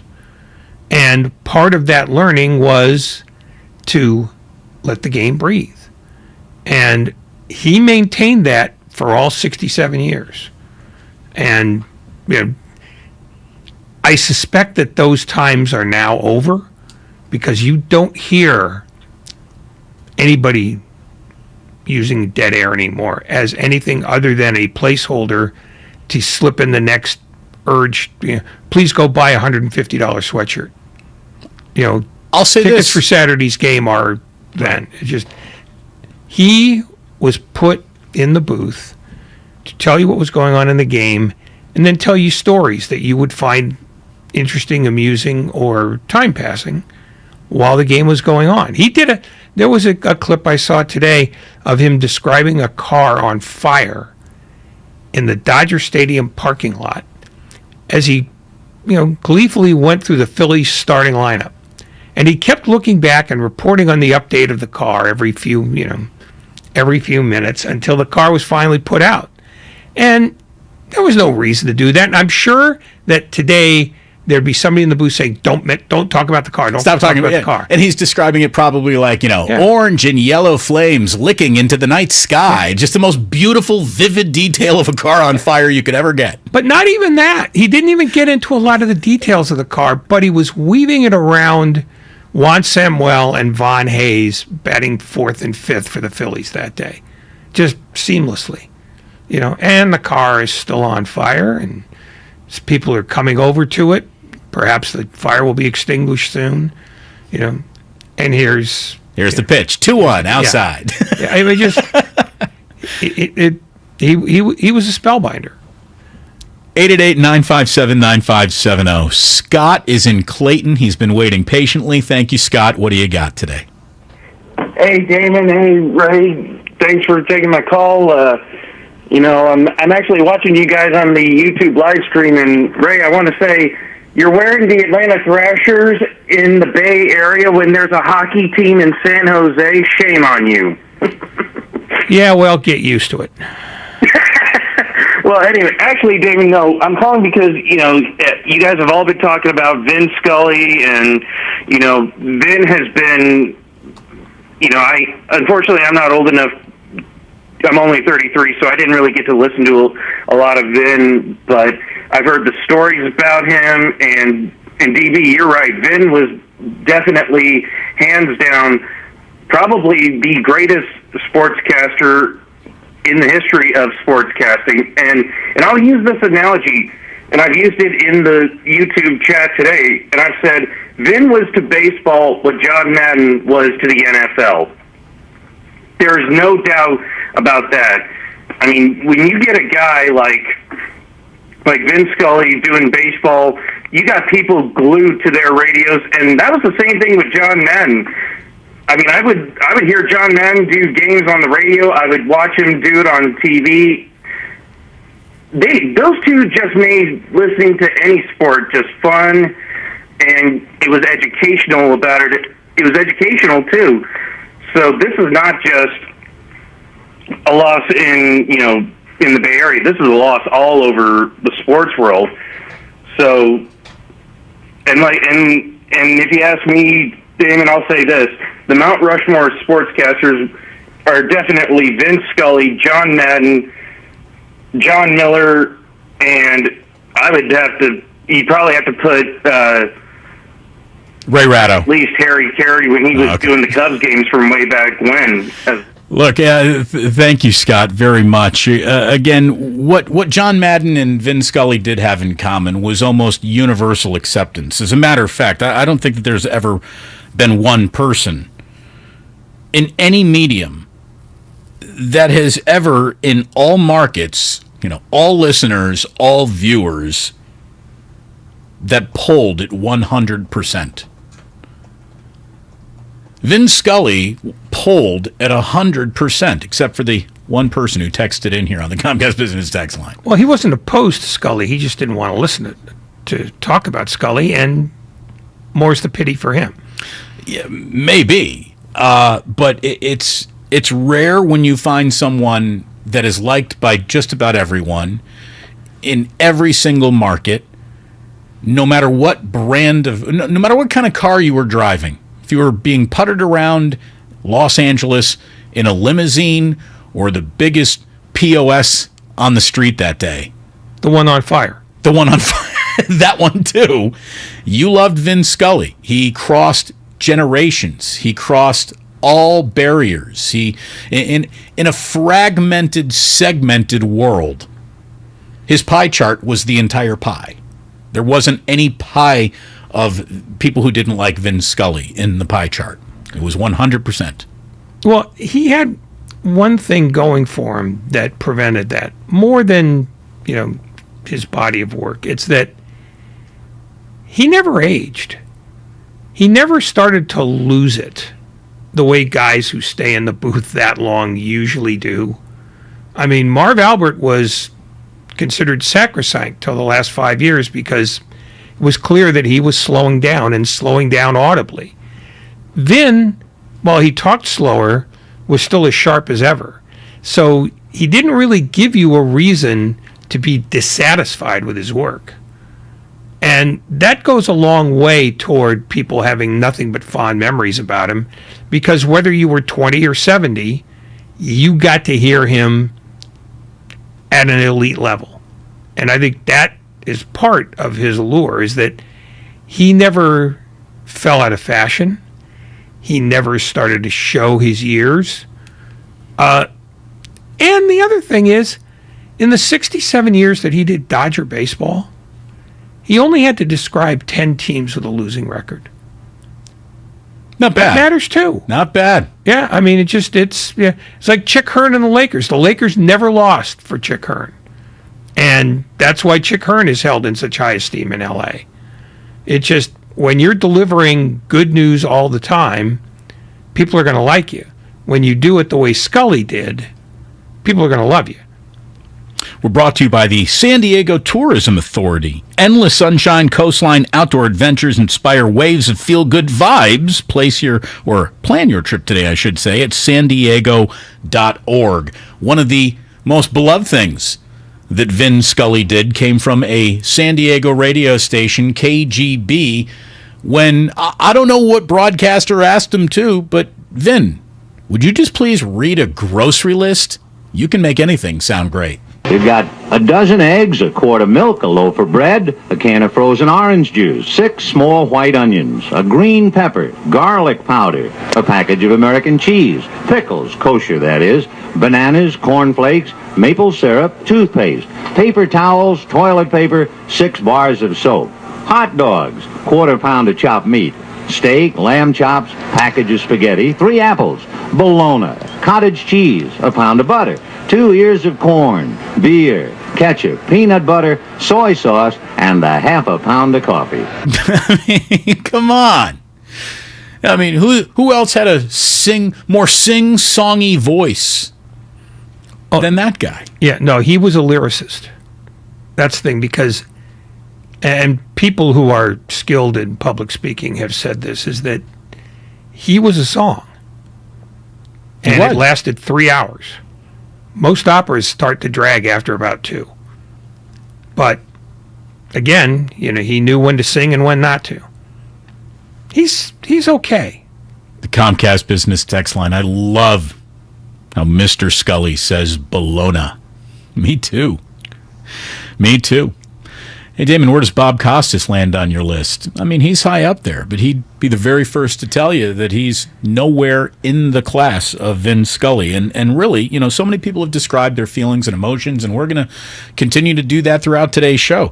But to me, the man is absolutely peerless. He is in a class of one. He is the only broadcaster that anyone who ever broadcasted has an impression of, as bad as it may be. Everyone, at one point in time, even Ray, who doesn't like to put much affectation behind his voice, I'm sure he at one point in time said, Dodgers. Maybe you were drunk that night. Maybe you were stumbling out of the stadium. Maybe you were at a bar. But at one point in time, Ray, you said Dodgers. No, I actually never did, but I did recite the Farmer John jingle. Okay, well, then there you go. Could you do that right now? Farmer John, easternmost in quality, westernmost in flavor. Farmer John. But you tried to put a little Scully on there, didn't you? Well, because he's the only guy who ever said it that I heard, so that's the only cadence I know. The other thing that he had the advantage of was that when the Dodgers moved west, he was the lead voice. So he was the one who gave an entire area of the country what their first impression of baseball was. And that goes a long way too, because he wasn't competing against anybody. Nobody had memories of the guy before him. Right. He was it. I mean, he set the standard in the same way that when he first broke in, there were people in Brooklyn who said, we want Harwell, because that's what they were used to. But, Harwell, who was a genius himself and a great broadcaster, said, no, because I'm not going to be doing this forever. He only did it for another 30 years. So right, he did it forever. He was a short-timer. But, he just said, no. I mean, the booth isn't mine. I'm just using it for a while. And that's what Scully did. Only he used it twice as long as anybody else ever did. 67 years of anything is incredible. Phil in San Francisco. You're on 95.7 The Game. Phil, what do you got? Hey, I mean, there's no doubt that Vin Scully is one of the greatest sports announcers in the history of sports. But I wasn't listening to you guys yesterday, but I hope you were speaking equally as high praise about somebody who we just recently lost, Bill Russell. Because I think, in my opinion, in sports, I think he matters just as much, if not more, for his accomplishments. Well, we did mention. I'm sorry. Phil, first of all, listen to the show all 3 hours every day. Shame on you for missing even a minute. But of course we framed Bill Russell as not only an iconic sports figure, but someone who transcended that so much more. And, I mean, Vin Scully meant an awful lot to the culture of radio and broadcasting. Bill Russell meant a lot to America. Yes. They're two giants. No matter what kind of tape measure you have, two giants have passed in the last 3 days. There's no doubt. There is no doubt. And really, in the last 3 days, this has been a great couple of days for baseball. It's been a long time that baseball felt like it mattered as much, with people really leaning in and it being the lead story in sports broadcasts. Normally when NFL training camps open, baseball goes away for a little while. Baseball has more than muscled its way back into the conversation due to some wildly interesting things that have happened, and now Vin Scully's passing is just a cherry on top of, people feeling... How about this? Feeling something about baseball is kind of what baseball's been lacking. It really has been. It's not a sport that has inspired an awful lot of emotion or romance lately.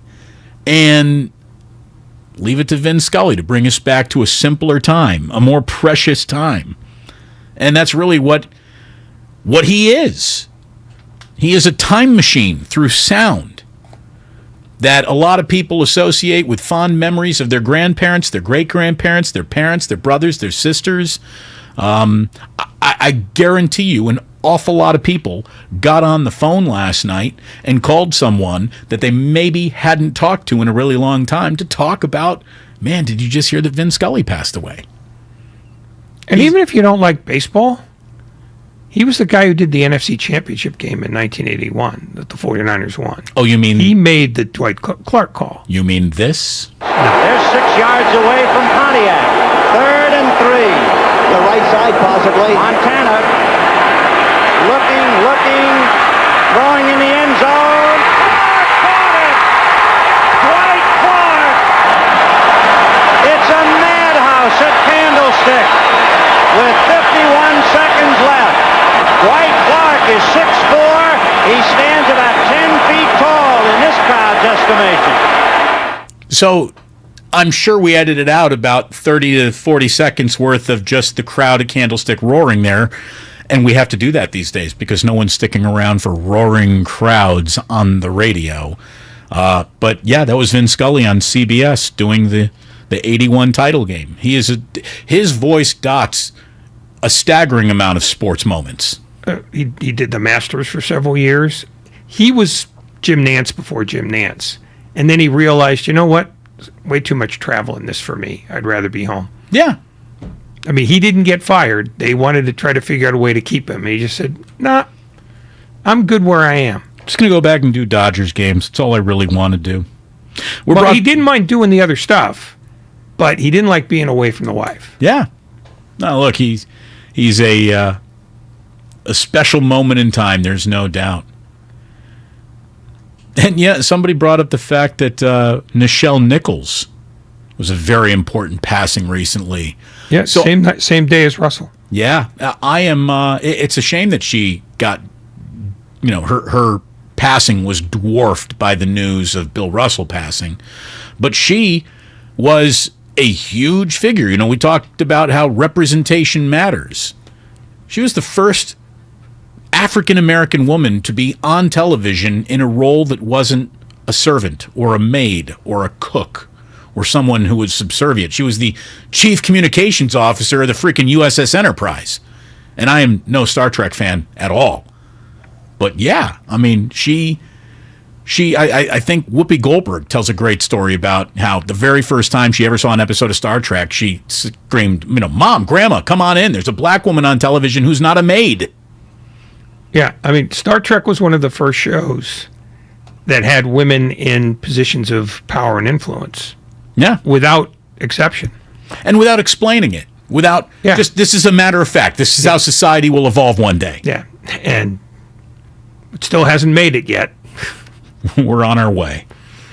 This is Rich in Fremont. You're on 95.7 The Game. Rich, real quick, what do you got? Hey, guys, thanks a lot. Listen, I just wanted to say that texter who said he didn't care but you know what about Vin Scully is not human. And I'll tell you something else. I watched that NFC title game, and I'm going to tell you something. There couldn't have been another broadcaster that brought that game to life the way it did at the final seconds. I thought for sure that Dallas was going to beat us because they were beating us every time they came to play us. But in that moment, Scully electrified that play so much, I practically jumped off my couch. So he's a maestro in sportscasting. He will always be remembered for this. And guys, I'm just glad you let me get on the radio to say this. Thank you. Rich, thank you very, very much. More to say, more to hear when we come on back, including a little teaser from the interview that we did with Vin Scully and will be replaying at 5 o'clock. So stick around for that. Much, much more. Charlie Steiner will join us at 4:15, obviously to talk about Vin Scully and to talk about Giants and Doyers as well. So an awful lot coming up this afternoon. Damon and Ratto brought to you by Fremont Bank. Full service banking, no compromises.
Now back to Damon and Ratto, brought to you by BMW Fairfield on 95.7 The Game.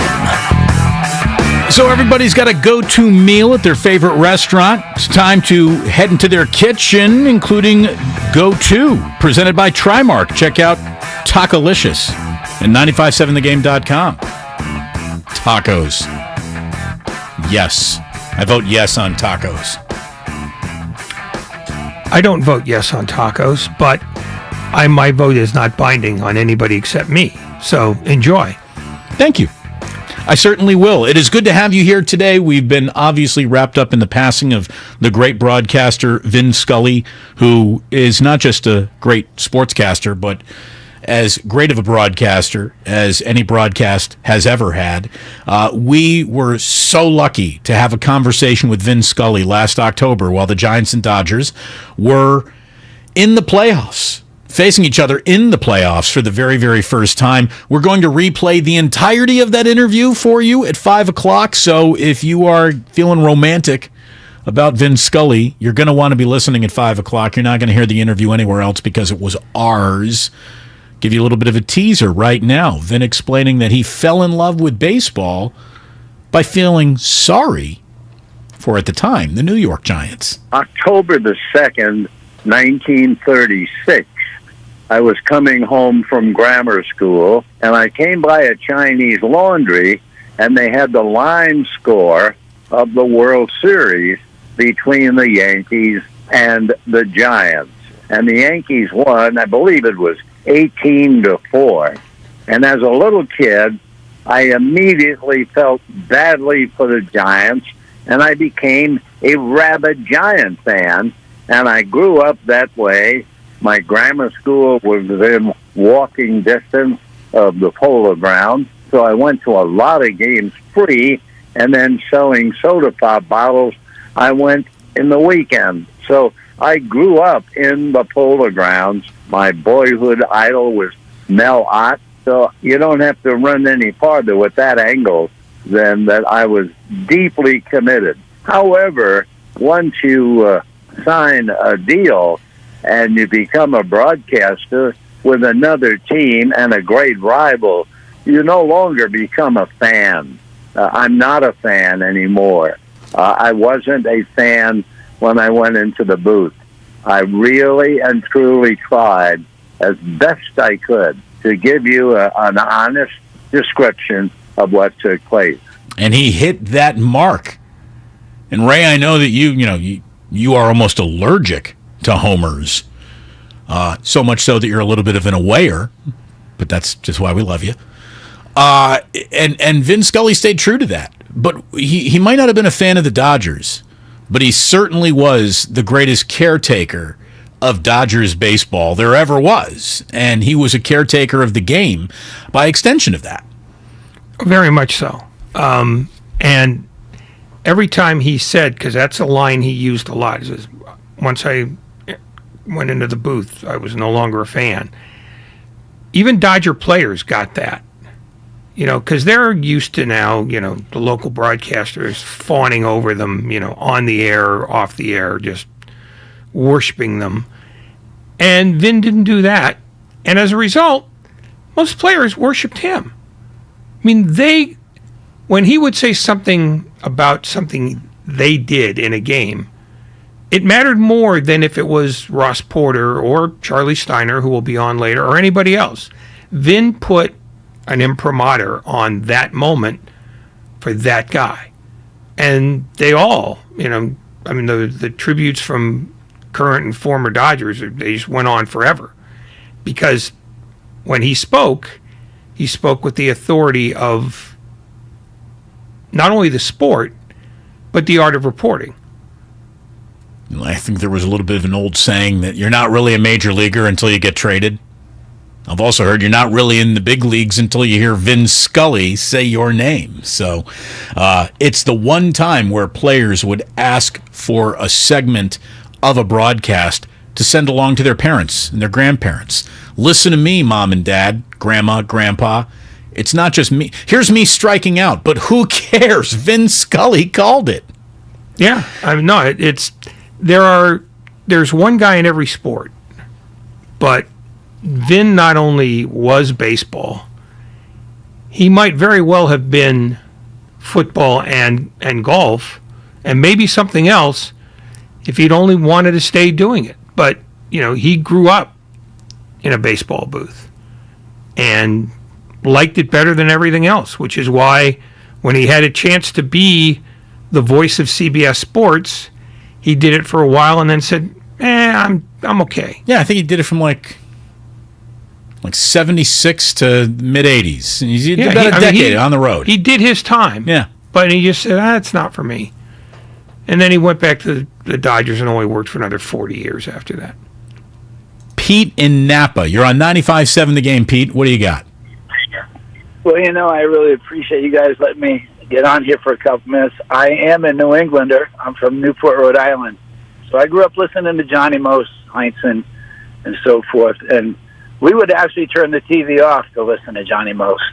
But unlike what you said about Vin Scully, Johnny Most, if someone touched the Celtics, it was full on. He tackled him at the half court. If you saw the play later on TV, you go, this is too much. But, it's great. It's just great when you have these kind of announcers that have that kind of, they're morally correct. They don't show their allegiance. They announce the teams. They announce the games. There's a cleanliness about it that's missing today. I still don't want to go back to Johnny Most, because Johnny Most was just unique in his voice and his style. All right, and he was the voice of the Celtics for so long. And then, of course, you all got caught up with the Bird and everything else that went on with the Celtics. But Vin Scully. I felt it when he passed. It's a tough day. We're losing a lot of great people here in this country right now. But I think we can only learn from him. And I hope someone comes and takes his torch and carries it further, because he certainly had a lot to teach. He had a lot about him that was worth copying. And if someone says, "Boy, I can't believe you're copying Vin Scully," that'll be a compliment to me. No doubt about it.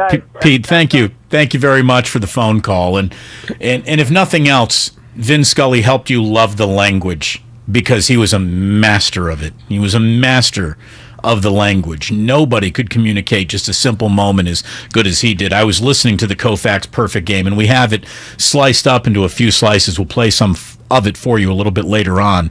But it really was amazing. Just listen, Koufax, takes his hat off, rubs his hair through his hand through his black hair. I mean, just describing the color of his hair. I mean, everything he said, you could see it in your mind's eye. You really could. I listened to that whole game a couple of years ago, and one of the things that is forgotten about it is that Bob Hendley, the Cubs pitcher, threw a one-hitter that night, and the run that the Dodgers scored came without benefit of a hit. So that could very easily have been a double no-hitter, and he was as enthusiastic for Hendley as he was for Koufax, and nobody seemed to mind.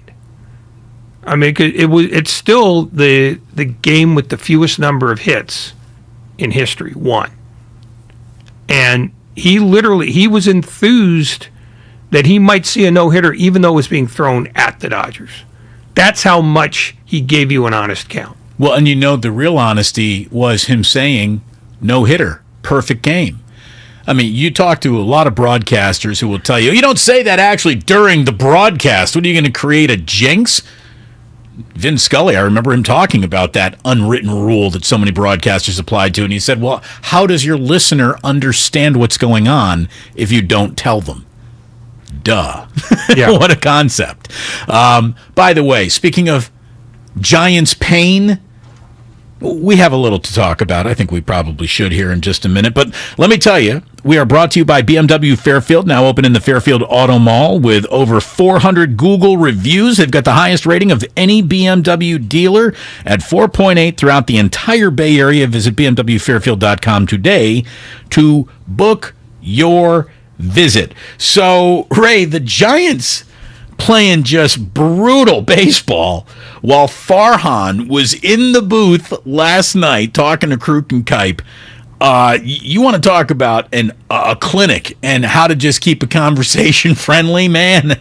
That was awkward. There was, I think all three outfielders were booting balls in the inning that the Dodgers would put up an early 4 spot while Farhan is in there kind of talking about how, we did a little something, but we weren't really good enough to add, and we weren't attractive enough to really sell, and we certainly didn't have the system to really be in a Juan Soto conversation that anybody took seriously, most importantly, the Washington Nationals. And it was a little fun, a little awkward all at the same time.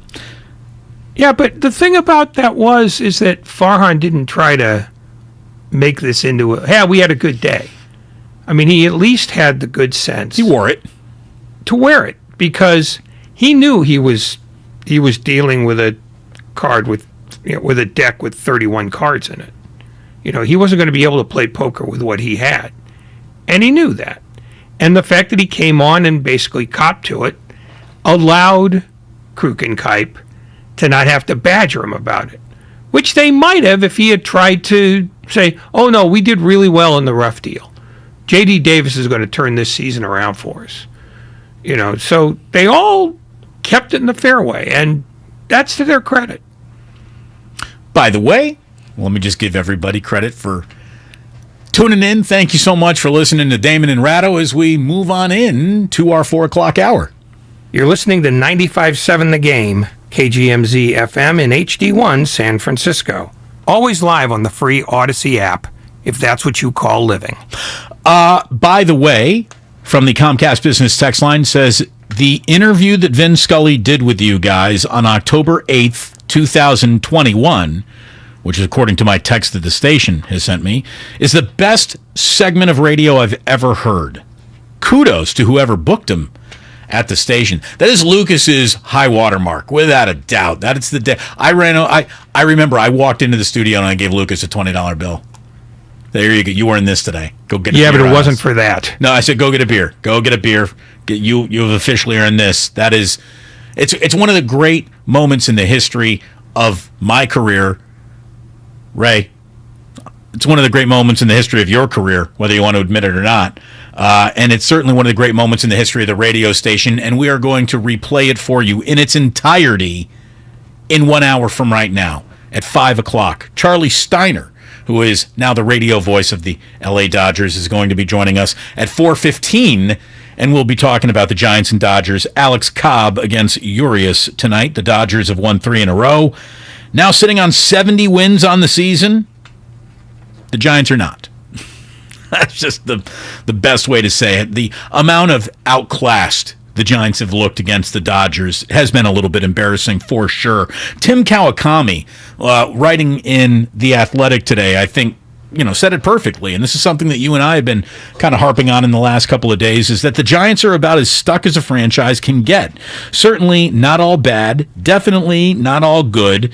They're not rich enough in prospects to leverage themselves into a trade for a huge star or credibly set up a plan to restock their big league roster with their own. They are frustratingly stuck.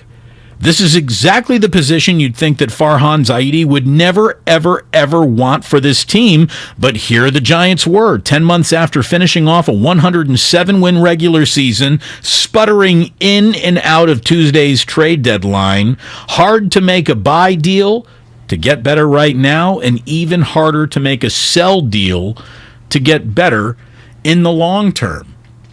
It is a 39-42 win NBA team. You're not good enough to be in the playoffs, and you also missed the lottery. So good luck. Good luck. Yeah, they're a play-in team. Yeah. Well, now we live in a different world, right? Yeah. I mean, that's it. They would finish somewhere between 7 and 10. Not good enough to make a dent, but also not good enough to abandon the season and just go, up. Let's just be Washington. As you can see, Washington is being Washington today. But yeah, the Mets are up 8-0, top of the 9th. The post-Soto era, beginning with what looks like could very well be a shutout, is a little chef's kiss on that. I mean, and Washington is, that's the difference. I mean, people who like the Giants are like painting themselves in despair. But if you want despair, consider the fact that this Washington team won a World Series 3 years ago. And now they are, by light years, the worst team in baseball. And now worse than they were 2 days ago because they got rid of the one guy they had. 2. Bell was okay. Bell was okay, but if they traded Bell and kept Soto, I don't think anybody would have paid much attention. I agree. I agree with that for sure.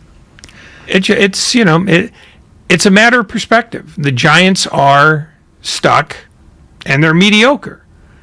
They're not stuck and awful, but they're definitely stuck. And this was not, by any means, the Zaidi plan at any point. He thought by now the minor leagues that he'd been touted that he had were going to produce players by now. They produced none. And that's the lesson, is, at some point certainly you have to replace position players. You have to replace your stopgap. And instead, they had to stay with the stopgap a year too long. I really think that if we could sodium pentothal the Giants front office, that they would even admit a little that as great as 107 was, it's also hurt in the long-term planning because they stuck with a hand that they probably should have played more go fish with. And again, the 107 was very special. I mean, it got us an interview with Vin Scully that we'll be replaying at 5 o'clock. It was a special moment, but it was a fleeting moment, and it feels like it's going to take more than just a fleeting moment to get out of the direction the Giants seem to be headed in. And when you look at the direction that the Dodgers and Padres are going in, they're more of a Diamondback Rockies direction than playing keep up with the Padres, who I got to tell you, Ray, I still can't believe it. I can't believe the Padres are acting like this and that they've become this. And when you really think about all the things that the Giants were and were not counting on during the Farhan era, the Padres becoming a powerhouse wasn't one of them. They didn't see that one coming. No, but here's the thing. They were giving signs of it last year. They were. When they signed Tatis to the long deal, when they signed Machado, when they went out and got Blake Snell and Yu Darvish, they were being active. But this was the play that they'll be remembered for, because over the last couple of years, A.J. Preller has gotten the green light to be a serious player. And it's a reminder that any general manager can be a serious player if his owner will let him. And that brings us back to the Giants and asking the musical question, will Greg Johnson let Farhan Zaidi be a player and shorten the time that they have to be mediocre and stuck? Because that's the only way out that I can see, is that they suddenly become an aggressor and an active, overpaying aggressor in free agency. It's the only way to correct it quickly, that's for sure. Yeah. I mean, because right now, I don't know that they have a direction out, because you can't guarantee that any of those guys in the minors will pay off. I mean, these guys were all touted 3 years ago. None of them are in evidence except Joey Bart, and he's still, south of 200. So, you can't rely on that being the fix anymore, because you thought it was the fix before and it got nothing fixed. A guy named Brian on the Comcast Business text line says maybe they might start bringing up these prospects to see how they could actually fare. The problem is that they have these prospects still a step or two away from a major league work day. Also, they're the kind of prospects who are important enough to develop carefully, and should they turn out, do you really want to start major league clocks ticking right now in this situation? This isn't about service manipulation. It's not about service time manipulation. It's about striking the right time to bring up a crop that you think you're going to be building around for a 6-7 year period, and you kind of all like to sort of get them there at the same time.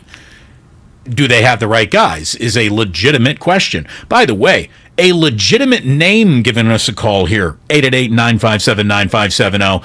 Everyone, I'm very happy to welcome in Damon from Oakland. How are you, Damon? I love another Damon. It's bittersweet because Vin Scully was such a legend. I grew up a Giant fan right here in the Bay Area, and doggone it, Damon, Ray, the summer of 1962 is one I shall never forget. The season, one of my favorite seasons in baseball, period. And I had the pleasure of staying with my grandparents in Bakersfield, California, and that was the first time I ever experienced Vin Scully on the radio every day. And even though I didn't like the Dodgers, I will never say I hated them. I always respected them. But I appreciated Jerry Duggan was with him at that time, and they would come in every day and give a great broadcast. And that was one of the reasons, that was one of the ways I found out what the Giants was doing up north, because I wanted to see what they did that day. But it's 1962. We didn't have all this, the gadgets that we have today to get news like the internet. Nevertheless, I just want to say also, before I forget, if you're a baseball fan, how could you not love Vin Scully? How could you not love him? You don't have to be sitting in a rocking chair in Iowa to appreciate that man on the radio. He painted a picture. He was poetry. There's no question about that. I'm a lover of words, and doggone it, I got a lesson every time I heard the man. It's simple as that. But I also just want to say one thing. I would give up my record collection to hear Vin Scully in 1962 broadcast the ending of that third game between the Giants and Dodgers in the playoff. I have read Barber's Call. from 1951 when Bobby Thompson hit the home run. And, of course, we all have Russ Hodges' call, which was, I guess, the most popular play-by-play call in radio history. But I'm always curious to see what the other guy had to say. It's simple as that. That's all I wanted to say, Ray. Oh, by the way, Damon and Ray, I listen to you guys all the time, and Ray, you're the best curmudgeon on the radio. You make me laugh every day. Thank you very much, Damon. Ray has nothing nice to say about that compliment at all. We'll put a stop to that immediately. Totally. No, thank you. And someone says here, it's not service time manipulation. That literally describes service time manipulation. Keep carrying that water. We're talking about a 20-year-old who's in high A ball. You don't go high A ball to, the year's kind of falling apart, so we're just going to throw you up into the majors. That's not how it works. That's lunacy. Well, no, the reason why it's not service time manipulation is because they brought Elliot Ramos up earlier in the year, and it didn't pan out, and they sent him back down. But his clock's already started. If this was going to be service time manipulation, you wouldn't have seen him at all. Right, you would have never made it. You know, I mean, and Marco Luciano is still, 21? You know, so this is not them doing what the Orioles did with Adley Rutschman for 3 years. Those guys aren't ready yet, because this is a year when if they were close, you'd have seen them. Because when things started to go off the rails, and it was definitely before the All-Star break, you'd have started to see some of those guys. There's no question in my mind. And the fact that you haven't tells me that they're either not ready or they're never going to be ready. We are brought to you by the San Diego Tourism Authority. When you're happy and you know it, it's in San Diego. There's no limit to how you can actually go ahead and show it. Endless sunshine, coastline, outdoor adventures inspire waves of the feel-good vibes. And who doesn't like those? Plan your trip to San Diego at sandiego.org. How about that? San Diego is officially buying sponsorship time on the show. There you go. That's how much they're saying, come to the Padres. Come see what real Major League 3 through 5 hitters all look like in the same lineup, in case you might forget about what that looks like, Giants fans, in this current actual state of the San Francisco Giants. We will talk about that with our next guest, who certainly knew Vin Scully well. As a matter of fact, he kind of climbed into the same booth that Vin occupied. The radio voice of the Los Angeles Dodgers, Charlie Steiner, joins us next here on 95.7 The Game. It was a thrill having Will Clark on Steiny and Guru. Will, I'm a 70s baby, and I told Larry this. When you watch your game now, Will, do you like it?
95.7 The Game. On the scoreboard in right field, it is 9:46 p.m. in the city of the Angels, Los Angeles, California.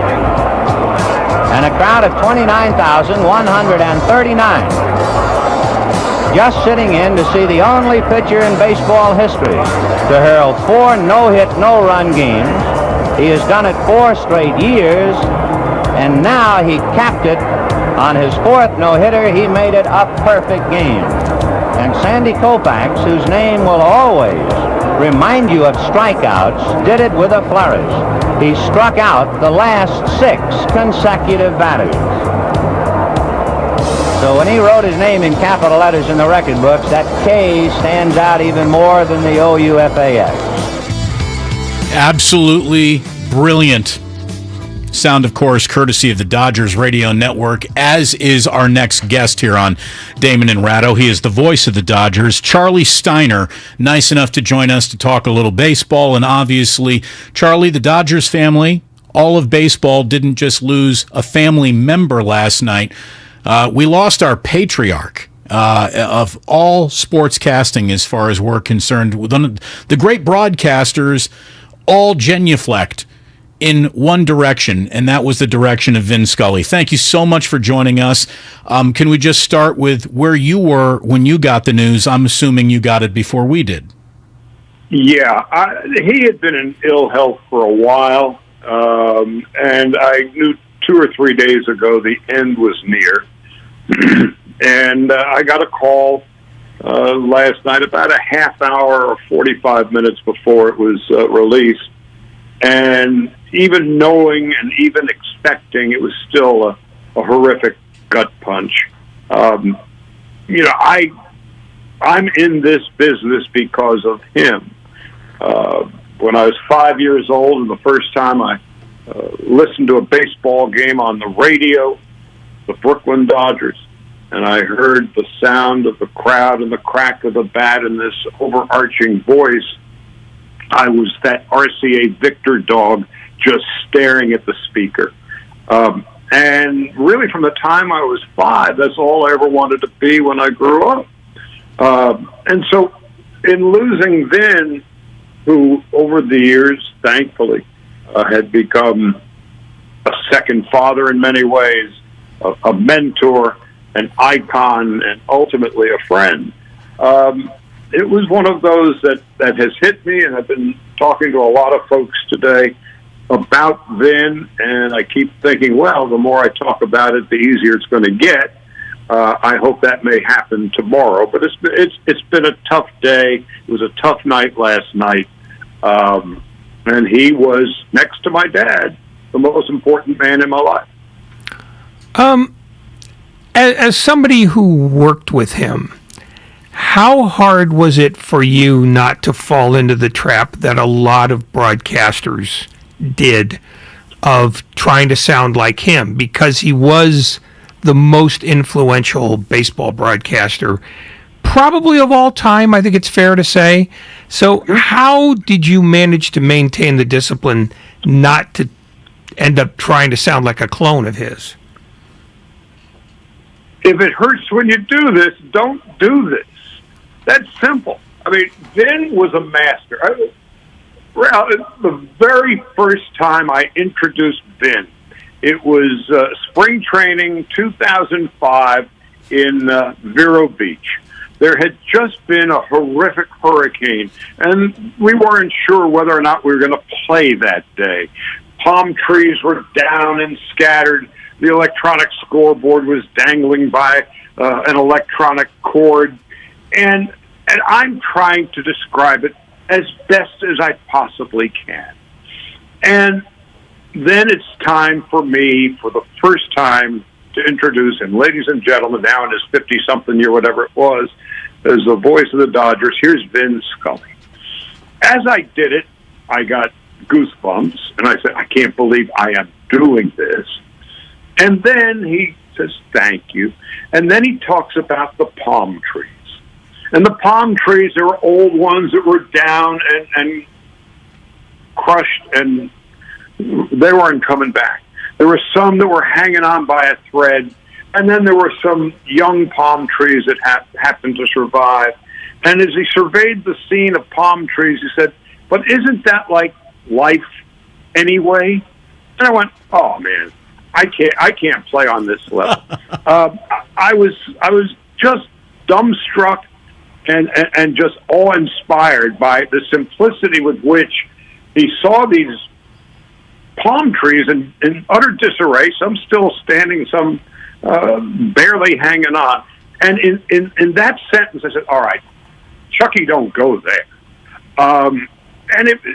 So you didn't. Vin was Vin, and anybody who tried to be Vin, that's a fool's errand. All I could do is do the best that I could, and again, I got to know him so well for so long. When he was just starting out, when he was 20 and hired by Red Barber, Vin reminded me of this story. He said, Red came to him one day and he said, "You know, you have something that nobody else on earth has." And Vin's all ready to have his ego blown out of proportion. And Red said, "You are yourself. You are nobody else. Just be the best that you can be." So it's a long-winded answer of saying, I wasn't even going to go into that neighborhood. I didn't. And we ended up living happily ever after. Charlie Steiner, voice of the Dodgers on the radio here on 95.7 The Game. What was his level of self-awareness about the impact he had on broadcasting, not just baseball, but football as well? The Masters. I mean, there's no such thing as an egoless broadcaster, and I'm sure Vin would be the first to tell you he was also indeed a human.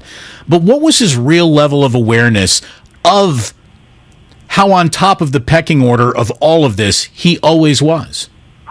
I think he was aware. It was certainly nothing that he dwelled upon. He was as comfortable in his own skin as almost anybody I have ever met. He didn't want the attention. He didn't need the attention. He would go home after the game, and he'd come back the next day. So that stuff was really secondary to him. He clearly knew he was good at what he did, but I think to some degree the attention that he received embarrassed him. Then, in many ways, we were similar and set talent and all of that other stuff aside. But he didn't like to be in crowds and didn't like being at parties and that sort of thing. And I asked him about it one day. I said, "All right, so help me get through that." And he says, "It really boils down to the 4 B's. Oh, what are the 4 B's? Be there, be early, be seen, be gone." And I've lived with that from the moment he shared that with me, and that's what it was. So self-awareness, I suppose, but it was certainly nothing he ever talked about. So you have a game tonight, and how do you fight the impulse to think about him, or do you just give in to it? I'm not in San Francisco. When the Dodgers return home Friday for the Padres, I will be there. But last night, when the story was made public, the radio station called and asked me if I would just get on with Tim Neverett and Rick Monday, and I did. We basically disregarded a half inning of the game, and just Mo and I talked about our memories with him. Ray, you've been up there enough over the years. We had that back room where we had dinner every night or lunch before a game. And over the years, Mo and I calculated we had upwards of well over 1,000 meals with him. That lasted anywhere from a half hour to an hour and a half, depending on day, time, and circumstances. And so we knew each other on a level that that most others did not. And Mo and I have been so fortunate to have been the caboose on Vin's train all those years. I'm more thinking about Friday when the Dodgers return home for the big game with the Padres, and it will be the first time a public outpouring for Vin. How that plays itself out, how it manifests itself, I have no idea. Charlie, thank you so much for sharing your personal memories and your professional memories of a true icon who passed away. I feel like we'd almost be doing Vin a disservice if we didn't talk just a scotch of baseball with you. So let me just ask, how about them Padres, huh? I mean, like, who would have ever thought that they would have turned into a powerhouse that has sort of flipped baseball on its head a little bit? We have a race. You know, for years and years and years, the folks in San Diego consider themselves rivals with the Dodgers. And I would often say that, you know, if you consider a hammer and a nail a rivalry, you got a pretty good one. Well, now you got a couple of hammers. And now it will be interesting to see how it plays itself out. Will the Padres catch the Dodgers this season? Not likely. They're 12 games behind. Will the Padres more than likely have to go through the Mets and or Braves to get to the Dodgers? That's some awfully high cotton. But I think going forward, this is going to be a very healthy rivalry, and I sure wish the Giants would join the party. So does. Oh, good luck with that. Everyone listening, they might be. They might be. Sorry, I couldn't help myself. Yeah. I couldn't help myself. You got to run over the dead squirrel from time to time. Thank you so much, Charlie Steiner. We really appreciate you joining us today. Always great talking to you guys. Thank you. Thank you very, very much. Prices, Ray, through the roof for Padres Dodgers this weekend, and basically, if you wanted to go to a Padre game at a decent price, boy, I hope you've already been, because their tickets are just, I mean, they've doubled in price down in San Diego pretty much for the rest of the year. I can promise you this, your prices are about to go up too, because it's just amazing the amount of money that this team is now committing to being a real major league player. And look, like, for those of you who might be new here, let me sort of explain what the Padres have been and were. Like, I still cannot believe that they're behaving like this. The Padres were an easy road trip in a sunny destination that was wrapped around tough at-bats from Tony Gwynn, Cam Kemenitti, Dave Winfield, and having to face Trevor Hoffman in the ninth inning. And, geez, that Bruce Bochy guy, sure seems like he knows what he's doing, but he just doesn't have enough talent everywhere. The talent would be on just islands around the San Diego Padres. There'd be one or two or three really good Padres on any one team, but never more than that, because they couldn't gussy up their roster the way that the real big boys was. I mean, it was about like Benito Santiago being behind the plate.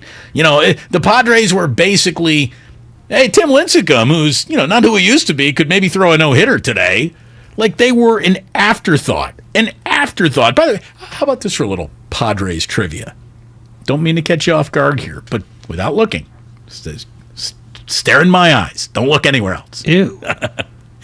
How much do you think Tony Gwynn was paid by the San Diego Padres in his entire career? What do you think total Gwynn's career earnings were? 20-year-long major league career. 15 million? Did you say 50? 15. Oh, 15. No, it was more than that, but it was closer to 47 million. That's it.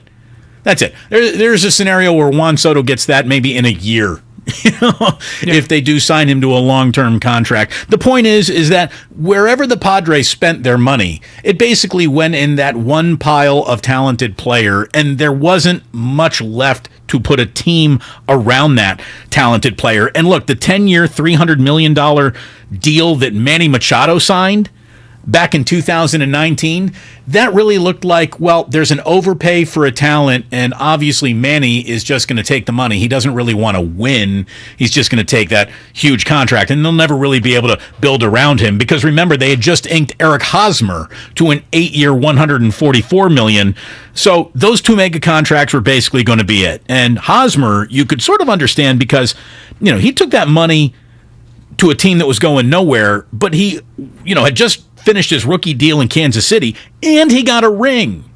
So once you get the ring, if you then want to get paid, okay, I guess I get it. We all looked at Machado going, well, you didn't win anything in Baltimore, and winning anything isn't nearly as important to you as making all that money in San Diego. So if that's what you want to take, go ahead. Nobody really liked Manny Machado, remember. The Padres aren't going to be able to spend around those two guys, right? Well, Fernando Tatis Jr. just got bought out of arbitration with a 14-year, $350 million contract. Juan Soto now has 2 arbitration years left and just said no to a 14-year, $440 million deal. He could be baseball's first $500 million contract. Yu Darvish, 6 years, $120 million. Joe Musgrove, buying him out of arbitration, 5 years, $100 million. Blake Snell hasn't worked out the way they had hoped, but 5 years, $50 million. Will Myers is making $22 million this season. His first big deal, that was 5 years ago for $83 million. The Padres are spending in a way the San Diego Padres never, ever, anyone, not a Dodger exec, not a Giants exec, nobody saw this coming. Well, it's weird, though, because when the Soto rumor started to heat up, the first team that people were mentioning as a likely landing spot was San Diego. And that's because they spent the money on Machado and because they spent the money on Tatis and because before that they spent it on Hosmer. They've been spending money, but they haven't spent money to get the best guy in baseball since they went out and got Winfield. And that's a long time ago. That's the last time the Padres were financial players in baseball. They are financial players again. And next year, when the Soto contract gets redone and he gets what he's going to get, they're either going to be first or second in roster spending, way ahead of the Yankees, and on a par with the Dodgers. And the Dodgers are spending about $50 million more than anybody else. I was looking at Sportico or Fangra, I can't remember which website was showing me, but it was projected out Dodger payrolls. And the 2026 Dodger payroll only has, of this current team right now, and this does not include Soto, $74 million committed to just 4 players. I mean, that's the side of the pool that they're swimming in. We know that the Dodgers are the deepest end of spending in the pool of Major League Baseball. If the Giants really fancy themselves competition with those two teams, they're going to have to change their financial projections. Full stop.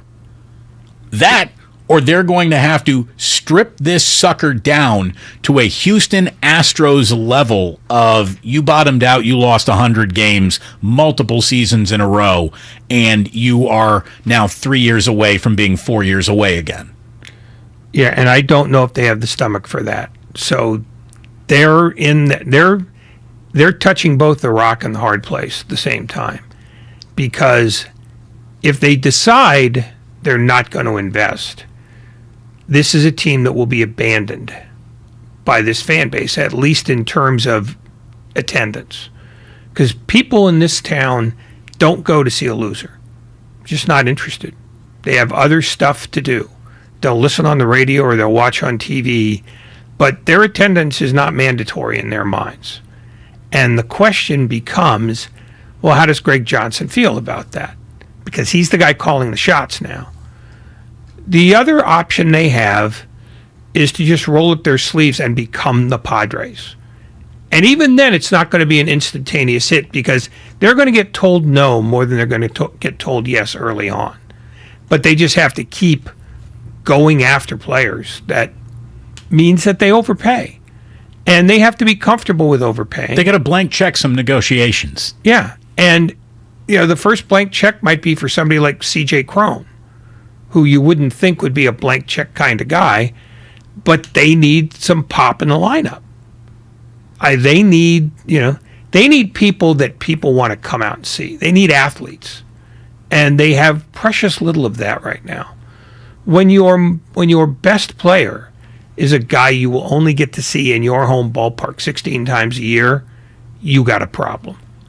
They got a problem right now with Brandon Belt, man. He looked so stiff last night. I'm not saying he's a stiff. He looks stiff. Dave Fleming. He looks like he's in pain. Well, Dave Fleming was reassuring us when we spoke to him last. Brandon came out of the All-Star break with his knee feeling much better, and he's about to have the type of second half that the Giants need him to have. He does not look like he's about to have that second half. He really doesn't. And look, maybe the Giants do find their way in. Maybe they do close. Was it 4.5 now? 4.5 behind the Phillies and Cardinals. 4.5 out of that final wild card spot. Crazier things have officially happened. One of them being basically this team winning 107 games last year.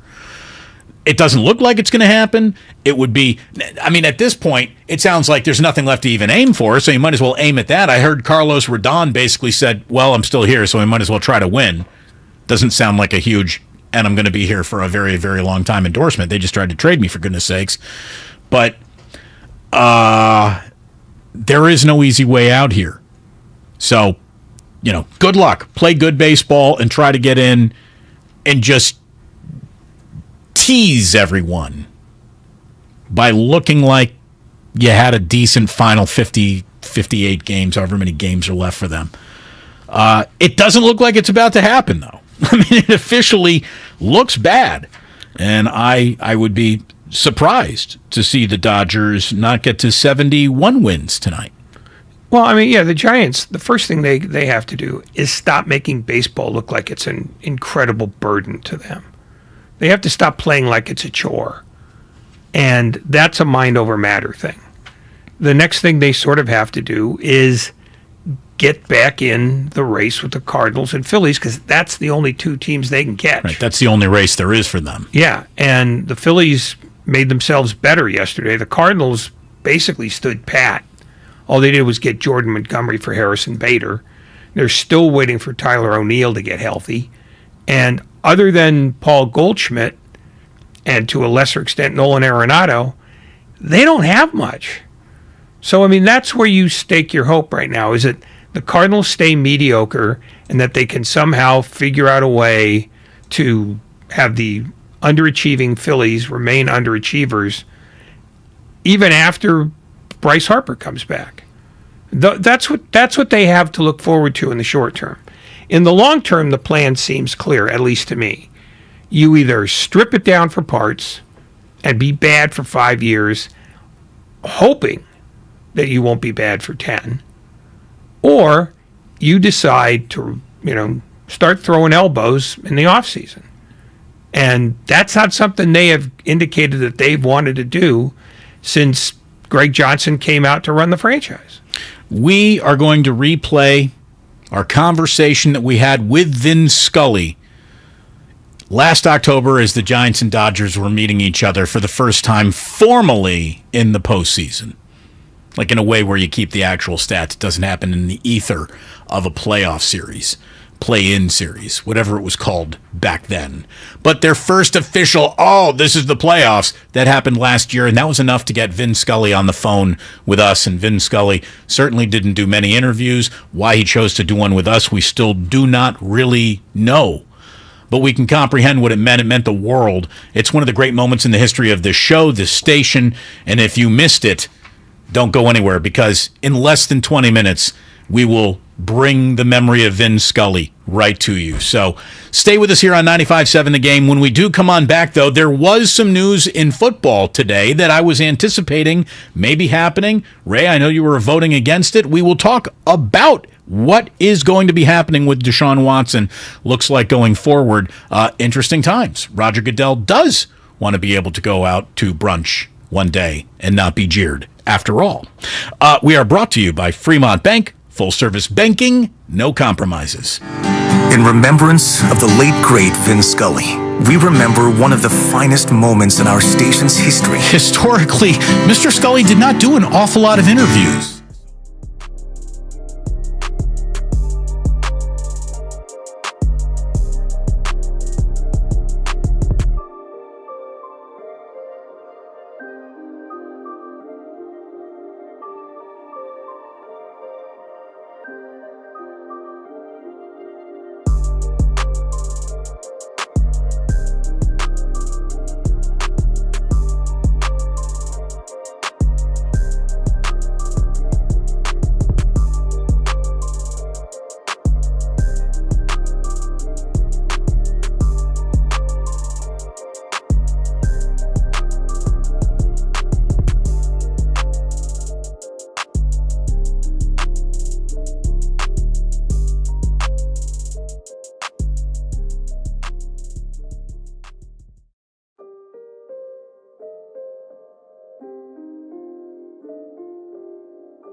Now back to Damon and Ratto, brought to you by BMW Fairfield on 95.7 The Game.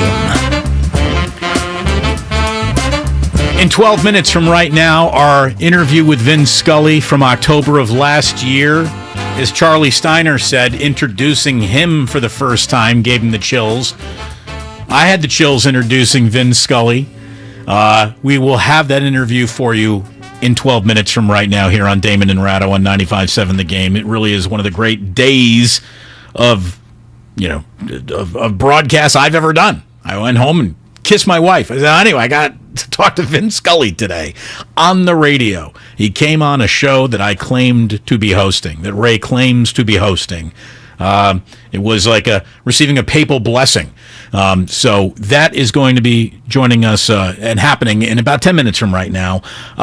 In 24 hours from right about now, Ray, we're going to get the Hall of Fame game. We got Jaguars, we got Raiders, and that is the first football game that we've seen from the NFL, even though it's a preseason game, since the Super Bowl. So that means it's all coming quickly. 40 days until the 49ers, I believe, kick off week 1 in Chicago. Niners did get some bad news today. Jordan Matthews, who is trying to make this team as a converted wide receiver into a tight end, tore his ACL in a non-contact drill earlier this week. They got the results today. Torn ACL. The second player in camp to go down with a season-ending injury, Mo Hurst, suffered a torn bicep. He's on the IR.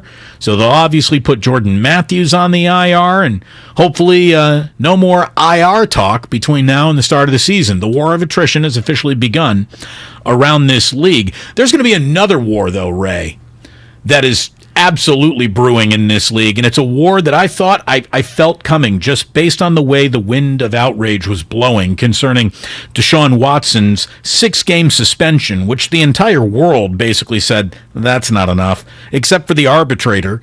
So a source has told ESPN that the league is going to appeal for an indefinite suspension that would be a minimum of this entire season and a monetary fine and treatment that Watson would have to undergo. I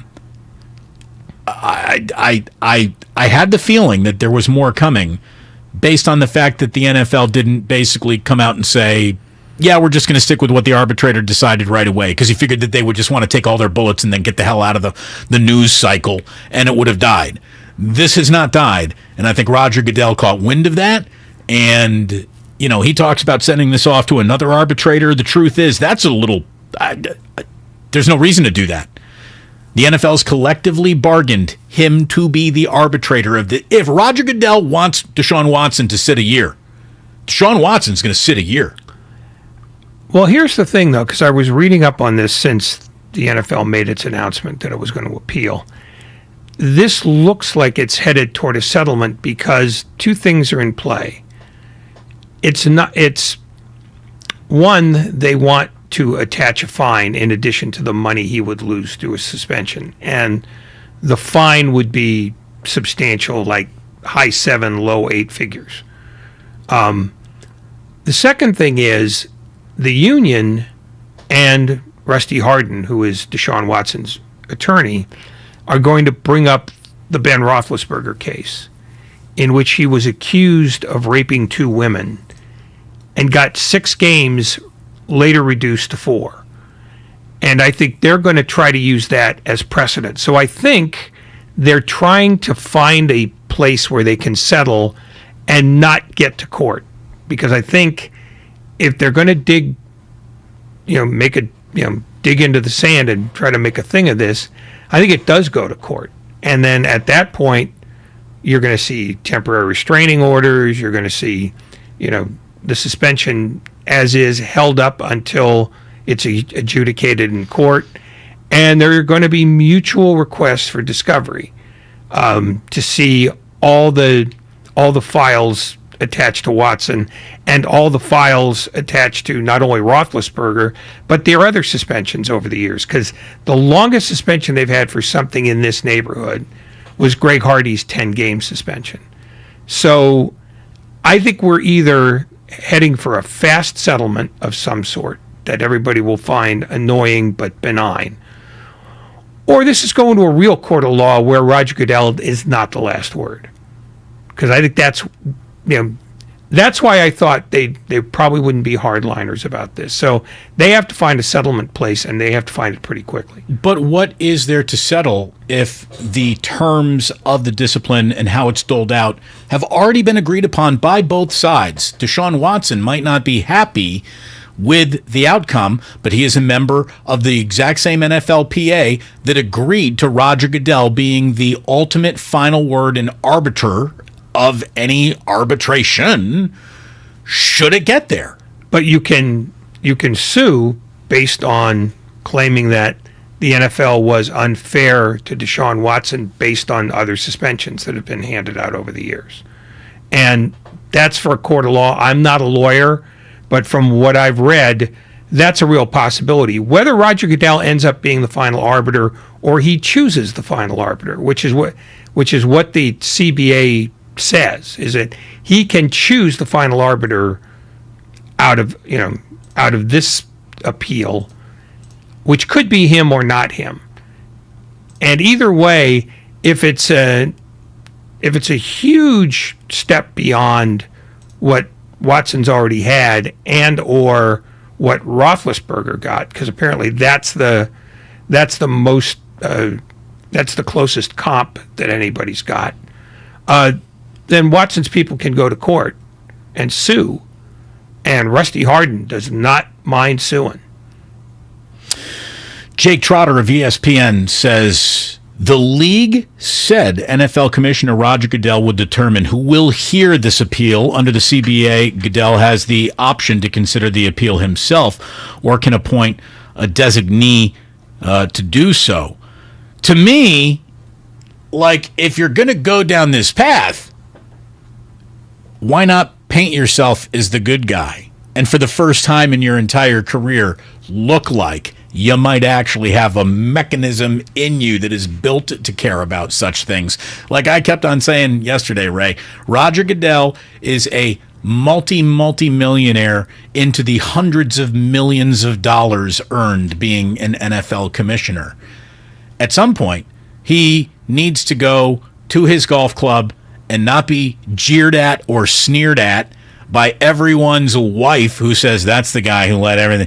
He wants to go out to brunch in Nantucket and be unbothered and not have paparazzi chasing him at all. Like harping on what more you might have done for women, Roger. I really do think that this man has one path to public relations salvation, and here it is.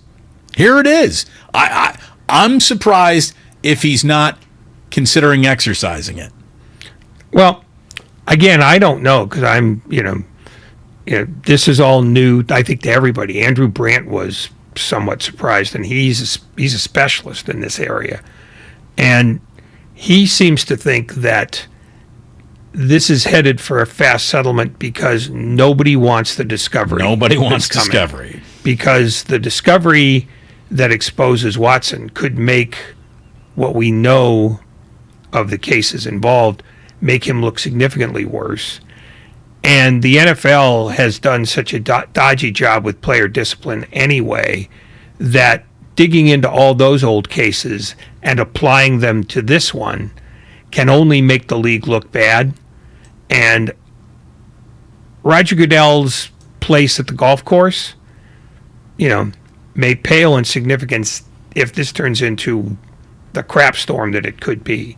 So I suspect, and this is based on telling you yesterday that they wouldn't appeal, that they're going to settle, and they're going to settle fast because they want this to go away before it gets to the point where everybody's dirty laundry gets, hung up on a line in a courtroom in Houston. Postman in Capitola brings up kind of an interesting point, saying, I think that the players' union is going to compare player discipline as opposed to owner discipline. Robert Kraft got caught in a massage parlor.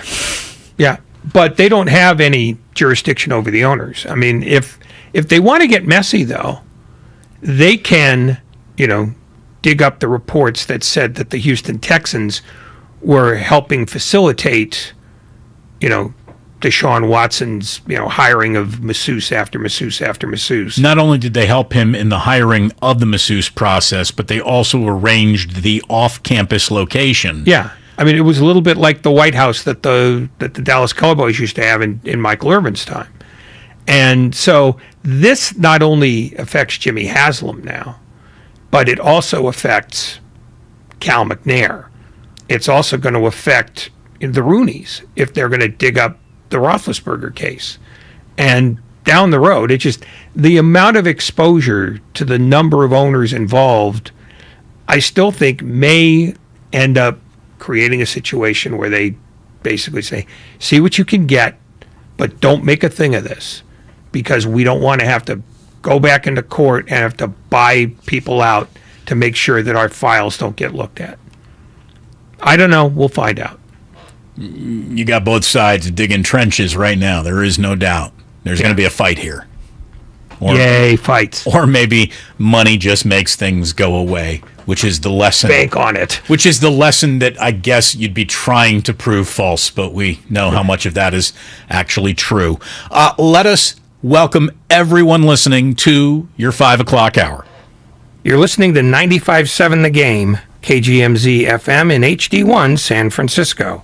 Always live on the free Odyssey app, if that's what you call living. We are going to get to our Vin Scully interview here almost immediately. But I just want to talk about 67 years. He obviously passes away at the age of 94. And in comparison, 67 years of life is a life that ended way too soon. 67 years is someone who died young in modern times. There's no doubt about that. But it's also an entire life lived. It really is. 67 years you can fit an entire life into 67 years. You really can. It's too short, but you could. 67 years would be a marriage to celebrate. Should that ever happen again? It's not the length of any one career. Even if you had that grandfather who, worked in a garage and was such a grease monkey, he didn't ever want to do anything other than work on cars, so he did it long past his retirement. That probably didn't happen for 67 years. 67 years is not the length of any one career. 67 years is certainly not the length of any broadcasting career for the most part. 67 years, Ray, one job. One job. That's amazing, especially when the job is in broadcasting. 67 years doing anything, even if you love it, is extraordinary. Well, and to be untouchable for the last 55 of them. I mean, literally, at a point where almost any corporation will look at somebody hitting 65 and going, yeah, it's time to wrap this up. They couldn't touch Vin Scully, even if they wanted to, which they didn't, because he was the best ambassador that team has ever had.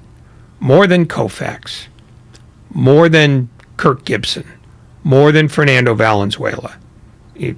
He's it. He is the face of the franchise. I mean, Jackie Robinson, for goodness sake. Well, I'm talking about in L.A. Yeah. I mean, he was there when Jackie Robinson started. But, in fact, I saw something interesting on the internet today. One of his first games, he announced a game between the Dodgers and the Philadelphia A's, in which the manager of the A's was Connie Mack, who was born in 1862. He had seen some things. Yeah. And by the time Vin Scully hung it all up, he very much retreated from any concept of public spotlight. I know that the Dodgers begged him back to come do some playoff games, come do World Series games, and he said no. When he exited the stage, he stayed gone. What'd Charlie Steiner say? Be present. What? Be on time. Be early. Be present. Be gone. Be seen, be gone. Fantastic stuff from Charlie Steiner. Vin Scully didn't do interviews.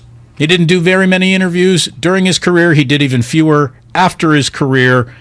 And we started wondering when he joined us, still the greatest booking in Lucas's career, we started out wondering what we even did to deserve an interview and an audience with Mr. Scully. And we learned that that was the wrong way to address him quickly. Oh, I'm delighted, believe me, to be on the show. First of all, I wanted to say hi to Ray. I've loved his column, and all those days and nights in San Francisco, I was always reading on every word. You would make me very comfortable if you would call me Vin. I can't remember the last time I was Mr., so Vin is perfect. Well, Vin, let's put it this way. How are you going to watch this game tonight? Are you going to be on the front edge or the back edge of your seat? And what kind of drink will you have at the ready? Well, first of all, you have to know a little bit about my background. October the 2nd, 1936, I was coming home from grammar school, and I came by a Chinese laundry, and they had the line score of the World Series between the Yankees and the Giants. And the Yankees won, I believe it was 18-4. And as a little kid, I immediately felt badly for the Giants, and I became a rabid Giant fan, and I grew up that way. My grammar school was within walking distance of the Polo Grounds, so I went to a lot of games free, and then selling soda pop bottles, I went in the weekend. So I grew up in the Polo Grounds. My boyhood idol was Mel Ott. So you don't have to run any farther with that angle than that I was deeply committed.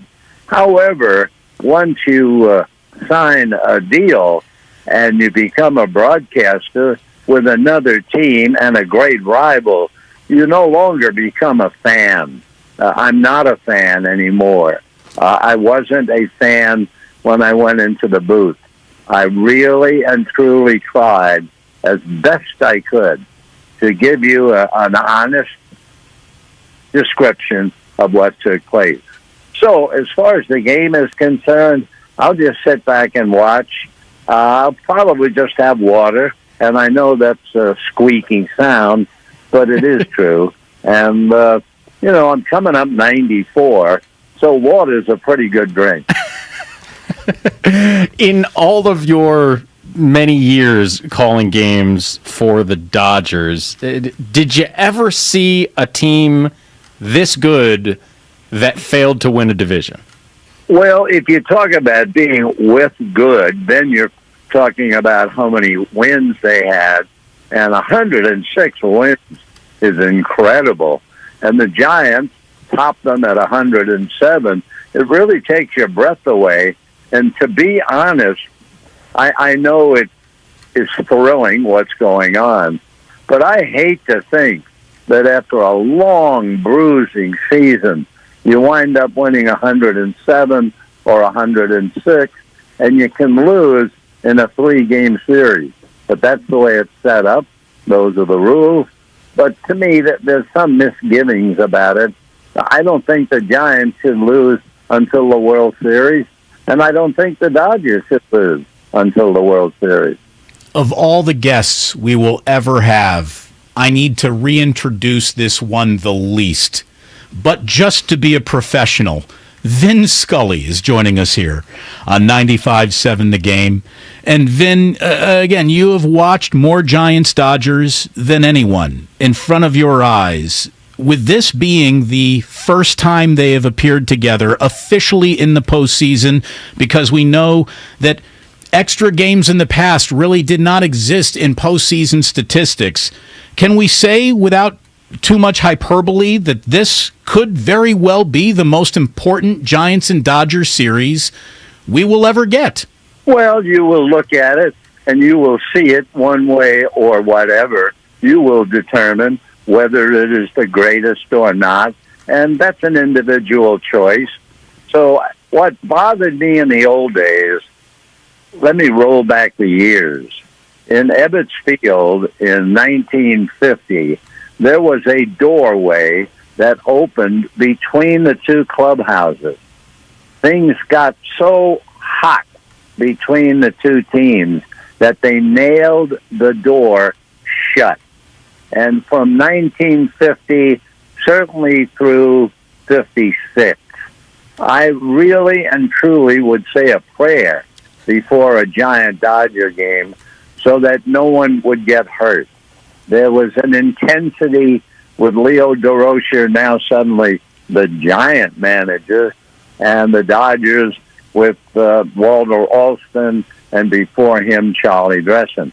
There has never been in my lifetime the fierceness, the bitterness, the push against shove than back in those days in the 50s, where you were worrying that someone would hurt somebody else. Now that the rules have returned to what is the baseball that you called since 1950, do you think this is going to be a truer test than what you saw last year, or was last year, once it got to the postseason, real baseball for you? Well, when you hang the coronavirus on the last 2 years, things have changed. The one thing, I guess, that I thought baseball showed a weakness, which they should never have shown, and this is only my opinion, I really didn't like the idea of putting a runner at second base in the 10th inning. Now, they're not going to do that anymore in the postseason, but I didn't like it because it was a formal admission that the games were taking too long, that they were too slow. And as someone who loves the game, you fight that with everybody. And so these are going to be different games. They will have a different impact. And we'll just see how it goes. But I'm like you and everybody else. I am deeply convinced this will be a wildly exciting series. So you mentioned earlier growing up at the Polo Grounds and falling in love with baseball as a Giants fan in the late 30s. When you think back to those games, is there some piece of baseball that existed back then that has gone away that if you could translate it to today's game, you would? Is there anything you miss about the baseball you fell in love with? I can give you a one-word answer. Age.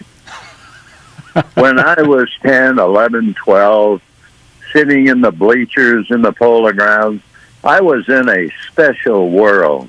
My boyhood idol was Melvin Thomas Ott from Gretna, Louisiana, who hit 512 home runs, I believe, and I just was in another world. So I'm not in that same world, of course, at 94. However, there are plenty of 12-year-olds who'll be in that baseball dreamland for as long as these games are played, and God bless them. May they stay even when they get to 94, and that's what they will miss, those dreamy days sitting in the ballpark and rooting to your heart's content. Vin, there is so much romantic memories attached to Ebbets Field. How come we don't, and baseball, I guess, hasn't remembered the Polo Grounds as fondly? The Polo Grounds was so big in those days that it was like someone with not a gross infirmity, but something stood out and people said it was too big, too difficult. But those are the ones who weren't in Greenland. They weren't, for instance, the difference.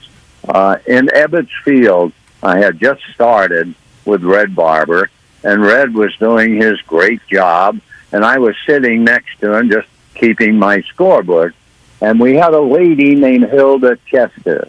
Now, immediately in those days, there were individual characters who stood out in the grandstand, and certainly Hilda did.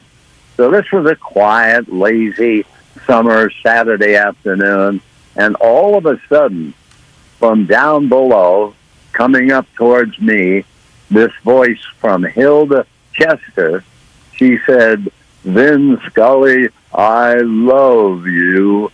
And I lowered my head, and she said, look at me when I'm talking to you.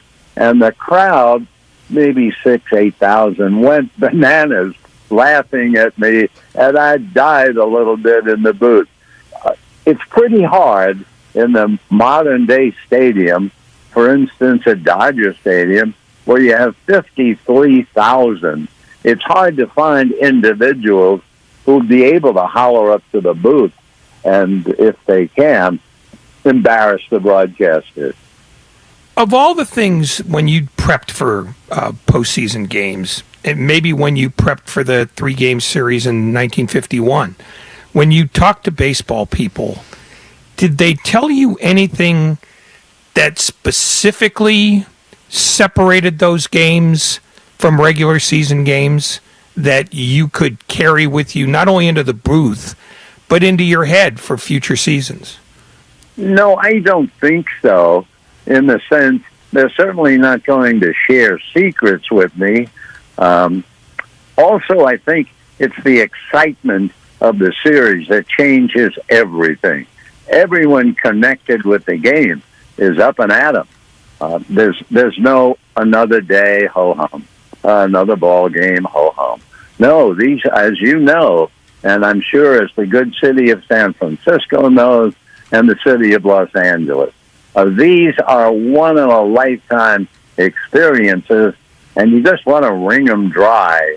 I never, ever got a big tip from anybody, except maybe I once had a tip. It was the 1986 World Series, and that would be Darryl Strawberry and the Mets against the Red Sox. And I remember someone gave me a little tip about when Darryl would take his lead at first and he would steal.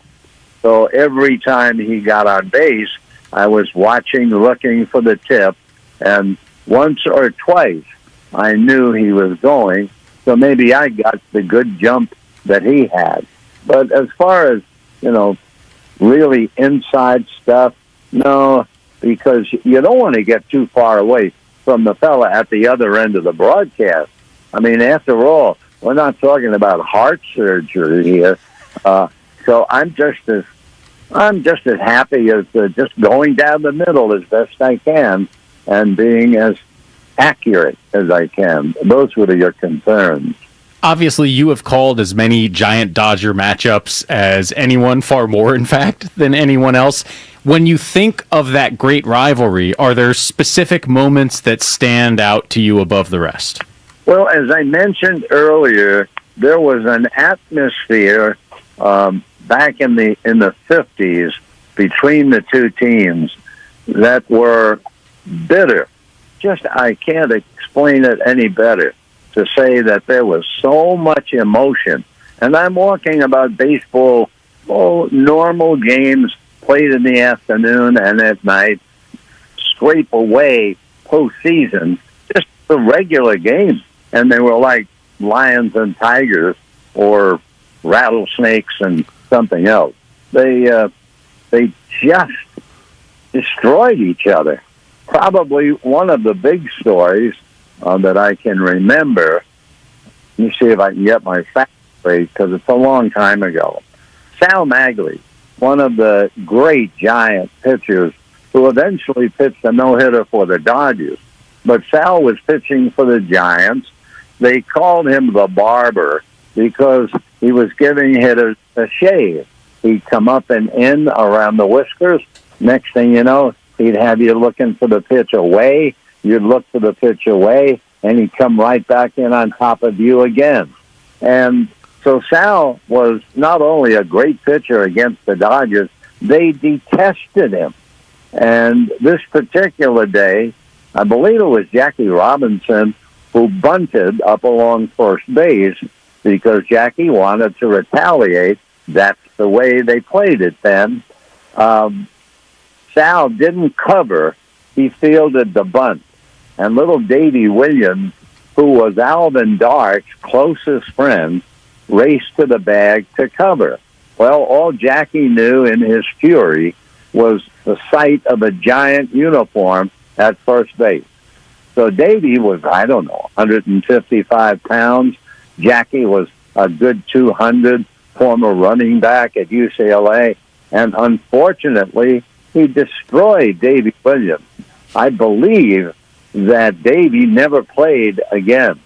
Anyway, after the inning ended, I could look down into the visiting dugout, and I saw Alvin Dart standing in front of the dugout, waving to all the players and telling them to go down the steps, everyone but the pitcher, Magley. So the players went down, and you knew if you were watching that Alvin was holding a meeting. And the more you thought about it, you thought the meeting had to involve Jackie Robinson. Now, Robinson was playing third, and it didn't take too much drama to think to yourself, Alvin must have said, whoever hits a double, whoever gets to second base, stop and head for third as hard as you can. Well, fate had it that it was Alvin Dart who actually hit the ball that was a cinch double. And Alvin, who played football at LSU, Alvin saw double and felt triple. But more than that, he wanted retaliation. His best friend was knocked out of baseball, and so he took dead aim at Jackie Robinson. The collision, I believe, registered on the nearest seismograph, and it was a play that you understood. You didn't have to be an expert on baseball. You knew that there was anger involved in this. And that's the way they played. And it was very scary to me because I didn't want ever to see anybody hurt. So that's a moment that comes to my mind, one of the big moments, not good, not great, but big as far as the Giants and the Dodgers. I think it's safe to say this is a big moment for all of us, an opportunity to talk to Vin Scully about all he's seen, all he's done in the game of baseball and what Giants and Dodgers has meant historically. Vin, how much did Tommy Lasorda relish being a villain in San Francisco? Oh, he loved it. His explanation to all the boos, he used to say, I love it to hear the boos because I know they really and truly love me. And that's how he lived in this world. I knew Tommy for 60 years, and I don't have to tell you that he was a great character. One day, we were in Philadelphia, and they had Philly Fanatic. He was a very clever guy, and he was on the field, and I don't know, maybe one of the Dodger players gave him a road uniform from Tommy Lasorda. And the next thing you know, the Philly Fanatic has stuffed it with a dummy, and he has brought it out on the field, and he is hammering it with a bat, kicking it with his feet, and Lasorda, just, what's the expression, blew a fuse. He came out on the field, and he was going to attack the Fanatic in the middle of the game. He finally picked up the stuffed dummy and brought it back in. No one was going to insult the Dodgers, let alone Tommy Lasorda's uniform. He was full of hell, if I can say that, and never stopped until he passed away this year. To bring it to contemporary times, you've looked at this Dodger team a fair amount this year, I would imagine. Does it remind you of any specific team from the past, or is it unique? It's hard, really, to compare whole teams. I know in spring training, the Dodgers, according to the experts, the writers who covered them, and the other writers in the league, they all referred to the Dodgers as perhaps one of the best teams ever put together. Now, to say one of the best, that immediately quantifies what you're talking about. But I think when the season started, it might have been from 1 to 9, the best team that I have seen. You obviously came west with this team from New York, and it was the first time baseball really came to the West Coast at the professional level. What do you remember about your first impressions of LA as a baseball town and of the West Coast as, a baseball area in general? Well, the first thing was the ballpark, which would be the Coliseum.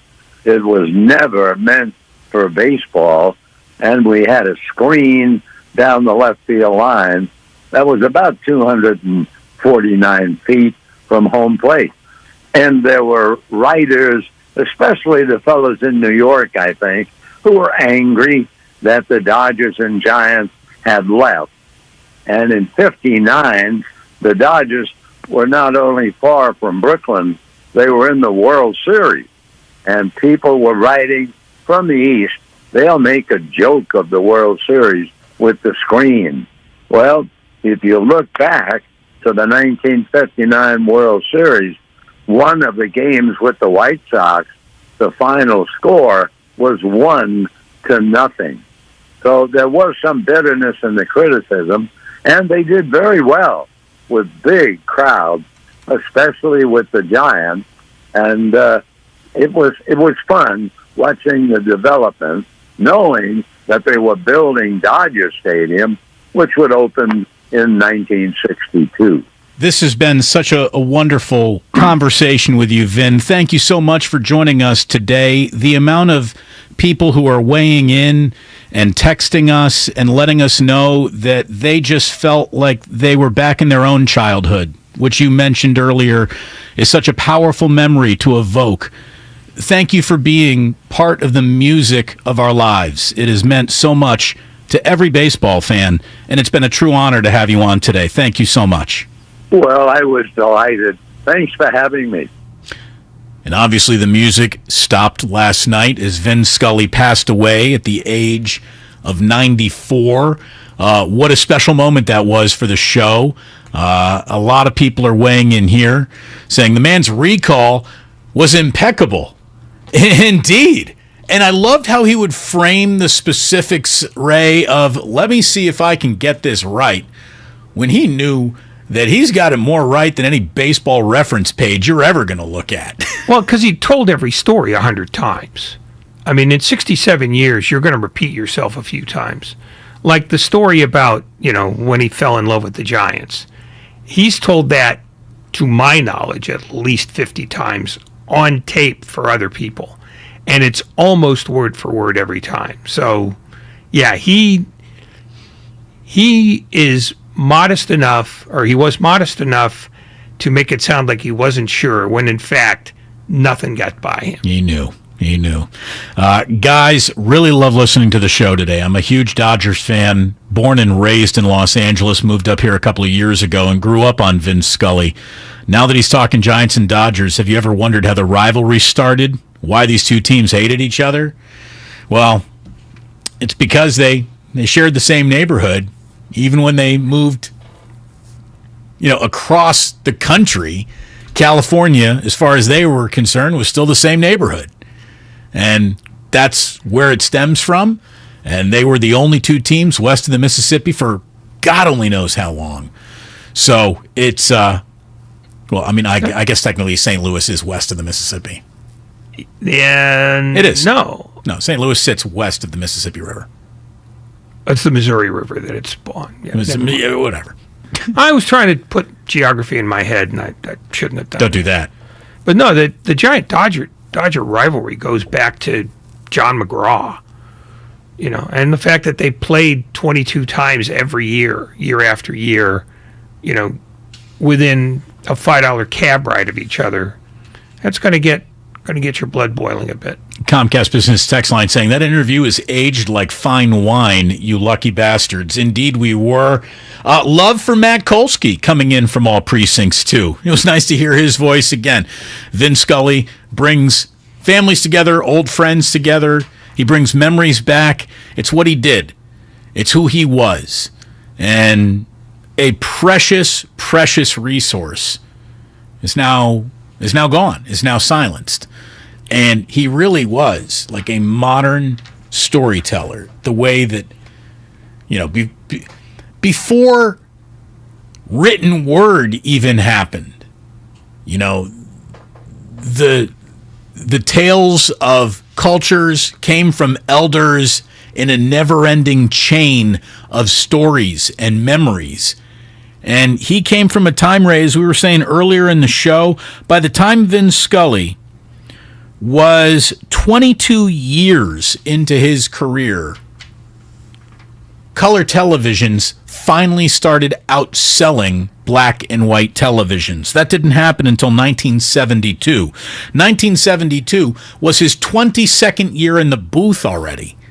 So he came from an age that simply will not exist again, from a time that cannot exist again, where patience was more than a virtue. It was part of daily life.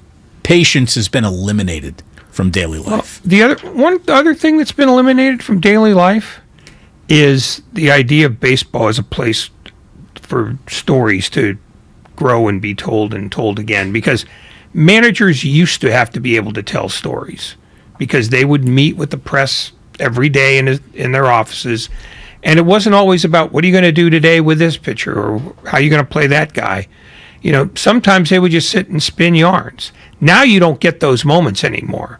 Now it's very much a more business-based relationship, which means it's a lot more colorless. It's a lot blander.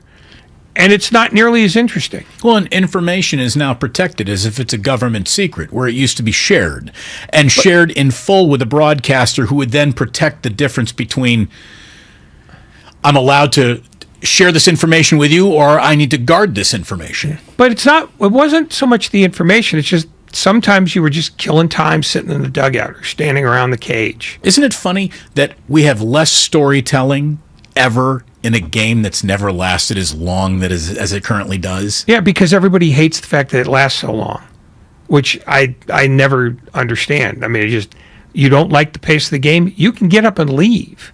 You could change the channel. There is no law that says you have to stay for a 4-hour and 23-minute Red Sox-Yankee game that ends up 4-2. You can actually do something else. But the whole notion of one size must fit all the time, and baseball must look more like basketball is absurd. One of the great things about baseball is that it is wildly different than all other sports. But we always hammer down the nail that sticks up even a quarter inch. So that's why baseball is more homogeneous and less interesting. You talk about the man understood how to let a game breathe. Probably no greater example than the night he called Sandy Koufax perfect game. This is from the Dodgers radio network. This is the third out of Koufax's ninth inning. So Harvey Keene is batting for Bob Hendley. The time on the scoreboard is 9:44. The date September the 9th, 1965. And Koufax working on veteran Harvey Keene. Sandy into his windup, and the pitch, a fastball for a strike. He has struck out, by the way, 5 consecutive batters. And that's gone unnoticed. Sandy ready, and the strike one pitch. Very high, and he lost his hat. He really forced that one. That's only the second time tonight where I have had the feeling that Sandy threw instead of pitched, trying to get that little extra. And that time he tried so hard his hat fell off. He took an extremely long stride to the plate, and Torborg had to go up to get it. 1-1 to Harvey Keene. Now he's ready. Fastball high, ball 2. You can't blame a man for pushing just a little bit now. Sandy backs off, mops his forehead, runs his left index finger along his forehead, dries it off on his left pants leg. All the while, Keene just waiting. Now Sandy looks into his windup, and the 2-1 pitch to Keene. Swung on and missed. Strike 2.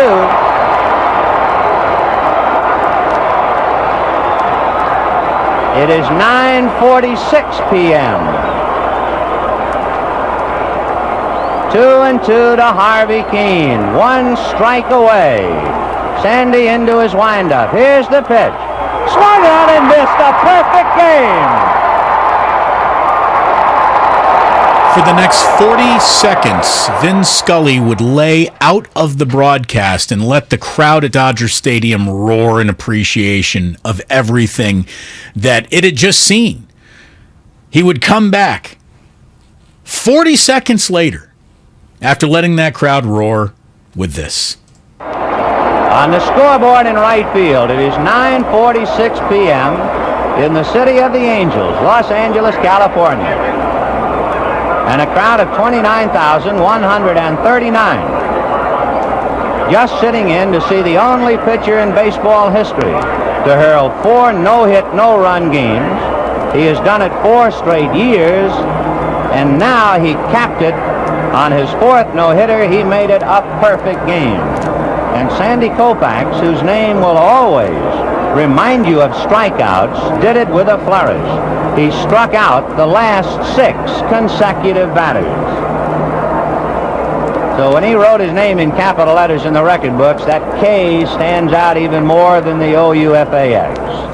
And it seems there's just no element of any part of that recording that isn't precious or special, again, from the Dodgers radio network.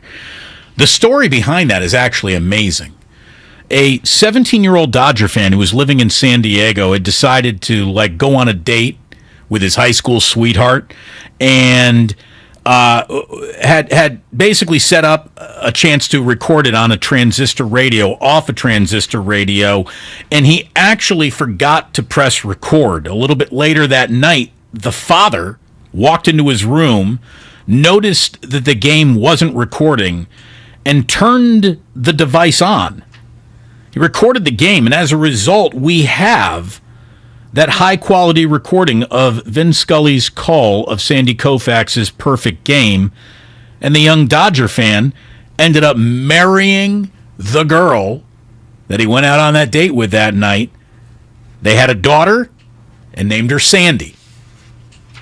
There's just little sprinkles of magic around this man, his life, his history, the moments that he so embedded in everyone's hearts.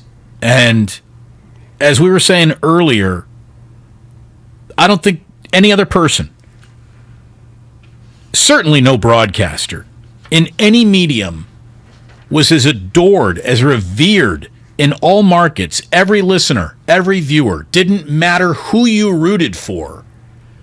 You appreciated Vin Scully. You understood his pecking order.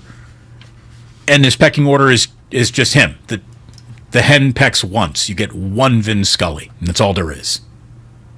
Yeah, that's essentially it. There was only one Foster Hewitt in hockey. Basketball, I'm not even sure. Well, Marv Albert till the end. Of course. Probably it. Yeah. You want to talk about a broadcaster that every broadcaster has an impression of? Marv and Vin. Yeah. Because Marv defined broadcasting in New York when that was the center of it. Yeah. Yes. Yeah. There's an L in there, though. Yells. No, I mean, and most of baseball was regional. Everybody had their own favorite guy. I mean, in Philadelphia, they would swear by Harry Callis. Here, Kruk and Kite. Before that, Lon Simmons. Yep. Hank Greenwald. I mean, Jack Buck in St. Louis. Yeah, absolutely. I mean, but Vin was everyman, because the one thing that he had going for him, above and beyond everything else, that made him a national figure, was that in the old days, the World Series would have the 2 home team broadcasters, and they would put them together to do the games on television. And that was at a time when the Dodgers went to the World Series often. So everybody got to hear Vin Scully, and a lot. Gene in Oakland. You're on 95.7 The Game, Gene. Thank you very much. What do you have? Hey, guys. So, I'm an old timer, 76. I go back to the 50s, growing up in Boston.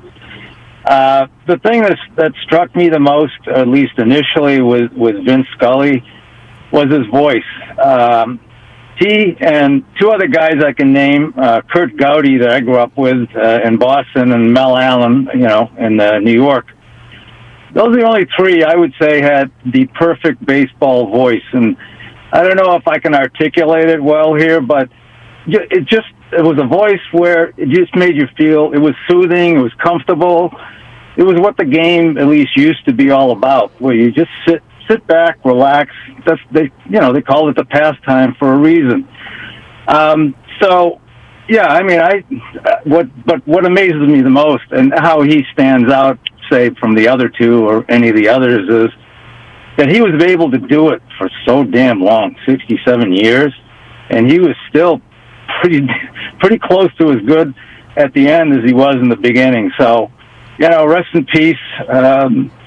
And it's tough as an old timer myself to see all my old heroes kind of dying away. Bill Russell, Vin. I'm kind of holding my breath on Bob Cousy and Willie Mays. But anyways, he had a wonderful life and a wonderful career. So once again, rest in peace. Gene, thank you very, very much. Again, baseball announcers come in all sorts of different flavors, but it's hard to get everyone to agree on one flavor.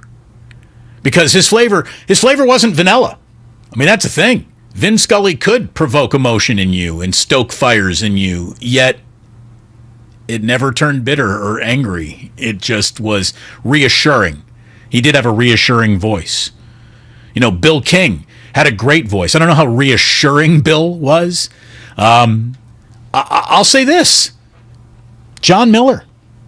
John Miller has as reassuring a baseball broadcast voice as I think I've ever heard. He's been one of, my generation's Vin Scully, I think, for an awful lot of people. But truly one of the all-timers, the all-timer, the broadcaster's broadcaster, passed away last night. And to say that the opening lineup that was exchanged in heaven today, oh man, what a broadcast they had up there. I think we know who the players are. We definitely know who the play-by-play man was. Sorry, Ernie Harwell. Sorry, Ari Callis. You got to move down one seat. Jack Buck, you got to move down one seat. Vinny's here. They kept the chair open for him. Yeah, they absolutely left that one open.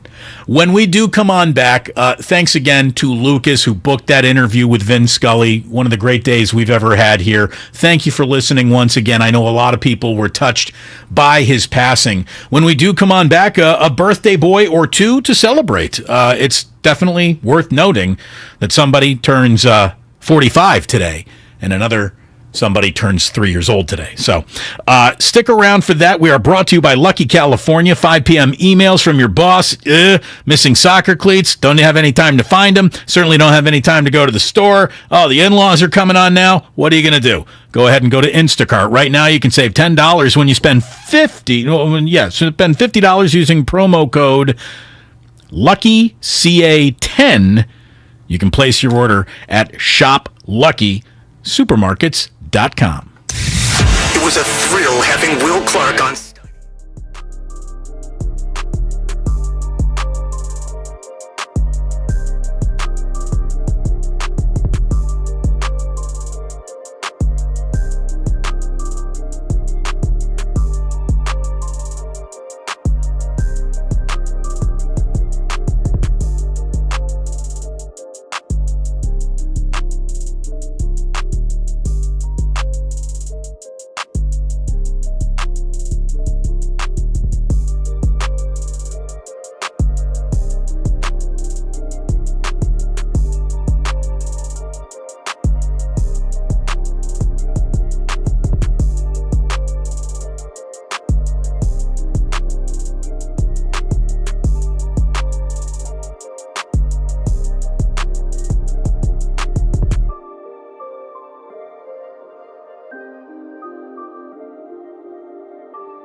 Now, back to Damon and Ratto. Brought to you by BMW Fairfield on 95.7 The Game. So you can go ahead, you can follow your favorite teams, favorite shows, favorite podcasts, get your favorite interviews just by downloading the free Odyssey app. Coming up next, by the way, tonight, Shamari Block and Alan Stiles have got you into the evening. Scott Osler is going to be stopping on by with them to talk about the passing of Vin Scully, and I'm sure a little bit of baseball as well along the way. We want to thank Charlie Steiner for joining us again. Lucas did such a great job getting us that Vin Scully interview that we replayed. Thank you very much to Brian Grandy. Good stuff today, gathering all this sound. Somebody here on the Comcast Business text line says, Vin Scully called one of my worst sports memories as an A's fan Gibson's homer in '88. Oh, you mean this one? And look who's coming up.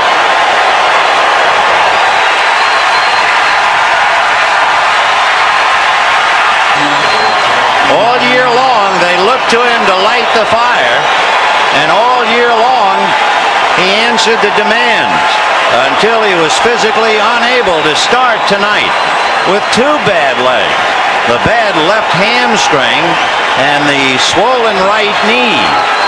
And with two out, you talk about a roll of the dice. This is it. If he hits the ball on the ground, I would imagine he would be running 50% to first base. So the Dodgers trying to catch lightning right now. Sachs waiting on deck, but the game right now is at the plate. High fly ball into right field. She is gone! The crowd roars for about 20 seconds before Vin says another word that, of course, was off of NBC.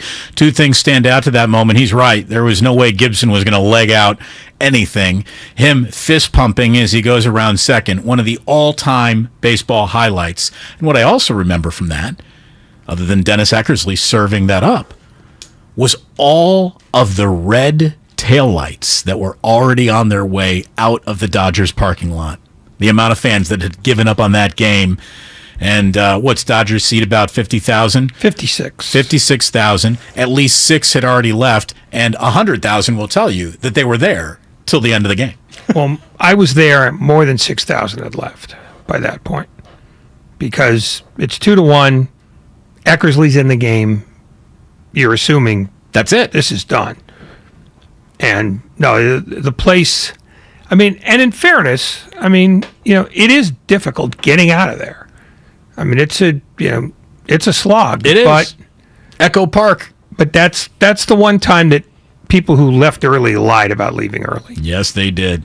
Tonight, we can tell you that the Giants and Dodgers, I don't know if we're going to see Bryce Johnson tonight, but the Giants, according to Susan Slusser, have called up defensive-minded center fielder Bryce Johnson, which is a nice way to say the switch hitter doesn't hit much.